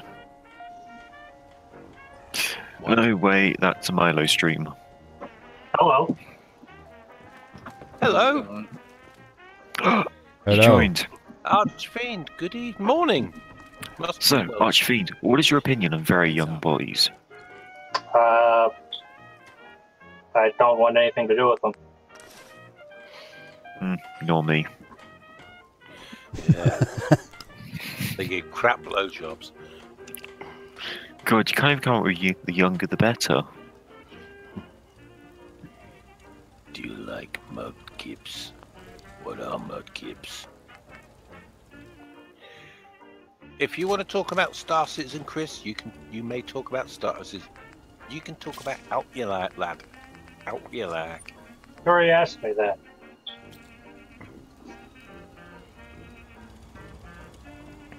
Do you like mudkips? That's what somebody asked. It's up for you to it's up to you to decide, viewer. I don't know what a mudkip is, to be brutally honest. I don't know either. No, I prefer children. You have to go there, don't you? Trouble with children is they're crap at rolling joints. Yeah, but if you get them young enough, they can't turn around and say no, so that way it's technically not rape. That's lovely. I beginning to think that's why they brought in the yes is yes law as opposed to the no is no. It's devolved into this, has it? Yes. Yeah. I think it's about time we took it out of Cat's trousers. So what have you got to say for yourself then, Sunshine? Hello? New person? Archfiend. Yes. Talk to us. Let me ask you this. How does my mic sound? How's your mic? Does it sound terrible or? Bit flat and bassy. You sound a little muffled. Like you're calling from inside a closet.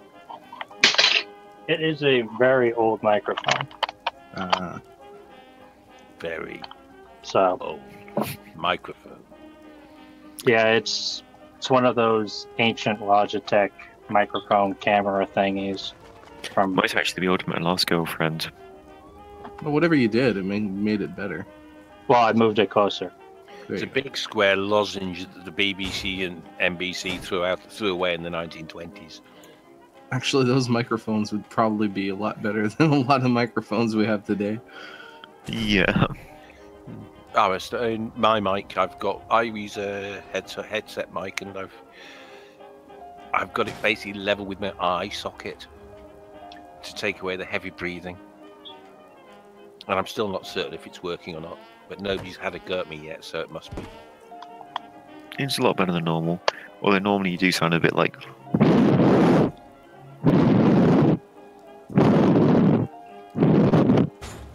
Which gets pretty bad.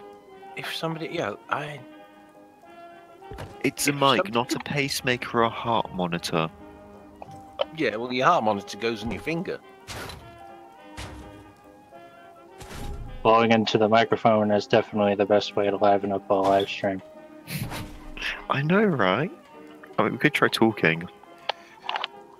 Yeah, run out of topics after 5 hours.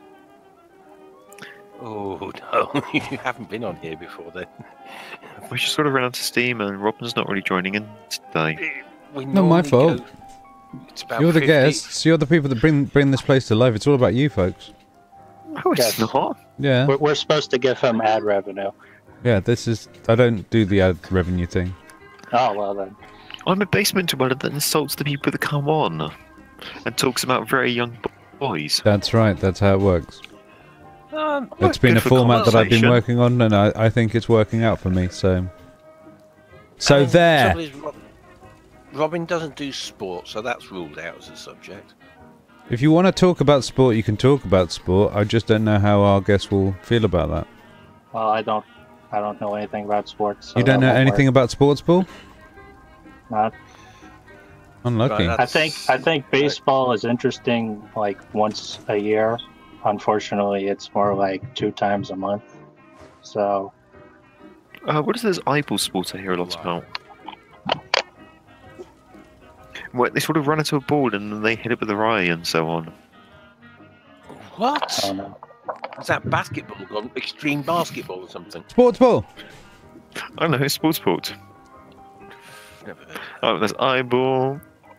There's log it, telephone toss. Just got to nip off 2 seconds. And of course, one of the royal sticks of the men dressed in white dancing around with bells on their ankles hitting each other with sticks. I believe they call that Morris dancing. Oh, hitting people with sticks seems pretty interesting, at least. Yeah, but it's like the most bumpkinish sport on the planet. And now I'm carrying the conversation away about Morris dancing. Yeah. So, you know, who's my life come to this? responsible? That's the question at this point. Well, who was the one who brought up sports? Yeah. Who did sports ball? I think that was you. No, lies. No, other you. The other me. What, past me? No, not you. The other you. What other me? Arch, you're both talking. How many me's are there? Not enough double penetrate Maggie. Wonder what the chat is saying. Probably oh dear god, why? Why? Yeah. No, they're talking about Saterball, the sport one of the highest throughputs of all sports. Saterball. What happens in it? Are you making this up? Well, about 15 gigabytes a second are transferred throughout it. Other than that, I don't really know. I've never heard it. Chris, what is the Saterball you talk of? What is Saterball, please, Chris? Explain, expand. And now we shall fall silent and wait for them to respond, with the minutes Oh, delay some to kind begin of with. Star Citizen thing. It's in I Compton, don't know looks like a much about Ponzi Star scam. Citizen. Yeah, I've googled it as well, and it's something. Saterball was created during the last years of colonization effect. I'll try it in English. It's from Star Citizen. What? So Star English is what I Citizen. say. That game. No, you're- That game's starting to suck more and more, isn't it? When you listen to it, even the names suck. Okay, Star Citizen has made a sports game inside it. You people How much picked a feature terrible creep do they franchise. want?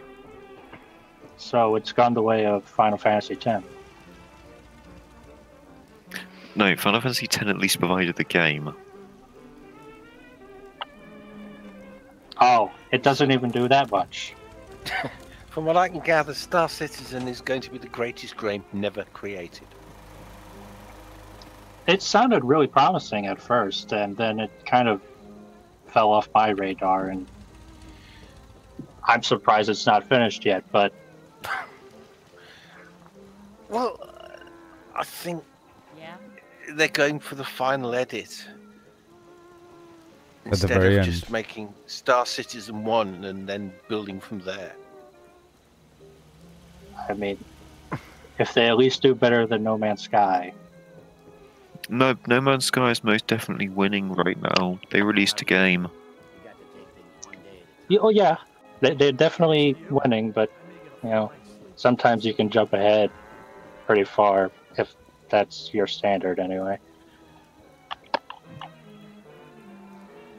Look, when we're talking about releasing a game, releasing a shit game is actually better. So, the Unit Z, the Under Z, Block Z, Lego Z, Unit Sure. Extreme Z, Unit Z Pro, all those games, and Unturned, the Steam Greenlight asset pack that keeps being resold, that Jim Sterling is eternally covering right now, is a better game than Star Citizen because it's fucking out.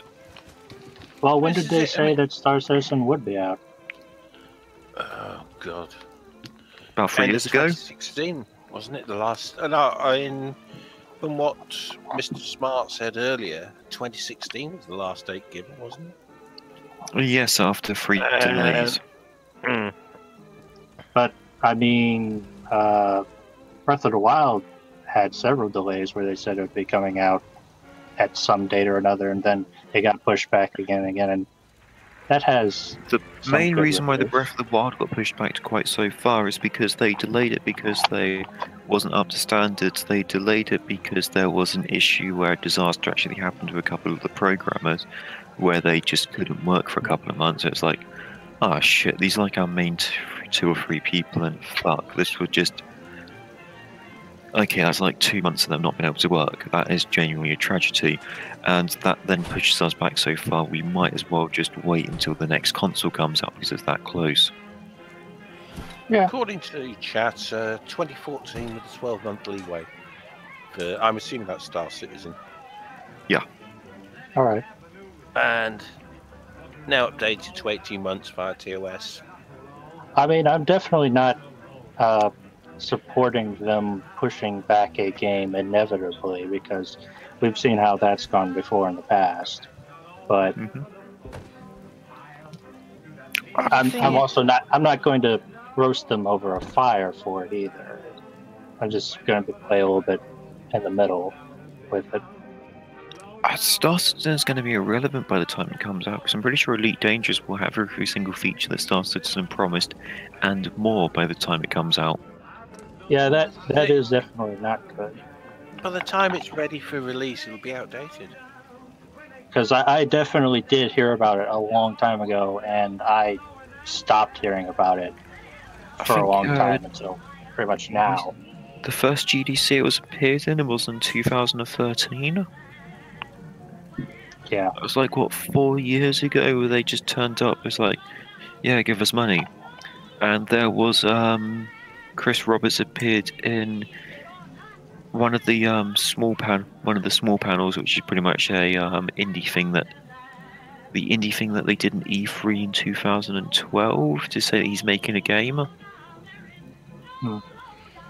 Where he's showing off some very, very, very alpha-ish demo.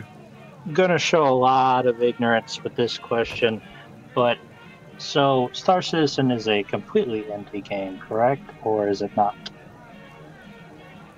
Yes, no, maybe. Depends which one of the heads of the company you listen to on what day.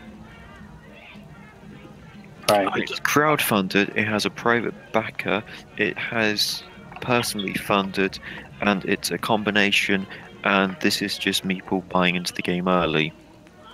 And it's not crowdfunded, depending who you ask. I mean, it really doesn't look good when you have so many different things kind of muddling where this game comes from.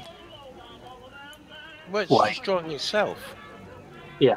Well, this is why big companies like EA actually stick to the script and make a fucking script to stick to, and it actually works out better, because if you have a single story which is the factual evidence and you stick to that story and you don't really give any in-depth descriptions until you publish more information in a shareholders report. Yeah, but I kind of wonder it's not more accurate. If a indie game can get away with doing things that way, though, because they sort of rely on that interaction with their backers to sort of maintain that relationship. Well, that's why you have PR people which follow the fucking script, but have a much more detailed script to follow. Yeah, where it's not so much following the script, it's more of this is the fact sheet. If you want to give information, only give information off of the fact sheet. Yeah, I mean, they're probably not handling it as tactfully as a bigger, more experienced group like EA would.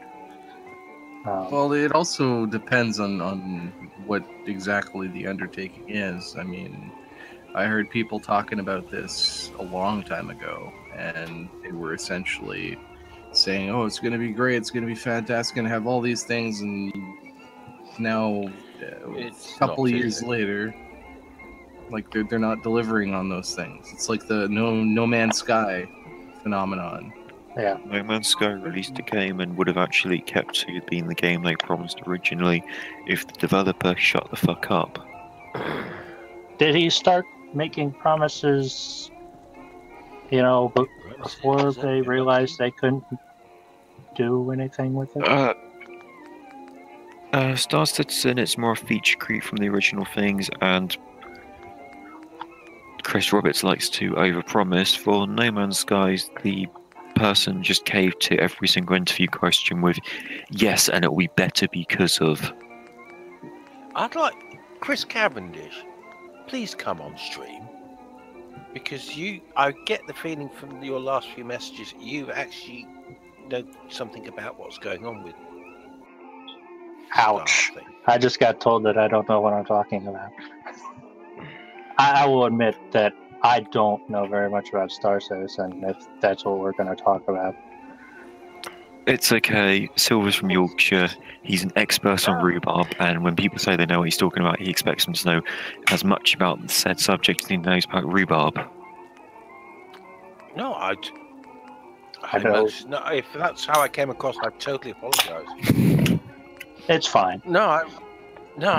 Because I looking at the chat, and he seems to be coming out with all sorts of comments about it, and I was hoping to try and broaden the discussion, broaden everybody's experience, and therefore increase our knowledge. Oh yeah, give us a second wind. Something we do not deserve. Yeah, he does seem like he knows what's going on, but he might just be more comfortable staying in the chat. He doesn't have a mic. He doesn't have. You only need a mic. You don't need a camera. And he doesn't have that. Oh well, that's a shame. You'll have to learn to type faster then. And deal with the delay. Yeah, so might I recommend asking Derek Smart, and his companion Habib to give you access to the TARDIS so you can send messages 1 minute further into the future. Keep out of my TARDIS. I couldn't believe they brought in an actor to play the first Doctor Who. Spoilers for anybody who hasn't seen it. Tough shit. Is the first Doctor still alive? William Hartnell? No. He died in 1970 something. Yeah, he was an old man back then in black and white. Yeah. That guy was an old man back when there was silent TV.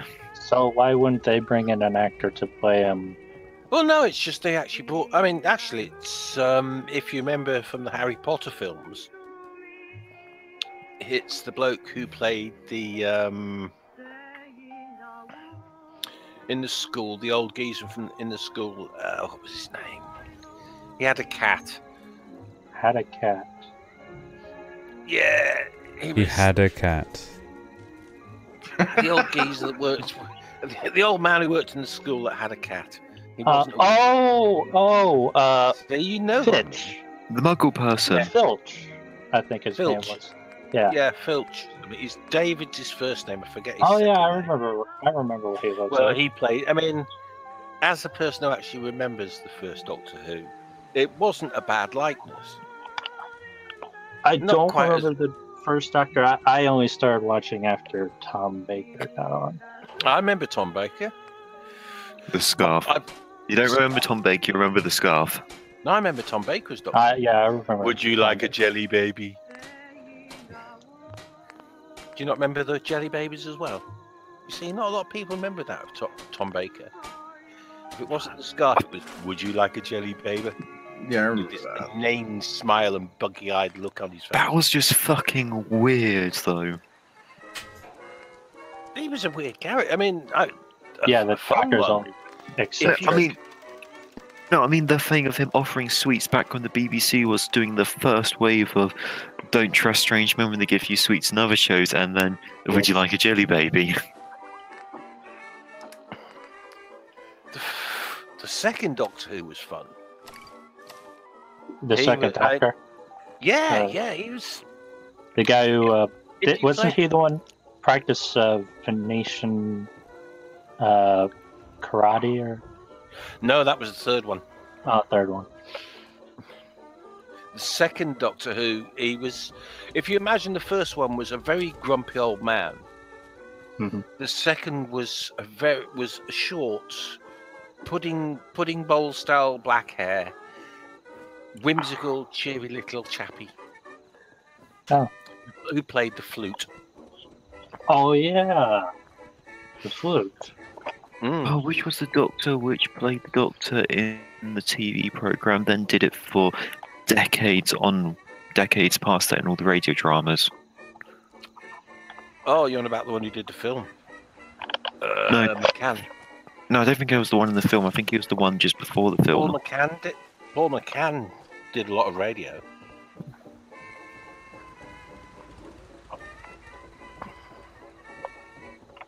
Although, I mean, if you go online on YouTube, you can find a lot of. You can find the varying Doctors, but only in short clips. Yeah. Unfortunately, I mean, he has lost quite a lot of that. Yeah, well, it was back in the days of we've only got so much storage space. Mm-hmm. And who's going to want to watch these anyway? Despite the fact Doctor Who was actually one of the most popular TV programs they had on. They're a very long way. Well, it kind of proved itself that, but them bringing very it back. long. I mean, if the Longer than modern a Nigerian Doctors, penis. I know I am in a minority Ooh, when very. I say that the first of the new Doctors is my favourite. Eccleston. Yeah, I really liked Eccleston, to be honest. I think he had a really cool. I really kind of didn't like the way the new Doctor Who progressed in the long span of things, where I still personally prefer Tennant because they do a lot more of the small scales where nobody dies. Tennant's really good. And Eccleston had a very good episode where he turned around and said, "Yes, nobody died!" And they actually draw on point to the fact that the Doctor is trying to save everyone. Because not only did nobody good die, nobody to the sidekicks died, but the bad guy didn't die. Yeah. Well, if you remember back to the very first of the new Doctors, the first storyline, well, yeah, look, I'm giving you a chance. It's your choice. And, right, that's your choice. Well, sorry about this, but unlucky. Yeah, he was very much a, I give you one, you only get one chance, and the pragmatist trying to save everyone. No, and he definitely played the I just got through a war kind of Doctor very well. And that's what I really liked about the whole reboot of the Doctor Who series is there was a potential for a lot of things to change, but they really wanted to bring everything back, which kind of went against the premise of the reboot, which I didn't really like about it. And Silver, the Doctor I was meaning was the 7th Doctor. 7th? Who played that? Is that the guy in the wheelchair? Sylvester McCoy. Sylvester McCoy. The one with the umbrella. Yeah. I do. Yeah. Because the BBC did shitloads of Doctor Who radio dramas, and Sylvester McCoy played them until they did Christopher Eccleston. Doctor Who came on. Cool. I liked all three of the new ones. I didn't get into the fourth one as much. What, you don't like Peter McCauley? You don't like Peter McCauley, the grumpy old man? Of the newer ones? Yeah. I haven't watched it. I didn't even get to the Peter newer McCauley ones. works so much better than the previous guy. The one that acted like a fucking child. Ugh. Doc's meant to be like 1,500 years old. He's not meant to be acting like a child that's excited over stuff. Although I did really like the River storyline. It's not a bad storyline, but they did sort of start that with Tennant, though. Yeah, they did start with Tennant with the end. Well, David they Tennant, ended I'm that. having a relationship with. No, Doctor's never has had any relationship with his companions except as companions. It's all about the latent sexual tension. I mean, I didn't really remember the companions that very well from the originals. Hey, there was sexual tension with one companion that lasted for about a quarter of half a season. Captain Jack Harkness, who flirted outrageously with the Doctor the entirety of the time. But would River even count as a companion? The wife of the Doctor thing, but I think that they killed her off too quickly because what she described as Peter Bacaldi, the wise old doctor that stopped playing with the children's faces and said that he's a grumpy old man that wants to save lives at the end of the day. That's how she describes the man she loves. Fluffy. Well, saying Ask a question. what? Why do you keep mispronouncing Peter Capaldi's name as McCaldy? Did they revisit the daughter arc? No, they never touched that again. I hope not.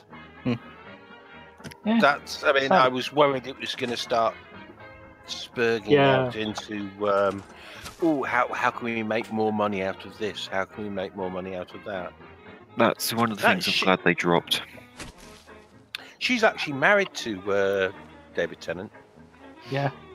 Oh, really? And she is the daughter good for him. Who was Doctor Who 6 or 5?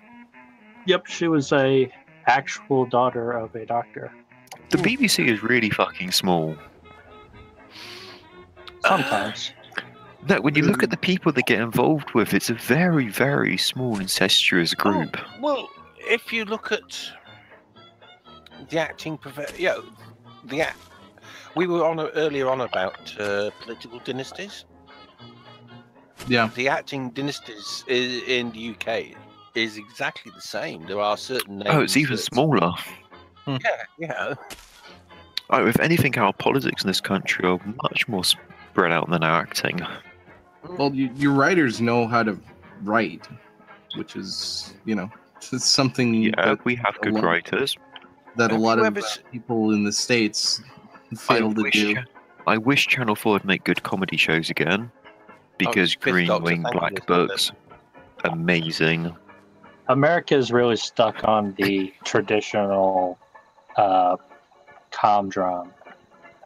comedy thing. Well, yes, the joke is you just speak poop louder. They become addictive after a while. It's also fucking predictable. Yeah, that's why they like it. It's comfortable. I can detect a punchline coming from 5 minutes off. A mile away, yeah. It's comfortable TV. It's your big baggy jumper and your lovely woolen slippers, which are 20 years old and you should really have thrown them away. But I mean, drop back into the plot in seconds. We do have Game of Thrones now, though, so it's not all that. Even then, the writing is not that fantastic in Game of Thrones. I've never seen it. I haven't actually seen it either. I think we need to call Keemstar right now. No. Why would I no? Want to call on that point loser? of principle, no. We have some intelligent people in this stream, and that's insulting to them. No, someone turning around and saying the racing in Game of Thrones is terrible because you would make a drama alert out of that alone. Did you? But it's like the best written show on TV. I'm not saying that Game of Thrones is good writing. I'm just saying that most TV is pretty shit writing. Yeah, I mean, I don't even watch TV anymore, to be honest. Archfiend. Yeah. Have you seen the original House of Cards? No.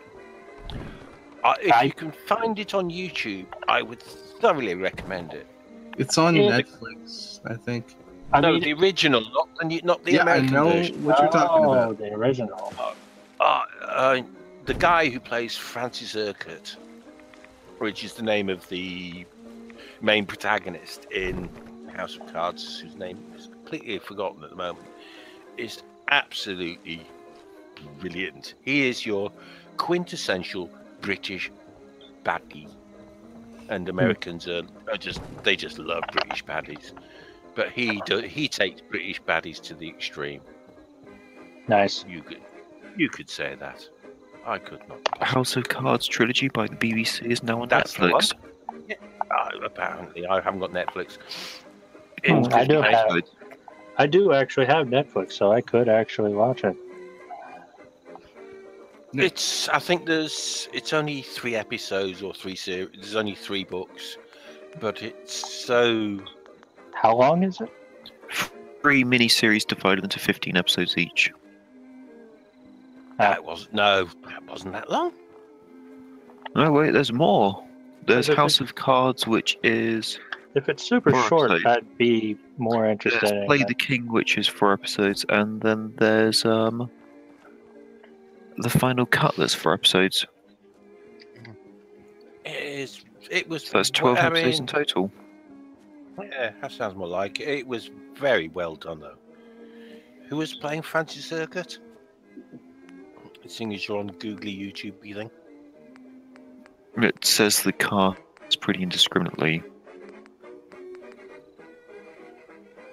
It doesn't say. I see 4 episodes, and each episode is 55 minutes long. That's not bad. Yeah, that's more like it. Yeah, but there's 3 seasons to it. Ian Richardson, that's 3 the seasons? person. I don't see anything about more than 1 season. Okay, you see on the House Cards trilogy how it says House of King, or House Cards at the top, with the arrow next to it? Well, I'm looking at the wiki page. The Wikipedia page. Ian Richardson, who plays Francis Circuit, is absolutely brilliant. He is, you look at him and you think, yeah, that is British politics. Vile, unpleasant, immoral, amoral, and manipulative. Yep, he's And a weak chin. That's but if you get to see that, it's it is. It's Oh, it has drama. sequels. Okay. And then it got Americanized. He was in Yes Prime Minister, wasn't he? And Yes Minister. I mean, I don't necessarily have to see the sequel. He was. Yeah. Silver, just saying quick Yes, for episode 1 and the... Oh, no. Yeah, I think he definitely was in that. He wasn't the main guy, but... Oh, he wasn't the main guy. He wasn't either the main, any of the main guys. Okay, just did a quick flick for episode 1, and the scene where they have inside the House of Commons, so unrealistic. They're too civilized in the show. Boo. They need to do it much more like the real House of Commons, where they start tutting over the person so they can't even talk anymore. And then they have the current Prime Minister just walks up, sort of does an expression of with a face, and then... When has realism ever worked for television? Well, the guy who wrote it, I forgot his name. You can look it up. He was a political editor. Politics was his life. I mean, I'm sure he took the most exciting parts of politics and not the... Well, the story for the House of Cards is literally how somebody who is the chief whip of the Conservative Party, he doesn't want to be Prime Minister, and then somebody kind of, why don't you do, kind of hints at it, and he just manipulates his way to be Prime Minister. He has an affair with a journalist who he basically throws off the top of the Houses of Parliament and kills her. I mean, his wife knows about the affair. His wife is quite happy for him to have the affair because she gets all the kudos from being wife of the Prime Minister. And that sounds strangely accurate to actual UK politics. Well, that's the thing, because the guy, I mean, it's like, yes, Prime Minister, hilarious, funny, and all that, but that's described as one of the most accurate descriptions of what actually goes on in politics. But the person who wrote it, once again, was involved in British politics as a journalist. And that's how... Excuse me. The same goes for the person who wrote House of Cards. He was a political journalist for years. And based on his experiences of what goes on in Parliament, he took it to the extremes and wrote a book about it. And hence became a TV series, and obviously, 20, 30 years later, got picked up by the Americans, and they've run with it. I mean, I suppose they make the show more about passing the acts of bill than the politics or the people. Well, this was it. Yeah, House of Cards originally wasn't about what went on in Parliament. It was about personal manipulation. Quick question. In the BBC version of the House of Cards, does it look like the Conservative Party are doing the Game of Thrones on cocaine, while the Labour Party are having a few arguments that everyone is scrutinising them for? No. No cocaine. You've lost me there. You've really lost me there, because the Conservative Party is on cocaine, recreating the entirety of Game of Thrones every single day, while getting a blank check to do whatever they want, and the Labour Party having 1 or 2 arguments a year. I mean, this was made in the Whichever it's 90s. focusing on. I was going to say, it was, yeah, we are talking about the 1990s.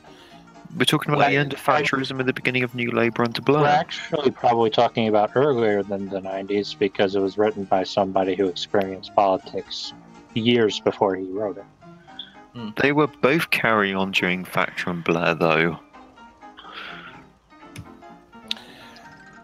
It's, put it this way, it's worth sitting down with a bottle of your favourite malt, a few cigars.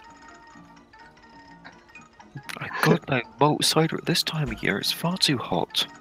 I don't smoke or drink, so tea will do. Right, in that case, a nice pot of tea. No, it's summer, gin and tonic.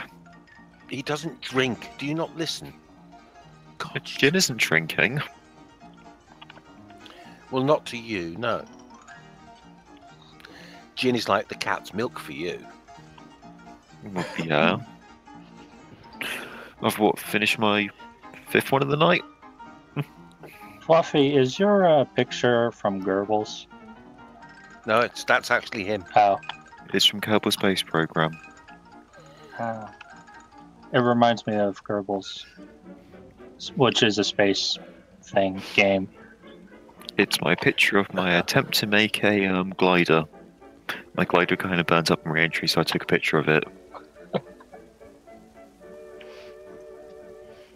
Don't ask how Goebbels, German propagandist. Don't ask how an unpowered glider burns up in re-entry. Well, if you get no it, sense. It's from a game, so I was going to accept it. Well, I put it on the runway, and it just sort of took off and burnt up in re-entry while leaving the atmosphere as an unpowered, without exploiting flaps. Though I did have a physicalist part pushing a non-physicalist part. So there's that. Just gonna nip off a second.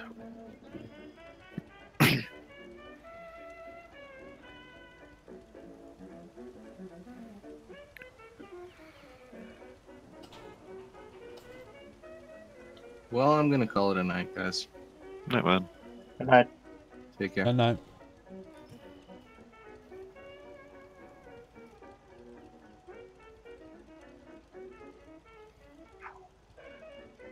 Said something, I got a mouthful. Stop sucking on penises so much. Here he goes. Okay. It's an odd thing to congratulate me for pointing out the fact you're sucking on dick. Here he goes. Again, will you stop congratulating me for pointing it out and pointing it out and pointing it out? Here he goes. Are you trying to win British points? Yep. So far, I'm winning. I won't even compete. Here he goes.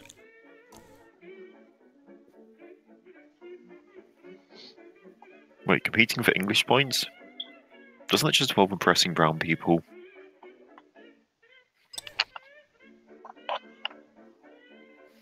Gas the No, engines. wait, that's Empire points. There'll always be an empire. If you remember the UKIP party, anyway.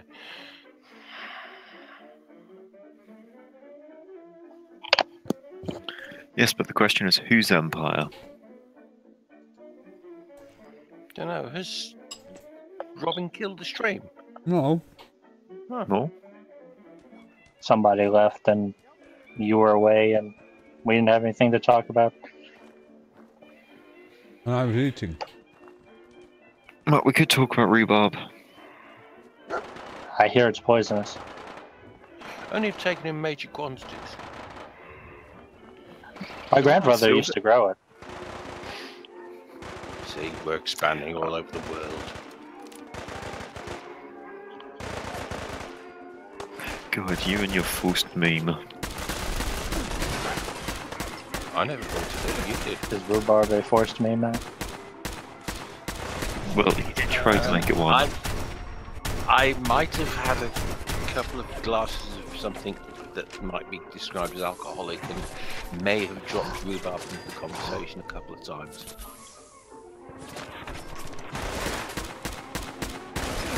Apparently that's now up to You did actually try to make it one of those things that Robin can exit on. What was very young boys. Are you guys still here? Young. What was the other one? Boys. Rhubarb. No, it wasn't rhubarb. Boys. Very.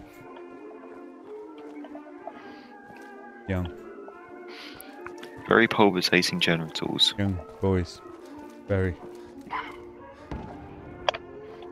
Very young. Boys. Oh, was Pascal gone? Who's that? Okay. That is the voice in the background is Robin. The true owner of the open house and the owner of Robin, Maggie. Shut up. Right. Very charming young lady he lives with. You don't tell me what to do. Yeah, Maggie does. And yes, she does. This is Robin. I'm going to play this game till I drop. No, you're not. You're coming shopping to Tesco's. Okay, dear. Getting. Rebecca. I'll make it for you. I will. Don't hurt me. He loves it. Sorry, I'm not referring to Maggie's in it. She beats me up. Rumours are true. 21 times a day. Yeah, the rumours aren't true. Maggie's beating you. You're not beating her. It's not 21 times a day, Mags. 21 times a month, you perv. She wants it 21 times a day, Robin. Holy shit. There goes my prostate. Your prostate's over-exercised. It might be too much. There's such a thing as too good of a good thing. Ask any fat person. No. You can't have too much of a good thing. I blame the fact of my catering this evening on Robin anyway. If he hadn't mentioned he was having sausages a couple of days ago, I wouldn't have got the idea of having sausages. Oh, don't! I had toad in the hole tonight. It was lovely. Sausage. I forgot one of the joys of baking. Kitchen's an absolute bomb site. There's eggs, flour, and milk all over. Who'd like to go first? Second.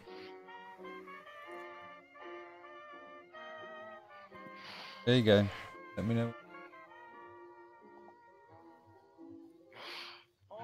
It's quite strange. I mean, well, I can remember when sharing a fag, it was you have a token, I'll have a token, you'll have a token, I'll have a token. But you seem to do it like you go outside and smoke what you want, and then I'll have what's left of your burn.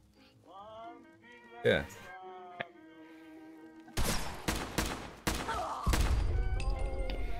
Well, yeah, entertainment has become so much more addictive since then, so we don't have the time to waste sharing a fag with someone.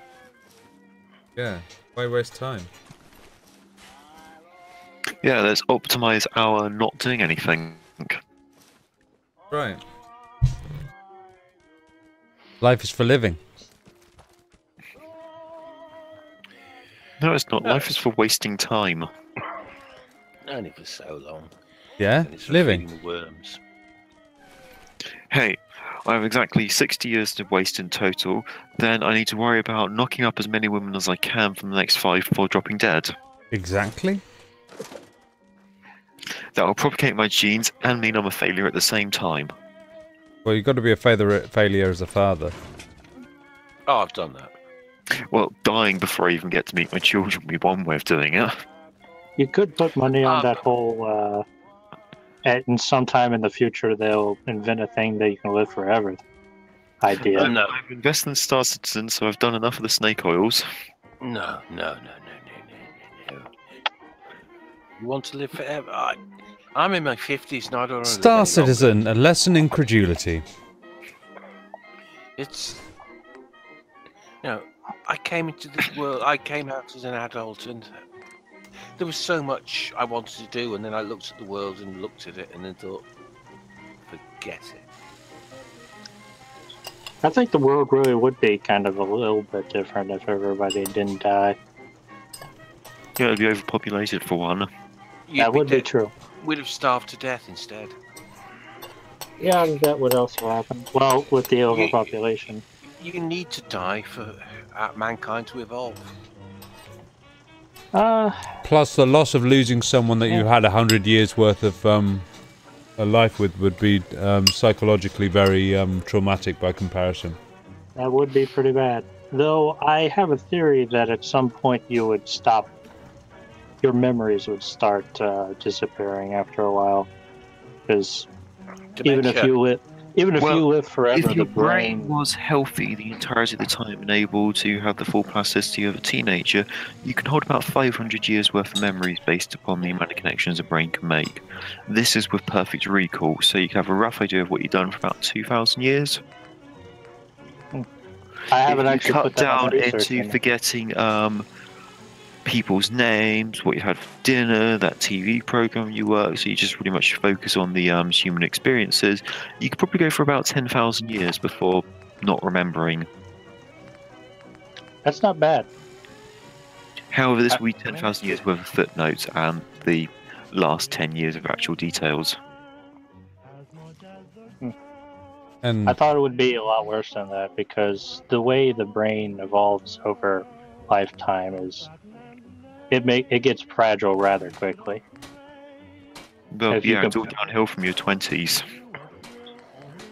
Because the way the brain stores information is it basically creates more surface area, and once you create more surface area on a finite volume, you become more brittle if you're made out of the same material constantly. So the brittleness of your brain would become a problem after a while.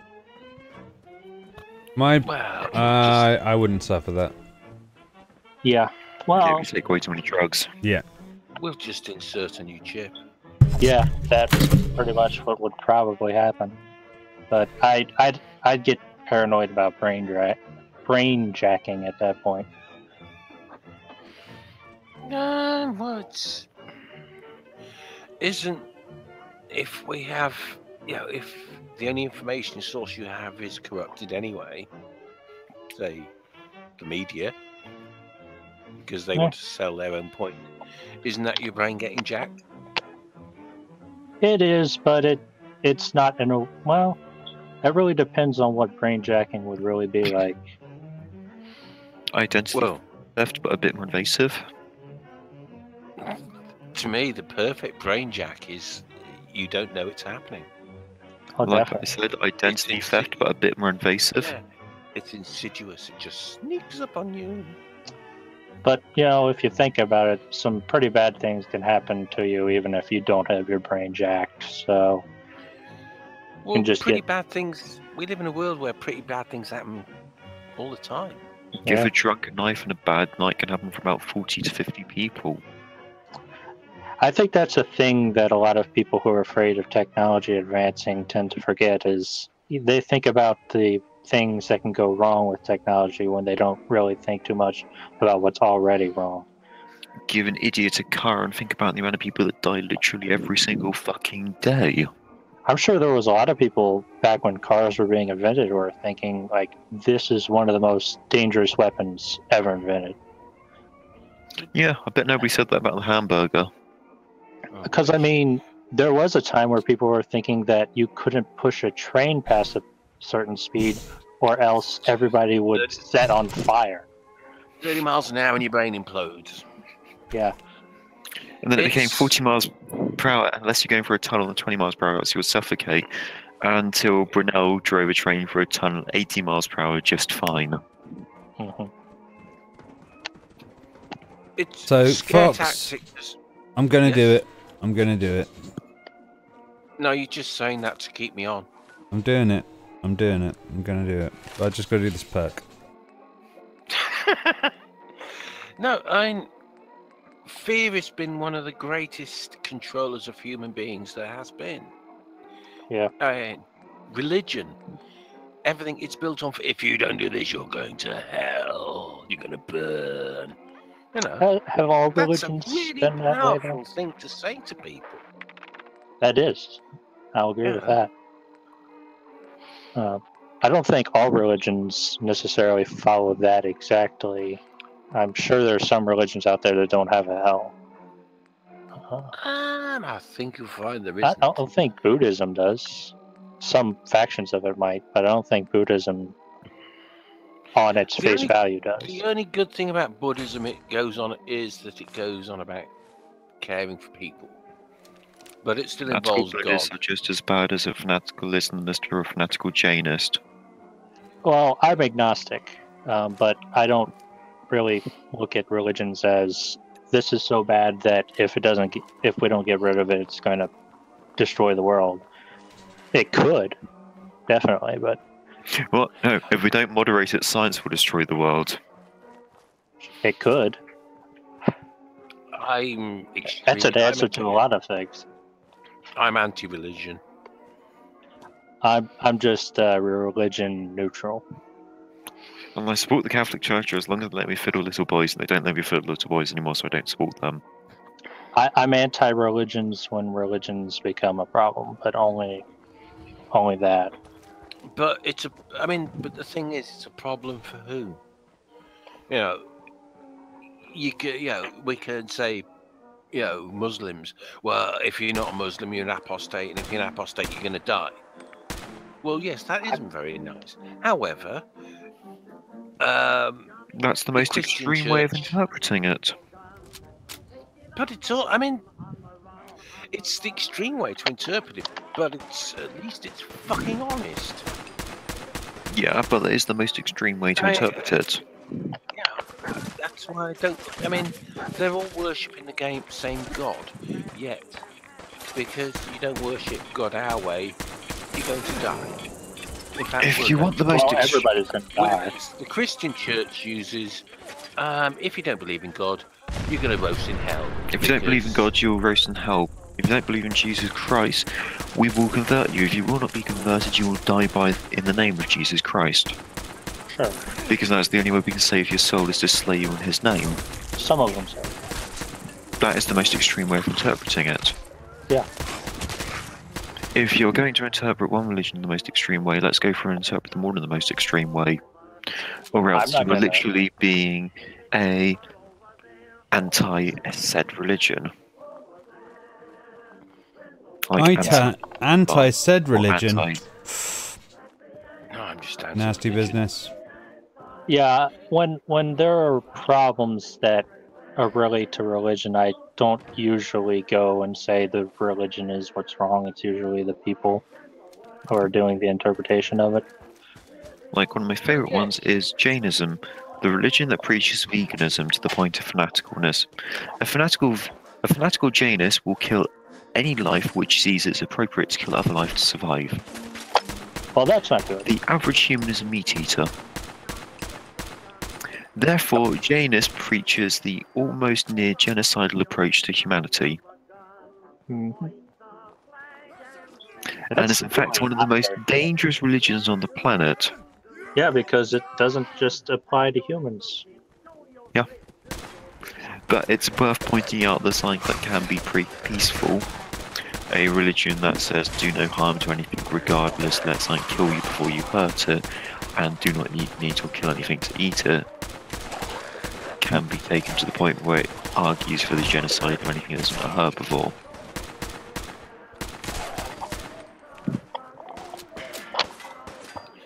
Good evening, Philip. Hello, Skepticals in the chat. Hello. Yeah, I've seen that guy around. No, Philo Skeptical was he popped up in the chat a couple of times over a few weeks, and then he joined the house. I think it was last week. No, week. Yeah, I've seen him in a live stream before. He's a pretty cool dude. Yeah, come on in, fella. One of the reasons I mentioned him was I guessed he may have DM'd you and It was. I was trying to do a seamless link, and you just ripped them in. There you go. You're not very good at the whole plugging thing. I don't plug. See you in a bit, mate. So you're so bad at plugging, you drive people away. I don't know. We've now got 16 people. It's gone down. It's gone up. Well, they were hoping for a shit fit, but They wasn't on very long, and the citizens didn't come. They didn't want to scream at their thingy all night. This is how these people operate. No, it's kind of weird. They didn't come on to scream at Derek. What the fuck is up with the citizens? Phil, well, I think they've basically run out of steam at this point because, of course, you know, it's got to the point of inevitable. After all that's gone on, and now they're taking out loans, yeah. Red flag. Either they would have a comprehensive beta out now and would be trying to get an early release out, and then to add features later in the way that Elite Dangerous has done it, because that is proven to be the best model for money making. Or they're just incompetent. It's just too late now. I'm going with the incompetent card. I think he's just taking too long. Look alive. Yeah, I mean, I want him to be incompetent because I don't want him to be a fraudulent bastard, because I do have some hope for humanity. I understand you, but I think incompetence is the best argument to make. Yeah, I agree. Just because if it was malfactors of malice, malfeasance, they wouldn't have gone about it this way. It is vastly more efficient to take money in a different manner. This stream is too slow and not good enough at raising money in some ways. Besides, if they were after just making cynical money with JPEGs, they would be doing it a lot. There'd be a new JPEG sale every month, every other month, and they're releasing new ships every month. Hell, they'd probably do a weekly special where they release a new fighter or a new variant.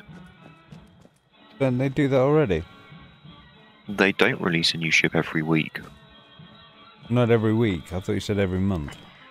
No, I said they'd be doing a sale every month or every other month. I thought they did. It's no. Phil's on his phone.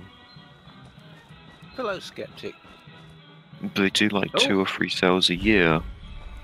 And the new things come on a all-time low price when they're first released. But they release things like, what, once every other month? For selling JPEGs, they're not very good at selling JPEGs quickly. Fellow Skeptical definitely needs to find a computer. He's been chatting with Kraut. And I'd like to know, on a personal level, why you are so depressed about life after you've been chatting with Kraut. Yeah, you can join the house using your phone.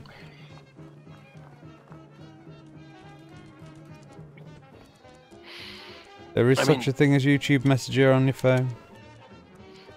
The airport by the blimp sort of looks like a robot from a certain angle. He is Canadian, so he might be slightly suffering from it's our 150th anniversary today, and somebody spiked my lemonade. Spiked his lemonade? How un-Canadian? Spiked his maple syrup. I'm sorry, I do apologise. I will slash my wrist, except red doesn't go with my house. The colours clash. Yeah, silver. As penance for your shame, you shall dress in all white, tie bells to your ankles, and join a Morris troupe for a day. Not Morris dancing, please. That will be the penance for your crime. One day's hard Morris. Do you ever listen to radio dramas? Yes, we've been over this. Have we? No, somebody. Yes. Oh God. More spike drinking. I hate my medication. Fucks my brain.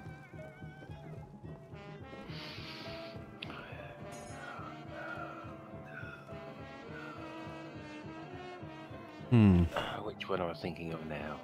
The Scary Fires. No. I'm back. Hello. Thank you. Scary Fires. It's typical British radio drama, whereas they take real persons and completely rewrite their histories. So it's either based around the war, a hospital, or the doctor. No, although Is it about an airline then? no. Oh no. That's Cabin pressure. Cabin pressure, yeah. No, the Scary Fires. It stars Nicholas Courtney, or did until he died, and basically Lots of things did. Yeah, he works for a group called MI13. Right. Which one of the jokes is that it's always misunderstood and mispronounced. MIB? No, MI13. Milk? No, MI13. And they investigate the weird, the unusual, and the darn right strange. And trying to think, who was involved? One of the characters is the most evil. He was known as the most evil man in Britain ever. Not Malherbe. Malfeasance. No.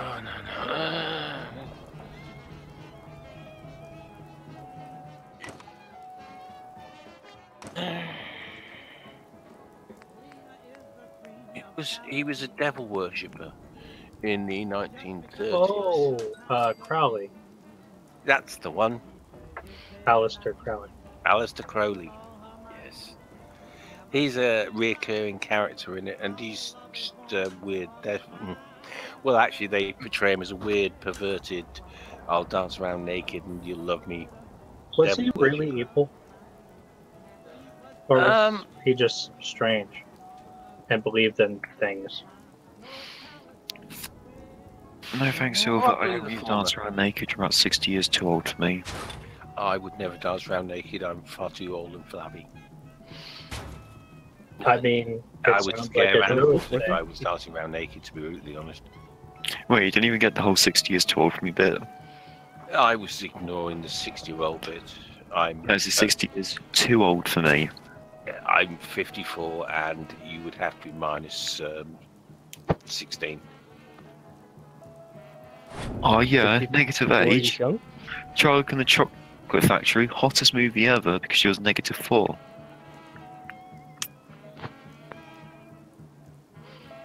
Sorry, somebody spoke before whilst you, and then you overtalked them. I think that's so skeptical. I think it's I'm coming in. Can you hear me? Oh, I didn't even see them because of the black picture. You sound a little bit muddled. Yeah, how are you, Phil, anyway? You all sound like robots. I'm not a robot. Like robots. We could not make a machine like Fluffy. Many have tried, or failed. Oddly enough, Silver Fox, you're coming through clear, but everyone else sounds like a robot. Machine AIs? Guild will be exterminated. Those guys weren't actually robots. Well, a real Doctor Who freak. Go for it, matey. It's just the truth. I know. I took a part. Cyborgs. People, no, they weren't cyborgs. There really weren't very many actually robots as reoccurring things in Doctor Who. There's the Cybermen, there's the Daleks, which are essentially a puddle in a tank. Daleks are a weird, a multi-tentacled person in a tank. They're a grey puddle inside a tank. Still not technically a robot. No, they're more like octopi in a tank. The Cybermen, I don't think, are purely robot either. No, they're human beings. Technically, they're cyborgs. In fact, if you think about it, there's very little difference except for the outer casing between a Dalek and a Cyberman. That's why they can't stand each other. Daleks have more free will and actuation than a Cyberman. Yeah. Because No, Cybermen have their mind no emotions. rewritten. Yeah, but that's because that's the way Daleks are, but Cybermen have the mind rewritten. Well, actually, I don't think the original Cybermen were quite like that. The original Cybermen, they had a culture that was really obsessed with augmenting their bodies, I think. They were They were technocratic into, culture. Individual improvement of the personal being. Improvement of the species. So I don't think they The were... only robot I can think of in Doctor Who was either the giant robot, obviously from Tom Baker's Doctor Who first story, or there was the spaceship one where the robots were basically Chinese. Hmm. But Have they were. Have any of you heard of the concept the flesh is weak? Oh yeah, of course the flesh is weak. It's checked around in a few role-playing games and very heavily in Warhammer Worlds. I've slashed my throat so many times shaving, I know flesh is weak. But either way, the whole thing relates to the concept of the flesh is weak, replace it with technology. And that's what the Cybermen are, taken to the logical extreme. Technically, we're all biological robots, but... Yes, we are. What about Arcturan? No, he can't be a robot because he comes from the planet Arcturus. Appeared. Well, no, Yes, I but was. the real question is, when will the Doctor run out of regenerations?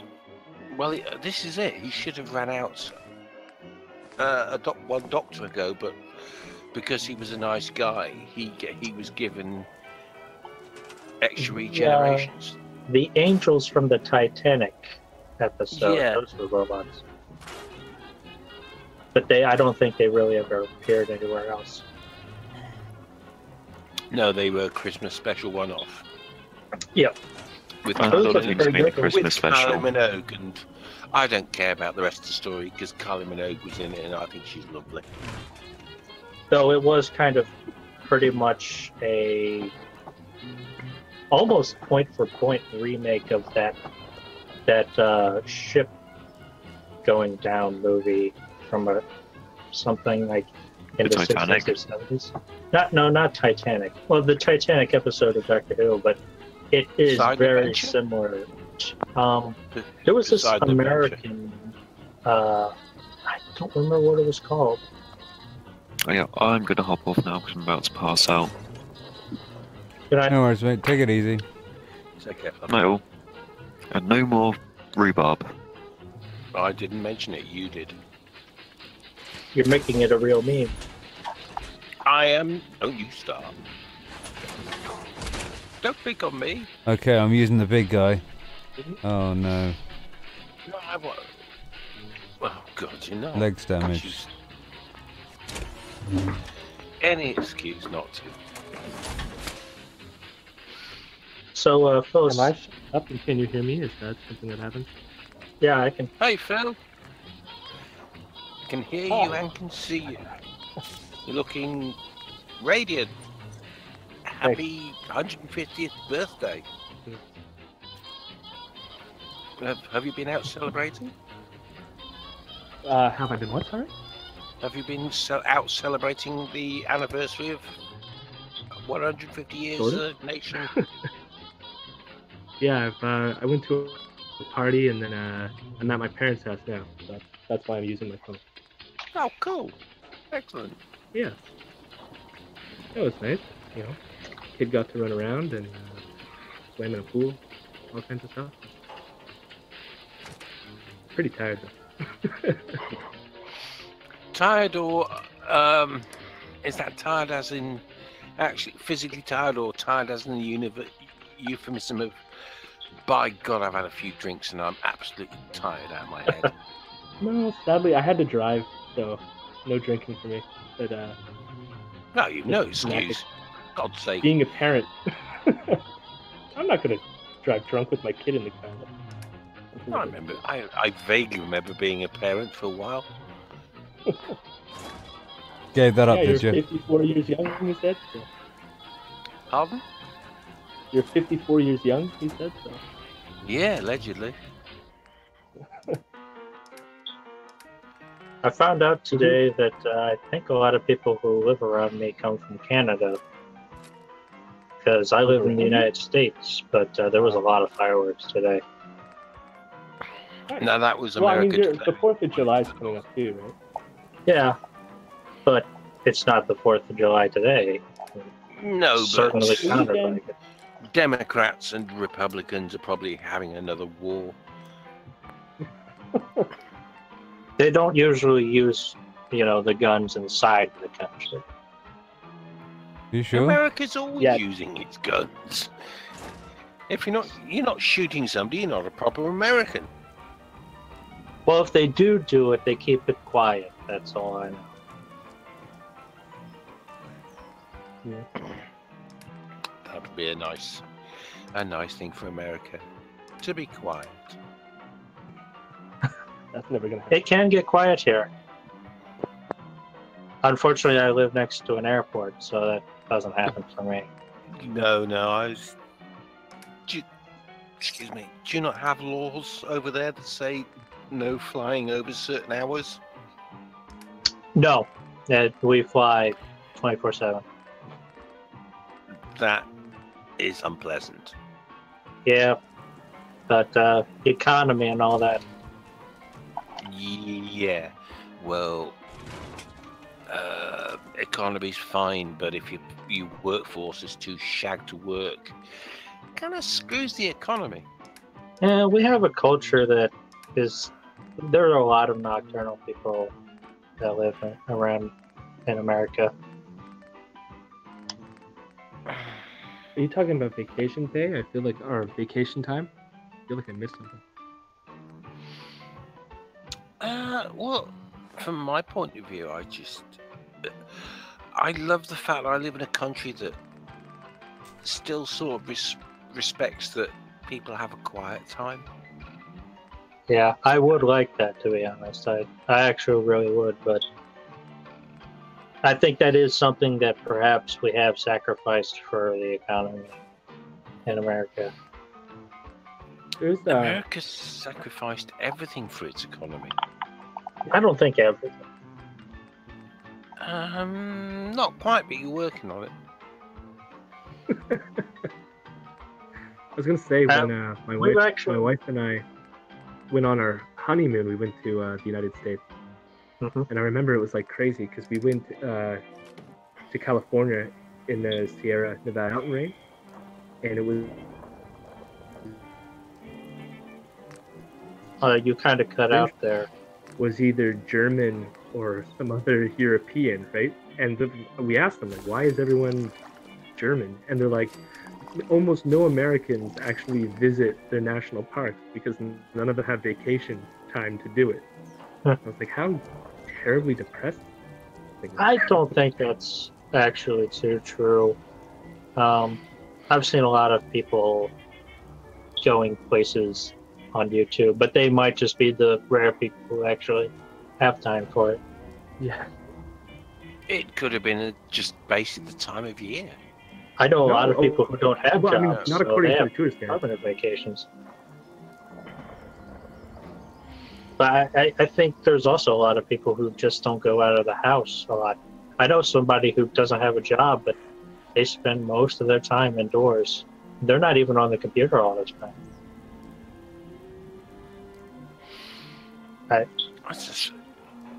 I mean, we live on this wonderful planet that's got so much diversity and so much to go and look for. Definitely. And I'd honestly love to travel, but I can't. I don't have the money for it. Yeah, I'm a poor student. Right now. I understand that, and I'm fortunate in that I was brought up in an era that, well, in the UK, I had one TV channel to watch. Yeah, computers didn't exist. Traveling was unusual, but to go out into the country and go walk around the fields and climb this and do, it was brilliant.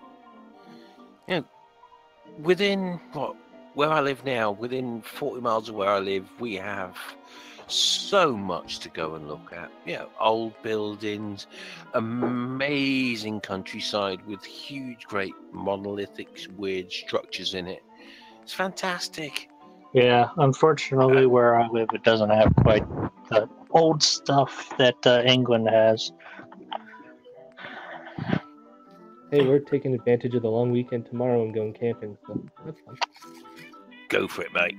There is something wonderful about camping. Yeah, I I agree. can't explain it. It's to just, Even just sitting around a burning piece of wood. Yeah, sitting around a fire with a crate full of beer in the stream, keeping cool. Yeah. Just talking about absolute twaddle. Well, you have to have somebody to talk to do that. Yeah, it's Me and the wife. And it's fantastic. That's why you gotta marry someone you enjoy talking to. Huh?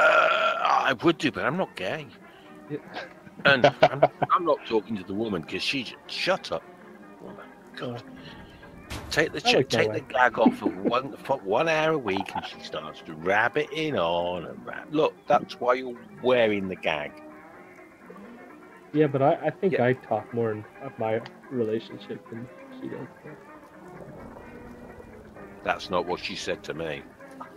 So, hey, I'm the one with My the humanities degree, so that's... She's the breadwinner in my family. That's okay. No, She puts up with me. there's nothing. There's nothing wrong with that, mate. As long as you're the one, if you're the one in the kitchen, then make sure that you're the best in the kitchen. Yep. That's it. Hey, one day it'll be reversed. That's... I love being in the kitchen.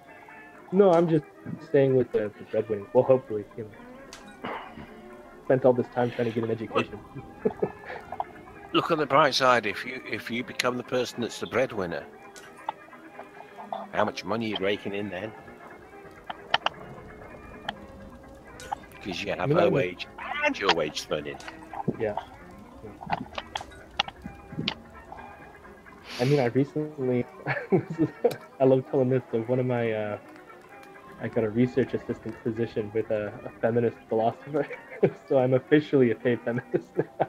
Oh, goody. So, that'll really piss off Nothing like selling your soul then, pal. Yeah. No, it's a decent project. It's actually, it's going to be on, and that's like what I have a background in. Well, you got to start somewhere. From within. Yeah. Hey, I mean, I'm making money off of it. I mean, if you're in that position, you can go higher. I need to assign someone to this. I mean, it's not like you working for somebody is going to make you into a different person and totally be like, oh no, I'm a feminist now. It could work the other way. Yeah, it could. You believe in what, love? Yeah, good idea. However, ever thought about things from this point of view? I mean, what kind of feminist is she, though? Like, the just got a nip.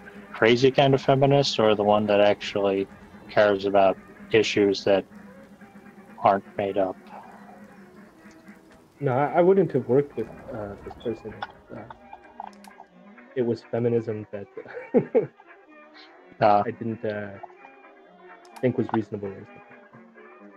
Well, I'd figure she does some really cool work. She's a nice person. So. Yeah, I mean, you never know. She's not. Well, I mean, that's the thing. I mean, a lot of these anti-SJW people, they pick out the worst among them. Oh yeah. And then use that as all destroying the left wing, destroying everything. And it's like, normal people doing their job. And, I mean, pretty good at yeah, it. I mean, like the reason why she searched me out is because I actually care about the science. Definitely. You have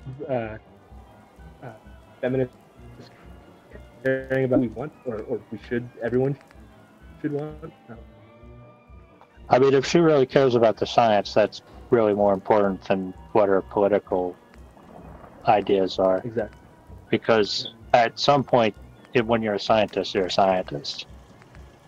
Yeah. And science should usually come first in that.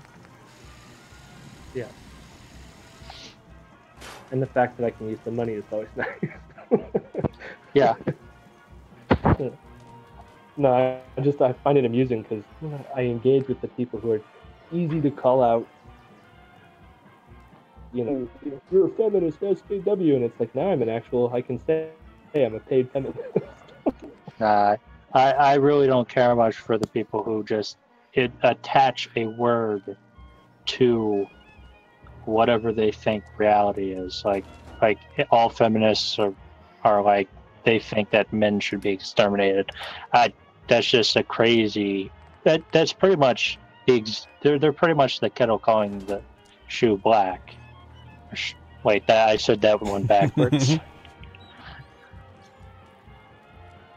Because that concept, feminism, has been around for 100 years. It has so many connotations that you can't just assign one kind of philosophy to the entire group of people that ascribe to it, because it just doesn't work anymore. It's like a lot of the people. Go on. I was engaged with a lot of people today that kept using the term left, and we're saying, well, you disagree with the left, right? And then for them, the left meant Marxist. It's like, well, no, I mean, the left could be a whole spectrum of belief. Yeah, there's definitely a left that is Marxist, but there's totally lefts that are very different than that.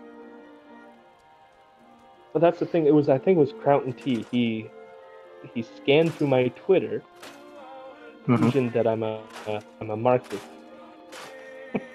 because I criticized him for being what I think he's a racist.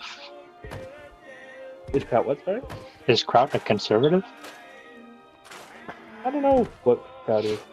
I mean, why would he just assume that you're a Marxist if you agree with any kind of Excuse me. Bless you. Bless you. Because I called him a racist. You called him a what? A racist. Well, I mean, if he is, but what did that have to do? Where did that come from? What's right? You became a robot again. What did calling him racist have context to? Can't remember what the original tweet was. Okay. Yeah. I mean, if you had a legitimate... I just know that I took some... Well, I can remember the tweets that he's behaviorally shows that even if he's not actually a racist, it's easy for why I think people...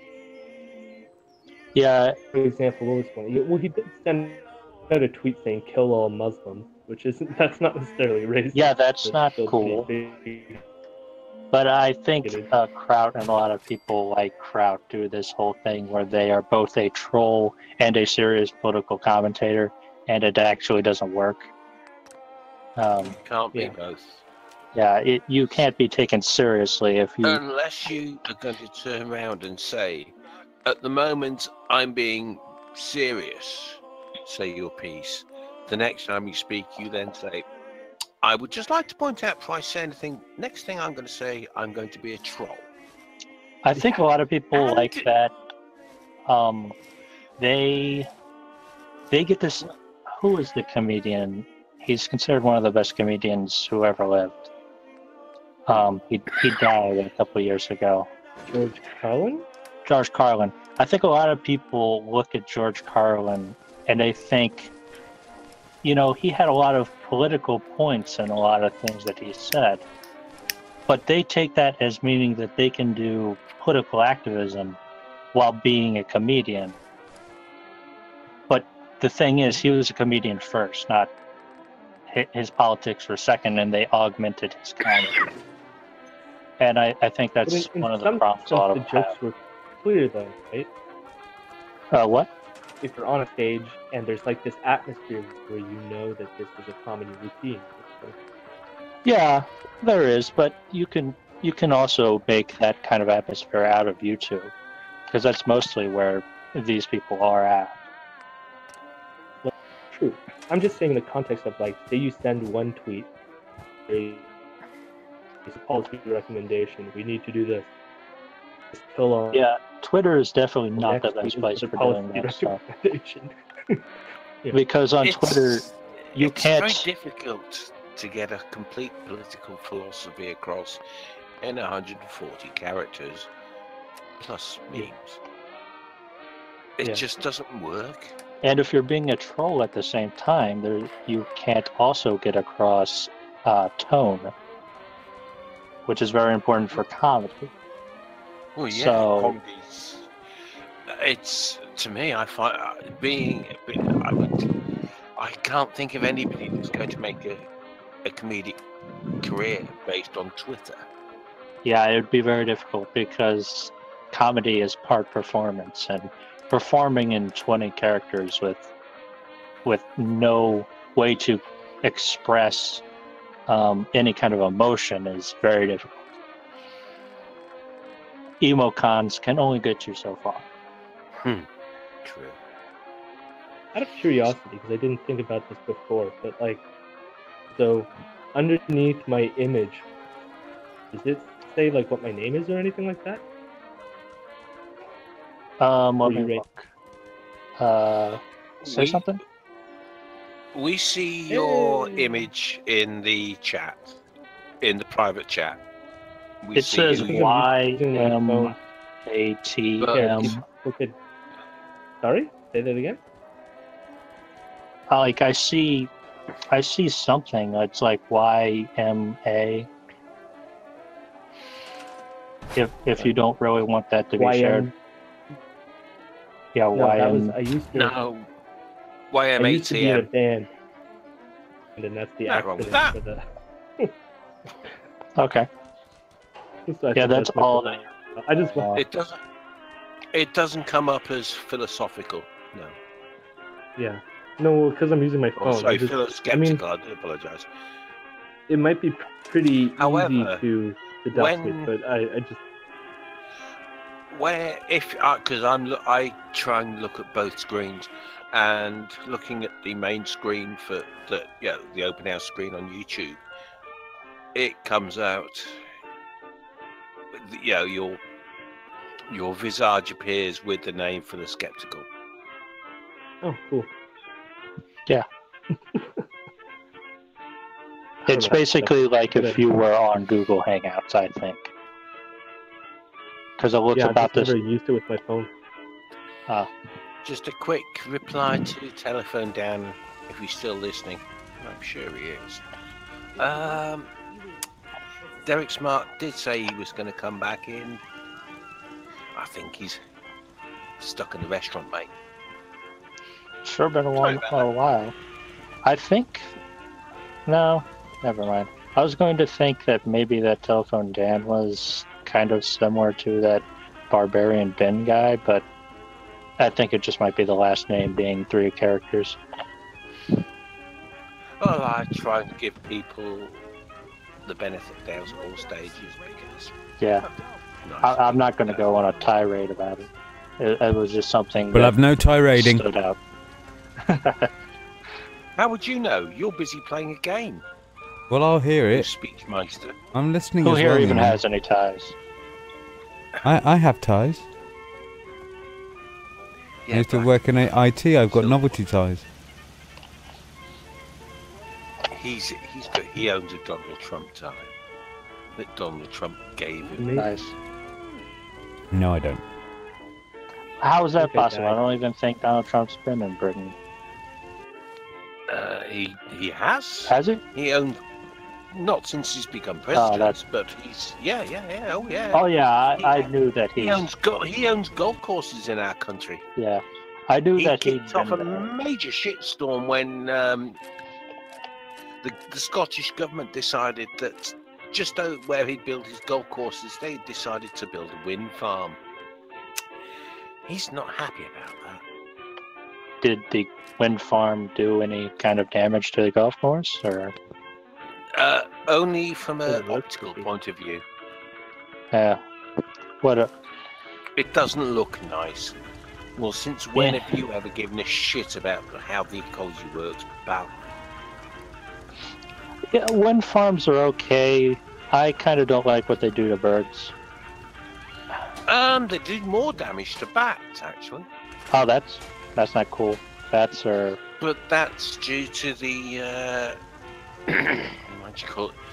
It's the negative atmospheric pressure that because obviously wind farms create both. Yeah, it was the airstream goes through the blades rotate, creates positive air pressure and negative air pressure, and the negative air pressure kills the bats because it basically destroys their hearing. Ow. But there are not that many bats that died from wind farms. I mean, there probably isn't very many bats in the kind of regions that wind farms are useful in, so. No, personally, if it's Donald Trump, I would build a wind farm next door to every single one of his golf courses. You don't like him, do you? No. And I would, not only that, I would then build a mosque next to every single one of his hotels. Just out of pure, and don't worry, the speaker system in that mosque would make AC/DC walk off because it was too loud.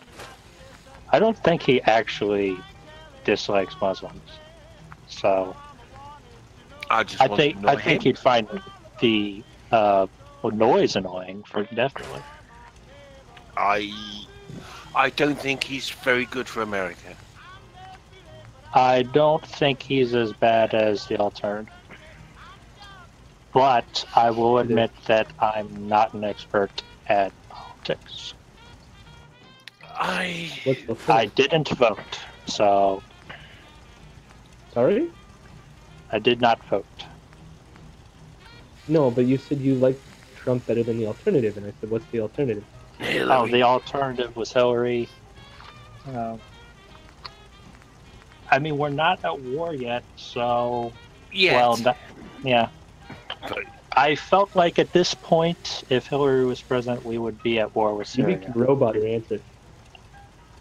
Really? Well, as opposed to being at war with the rest of Europe and the world. We're not at war with the rest of Europe and the world. Not yet, but he's working on it. I mean, for what reasons would he go to war with the rest of Europe and the world?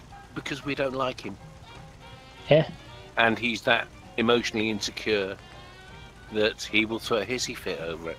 I don't think he's that. Well, he'll definitely throw a hissy fit, but I don't even think he could get that much, because you can't go to war without approval of Congress. No, and he lost that power, didn't he? Did he? 2 weeks ago. No, that's cool. It was actually. I mean, this is how worried his own parliament. I mean, the way that I look at Trump is that Trump is the one most likely for the rest of the government to actually pull its act together. That's the way I looked at Trump becoming president. And I wanted that more than I wanted either of the people elected. But do you think he is? Do I think he is what? Pulling... I mean, basically, from what I think you're saying, he's basically... This is how shit we have become. Now let's get our act together. Well, he got the presidency a little bit less power, and I think the presidency has had too much power for a really long time. any amount of power that can be removed from the president. But they to an extent. The reason America took away his power, or the Senate have taken away his power, is because he's such a cunt. Sorry. I apologise to anybody listening. I said that word. He's. You're British. We get it. He's so unpleasant in everything he does. Yeah. He did. Well, I wouldn't agree with that completely.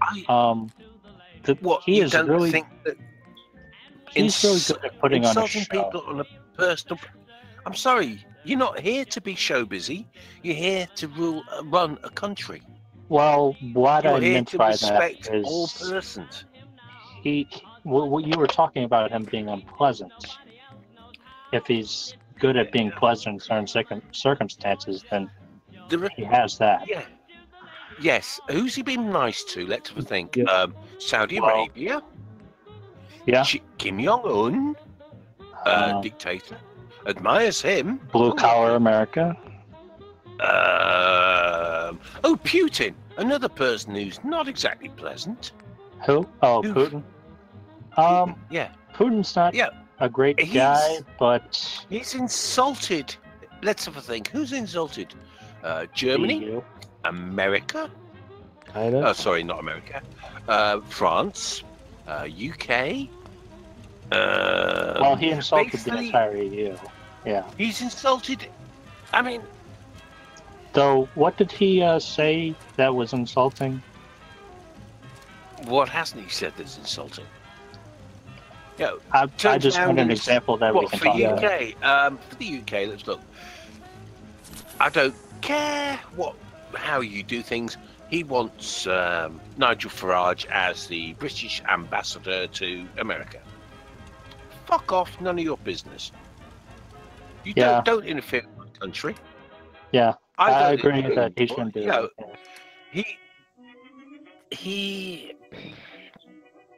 I mean, what's his latest?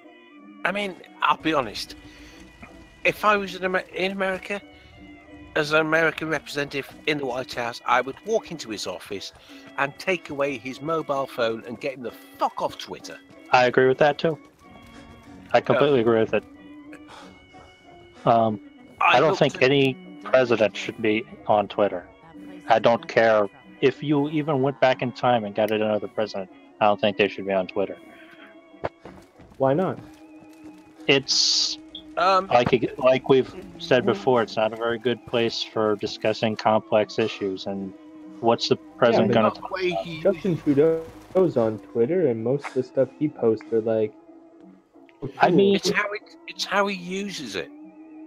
I guess if he used it in a way to seem like a cooler person, then you could argue for that. To communicate with people, he doesn't do that. I'll agree with that. People.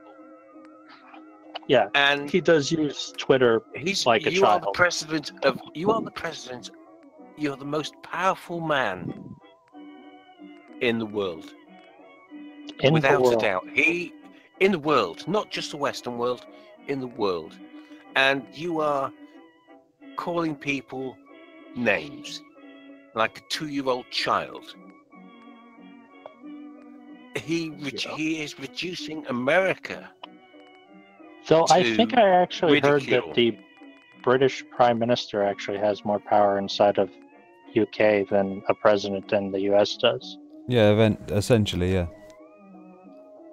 Yeah. So he's not that powerful. I actually think I that don't one want to of sound funny, but how much power do you think the UK has in the rest of the world? Well, yeah, I'll agree with you there. You name. Qatar. I don't even like off the Qatar, left, right, and centre. You have a fucking military base in the middle of Qatar. Mm-hmm. You know, nice. I bet the guy sat in there, stood there on stag duty at the gates, thinking, "Shit, he's just called the Qataris what? And we are where? Well, thanks a lot, mate. Cheers, pal." I mean, it is true that Qatar is a very terrible place. It's not a secret to anybody. Sure, the president shouldn't say that, but it's not diplomatic. I mean, I'll agree with that. I come from a county or a part of UK where a spade isn't just a spade; it's also a shovel. We call it. We're not diplomatic, but Christ, he makes us look like the most diplomatic people in the fucking world. Yeah, I'll agree that he is not And a I very good apologise diplomat. again for the language, especially except to telephone down who thinks my language is fine. You can't use certain language here, huh? Well, I don't like to. Personal thing. That's fair. I don't actually curse in actual speech, so I can relate to that. I don't like to curse, but I try not to. He does kind of raise the acid levels in my bile. Yeah, I agree that Trump is not the person. He's not the first person I would ask to be president. He's probably not even the millionth person, but he didn't seem like he was going to immediately get us into a war. That was important to me. I will bomb the shit out of them. That didn't give it away, did it? Well, who is he talking He's about? right now engaged in a bombing campaign with Syria, right? They shot planes and they bombed the airfield. I definitely don't like that. Somehow. I mean, I definitely don't agree with him doing that. That Hillary was going to lead it to that war.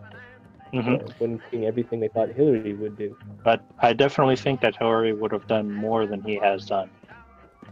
And I will agree that he's slowly chipping away at all of the good image of him that I had. But it's a slow process, and I still haven't gotten to that point where I'm like, you know what, there was a toss-up, and really whoever won would have been better. I hope you realize how much you did. Because the thing about going to war is, with Hillary, the issue that I was having is the potential war with Russia. Let's see what you got. If he's bad to Syria but good with Russia, we're not at a war with Russia. But you're quite happy that he sold his soul to Russia. Say what? But it's not even that. It's the fact that when they shot the Syrian planes the other day, right? Same things, right? Because they went on Hillary with the no-fly zone. That is exactly what Trump is doing now. Is instilling a no-fly zone by shooting down Syrian planes. So it's like all the things that they set up that supposedly that would have caused World War III is exactly what Trump's doing now. Like, I just don't get that argument. Then why are we complaining about him being friends with Russia? How can he be friends with Russia and get us into a war with Russia at the same time? Well, I mean, it's probably possible, but I'd like to explanation. I'll take a look. Sure. I think maybe if Russia underestimated Trump would be in dealing with these things. So, I don't know. Well, are they still friends, or are they now less friends? What? I don't know. There's tensions between them. Do you recently, know? The thing is with Trump, who knows? Sure. I'll go with the who knows. And isn't that really more worrying? It is worrying. He's just a bit of an he is somewhat of an inconsistent fellow. Let's be honest. He is. That can be said. I mean, at one point he was Democrat. Yeah, that's possibly and I've seen quotes from him from the 90s and 80s. If I was going to run for president, I'd run for the. Hey there. Well, now all of a sudden, for some reason, become the GOP because they're idiots. Which that's fake. It's so insulting, and yet that's exactly what he did. That was fake. He Was never it? actually said that. Yeah. I'm Sadly, quite- I remember when I first saw that, I immediately went to no fabricated. I do apologize to the people. You can't. It's all right. It's funny because honestly, tonight I was talking to my aunt and she made the same claim. and I was like, it's fake. And she was like, get out. I remember. And she had like created a fake memory of actually seeing video of Trump saying that. He never did. Trump saying what? Apparently, he wanted to be on the Republican Party because they're all fools and would vote for him. Yeah. That is what. How would he say it? Fake news. Somebody in the chat said that Trump being friends with Russia is a false narrative by the Democrats in order to drum up votes. I don't know if that's true or not. I mean, we've had so much back and forth about the Russia-Trump story. It's actually more down to the fact of how he's proceeding, you know, on his own whilst people are investigating. That's been the bizarre bit about it, really. I think the whole Trump-Russia thing is really a mess, and I don't actually think we're going to get anything from it. Simply because of how messy it's... Like, if there's going to be a serious leak, why hasn't it been leaked already? Because of who's investigating. And part of it too is you're never going to... I think you'll find it's the FBI aren't the greatest leakers in the world when it comes to a situation as serious as this, and it is serious. Then I think he's going to, you know, the FBI at the moment are being, right, you're investigating, keep your gob shut. You're investigating, keep your gob shut. You're investigating, keep your gob shut. That's it. I mean, I fully understand, well, the FBI have said they're not investigating me. Yeah, because the FBI never confirm or deny who they're investigating. That's the way they work, which is fine. It's annoying for the media, it's annoying for all the people involved, but that's what you want people to say. We're not telling you who we're investigating, not investigating. This is what we do. I mean, it is possible that something will come out. I mean, it was only a couple of days ago that it came out that there's solid evidence that Russia hacked the DNC. I mean, the thing is, the evidence is clear that Russian was tampering and did hack into various things. True. But then there's further question of to what extent Trump was knowledgeable about it. And the thing is, I don't even think Trump was necessarily knowledgeable about it. But the one thing that I can say for sure, and this has more to do with his own stupidity, that I think he attempted to obstruct Comey in his job. And so, I mean, there's even that itself is unethical, the fact that he was trying to obstruct justice, right? And if the House of Representatives, like Paul Ryan, had any spine, they would be trying to get rid of him.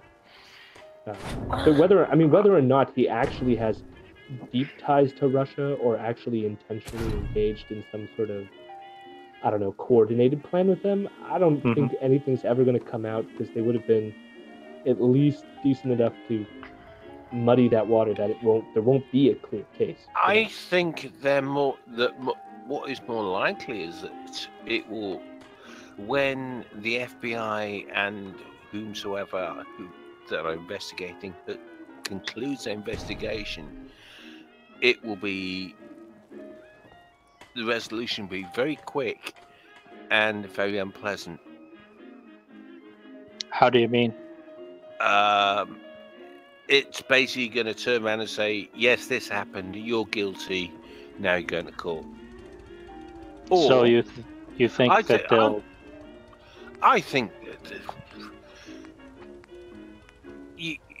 we're talking about America, the biggest, most powerful nation in the free world. You know, if somebody's messed around with you, I think you will be very quick to very annoyed very quickly. Definitely. I mean, I'm trying not to prejudge. Do I think that something's gone on? Yes, I do. If I was Trump, if I was the president, I would have turned around and says, if you think that somebody's been doing this, go ahead, investigate. I don't think he ever said not to. You don't think that Comey, you're fired? Well, yeah, that. You don't think? I'm sorry, but that was things like that. No. But Donald, at other times, I'm pretty sure if Donald Trump is listening, and I'm fairly certain he is, because he always listens to us on the open house. Good plug, then. Good plug, Robin. You can't fault that one. If Donald Trump's listening, you would have turned around and said, investigate me, I don't care. Do what you like. I'm going to get on with running my country. For the people. He has spent more time ranting on about good morning, Joe, you did this. No. He's acting more, Well, I don't see what that has to do with the investigation. He spent more time creating drama. Ants over. And what was it he said to Comey? Yeah, you better be, better not hope there's tapes of our conversations. Yeah, I hope there are. Oh no, there aren't any. No, just shut your gob. Yeah. Let them investigate you and get on with doing your job, which is being President of the United States. Instead, he's more worried about people being unpleasant about him. And let's be honest, if you're a politician, 99.9% of people are going to be unpleasant about you. Sure. The thing too is like him reacting this way isn't even necessarily a sign of his guilt. Like this could just be because he's stupid. He amplifies people's opinions. He adds to the worrying nature by his own behaviour. He makes people paranoid. Thank you. I'm glad somebody knows what I'm talking about. I mean, like I said earlier, I wouldn't have had him as president, but it was him over Hillary. And, the thing about it's not all that bad, because I would rather have a president who I'm afraid of than a president who I'm afraid of, but I don't know why I'm afraid of them. And that's the way I am with Hillary, because I know that Hillary is doing something wrong, and I'm not going to know what it is. Here's the problem with even that. She's doing something wrong. I mean, Trump has already got to select Neil Gorsuch for the Supreme Court. And that's going to be changed that you just can't, it's not something you can redo the next election. Like Neil Gorsuch is in there for the next, until he dies, and he's pretty young. And so that means you have someone on the Supreme Court who's an originalist, which is terrible, and he's going to be there forever. If you look at some of the other Supreme Court judges, they're not that young. No, but that. So actually, if you look at it, it's not beyond the bounds of credibility that Trump could appoint yet another member to the Supreme Court. And that's what I mean. That's why elections matter, right? So it's not enough just to say that, oh, it's just Trump and he'll have 4 years and he won't do much. Trump. I never said that. I said that I'd rather have Trump than Hillary. But Hillary wouldn't have, for example, wouldn't have appointed an originalist to the Supreme Court. I'm not familiar with Gorsuch.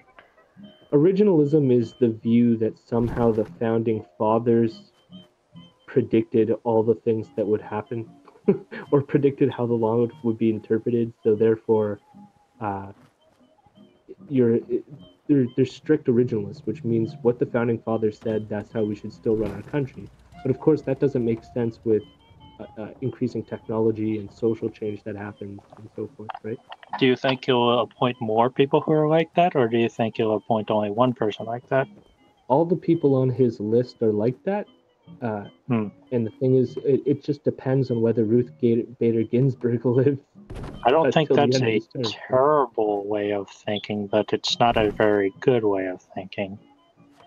Because it's very... Yeah, originalism. I mean, the thing is, yes, things have changed since the founding fathers, like completely. However, considering what the founding fathers wanted the country to be, isn't necessarily the worst idea. Right. So here's why it's like a horrible idea. They're not just originalists about the Constitution, but they're also originalists in terms of precedent. So, I mean, it's weird when you hear, say, the right wing talk about the left's activist judges, because what these originalist judges do is they don't care about precedent. So they would be more than willing to, say, overturn the Supreme Court decision on gay marriage, because to them, we got to go back to the original Constitution. I don't care about precedent. I don't care about the progress we've already made. Oh, so they want to actually revoke parts of the Constitution that have evolved since the founding. Gorsuch has already said that he would redo some of the, for example, abortion laws and stuff like that. Yeah, I don't like that. If a case ever got to the Supreme Court. Yeah, Hillary probably wouldn't elect somebody like that, but she might elect a feminist. Well, the thing is, what's wrong with that? Well, that really depends on what kind of feminist they are. But the thing is, like, I find like Hillary is very center. I don't think she's as radical left as they tried to like paint her out to be. Yeah, I will agree with that a little bit. When I made my statement just then, I was America's right. Yeah. Sorry, I'll rephrase that. America's left is still right as far as the UK is concerned. That's how far Antifa is on the right compared to the rest of Europe. Yeah. Why? Well, I'm sure there are left principles that I would agree with, that Europe is probably miles ahead of. Have you? I'm dreading asking this question because because I don't want to prejudge it. But did you during the recent British election? Did you take any interest? I looked over a little bit, mostly because at the time of the election, I was hearing certain things going on that I didn't really understand because I'm still new with British politics and how the political system works. Like, I didn't understand what a parliament that doesn't have a majority meant. For instance, minority government. Are we discovering it now? Yeah, I'm not. Do you know the greatest? Robin will love me for this comment. The greatest thing about not having a majority in Parliament, it means that all parties have to work together. I actually agree with that. I like that actually about it. And how good is that? I'm in favor of it, to be honest. How democratic are you? It must really piss them off too. Yeah. Yeah, I don't do it because it's the right thing to do. I do it because it annoys other politicians. That's a good enough reason for me. We shouldn't have a hung parliament. Brilliant, we'll have that then. I voted for the Labour Party because for my area they were the best things. It would have been. I know my local MP. I actually do know him. He's a very nice chap. He's Jewish, but I don't hold that against him. As he knows, because I said that to him. No, he's a decent. Great. He is an actual decent human being. The fact that he's Jewish is a by. As far as I'm concerned, it's a by thing. His own problem. By the by, you're Jewish. C'est la vie. I think. I tend to assume people are not anti-Semitic whenever they just bring up anybody being a Jew. I tend to. I'm an optimist. I've met him on. I used to work for a Jewish company. It was a Jewish care home, a bunch of people, and I met him through that. And I chatted about looking after people with special needs and Jewish people with special needs, because the Jewish law on whether you're Jewish or not, it gets a bit convoluted when you have people with mental health issues, because if you can't recite the mitzvah Whereas the bar mitzvah, the bat mitzvah, are you a Jew or not a Jew? Are all Jewish people the way of that sort of system where they have different ways they deal with people who are Jewish or not Jewish, or different ways of defining what is Jewish or not Jewish? Because I know that's a big thing in Israel. Just for a change, it depends on how Jewish you are. It's, you know, how religious are you? It's like how much a Muslim are you? If you're completely and totally ultra, I believe in every rule that the Quran says, then let's go out and kill people. Yeah. Can't do it. You know, well, it's the same with all religions. The Jewish is the same. If you can't recite your mitzvah, then are you Jewish? Well, some say yes, some say no. And that is what I mean. I took the people out one night to a restaurant, and it's basically a 15-minute drive. We had the patients in the back. I was driving, and on the way back, because it's late at night and I'm driving like bat out of hell, I'm sat next to a Jewish gentleman who's he's a volunteer. He out off his own free time, and because he believes in helping people worse off than he is, he was, you know, he'd assisted and all that, all the nice things about what you'd expect a nice person to be. Yeah. But he then started. I mean, I'm driving, so I'm kind of concentrating on the road, and he's asking me if I would convert to the religion, and basically I'm like, excuse me, I'm sorry, mate, but I don't believe in any religion that believes in hacking up human beings' bodies just for the sake of perhaps believing that God exists. Right. Didn't go down in the best of ways, and did lead to a lot of silence in the vehicle. Well, you did kind of start with the extreme. Well, but if you're maybe you didn't actually phrase it that way at the time. Actually, I was driving. I probably did. I don't believe in hacking up human bodies. Of course. I don't believe in male genital mutilation. I certainly don't agree with female genital mutilation. I mean, ironically, I have actually been circumcised. Yep. I had to be circumcised due to a medical reason. I don't remember why I was. Yeah. Because my parents aren't religious, so I don't know. I think it's just an American thing now. It's everybody gets it, which is it's vile. Probably, yeah.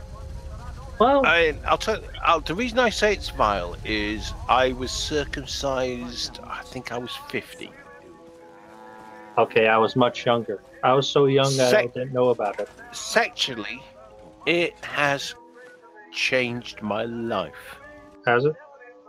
Yeah. It is. Right. I've worked in a hospital for quite a while. I'm fully conversant with a lot of genitalia and all that kind of thing. And to... That's one way of putting it. Somebody is not mature. Just the way you said it. Desensitize your anatomy, which is what it does. Not one... The bulbous of the male penis is a very sensitive area. If you take away the covering on that, one, you walk around with a stiffy for about 6 weeks, because the rub of your underpants, the rub of everything, it just say whang, you're up like the Prince Lord Stryfton. I wonder if that's a thing that only somebody who after sexual maturity would experience, because that's something I never experienced. Like, okay, it's something I never really experienced as somebody who had it at such a young age. That was the normal. But that's because you have nerves in your penis. Yep. I do? And I'm afraid so. And after a while, I was wondering where that sensitivity came from. Touched up so many times by weird pieces of cloth, just walking down the road and it's rubbing against your jockey shorts. Fuck me, you get a stiffy. Well, after a while, your cock goes, it's not what I was expecting. So so basically the nerves become desensitized. So I guess I'm forever desensitized. Well, put it this way, mate. Your sex life is, well, from my personal point of view, my sex life took a major downer because I couldn't enjoy it as much. And, my prostate exercise of 21 times a month, and Robbie knows that's true. Got to exercise your prostate 21 times. It makes it a lot harder. It reduces because. Do we want to rewind on our tangent just to get back to what we were talking about? I can talk about anything. I can, but we tangent, so that means that the thing that we were talking about before never actually got resolved. Well, I haven't had sex with Hillary, if that's what you mean. Not yet, but you were I'm talking about. still hanging in there, bud. What were we talking about, actually? We got on to talking about a Jewish person that you had met. That came from me. That came from us. Why were we talking about a Jewish person? Because it's possibly a religion. Well, religion full stop has too much control over human beings. Sure.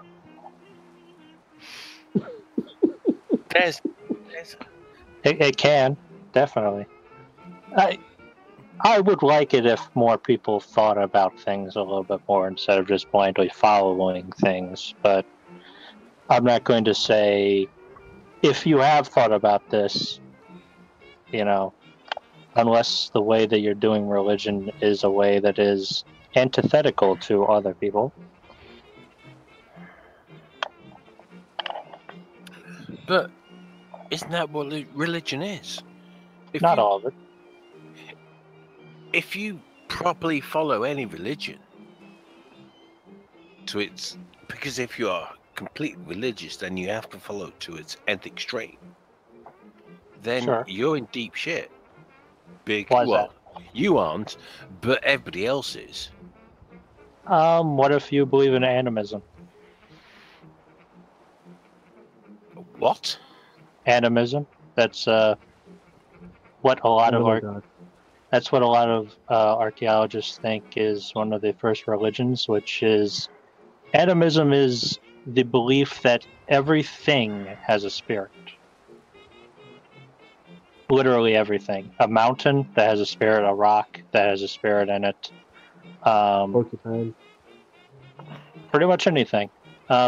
Though things that are connected to other things don't have individual spirits, I don't think. But that's when we get into different types of different versions of that religion. But what does animism? Animism. Animism. What is it that animism spouts on? What does it pontificate? What is its meaning in life? Have respect for everything. So there are different sects of it, definitely, and they go into more detail or less detail, and probably some of them are probably like, if you don't agree with this, you're going to go to some kind of bad place. But a lot of animism is once you die, you just return to the natural way of the universe. Which is actually kind of a lot like what actually happens, except there's no spirits or anything. Well, no. I mean, the thing with the spirit is anything that involves a spirit is basically you're going to die, you're going to become shit, you're nothing anymore, and it's not a nice concept. So what have we got that we can vibe up. Yeah, I tried not to Turn dwell on into- it. Yeah. Which is like, we're basically back on religion again. Are you going to invade this bloody castle or what, Robin? Yeah. So I A do man of many apologise, words. chat. No, he has got so addicted into this game. What's Oh, it yeah. playing? Is that Fallout? Fallout 4. I feel like restarting it. No! Not until if you restart it, fine. But you've got to do one thing. I'll do the castle. You got to take the castle, or at least attack the castle with that rocket launcher. I haven't actually played a No, Fallout that is game all I before. want to see. I don't give a shit about the rest of the game. I just want to see this rocket launcher going off a few times. You should be able to use nuclear weapons in that game. You do. Well, You can. There's many nukes. And Rob, you don't. Robin. You don't. I didn't call you Rob. That's rude. Robin, save the point you are at now. You can go back to that, or save it as something weird like whatever, and then go after the place with the biggest badass pieces of equipment you've got. Go out in a blaze of glory. That's what I plan Because to you can do. always go. You can always go Do you back have the to the nice expansion? bits. Yeah, let me get my Get my rocket launcher. Rename it. You know you want to rename it. Call it Silver. Do you have the expansion? What It's the expansion? vanilla version, mate. The Far Harbor expansion's a lot of fun. What does that do? It's basically another quest, sort of, with a new map. You basically go with Nick Valentine, the detective guy, to like an island. All right. And there's a bunch of like little islands. So it's like a new area to explore and like new monsters and stuff like that. It's New shit you can build, you know. It's new. Well, that's the best bit of armor that I can do. Chat, if anybody's there that wishes to join this illustrious company, please DM Robin at the information is there. I'm probably gonna If head he up has, to if you have and he hasn't replied to you, put your message in the side chat, and boy, the hell, we will tell him to get in touch with you. I'm gonna I need more head to bed. steel. It was nice chat with all of you. Phil, it is always a pleasure, mate. I need to fix this up completely, and I need more steel for that. No, you don't. Yeah, I do. You're making guns. You're doing guns. You're killing people. Get on with the killing, baby. Yeah, but my equipment needs to be tip top. Yeah, equipment would be tip top if you hadn't spent the last 24 hours fucking building decking. Oh, was that? Yeah, there is that. That might have helped. Anyways, next Saturday I might be able to come on a bit early. Cool. That'll be fun. Yeah, I Anyways, mean, yeah, we I'm started gonna- at 10 anyway. We should have started a bit earlier, actually. I think it might have worked about better with Derek, but His never system mind. might have worked better. Lovely Yeah, he had. Met yet. I wanted to personally thank you for giving us this opportunity. So let me know if you have any. Can we trade a few things? Apparently, according to telephone down, the castle is the best settlement. Castle is the best settlement, is it? I think he might be being post-ironic. I just want to trade a few things.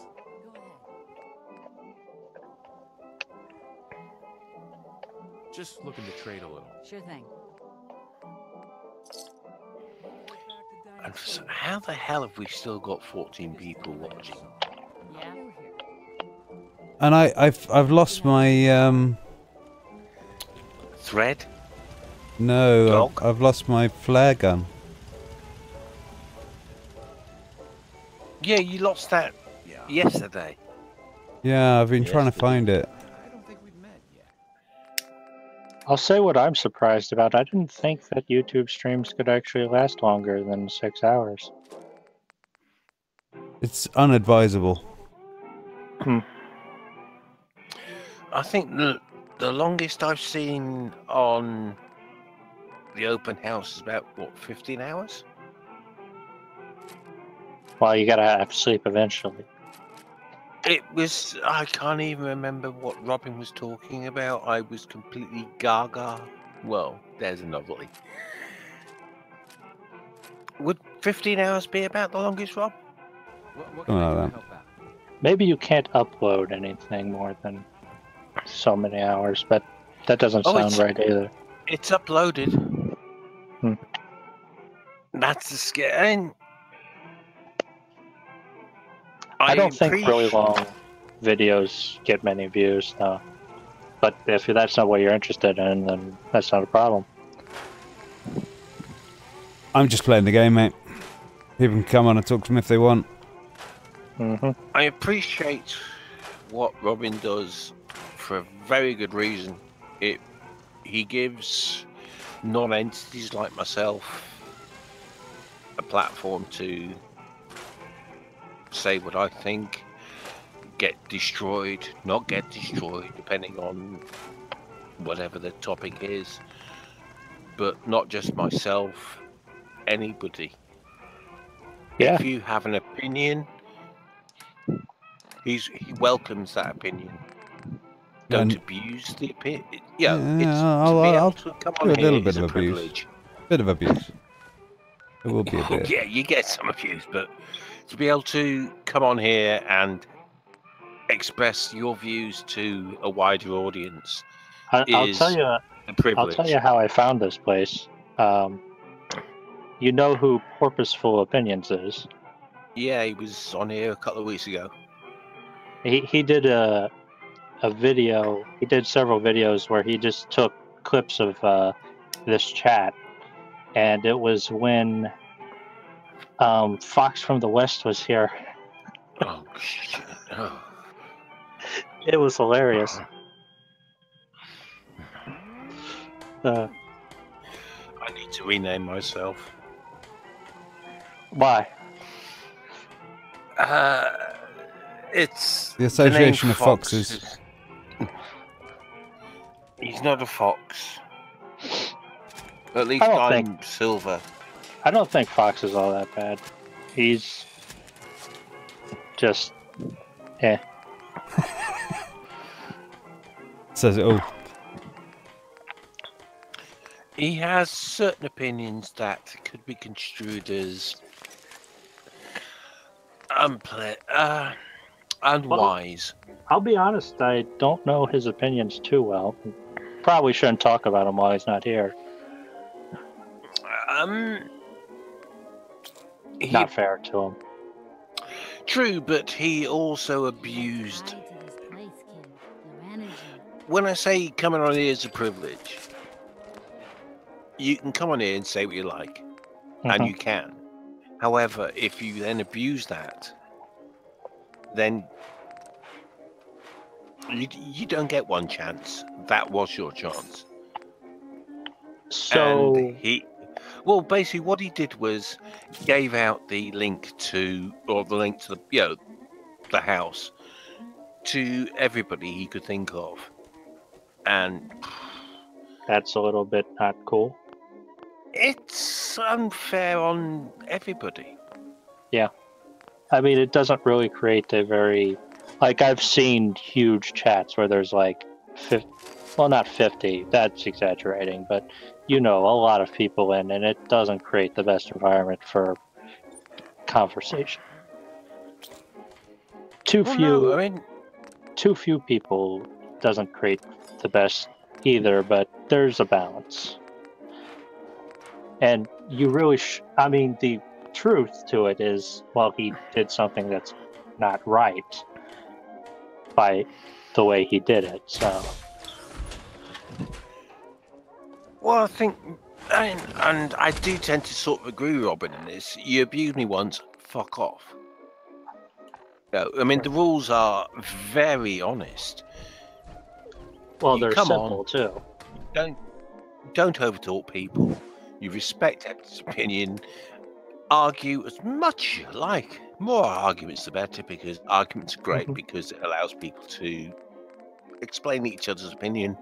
You can either, after the discussion's over, you can turn around and go, I was wrong there. I need to, revise my opinions. Or, of course, I was right there. Yeah.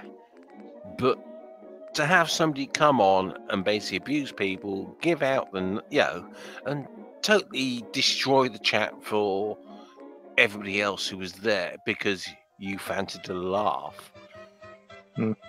Well, that goes back into the conversation earlier about people being a troll at the same time that they're trying to do political. It's difficult when you want to take yourself, people to take you seriously 1 minute and then not seriously the next, and it's really what's the word? Convenient for someone to just basically turn around and kind of go, yeah, I was just fucking about.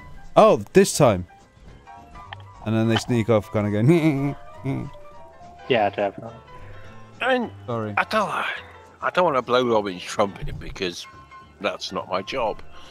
But you got the subtle innuendo there, nice. But some of the guests who have appeared on here have been YouTubers of, if you're going to class YouTubers as a wonderful, they're not exactly, some of them are not small YouTubers, but they've come on here and had a gas. And I respect, them for coming on here, because then their ego isn't that massive that, you've got so many viewers, so I don't, No, they've come on because it's something productive. They've come on, they've expressed their opinions, especially if they're YouTubers, their opinion is well known, but they've come on here, which is an open forum, and discussed their opinions, which says, A, how the hell did Robin get them? But B, nice, your ego isn't that big that you're willing to sit here and defend yourself, open yourself up to criticism by a multitude of persons. And yes, we've got 13 people watching now. Earlier on, at one stage, we gained 14 people. There were 150 odd, 160 odd people watching. Yeah, they were just after drama. Yeah, but they came on and they watched. And you never know, 14 of those, 10 of those people who came on originally for the drama may have stayed. We don't know because we don't know who they are. And also, I mean, once you come on to something that's going to be put onto the internet, it's going to be there forever. So if you're putting yourself in a position that's potentially vulnerable and you're strong enough to do that, that says something about you. Yeah. Or a measure of insanity, one of the two. Yeah, well, goes both ways. Oh, this thing's a bit heavy. Good evening, Brandon Smith. I have seen your name before.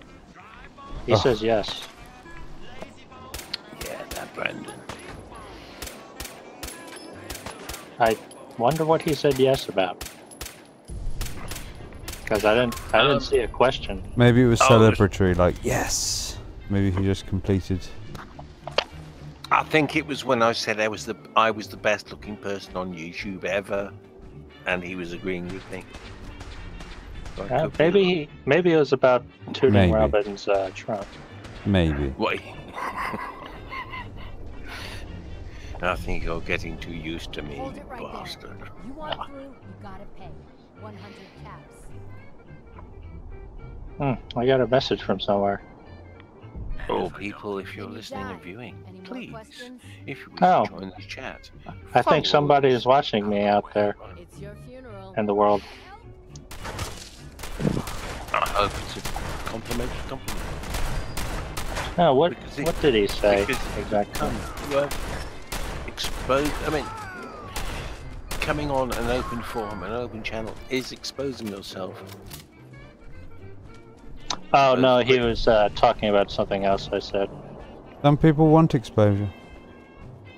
I told a friend of mine that I think that some of the things that comes from another person on the internet is a little bit annoying.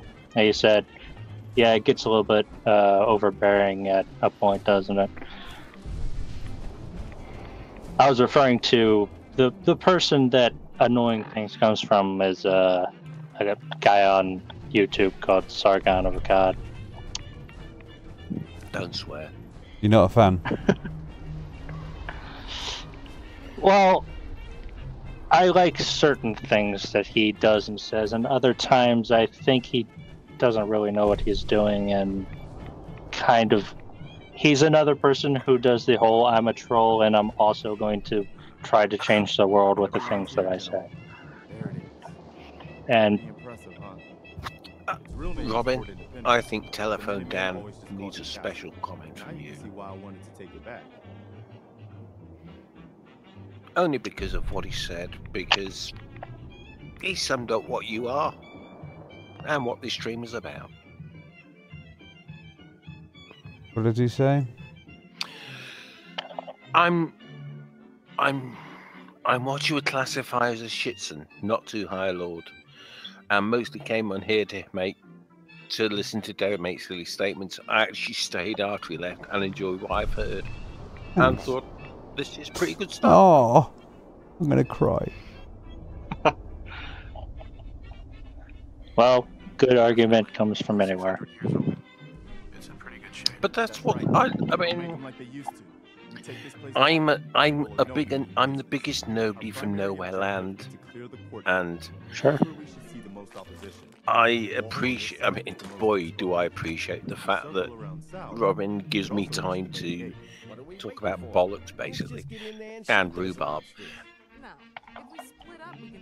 Oh. Still trying to get that meme going, huh? Well, I was waiting for the insult. We set up a firing line on this side, and you can draw them out. But well, General, it's what I love about.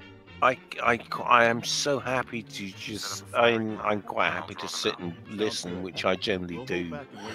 When the guest is on, I don't apply because I think it's more important that people who know the guest get their chance to speak to the guest in person. You know, people who know and understand more than a lot more than I ever will do. Sure. It's a multifaceted channel that does some things at some times and does other things at other times, and it's all in one stream. Yeah, he cares about the shitty parts of the world, and not just the ego parts of the world. Mm-hmm. You don't know me. You I could be supping margaritas right now. With No, the you're big, not. With the big fans. No, you're not. And I can tell you how you're not. Because Magda hasn't made you a margarita.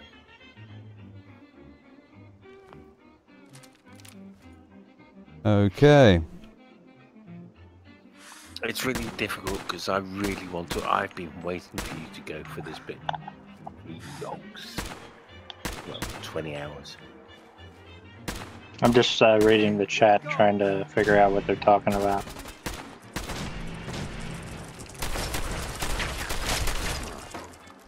Weird. Well, in the UK it's nigh on 6 o'clock, so any British person in the chat is pissed out the red, so they're going to be abusive. Well, it's me. 6 o'clock at night or 6 o'clock in the morning? AM. Sorry, I talk in my time when I talk is 24-hour clock because it's easy to understand.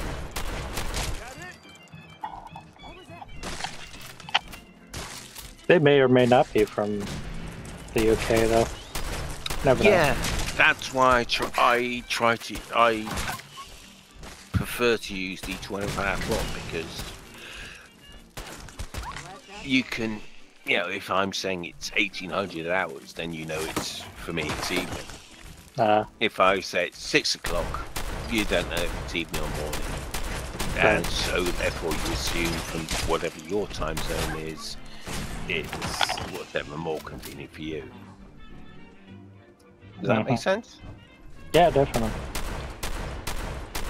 I've never really used that form of clock before because that's just not something that we do very much in America.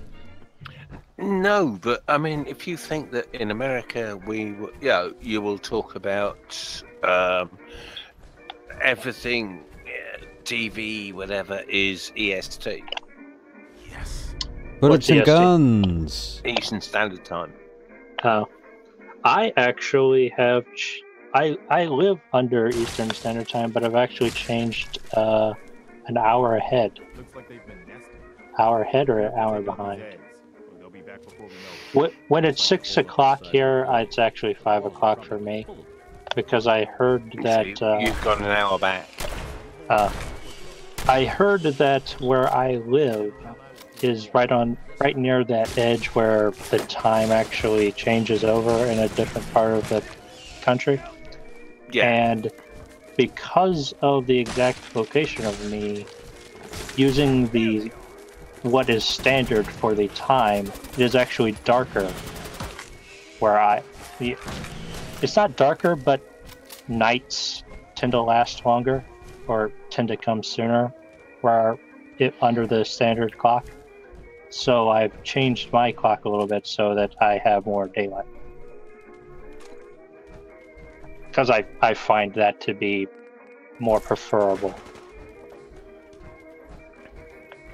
Yeah, I mean, ultimately, time is.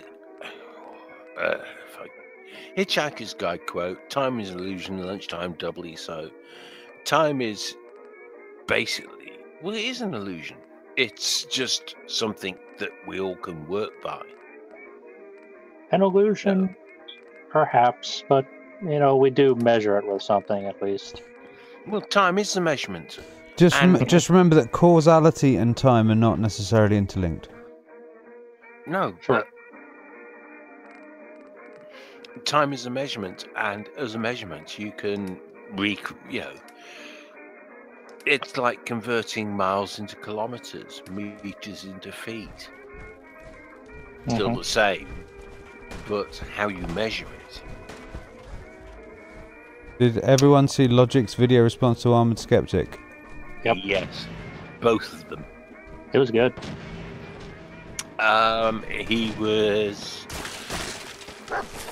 I would actually include the first Logic video at Christmas, at the beginning of January on I'm Skeptic, as it's almost 3 episodes, because the first one was Armored, you're being very disingenuous, and I'll let you off. The second and third was, what the hell was that? Oi, Armored, I gave you a chance. You weren't. Your ego has taken over you again, and now I'm going to rip the shit out of you, and this is why. The second and the third one specifically was extremely brutal. Is that a fair? I think that's a reasonably fair assessment. I think it's brutal. I think it was brutal, but definitely deserved at this point. Oh yeah, I would not argue on the brutality level. Yeah, I've become a real fan of Logic over the recent times. Logic, some of Logic's stuff on. I mean, when he mentioned Kent Ovind, I just giggled and pissed myself, to be honest. I kind of knew that people like that existed, but wow, just the craziness that. You know what this needs? Really... What? This needs a mini nuke.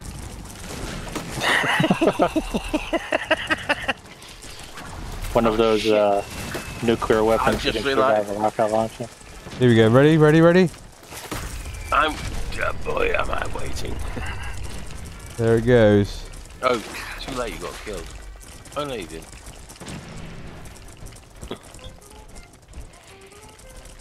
Bits of him are in bits.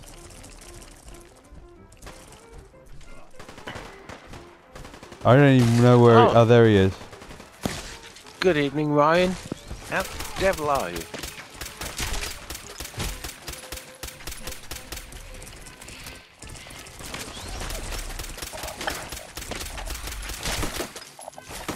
Yeah, that was a mini-new. But yeah, I've become very disappointed with Armored Skeptic and others of his ilk in recent times. I don't really. It's all a bit of cult of personality, I'm afraid.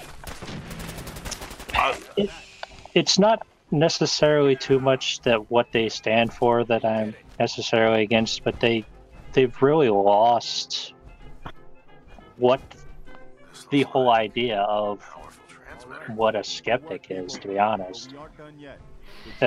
Because they won't do the legwork that is required. And you know, I definitely don't myself, but I don't claim to.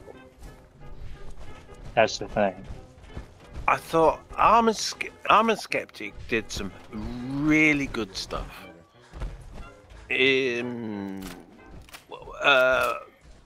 To me, his best was Night in the Museum and Crazy Woman in the Museum, where he went to the Creationist Museum and he went to a normal museum, but the same person.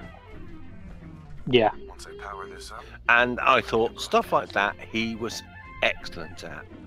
His stuff on Jainism, Flat Earthers, not as good, but still good. But, well, Flat Earth you don't really need too much to really argue against, but... No. However, when you look at Logic and his complete series on Kent Hovind, I mean, that was hilarious. Oh yeah. Kent Hovind has more sense than you do. I'm glad that he... I chewed my tongue. Well, you knew what he was talking about. Oh yeah. Yeah. I mean, I've listened to Kent Hovind stuff and gone, what did you just say? I actually stopped like listening or doing anything with Armored Skeptic long before I ever saw any of like what Logic was responding to, because so when I saw that, I was like, wow, he's gone way crazy far with how he's just kind of not even trying, because you know, it's if sad, isn't yeah. it? I think that's because you've listened to somebody that has said things, and you've dissected that interview, and you were right. You dissected this, and you were correct. And then all of a sudden, you've just gone off on some weird You've gone off on a weird tangent that just makes no sense, and you're expecting all the people to be stupid and go, well, if he said it before and it was right, and if he said it before it was right, therefore this is right. No. If you're going to say something each time, it has to be right. Yep. I mean, that's just common sense. I appreciate Logic and his good lady Isendur. Iseth. I forget her full name. She's Italian and I'm not very good at Italian names. Oh, that's where that accent comes from. Yeah, yeah. A lovely, I mean, charming lady to chat with. Yeah. If I had the power, I would drag them both onto this stream because logic would be. I don't think he would be opposed to it, to be honest, because I've seen him on Twitter and he seems pretty, talkative to some of the people that, follow him there. I don't think he has an ego. I don't think so either. That's really that's one of the most... Not a Twitter ego, anyway. Yeah, having an ego is one of the most important things in this discussion, considering the other person we're talking about. Armored definitely has an ego at this point. Yes, Ryan, the whole candid thing did not help, so I try and keep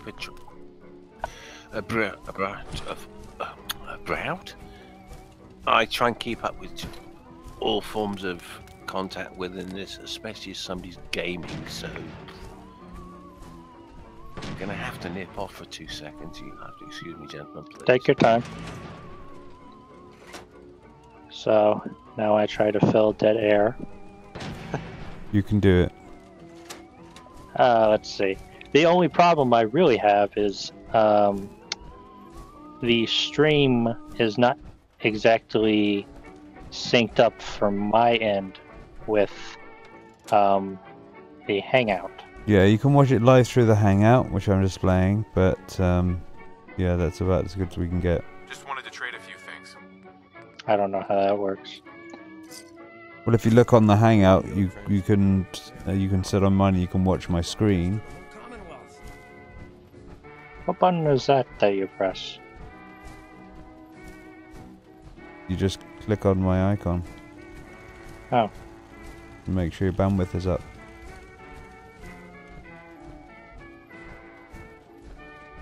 Not the best, but it's something. Once I power this up, we'll be ready to broadcast. I've put power in it, now what? Is there somewhere else I've got to put power? I've put power in here and nothing's happened either. I was expecting my lights to come on. I haven't actually played a Fallout game before. I've thought about starting from the older ones that are that isometric RPG style, but I know that's very much different than the way they've eventually become.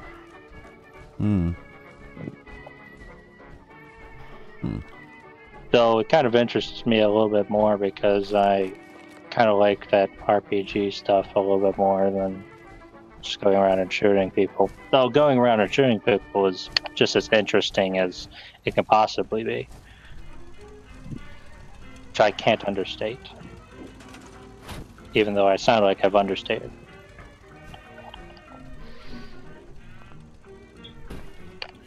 The world is full of understatements.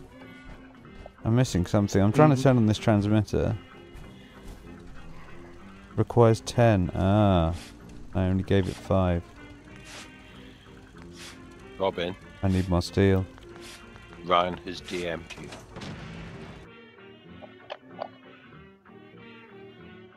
Checking my DMs. Lies. Oh. Not lies. Brandon, There we go.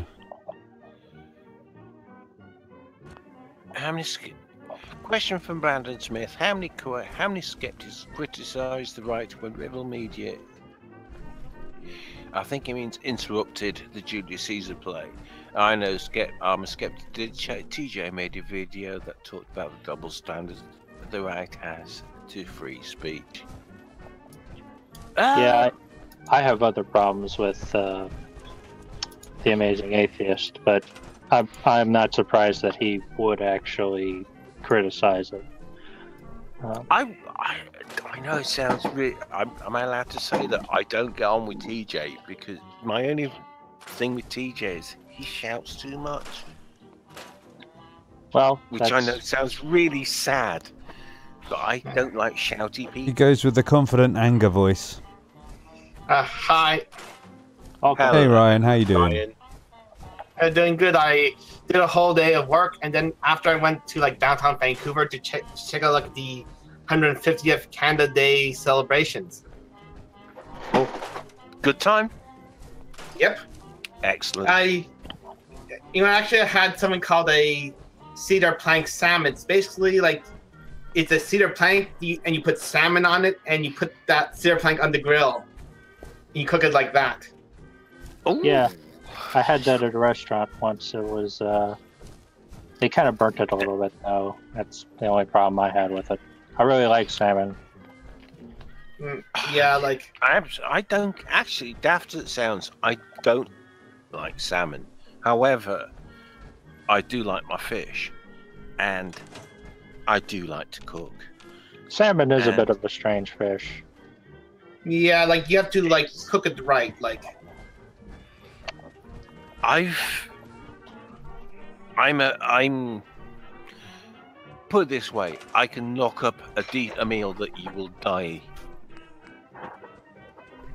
Not because it's poisonous, because it fucking tastes lovely. And I cannot get on, there is no, I have tried salmon in so many different ways, and I just can't get on with it.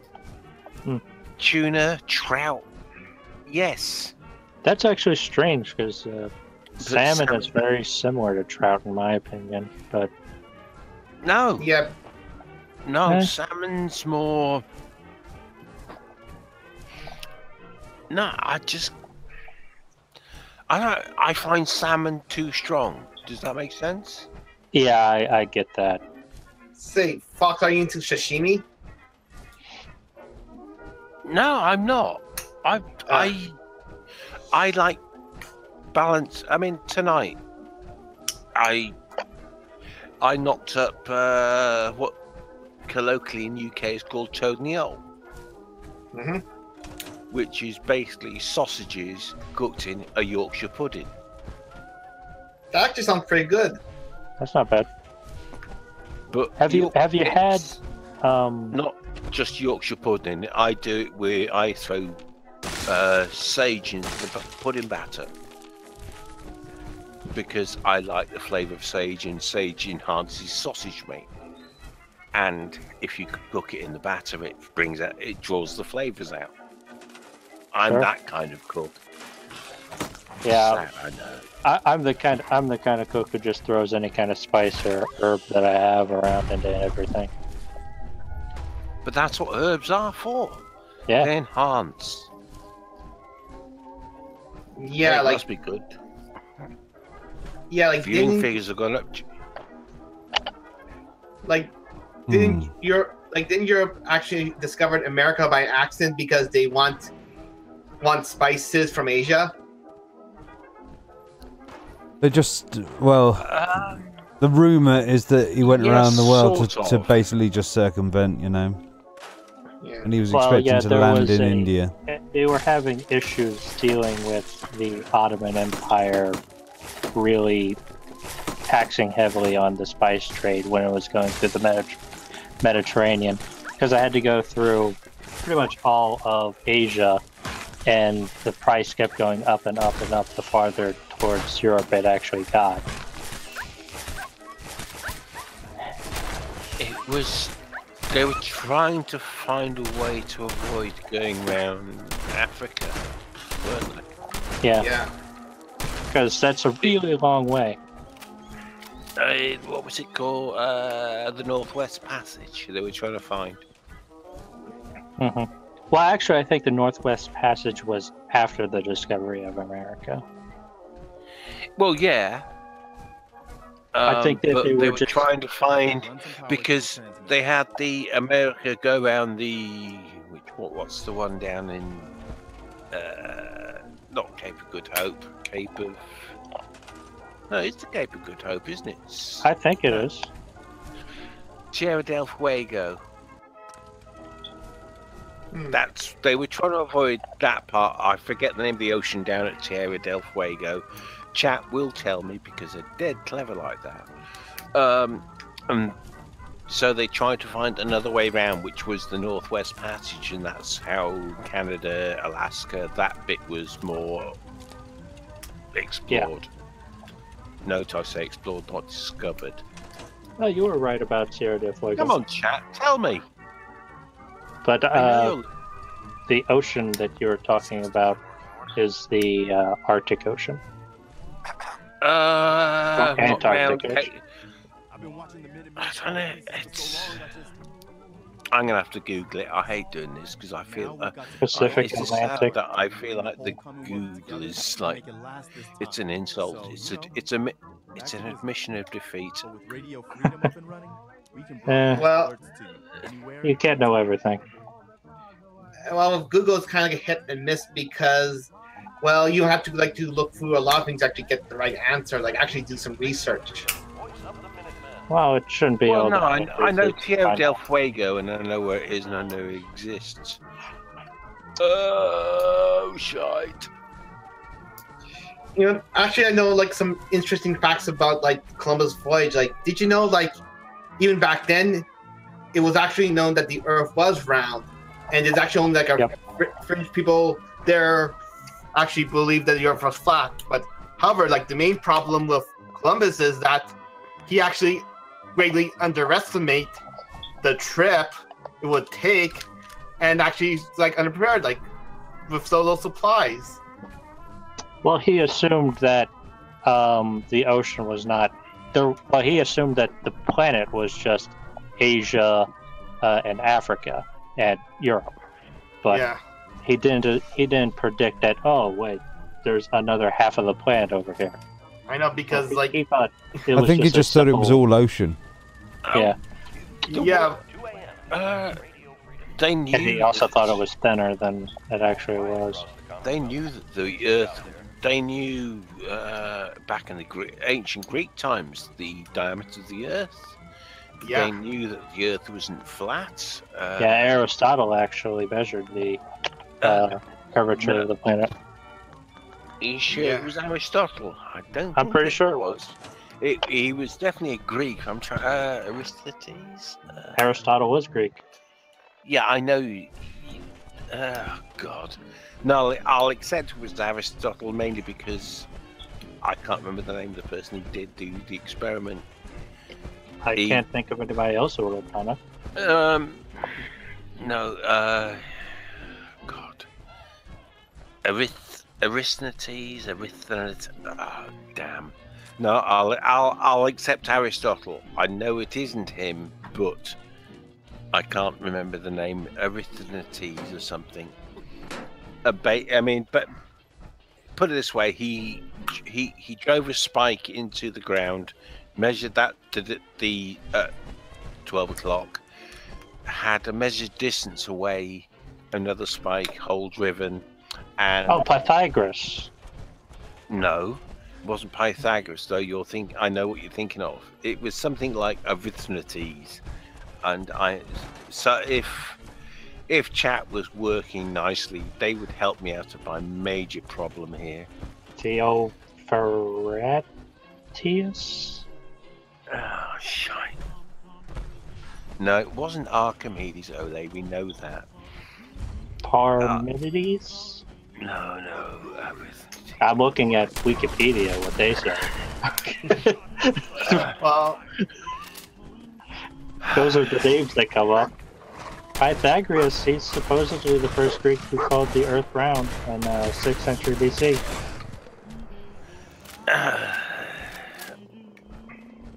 Like I say, I'll accept it because I can't remember the person. Aristotle did do some studying of it, though. And so did Archimedes. I'm dumb on that. Yes, so am I, because I can't remember the bloody name. I mean, it makes sense if Pythagoras did find it, because Pythagoras is very mathematical. He did a lot of maths and on angles, but basically what this Greek gentleman did was he drove a spike into the ground at a point, measured the sun and the angle of the sun at midday. He then had a colleague measure who drove a spike a known distance away at the same time. No, you're thinking of an Egyptian, and this was them measuring a well. No, well, was he Egyptian? Are you sure? Yeah. Yeah, I think I heard that was an Egyptian as well. Whoops. No, Like- he was Greek. Says he, trying to sound knowledgeable and certain on this, and I'm really now. But you know who I mean then? Yeah. Well, truthfully, No, it's we actually don't. it's. Well, No, I am 90. I am so positive he was Greek, and all you've done is, oh, bollocks, shut up, let's move on. Yeah. well, You don't know, do you? actually, like I gotta say that if both like this Greek guy and Egyptian guy are You're so actually good at 10% sure, aren't you? Thank you, mathematics. Brandon remembers. Unfortunately, he remembers it from school about geography and can't remember the name. Thank you, mate. You really Oh, helped me. this thing's firing much nicer now. Chat. This is the educational channel. The problem is, I can't. The education you're getting is, I can't remember who said it, and I And can't remember Alexander what in he Greek. said. But hey-ho. Sorry, chaps. An Alexandrian Greek. That doesn't seem to make too much sense to me. I thought that Alexander was after the 6th century.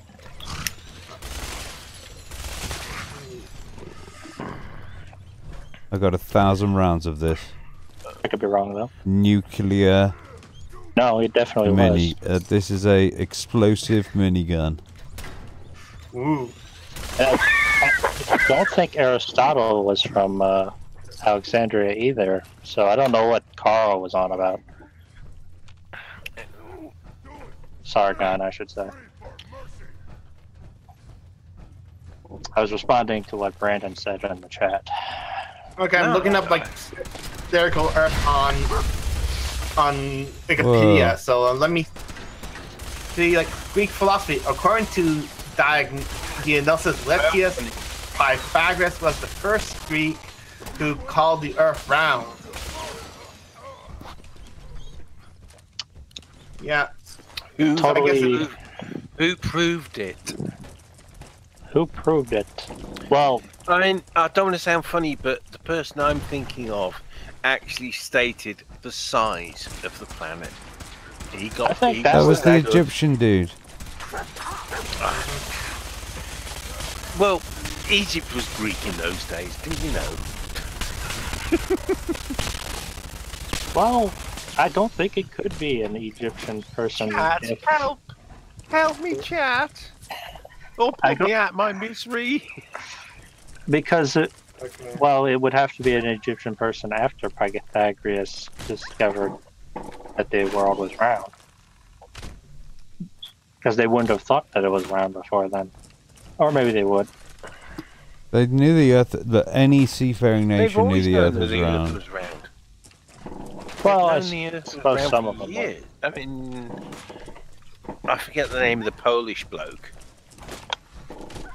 Marco Polo? No, Marco Polo. Magellan? No, Is he that wasn't the- Italian. They, Marco neither Polo? of those were Polish. Marco As in Polo. Polish from Poland, not. What are you on about? I don't know. I think somebody spiked my tobacco. I would wish that somebody would spike my tobacco. I'm almost certain that Marco Polo was Italian, but I could be Marco wrong. Polo is Italian, or Yeah. was Italian, yeah. Which Polish philosopher and Marco Polo, he's that guy who invented water tanks.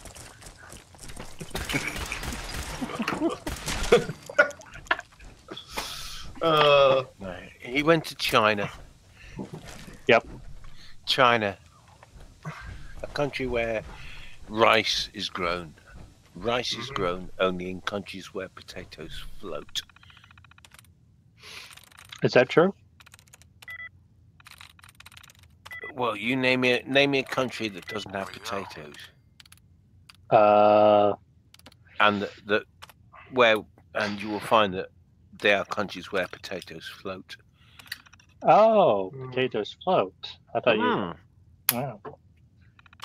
Well, I'm guessing that any country before discovery of America, because, well, potatoes actually. Before America, all of Europe. Yeah. All of Europe was a potato. Wasn't it? All of Europe is a potato-free country. Yeah, like see, like potatoes are actually from South America. Like. Yep. A staple diet of the Aztecs. Yeah. And turns out like potatoes are like sort of like this like super root that actually can pretty much grow anywhere. Like you can grow like in a hot desert or the Arctic tundra, and you can still grow potatoes. Like didn't grow so well in Ireland during a certain part of their history. Yeah, well, that's what you get for trying to grow a tropical fruit, tropical plant in Ireland. Well, it's what happens when you grow a plant that isn't used to the native land idiom, and then gets a disease that basically blights the whole of it. Really shouldn't just eat one thing. Well, no. I'm a huge believer in a varied diet. Yeah. Yeah. I must admit, I do enjoy Mediterranean food. Hamsters are also from the New World. And they're delicious. Well, some people think so. An interesting fact. Hamster. Oh, sorry, go ahead. Hamsters and guinea pigs, I was going to say. They taste better. I have no problem with people eating them. It's how they... It's like China eating dogs. No problem with them eating dogs. I just don't eat like my the way dog. they kill them. It's how they kill them. I don't think that they kill guinea pigs in a disturbing manner. Not like the Chinese Yuan festival. Yeah, No. they do cats that way too, by the way. So Yeah, they're animals. We're animals. Cats, we eat cats, we eat beef, we eat pork. We Yeah. get eaten. That's what, that's what we are. The circle of life. I would just argue against eating cats and dogs simply because it's not the most practical food. If that's all you've got, there we go. Thank you very much, Book Pravon. I'm gonna have to look that one up. Eratosthenes, that sounds more like it. Actually, I was want to point out that. Oh, sorry, go ahead. I love chat. Chat is there to help you when you are too pissed to Google. He measured the Earth's circumference. There you go. But he, Pythagoras. So for some reason, Pythagoras was talking about the round Earth before him. But Eratosthenes proved it. And Aristotle even was talking about a round Earth before him, but I'm sure he did a very good job of figuring it out, though. Yeah, well, Book Pravon, I'm too pissed to Google, but thank you very much anyway.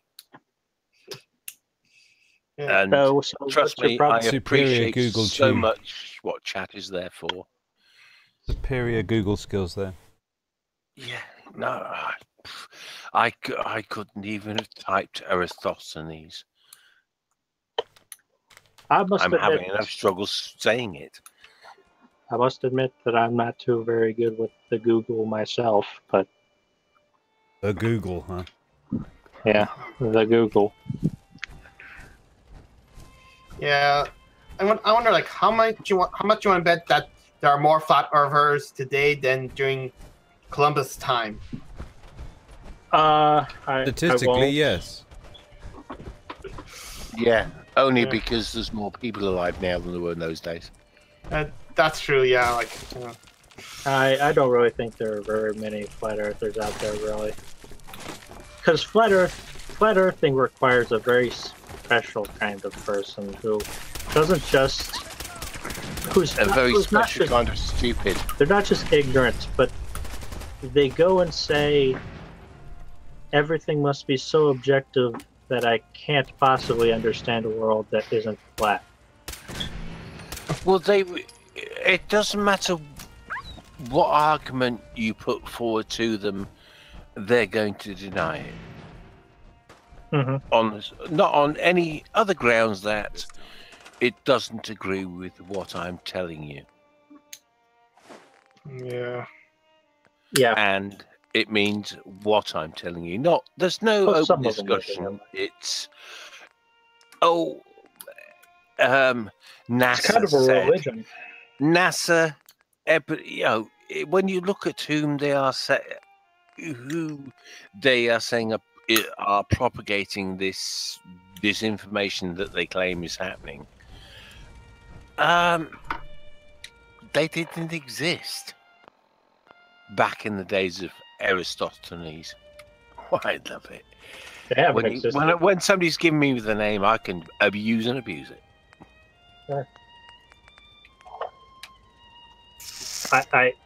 Yeah, the flat earthers are a special kind of stupid. There's so many holes in their argument that the only way that they can fill those holes is with more conspiracy theories, which means more content. Yeah. Yep, win-win. Totally agree with you, mate. Flat earthers are usually very religious and therefore full of bollocks.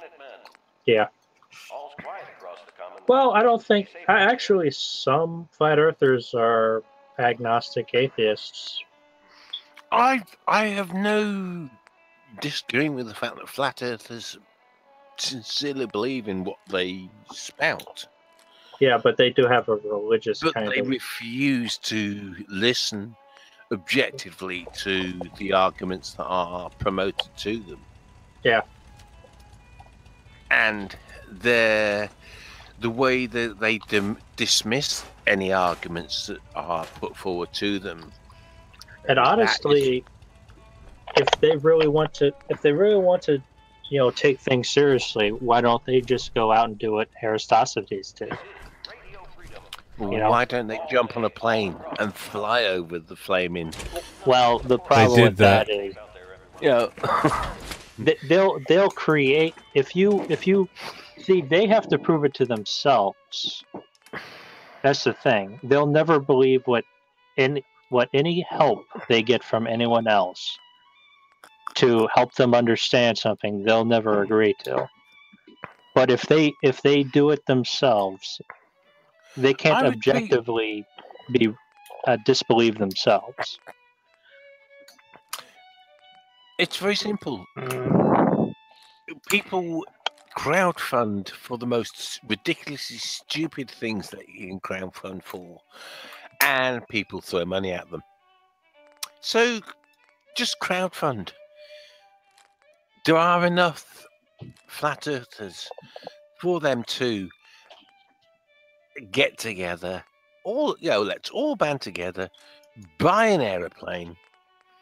They've already fill it done with this. fuel. Already done.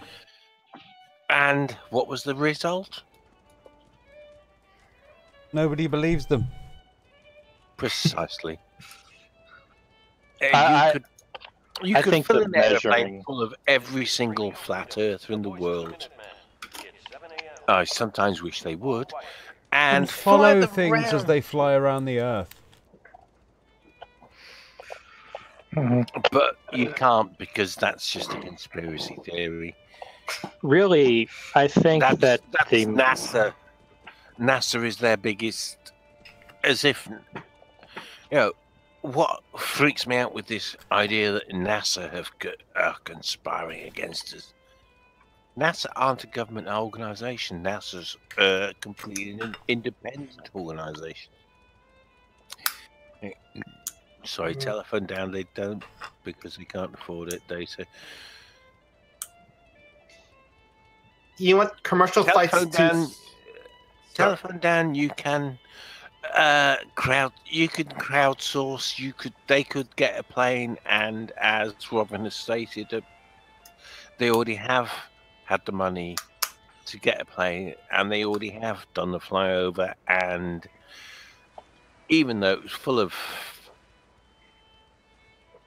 flat earthers, they did not believe it.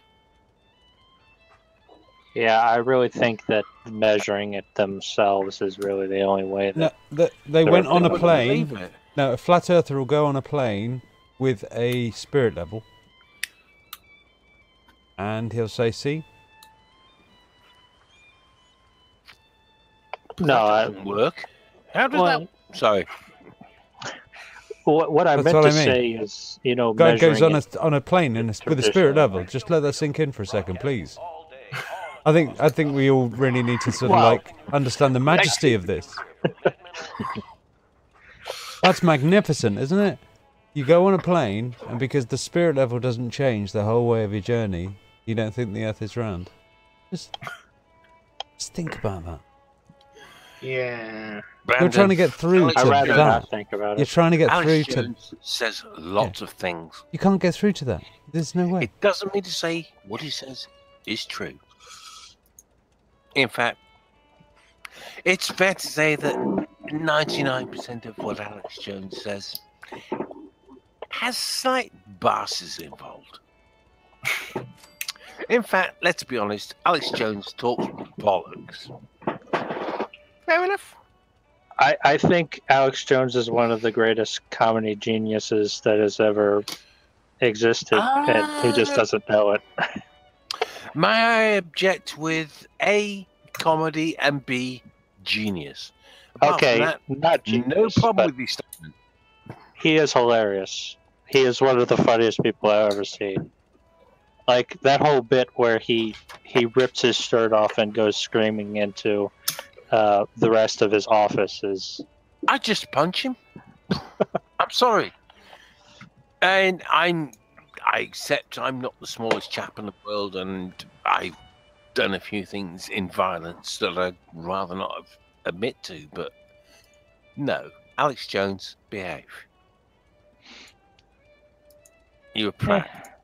And What I words really you don't come like, out with- there are legitimate things not to like about him, like the whole he thinks that Sandy Hook was like an inside job. That's kind of just deplorable. That is insulting. Yeah. Well, it's really not. I can't put to words how really kind of messed up that is. That he thinks like there's no dead describes children. The man, perfectly.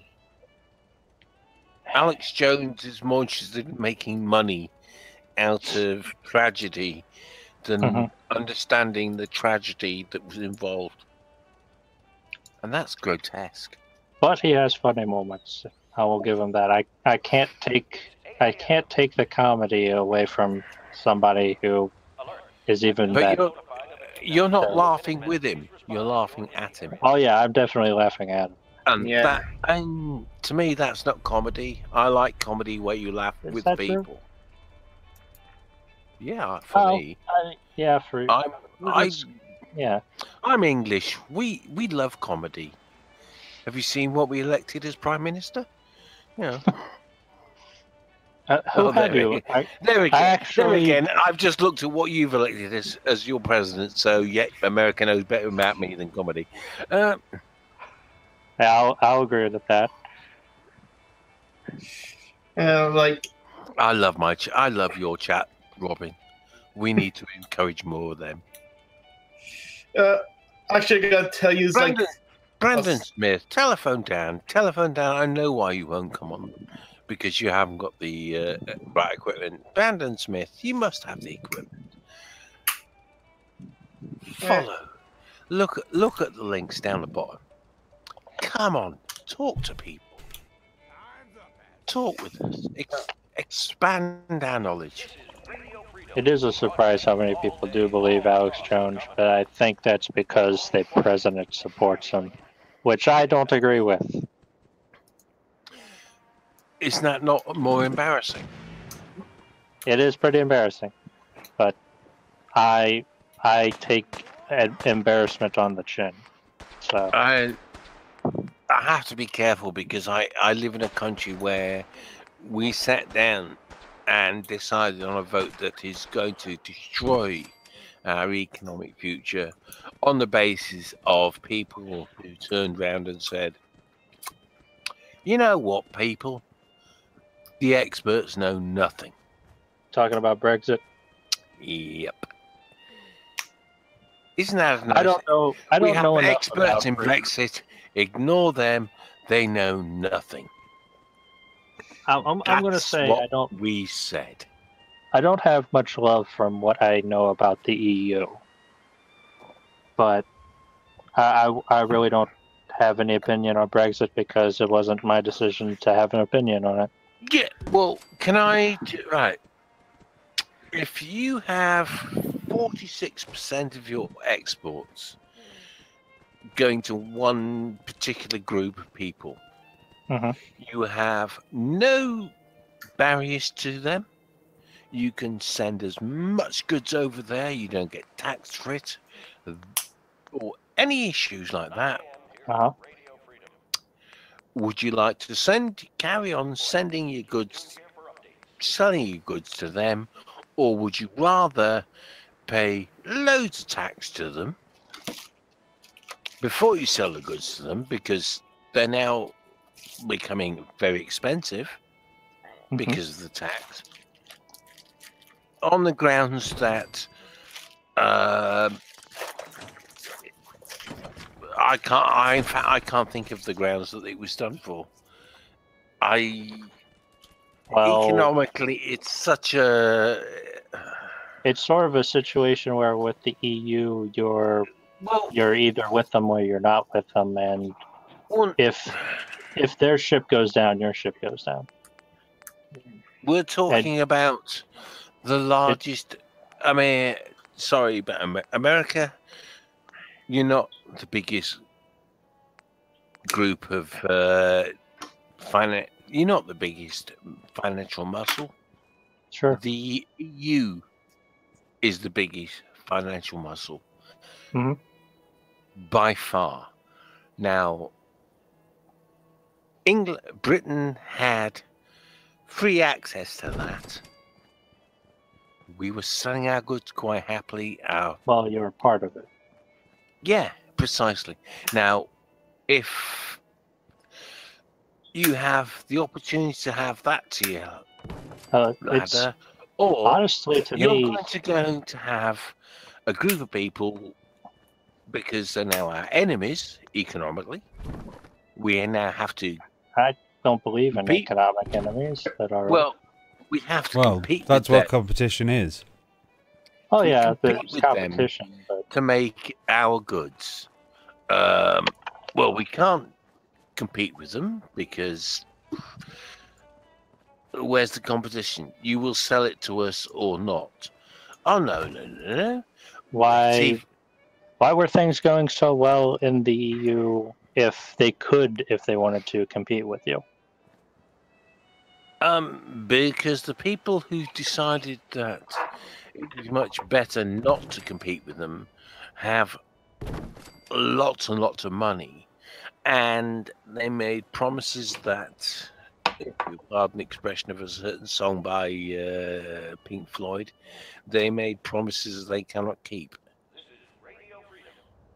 Well, what's that? If somebody turns around to you and says that your healthcare business will improve by £350 million per week if you vote for us,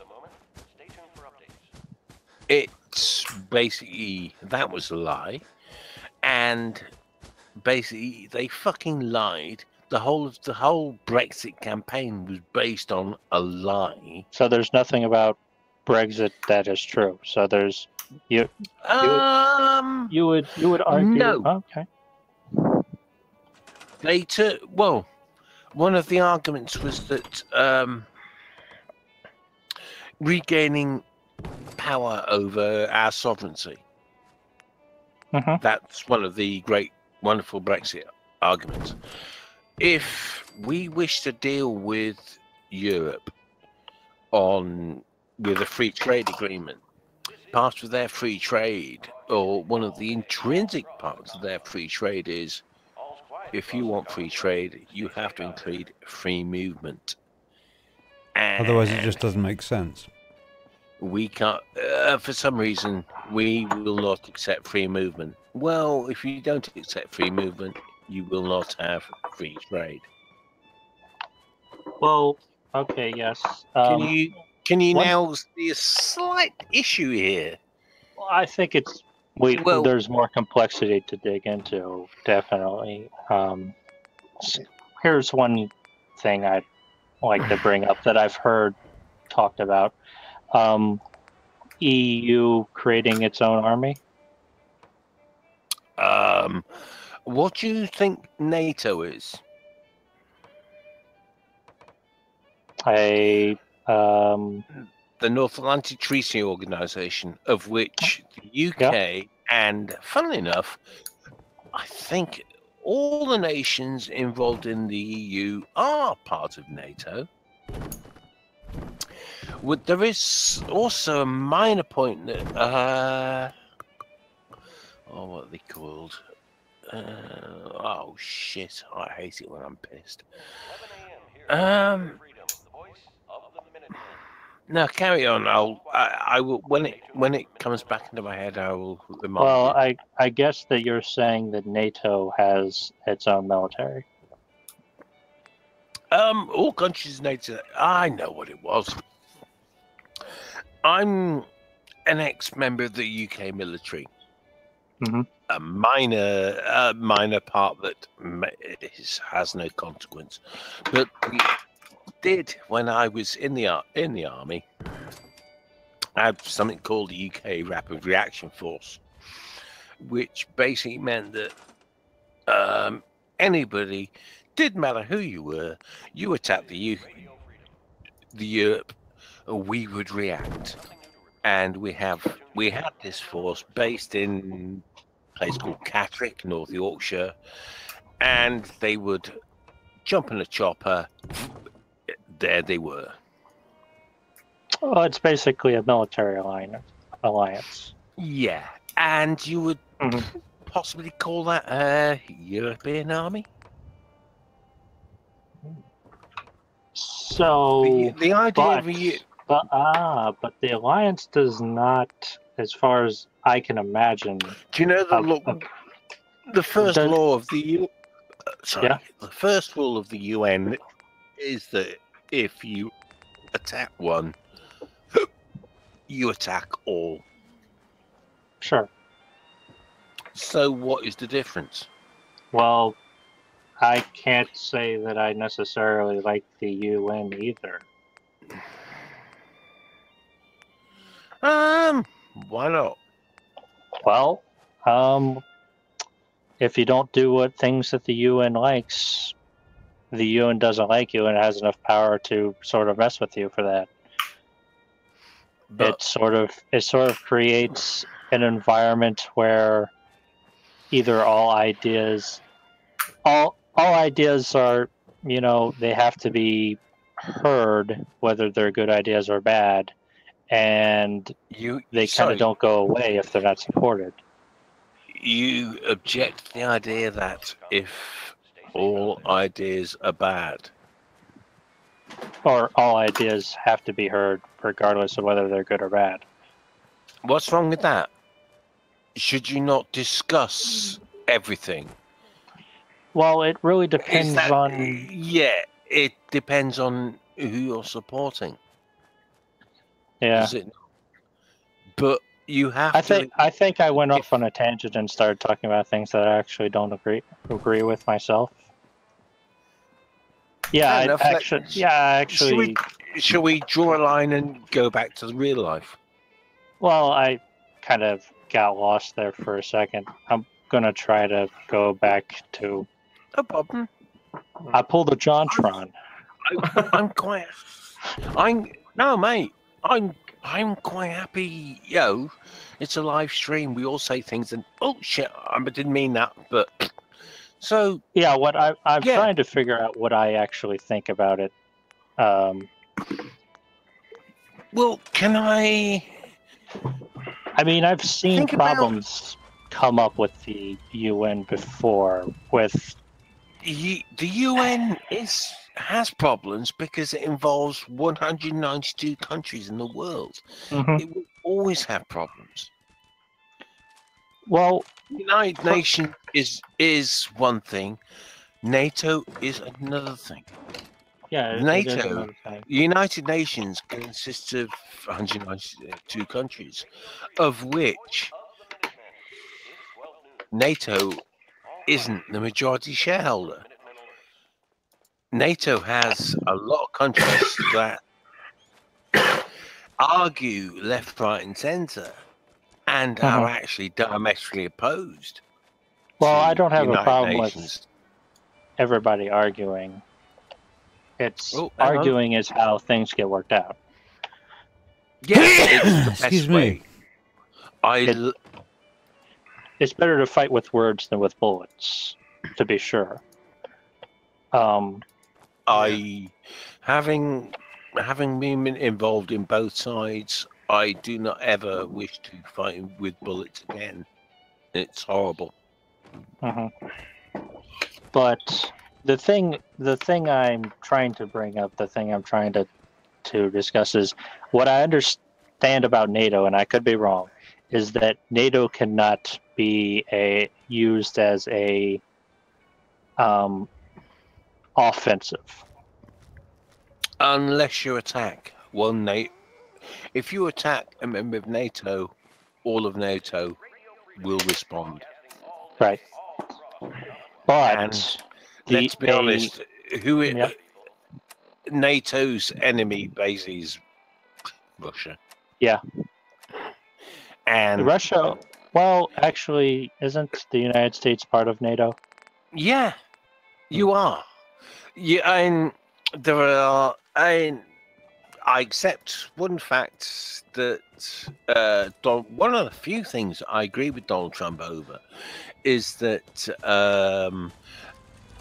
NATO member countries, and it is part of the NATO agreement, that all countries will pay basically 2% of their GDP will be spent on their military. And to be honest, I think the US is something like 4% of their GDP. UK is over 2%. But apart from that, of the NATO members, nobody pays. Yeah. And from that point of view, yes, Donald, I agree with you. You're correct. They don't want to pay that. Hmm? They don't want to pay that. No, they don't. But that's the agreement. So it's just the law. If you agree to it, pay it. I think Germany has made US and Canada are both parts of NATO. Yes, Brandon. See, I could easily see things on the other side where, like, Russia was part of NATO instead of the United States, because the real reason why NATO exists is because you're right next to a extremely powerful force that you don't know. It doesn't matter if you don't know what they're going to do, because if they decided they were going to do something aggressive, you would be in trouble. That's why NATO exists.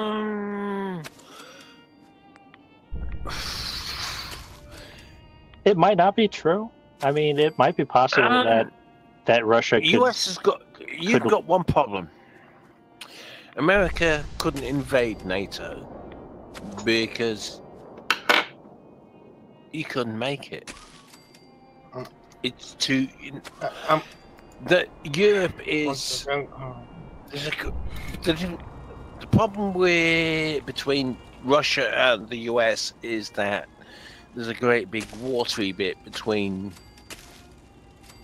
Sure, it makes it more America difficult. and Europe. It makes it logistically extremely difficult. Extreme? Russia I wouldn't say extremely. You don't think so?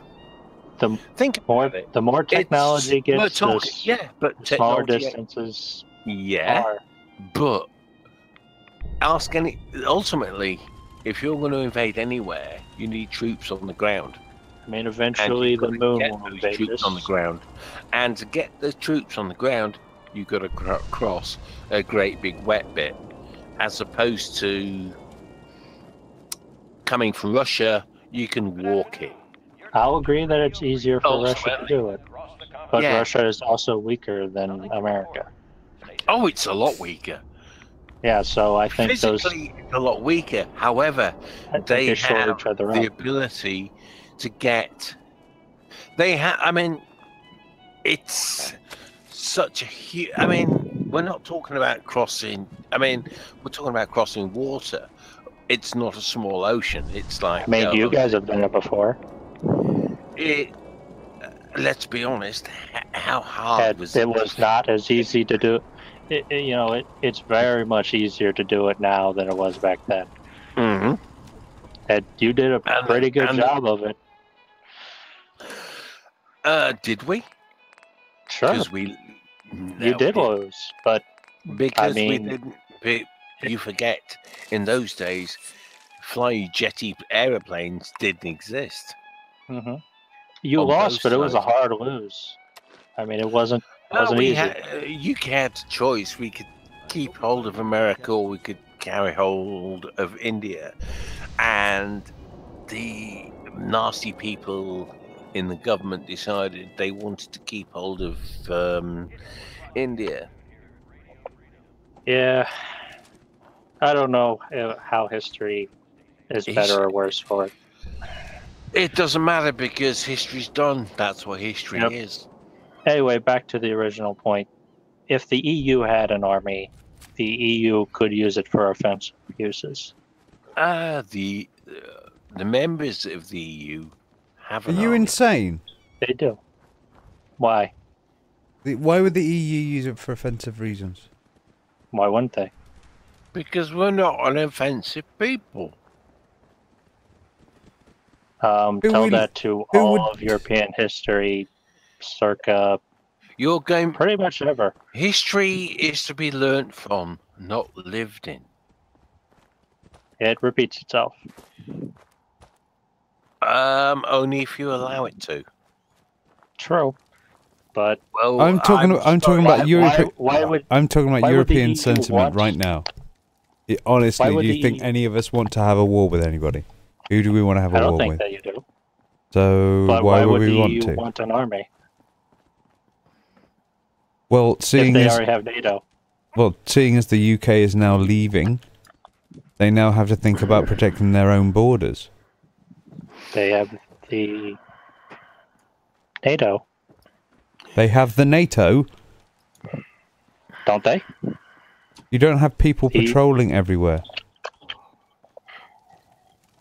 Okay. So there would be no nations left to patrol the waters around the north of Europe. Because the Why UK not? is in control of that. Okay, I can sort of, but why does that matter? They would still be in control of Are it they whether not- the EU had an This army is or the not. bizarrest question that I've ever heard of somebody in America talking about another superpower having an army. You have an army. Why do you want another one? You mean you'd rather have you as our army? If you don't want it, you don't have to have it. Is that not the most insidious fucking question I've ever heard? Why is it insidious? You're basically saying that, don't worry, mate, we'll You- protect you. Yeah. And I don't want you to have an army because I'm worried that you might be hegemonic. I don't even think about the United States when I think about NATO. I think about the Europe not? protecting itself because it already has an army, and it's not just the United States Army. It has the NATO army. Why does it need an EU army in addition to that? That works under a different type of rules, and who knows what those rules would be. I do sort of understand where you're coming from. I don't agree with you because Because what the is- EU army doesn't threaten me. So who does it threaten then? It threatens doesn't anybody else. anybody. Well, what? Because But it's something that's never really existed before, no, if I can think of anything. If 90% of the EU are members of NATO, who are they going to fight? That is Everybody different else. There'd be a more secure unit as one lump. You were asking about different rules? This is the problem that NATO's always had. If you had a European army, for example, you would have one set of rules for a larger army. So when they go in as a battle, they're going in as a solid unit. So, but you would have the EU making... The EU would decide when to use the EU army, correct? No. No. That's not how NATO works. But we're not talking about NATO. No, but he's not on about NATO, he's on about EU. Yes, you're absolutely right. It is exactly how it would work. The EU would decide how their army would work. However, the EU army is interlinked with NATO because most of NATO and the EU are totally interlinked. You cannot... At first. At first. Yeah. Well, now you're on about speculation. And you cannot speculate. Well, because that's unfair. Speculation's all we got. No. If we're talking about things that haven't occurred yet, then well, yeah. speculation's It's a bit, Yeah, but it's all very paranoid in that particular direction. On the disagreement between members of the EU who just happen to be members of NATO, throwing... Germany. You sit on a border with debate with the Russian hegemony. Well, you remember NATO and you remember the EU. Can you not see that Germany, either way, are going to be, yep, whoa, or yep, no? Can you not understand? Right. Think of the countries on the border with Russia are basically Poland and Germany. Yes. And Germany is a part of NATO, a very strong part of NATO. Yep. They are supported from behind from Belgium, Holland, France, Spain, Italy. Also, part of NATO, and they will be part of the EU army. Excellent. They're supported by the UK. We are part of NATO. Yep.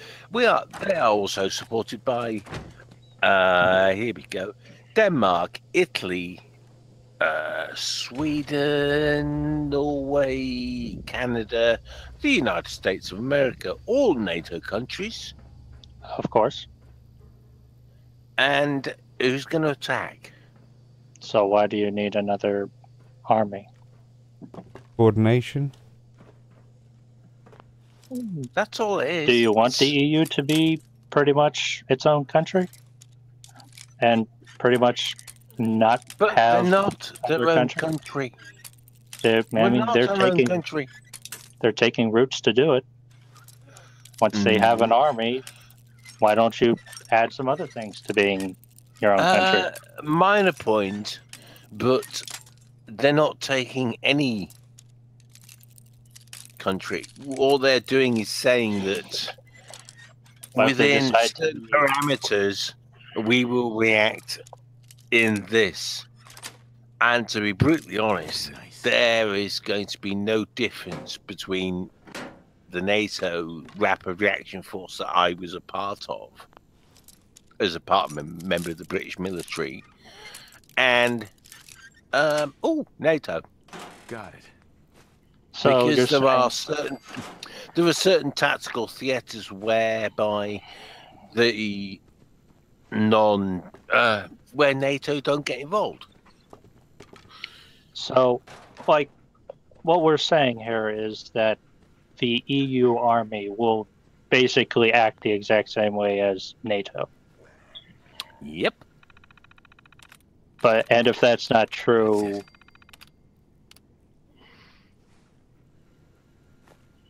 how does that follow? Fear. Sure. It's it's basically the Sargon fear factor. Yeah, he's definitely afraid of it. To be sure. I know. I guessed that about half an hour to a while ago. I mean, it would be Sargon nice not to be this afraid great, of wonderful anything. idea that, oh, you can't pick on this because no, Sargon. I freely admit I have 0 following behind me. Myself and my 7 followers on YouTube are not going to make any difference on what you say. However, to turn around and say that my nation are going to turn around, oh no, that ain't gonna happen. We can't do it. No, Sargon, you're lying, and that's what. I mean, it would be kind of preposterous for the EU to use its army to stop other countries in the EU from leaving. That's one fear that I've heard him propagate. Yeah, if you think about it a little bit, it's a little bit much. It's fear propagation. But who are we going to attack? Who are we worried about?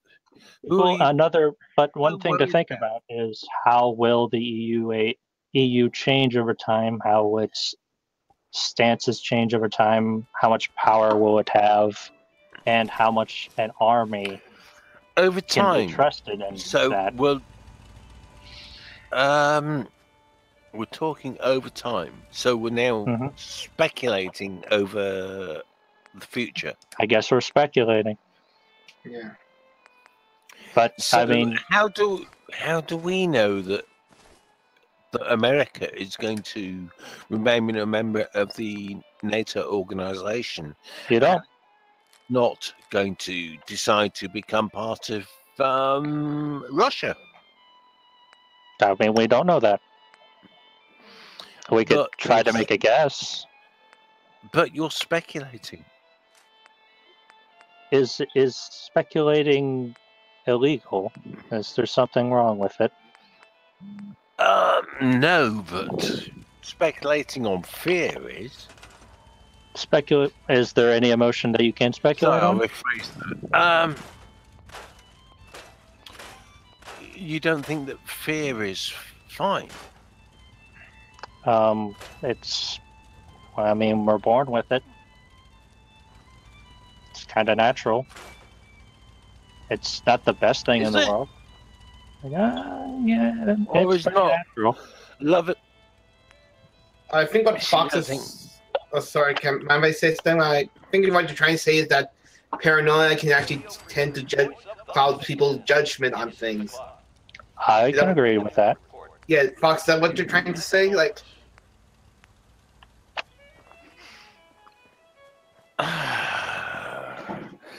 what I'm trying to think at the moment is why the fuck did I have so much vodka? Rum, actually. Yeah. But I mean, there's many things in this world that are based off of fear. NATO.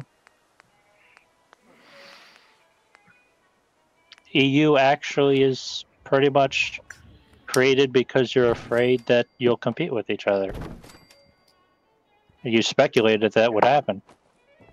You had an educated guess on it, and you're probably right. But that is where it came from. No. So nobody was afraid that the EU became. The EU was developed out of an idea that cooperation and creating a major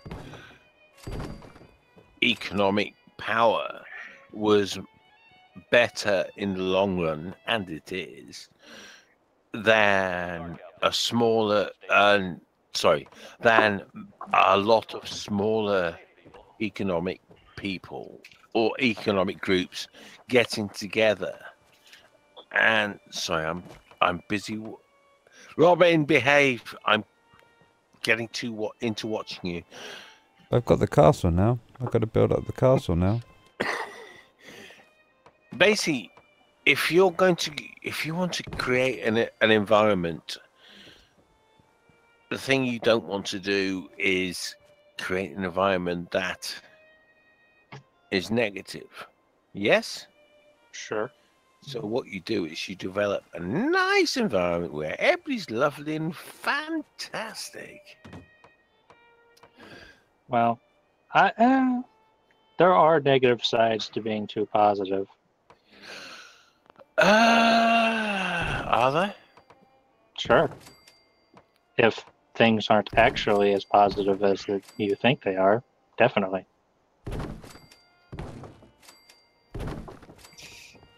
Actually, like speaking about fear, like actually there's something about Brexit that's actually, when you think about it, very ironic, because it may have actually caused May losing so many seats, but see, like one of the reasons why so many people in UK voted for Brexit is because of fear of Islamic terror. Breakfast. Sorry, vote for breakfast. Sorry, but they voted for Brexit because, as I mentioned, like they're a fear of Islamic terror and they want to control their borders. Sure. However, I gotta tell you something interesting. Like Theresa May, like actually Spinosaurus skin, while now known as Ultra Facts, they did a great deal on it, but Theresa May herself is actually kind of soft on Islam. And this was actually like shortly after 2 attacks. Like she like one of those like not all people or nothing to do with Islam people, and of course like Sargon actually got really pissed at her for a lot of things for losing so many seats because he was certain that she is going to like win on a pro-Brexit, win more seats on a pro-Brexit stance, but she ends up like the people who were pro-Brexit didn't vote for her. Well, where it's ironic, I guess even Sargon can be wrong. Yeah, but I'm just saying like the ironic part is because that's what I think why she lost so many seats is because of her views on Islam. And I think she lost a lot of seats for a lot of reasons. Yeah, like saying like fox hunting is actually a bigger deal than Islamic terror, like that sort of thing. Like that's a little bit silly. I know, like. I mean, I'm sure there are some things bigger than Islamic terrorism, but fox hunting. Why don't we just focus on both at the same time? Shouldn't be that hard. You're a big country.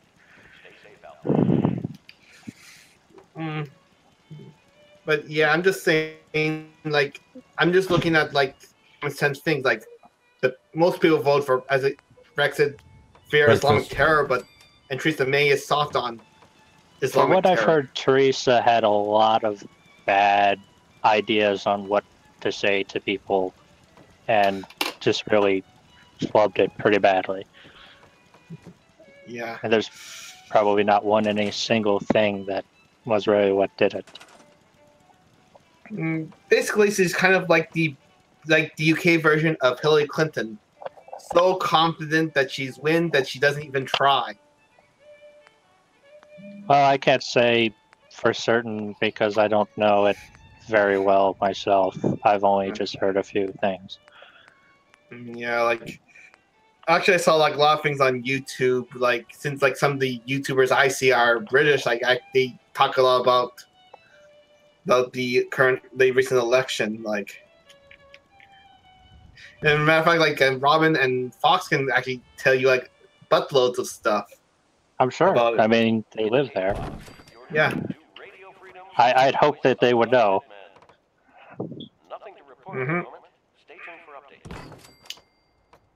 Yeah, like, we probably at least know how like the polymer system works. I mean, to be honest, until a couple of days ago, I was even a little bit confused about it because I didn't really understand how the whole not a majority worked. No. Well, okay, basically, like, well, it can like, but basically in the UK, it's a little different from America in the sense that in Parliament there's actually like these like all the seats that represent different ridings in different regions of the country, and people for each party in the different ridings that people vote for, and whichever party basically gets the most, basically what got the most ridings, well, whoever the leader of that party is the prime minister. However, since there's actually multiple parties, it's actually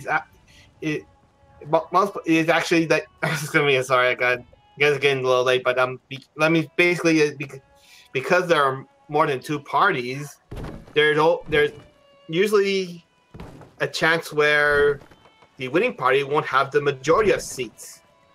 Yep. Yeah. I figured that out after I talked to another friend of mine who lives in the UK, and we were talking about what was going on. Yeah. It's complicated. Yeah. But I think it's not actually all that bad of a system if you just decide that, you're going to cooperate to run a government, not get in each other's way. Which is what I've heard, something that really does happen a lot, though, is not a lot of cooperation. Mm-hmm. Where did Fox go? He didn't really say. No, I nipped off to the little boy's room. Oh, that's all right. Yeah, he took a bottle break, basically, yeah. Didn't find a little boy, so I had a piss instead. Oh, like someone actually asked in the chat, are you guys fans of Corbin? Yes. A legitimate fan, or did you just decide he was the only option that you really had? I agreed with most of what I heard him say. Which was, well, put it this way: when you have, take the power industry, electric, gas, whatever. When you have sold those off to basically the foreign industries, and they are making a fair ton of money out of us, do you not think that's slightly ill-conceived? I would say that's ill-conceived. Do you not? I mean, he said so much more positive things for my country that I live in than his opposition, which was basically all we ever heard was strong and stable. And what are you strong and stable about? Well, we're strong and stable. The only thing that I would say is whether or not he can actually hold up all the positive things that he said. Well, they sat down and they were the only party, major political party that produced a manifesto that was costed. Compared to, I mean, I don't want to sound funny, but we are the alternative to the Labour Party was a Conservative Party who called the election. So therefore should have been ready for the election. Should have had everything. This is what we're going to do. Dum, dum, dum, dum, dum, dum, dum. What did we hear? Nothing. It was the worst. Stay there, boy. Considering they were in power, considering that they called the election. It was atrocious the way that they acted, the way they performed. Yeah, I definitely heard that Theresa I'll be May's honest. party was terrible. If the if the fire at Greffield Tower had been prior to the election as opposed to after the election, I actually believe that we wouldn't have a Conservative government. I'm not sure. That you don't think so? Well, I all don't you had to understand do the things. is Got to the remember, I'm actions- not British. Yeah, I do apologise.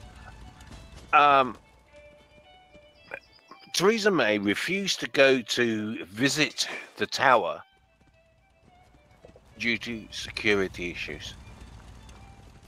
These are her own people, the British, her people, the people who had just agreed to vote for her.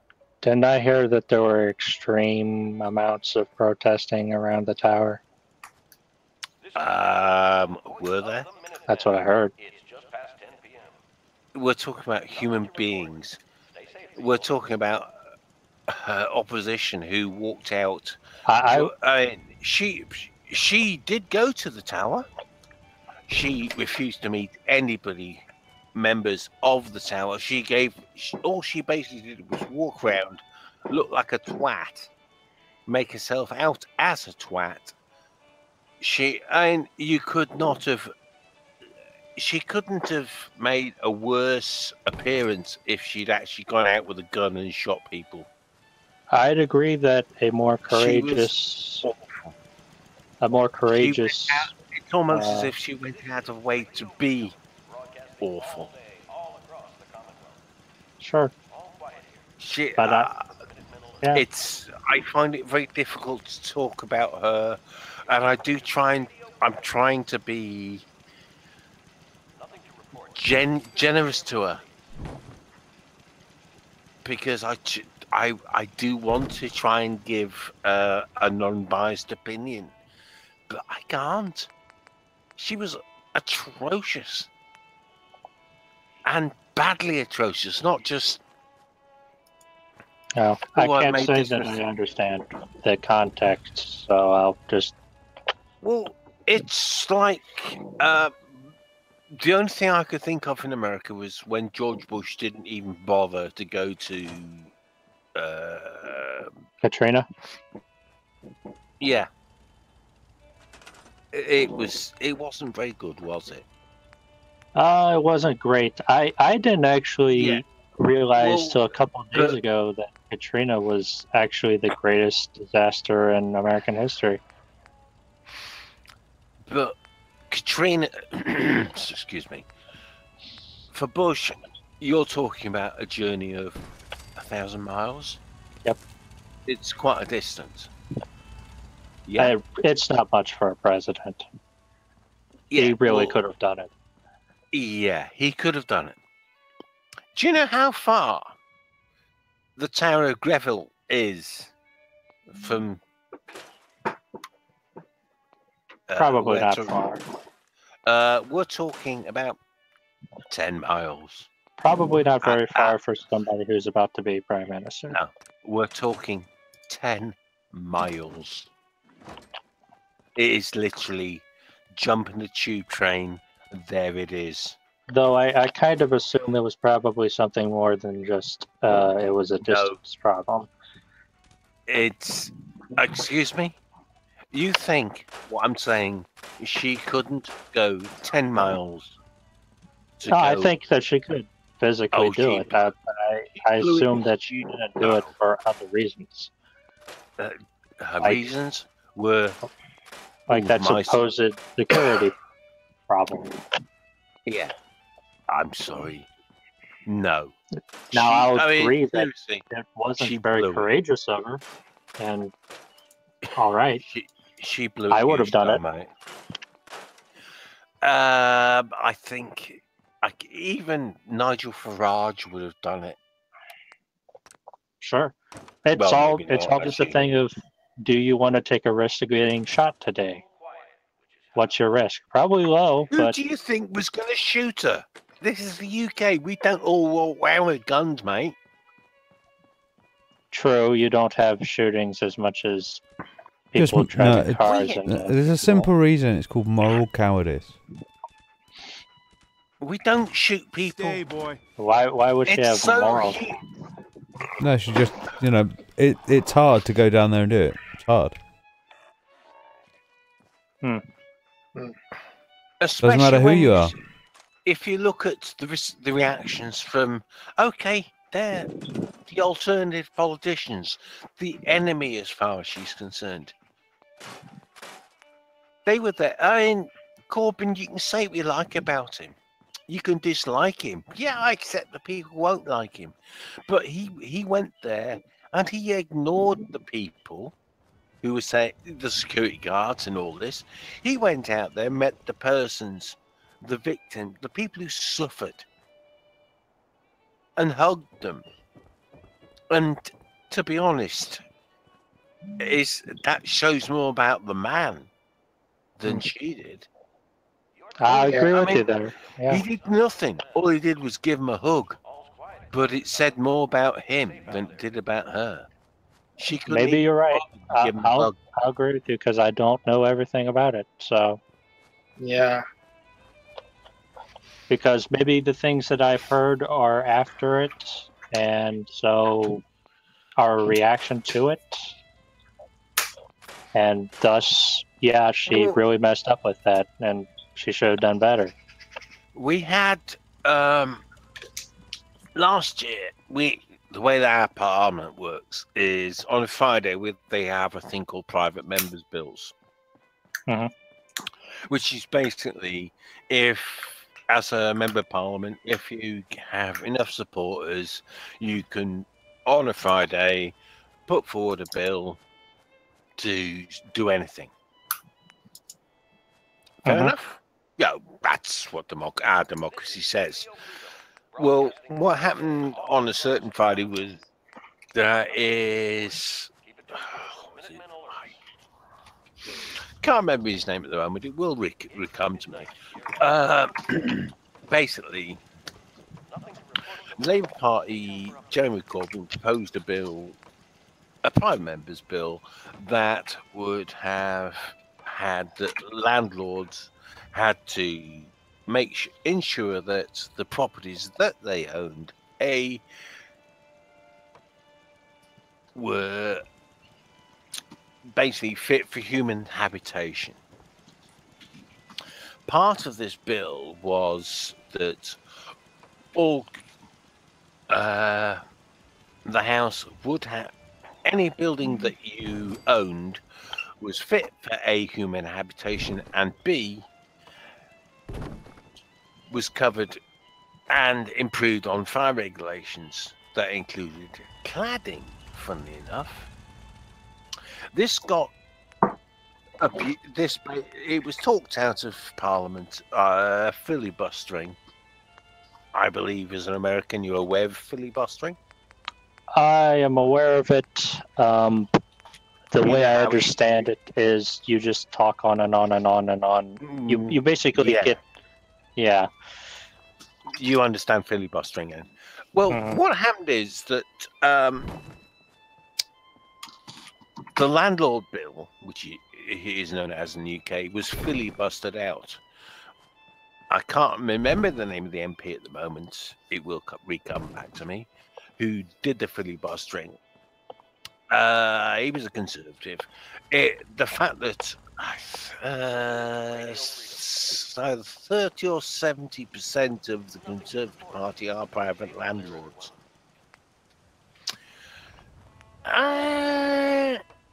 Does that not itch your back a bit?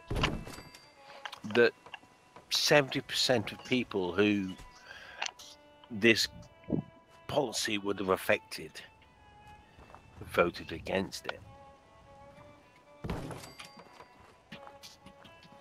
That's just, corrupt politics. And I'll agree that's not right. I mean, this is. I mean, forget the fire part of it, and the consequential. What happened? What happened was horrible. It was immoral. It was whatever. Yeah, we can accept that. But the fact that prior to that, the government, certain members of the government talked out an act of parliament that would have controlled how people reacted. They basically turned around and said, we don't want you to live in anywhere that is of human standards. We want you to live in a place that has no human standards.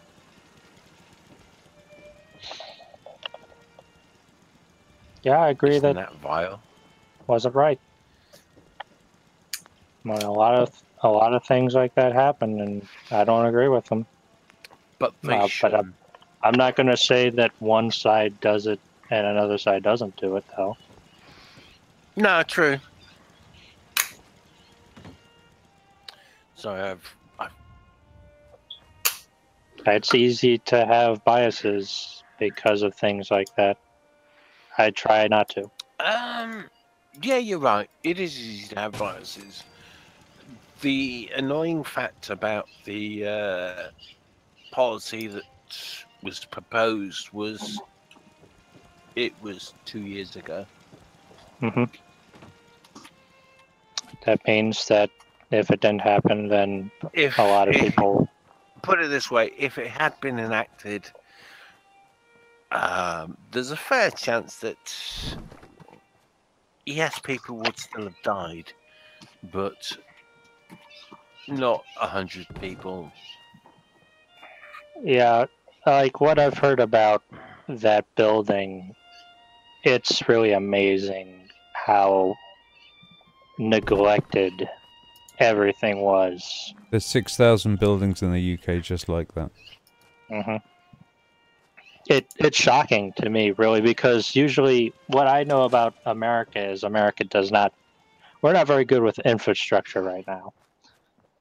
But I don't think that we quite have 6,000 buildings that'll, if you drop a cigarette on the floor, it'll go up like a match. I don't think we have that going on. You don't? I don't think so. I could be wrong, but I really... Somebody would have talked about it by now. I mean, that's one thing that Trump is doing. He is, from what I've heard, is trying to talk about infrastructure. You know, we do have other problems, like our bridges might collapse at any moment, and our electric system might all go out all at once. But I don't think that we have all that many buildings that are that much at risk of fire. We kind of have a thing about being at risk of fire in our country. We're really not cool with it.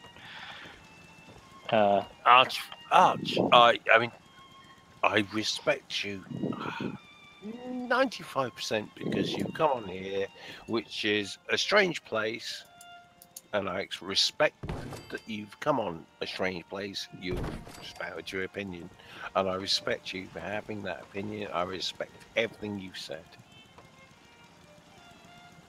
Does that make me sound nice enough? You sound pretty nice, yeah. Thank you. And I do seriously. I love you for the fact that you've come here, and because that's what this is, and this is an open forum, and you're drunk. Stay safe, people. I might be. Oh, that's what's going on.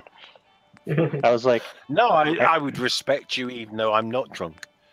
Yeah, I mean, I didn't have any impressions that you didn't respect me at all. I wouldn't insult you for the sake of insulting you, because I would. No, you would, because I'm British. I'm not just British. I'm a Yorkshire British. You're just Southern British, and they know nothing. No doubt about manners. I can take most things on the chin. It's fine. even if I'm a little bit serious at times. Or not. Be serious, be truthful. However. Yay. This is my little guards area. However. Yeah, that was enough. I didn't want to insult you. Somebody in the chat thinks that because Theresa May wants to bring back fox hunting, there will be more guns and. That'll be me, yeah. If you bring back fox hunting, I'll run like shit. Yeah, I'm too quick for fox hunting, boys. Sorry. I don't think people will be hunting foxes with the kind of guns that are really worried about by police officers, though. Well, in theory, like, you can actually kill anyone with anything that can shoot a metal projectile at a high speed, so... Of course, but they're usually concerned with massive destruction weapons or highly concealable weapons. Fox hunting rifles that only shoot one shot at a time usually aren't either of those. But yes, you're correct that it can hurt somebody, it can kill somebody. If it can kill a fox, it can kill a person. Yeah. All weapons can kill. Mm-hmm.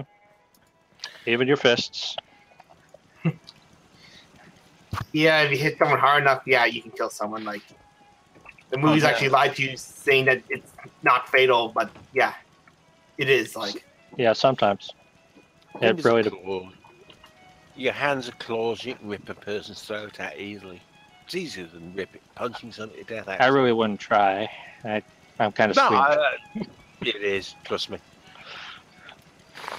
I mean, I guess if you're in that situation where you have to, but I try not to think about those situations too much.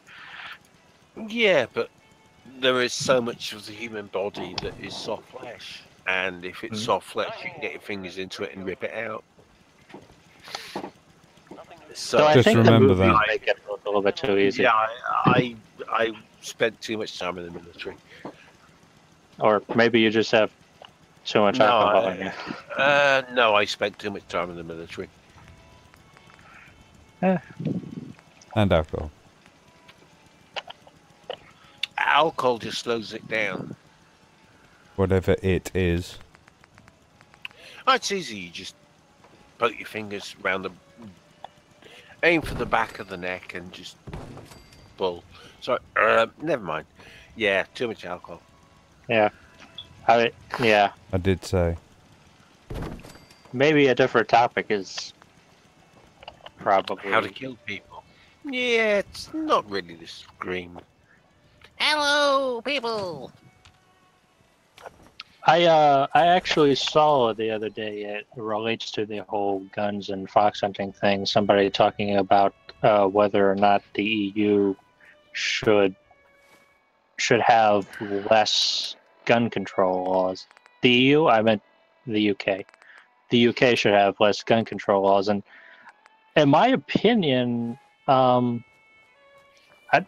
even though I like that America is very open with how owning guns, I think traditionally the European countries have sort of had a tradition where they never really saw guns as being a sidearm historically, because they always had swords. The sword was the sidearm of Europe, and really only America and mostly the Midwestern America and the Western America really ever established guns as being a sidearm. If you want to talk about that, I was just bringing it up. I mean, you did have cavalrymen, but, you know. Yeah. The only problem with bringing up what is basically the Second Amendment And I have chatted very briefly with members of the American state on Second Amendment. And the one thing I did realise very early on was don't chat with Americans about the Second Amendment because... Well, I'm an American. Yeah. Well, I've never seen the point. I'm English. I do love the fact that I'm British. I respect every person in my nation. And I have a major thing. I mean, I'm ex-military. I love guns. I have fired more guns than most people in my country. I have had great fun shooting them. But I'm not going to go and kill somebody. I'm sorry. Well, the thing about the Second Amendment, it obviously, the Second Amendment is not about, hey, you have this right to kill anybody you want to with a gun. That's not what it's about. But no, but that is what it has become. Has it? Hasn't it? Because people have been killing people with guns since before the Second Amendment. Have they? Yeah. The Chinese invented them, and I don't want to sound funny, but we thousands in the UK we don't have let's carry all guns. I know.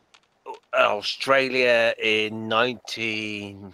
Like I said, in the European countries, the sword was more of the sidearm than the gun ever was. Yeah, but Australia, to be fair, isn't really in Europe. It's about 10,000 miles away from the southern tip of Europe. It's about 13,000 miles away from the UK. I really don't know too much about. And it came around at the same time as you. Australia. Well, Australia had a major gun incident, and they decided, bugger me, let's just bin guns. We don't want them, and they went major anti-guns. Look it up on YouTube. I can't remember the name of the city. And Australia, all Australians just literally there is literally YouTube films of these huge mounds of weaponry, and they just drove over them with the heaviest things they could think of, smashed them to pieces. Because I'm trying to remember the name of the guy. Can't. Too much booze, too much slate. Well, so back on to the talking about the Second Amendment and what it's all about is basically the Second Amendment is about two core principles, which first principle is the right to be able to use guns as a self-defense weapon, and the second part of the Second Amendment is to have a means at which to wrest control away from the government if the government ever stops serving the people. That's an idea that they had way back then. Whether it still works or not now is, we can question it. That's why we're talking right now. I tend to believe in it, but I mean, free to share opinions.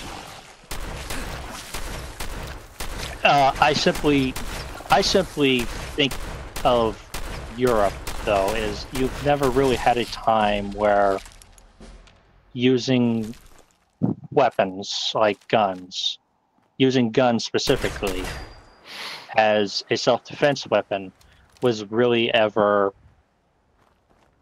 a heavy part of the culture. America did have that, and that's why we sort of are different in that main reason. No, I don't understand where you get this idea from. Why it's insisted upon as being part of your culture. It's really been insisted upon you by like Wild West. Sort of. That was half our country. Yeah, but most of the stuff about the Wild West is a lie. It's not all a lie. Well, for example, like gun control in the Wild West. Loads of it going on. People used to have to hand their guns in when they got into town. Well, either in town or more often in a saloon. You don't walk into a saloon with it. You're not usually allowed to keep your gun when you walk to a saloon. That's right. So, caveats. Yeah, there are myths. There are definitely myths about the Wild West that, you know, wasn't so wild. Film has pretty much hasn't helped. There are actually wild parts of the Wild West, but usually before a law was ever there. Actually, I got an interesting insight on the Second Amendment. Like, I think like why there's like a gun culture in America and the Second Amendment, because as you pointed out, it's for, well, it's to actually try to like, in case the government ever becomes corrupt and try to oppress the people, that the people should rebel. Like, I think it's actually a direct reference to the American Revolution, because it actually took a war for Americans to get independence. So maybe at the minds of the people who did the Constitution, they're thinking like maybe if the American government ever becomes corrupt, it's the people that will take it to stop it. An armed revolution. But the thing is what they forgot was that that'll never happen. Oh, what would have happened? Well, armed revolt. What about it? You're never going to do it. We did it once. No, you didn't do it once. States revolted. Did we not? Who revolted? That was organized. That was an organization of states. Still, you know, it was still the public. We weren't states. It was still the public. We weren't states when we had a revolution. We were colonies. It's a bunch of rich people that fighting other rich people. Yeah. Getting poor people to do the fighting. Seems to be growing well. Yeah.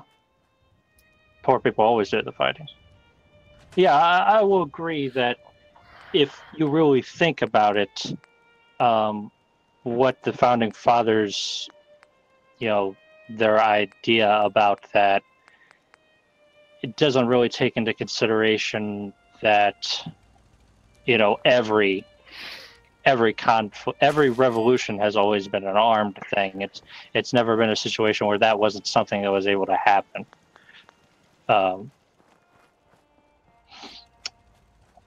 What is America paranoid about? Everything. Well, we do like to solve things with a gun, I guess. Well, it is quick. It is. It's like a remote control for people. Just which one's the off button? Ah, there it is. Doosh. I guess we like to solve problems with a gun, so we're afraid of other people doing it too. Yeah. And just being on the other side of what it. you expect of others, you know, you usually expect of yourself. Treat people the way we expect them to treat us.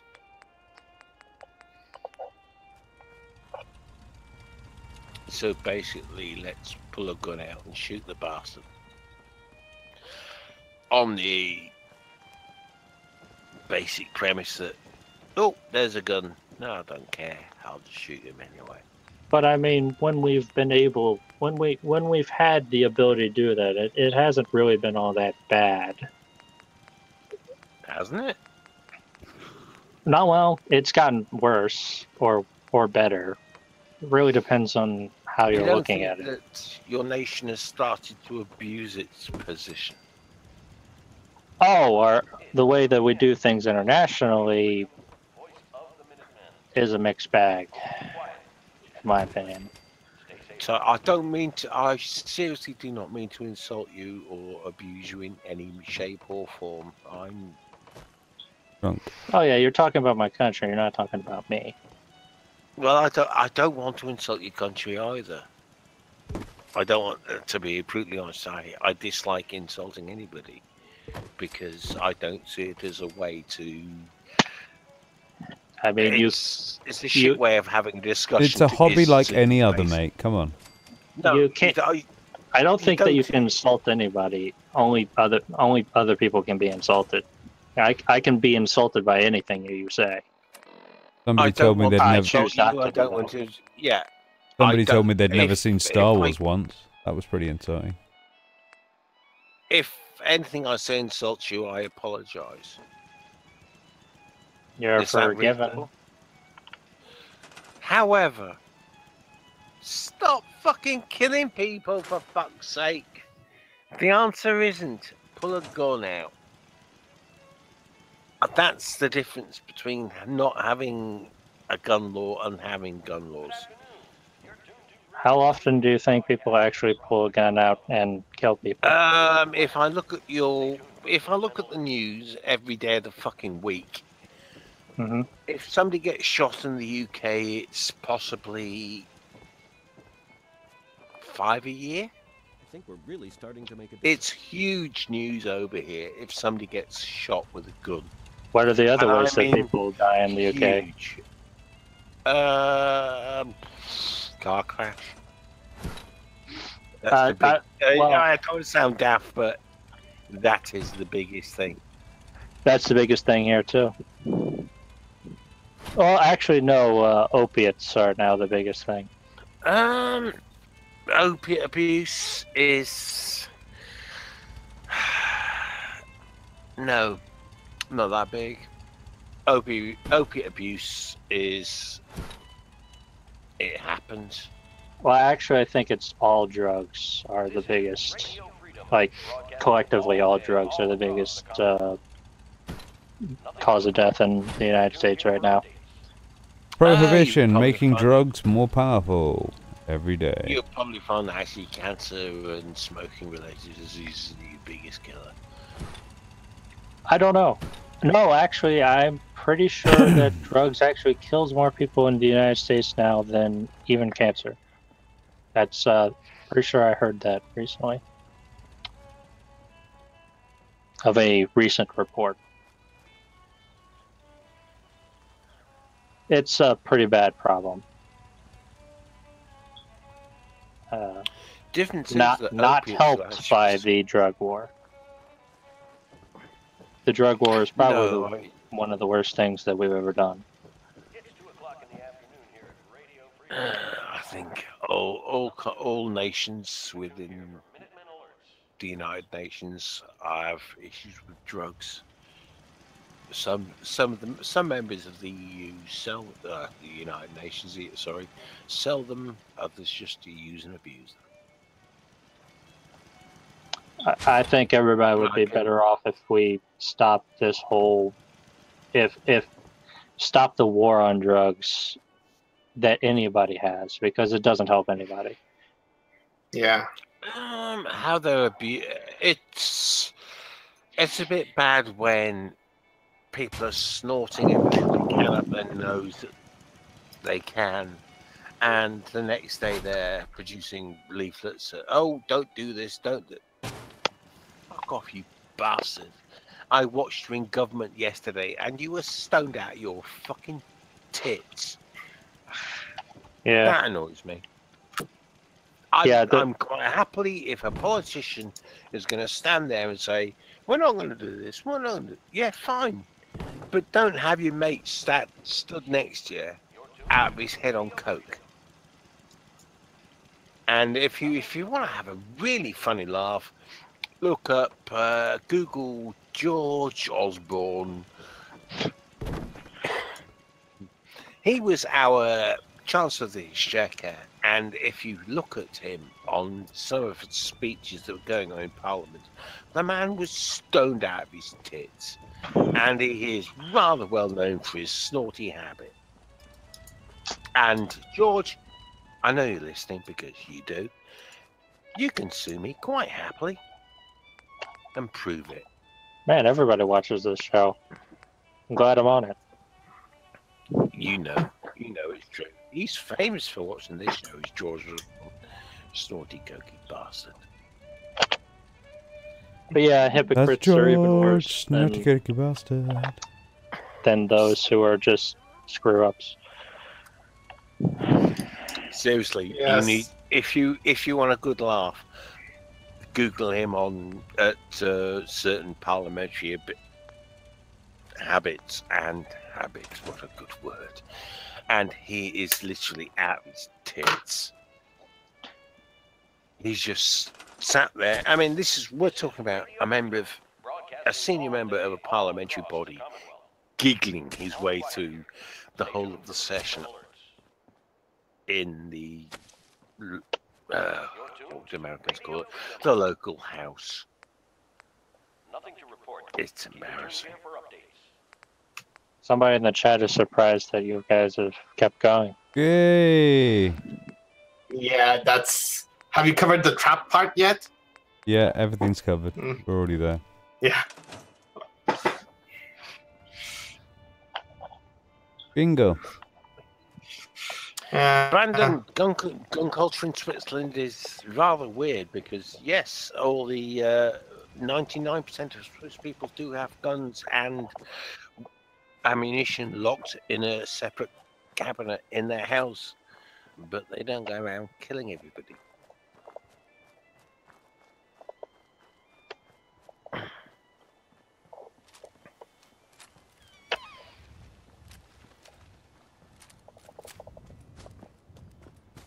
You know, most people in America who kill people with guns probably don't own them for very long before they do it. What, like the kids? Yeah, like the ones who, No, I do mean mass children. shootings. What about children? Who accidentally shoot their parents or their siblings because they don't understand how weapons work? Yeah, that's pretty bad. It's indefensible, really, isn't it? What is indefensible? The fact that you can allow a child of, say, below 4 or 5 can accidentally, and I do mean accidentally because children of that age do not understand what they're doing. Yeah, I definitely agree that the children should not. It shouldn't. That stuff should not happen. As much as I like the Second Amendment, that's just ridiculous. It's my biggest thing with the Second Amendment is that it does need to be kind of ruled over. There are certain parts of it that you need,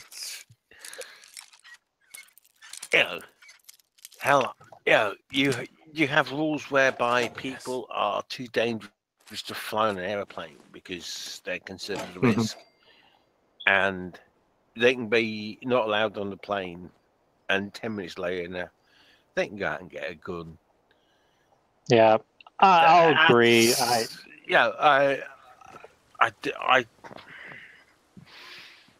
You're really drunk. That's a completely different problem, and that problem stems from there's just this group of people who think that any effect on any law will lead to a complete reversal in the way that things work inside the country. They think that if you change the Second Amendment even a little bit, eventually, or rather quickly, the Second Amendment will be done away with entirely. And they're just paranoid, really. And I mean, you could argue that everybody who even likes the Second Amendment is paranoid, but let's not go on to that. No, I think that 95% of people, 95% of people who support the Second Amendment are quite happily but are absolutely lovely human beings. It's the 5% that's dodgy. Yeah, and at some point you're gonna get fans, aren't you? You're gonna get some good fans, and you're gonna get some crazy fans. Problem with when you get crazy fans with guns. Yeah.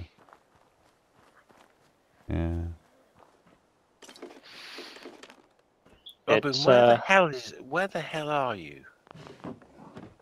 He looks Out like in the he's in stick. some kind of. I'm just scavenging around to get some more steel. It looks so you're not- kind of like a harbor. Did you make the castle? I've done the castle, yeah. Have you not? Did you not see?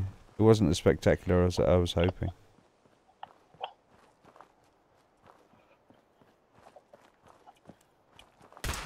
Well, You mean it's you been. popped in and walked out? Took it down. I was badass. It's been a lovely time. Blew something up. But Then I think I'm gonna go to sleep. No worries, mate. Speak to you in a bit. Archfiend, it's been charming to meet you. Actually, yeah, I'm going to call it a night on as far as the a open nice house is concerned. So, Likewise. yeah, thanks for coming, whoever's left. I'll probably just start streaming this on my other thing. All right. Have a good night. Cheers, bye. Well, love to have met everybody. Take care.